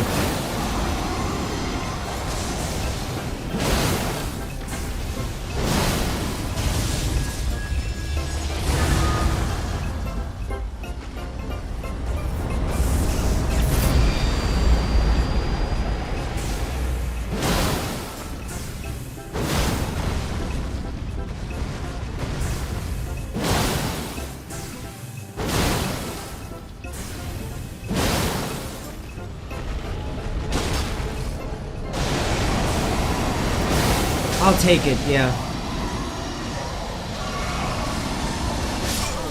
Wow. Okay.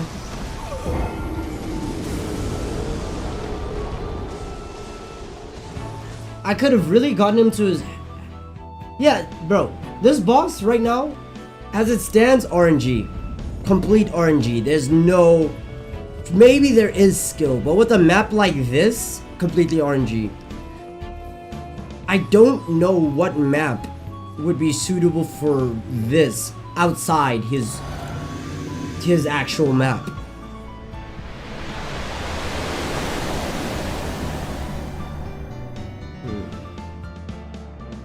Yeah, I can't think of a map right now. An area in the game that would be perfect for this man.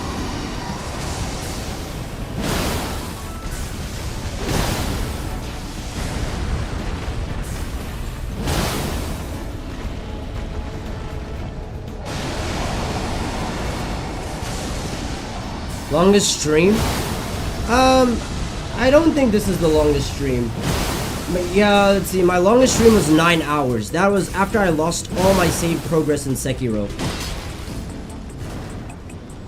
And then I decided to like just live stream me playing that shit. Got frostbitten. Nice.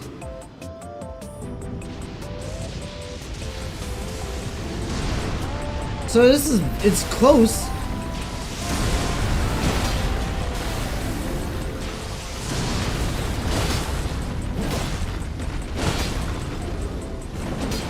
Definitely, right now it's pushing one of my longest live streams ever.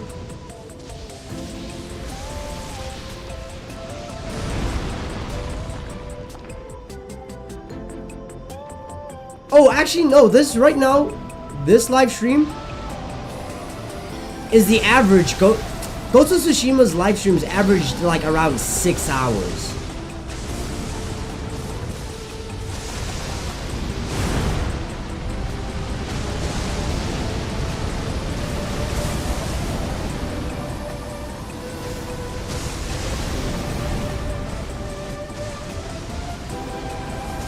Yeah. Them shits average like 5-6 hours per live stream.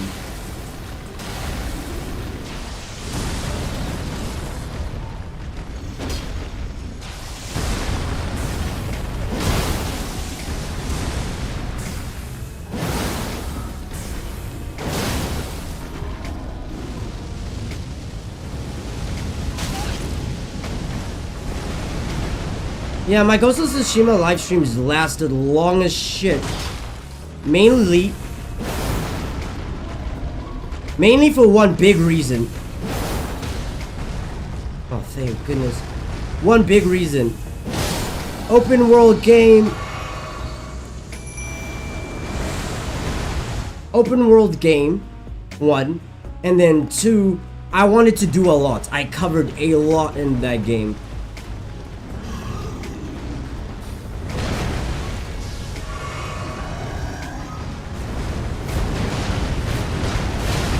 Oh shit, that's the first time that fuck ass move hit me.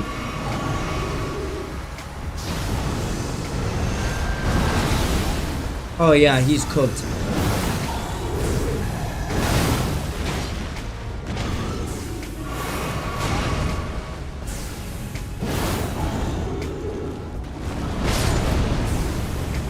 Oh.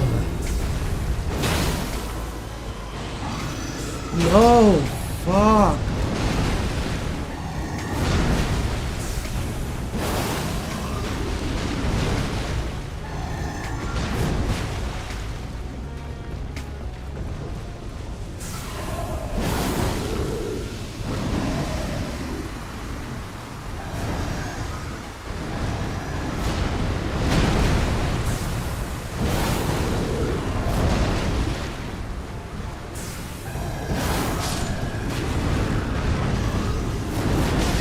What?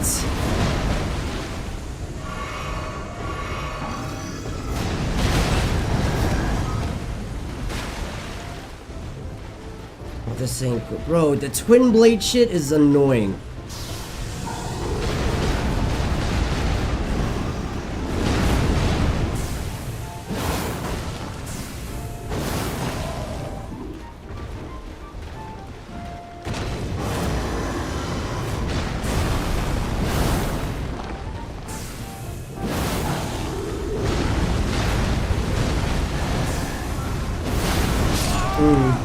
I thought that was gonna stagger. 5 hits. 4 hits for Placiducix, 5 hits for the gargoyles. Good to know. Someone who joined, welcome, welcome. Hope you're doing good. That's hilarious. I feel like Leo would pop up on stream. He's like, "You're still streaming?"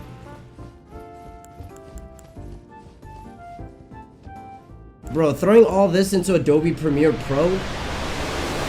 I think I'm gonna break my computer. That shit's gonna make that shit explode.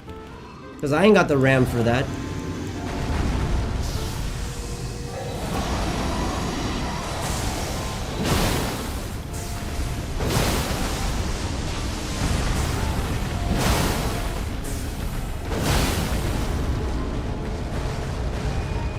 Four for Placiducix, 5 for the gargoyles.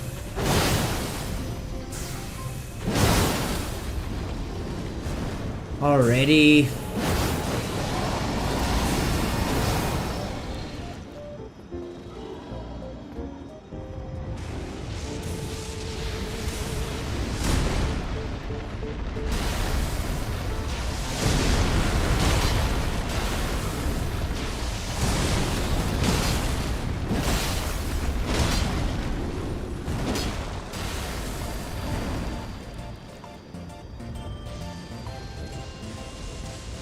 Miss.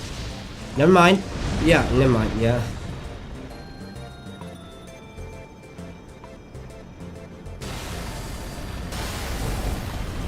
Woo!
Oh no, please, please, please, please.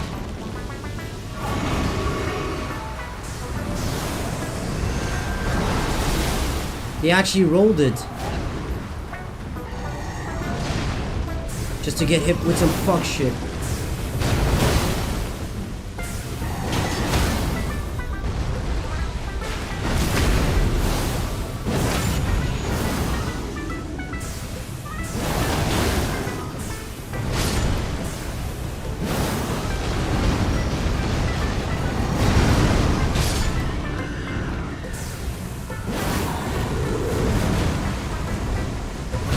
How didn't that hit him?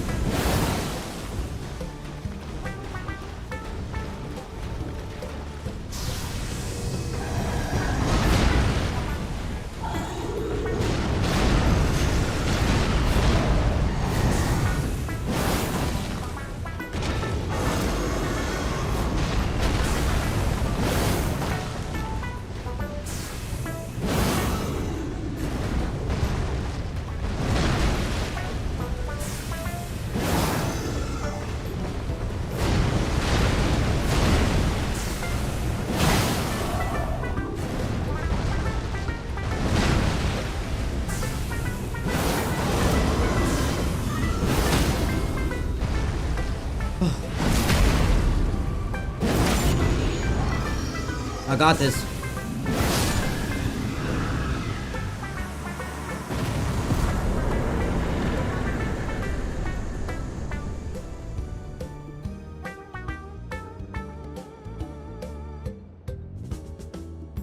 Okay. It's the only thing that could have stopped me from making noise. I had to pray. I had to pray. Cause I knew if I didn't pray, the noise I was about to make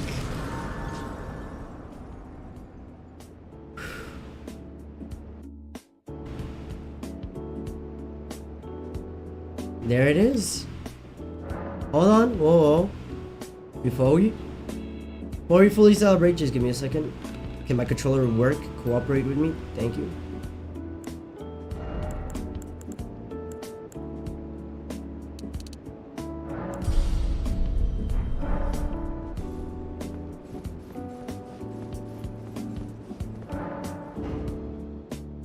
Alright. There we go. Elden Ring Randomizer. Leo, welcome back. Hope you're doing good. You actually joined just as we ended the live stream.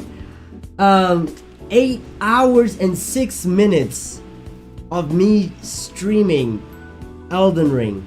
And of those 8 hours, a solid, what, 4 were dedicated to this one fuck-ass fight.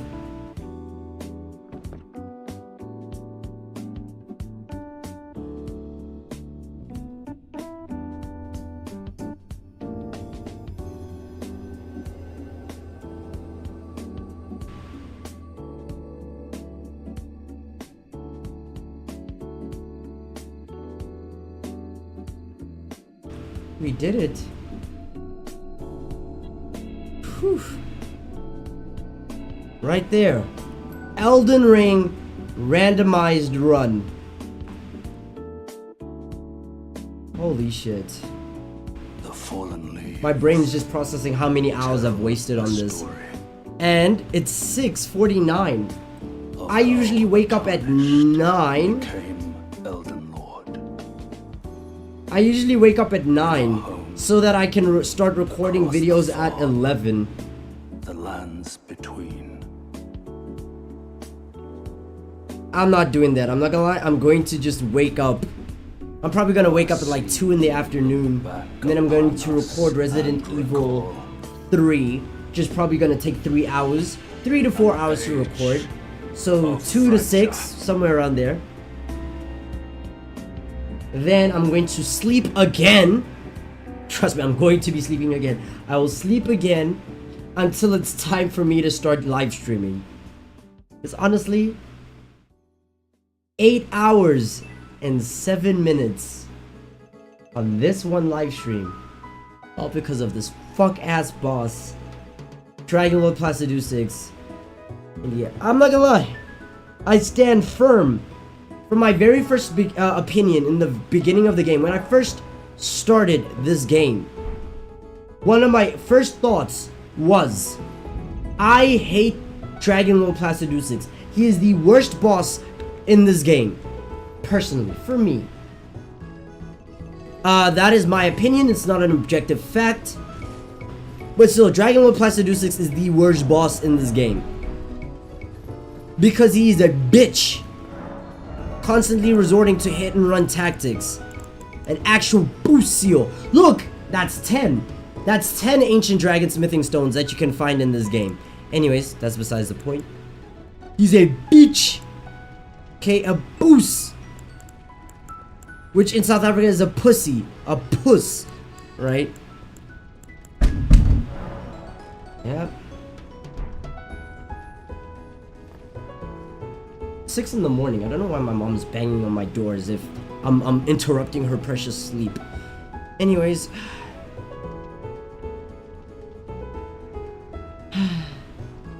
Let me just quickly open the windows before I end the live stream.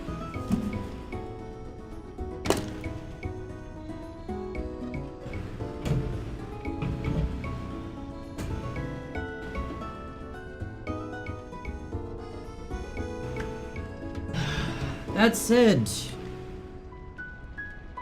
I had fun for the first half of the stream, and hopefully y'all had fun. That said, like, subscribe, hit the notification bell so you can always be notified every single time I live stream, which is every single day. Take care of yourselves, drink water, be ever wonderful, and I will see you all tomorrow. I'll download Sekiro today for Leo's run, whatever it's called. Fuck, I don't even know. I can't speak. Yeah.